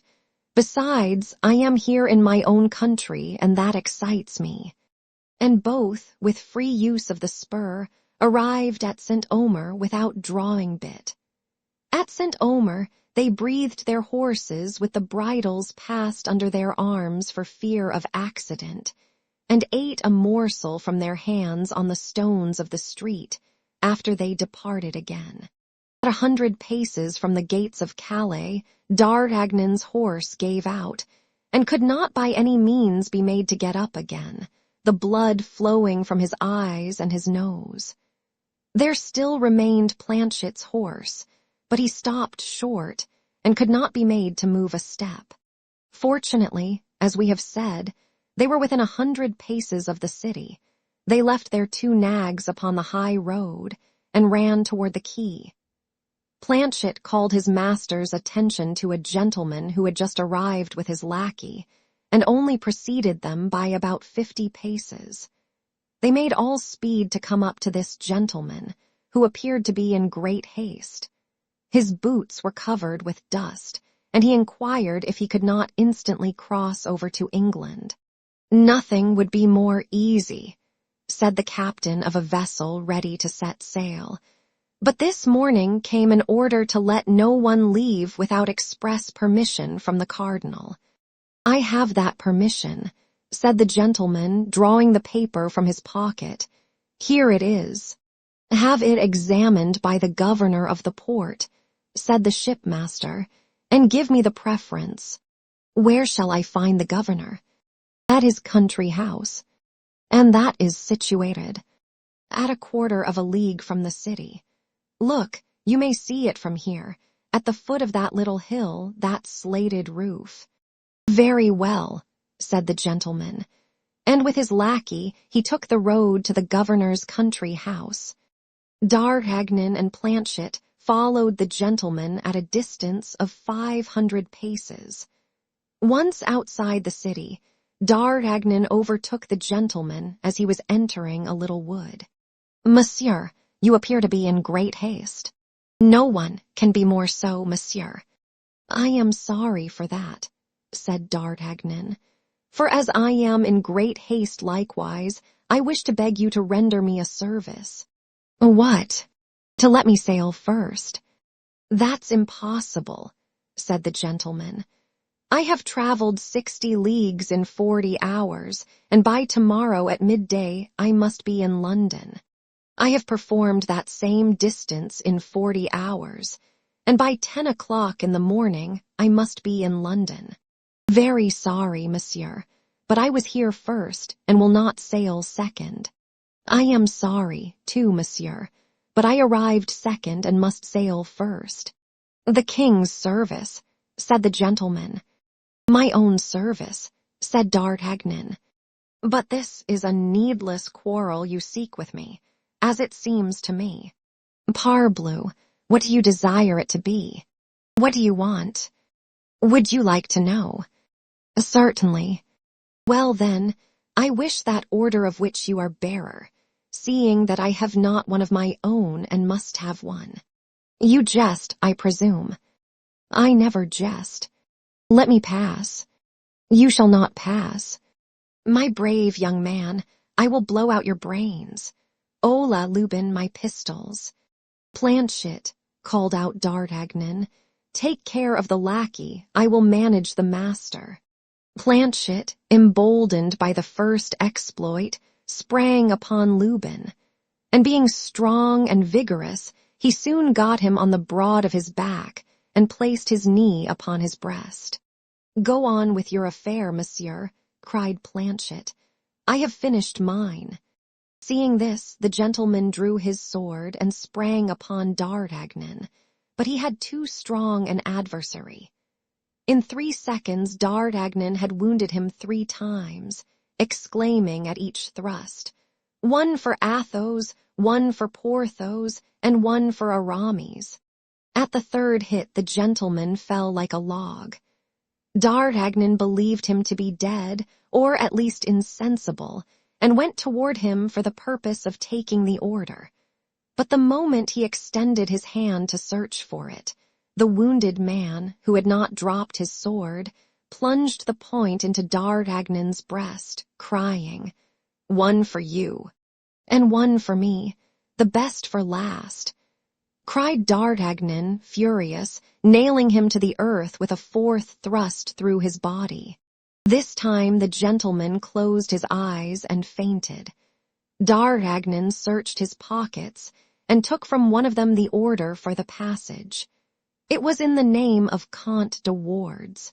Then, casting a glance on the handsome young man, who was scarcely 25 years of age, and whom he was leaving in his gore, deprived of sense and perhaps dead, he gave a sigh for that unaccountable destiny which leads men to destroy each other for the interests of people who are strangers to them, and who often do not even know that they exist. But he was soon aroused from these reflections by Lubin, who uttered loud cries and screamed for help with all his might. Planchet grasped him by the throat and pressed as hard as he could. "Monsieur," said he, "as long as I hold him in this manner, he can't cry, 'I'll be bound,' but as soon as I let go he will howl again. I know him for a Norman, and Normans are obstinate." In fact, tightly held as he was, Lubin endeavored still to cry out. "Stay," said D'Artagnan, and taking out his handkerchief, he gagged him. "Now," said Planchet, "let us bind him to a tree." This being properly done, they drew the Comte de Wardes close to his servant. And as night was approaching, and as the wounded man and the bound man were at some little distance within the wood, it was evident they were likely to remain there till the next day. "And now," said D'Artagnan to the governors. "But you are wounded, it seems," said Planchet. "Oh, that's nothing. Let us attend to what is more pressing first, and then we will attend to my wound. Besides, it does not seem very dangerous." And they both set forward, as fast as they could, toward the country house of the worthy functionary. The Comte de Wardes was announced, and D'Artagnan was introduced. "You have an order signed by the cardinal," said the governor. "Yes, monsieur," replied D'Artagnan. "Here it is." Ah, it is quite regular and explicit," said the governor. "Most likely," said D'Artagnan. "I am one of his most faithful servants. It appears that His Eminence is anxious to prevent someone from crossing to England." "Yes, a certain D'Artagnan, a Béarnese gentleman who left Paris in company with 3 of his friends, with the intention of going to London." "Do you know him personally?" asked the governor. "Whom?" "This D'Artagnan." "Perfectly well." "Describe him to me, then." "Nothing more easy." And D'Artagnan gave, feature for feature, a description of the Comte de Wardes. "Is he accompanied?" "Yes, by a lackey named Lubin. We will keep a sharp lookout for them, and if we lay hands on them, His Eminence may be assured they will be reconducted to Paris under a good escort." "And by doing so, Monsieur the Governor," said D'Artagnan, "you will deserve well of the cardinal. Shall you see him on your return, Monsieur Count?" "Without a doubt." "Tell him, I beg you, that I am his humble servant. I will not fail." Delighted with this assurance, the governor countersigned the passport and delivered it to D'Artagnan. D'Artagnan lost no time in useless compliments. He thanked the governor, bowed, and departed. Once outside, he and Planchet set off as fast as they could, and by making a long detour avoided the wood and re-entered the city by another gate. The vessel was quite ready to sail, and the captain was waiting on the wharf.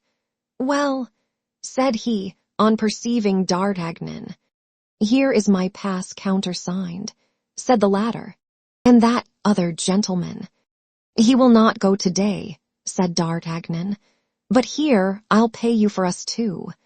"In that case let us go," said the shipmaster. "Let us go," repeated D'Artagnan. He leaped with Planchet into the boat, and 5 minutes after they were on board. It was time, for they had scarcely sailed half a league when D'Artagnan saw a flash and heard a detonation. It was the cannon which announced the closing of the port. He had now leisure to look to his wound. Fortunately, as D'Artagnan had thought, it was not dangerous. The point of the sword had touched a rib and glanced along the bone. Still further, his shirt had stuck to the wound, and he had lost only a few drops of blood. D'Artagnan was worn out with fatigue. A mattress was laid upon the deck for him. He threw himself upon it and fell asleep. On the morrow, at break of day, they were still 3 or 4 leagues from the coast of England. The breeze had been so light all night, they had made but little progress. At 10 o'clock the vessel cast anchor in the harbor of Dover, and at 10:30 D'Artagnan placed his foot on English land, crying, "Here I am at last." But that was not all. They must get to London. In England the post was well served. D'Artagnan and Planchet took each a post-horse, and a postilion rode before them. In a few hours they were in the capital. D'Artagnan did not know London. He did not know a word of English. But he wrote the name of Buckingham on a piece of paper, and everyone pointed out to him the way to the Duke's hotel. The Duke was at Windsor hunting with the king. D'Artagnan inquired for the confidential valet of the Duke, who, having accompanied him in all his voyages, spoke French perfectly well. He told him that he came from Paris on an affair of life and death, and that he must speak with his master instantly. The confidence with which D'Artagnan spoke convinced Patrick, which was the name of this minister of the minister. He ordered 2 horses to be saddled, and himself went as guide to the young guardsman. As for Planchet, he had been lifted from his horse as stiff as a rush. The poor lad's strength was almost exhausted. D'Artagnan seemed iron. On their arrival at the castle, they learned that Buckingham and the king were hawking in the marshes 2 or 3 leagues away. In 20 minutes they were on the spot named. Patrick soon caught the sound of his master's voice calling his falcon. "Whom must I announce to my Lord Duke?" asked Patrick. The young man who one evening sought a quarrel with him on the Pont Neuf, opposite the Samaritaine. A singular introduction. You will find that it is as good as another. Patrick galloped off, reached the Duke, and announced to him in the terms directed that a messenger awaited him. Buckingham at once remembered the circumstance, and suspecting that something was going on in France of which it was necessary he should be informed, he only took the time to inquire where the messenger was, and recognizing from afar the uniform of the guards, he put his horse into a gallop and rode straight up to D'Artagnan. Patrick discreetly kept in the background. "No misfortune has happened to the Queen," cried Buckingham the instant he came up, throwing all his fear and love into the question. "I believe not. Nevertheless, I believe she runs some great peril from which your grace alone can extricate her." "Aye," cried Buckingham. "What is it? I should be too happy to be of any service to her. Speak, speak." "Take this letter," said D'Artagnan. "This letter? From whom comes this letter?" "From Her Majesty, as I think." "From Her Majesty," said Buckingham, becoming so pale that D'Artagnan feared he would faint as he broke the seal. "What is this rent?" said he, showing D'Artagnan a place where it had been pierced through. "Ah," said D'Artagnan, "I did not see that. It was the sword of the Comte de Wardes which made that hole, when he gave me a good thrust in the breast." "You are wounded?" asked Buckingham as he opened the letter. "Oh, nothing but a scratch," said D'Artagnan. "Just heaven, what have I read?" cried the Duke. "Patrick, remain here, or rather join the king, wherever he may be, and tell his Majesty that I humbly beg him to excuse me, but an affair of the greatest importance recalls me to London. Come, monsieur, come." And both set off towards the capital at full gallop.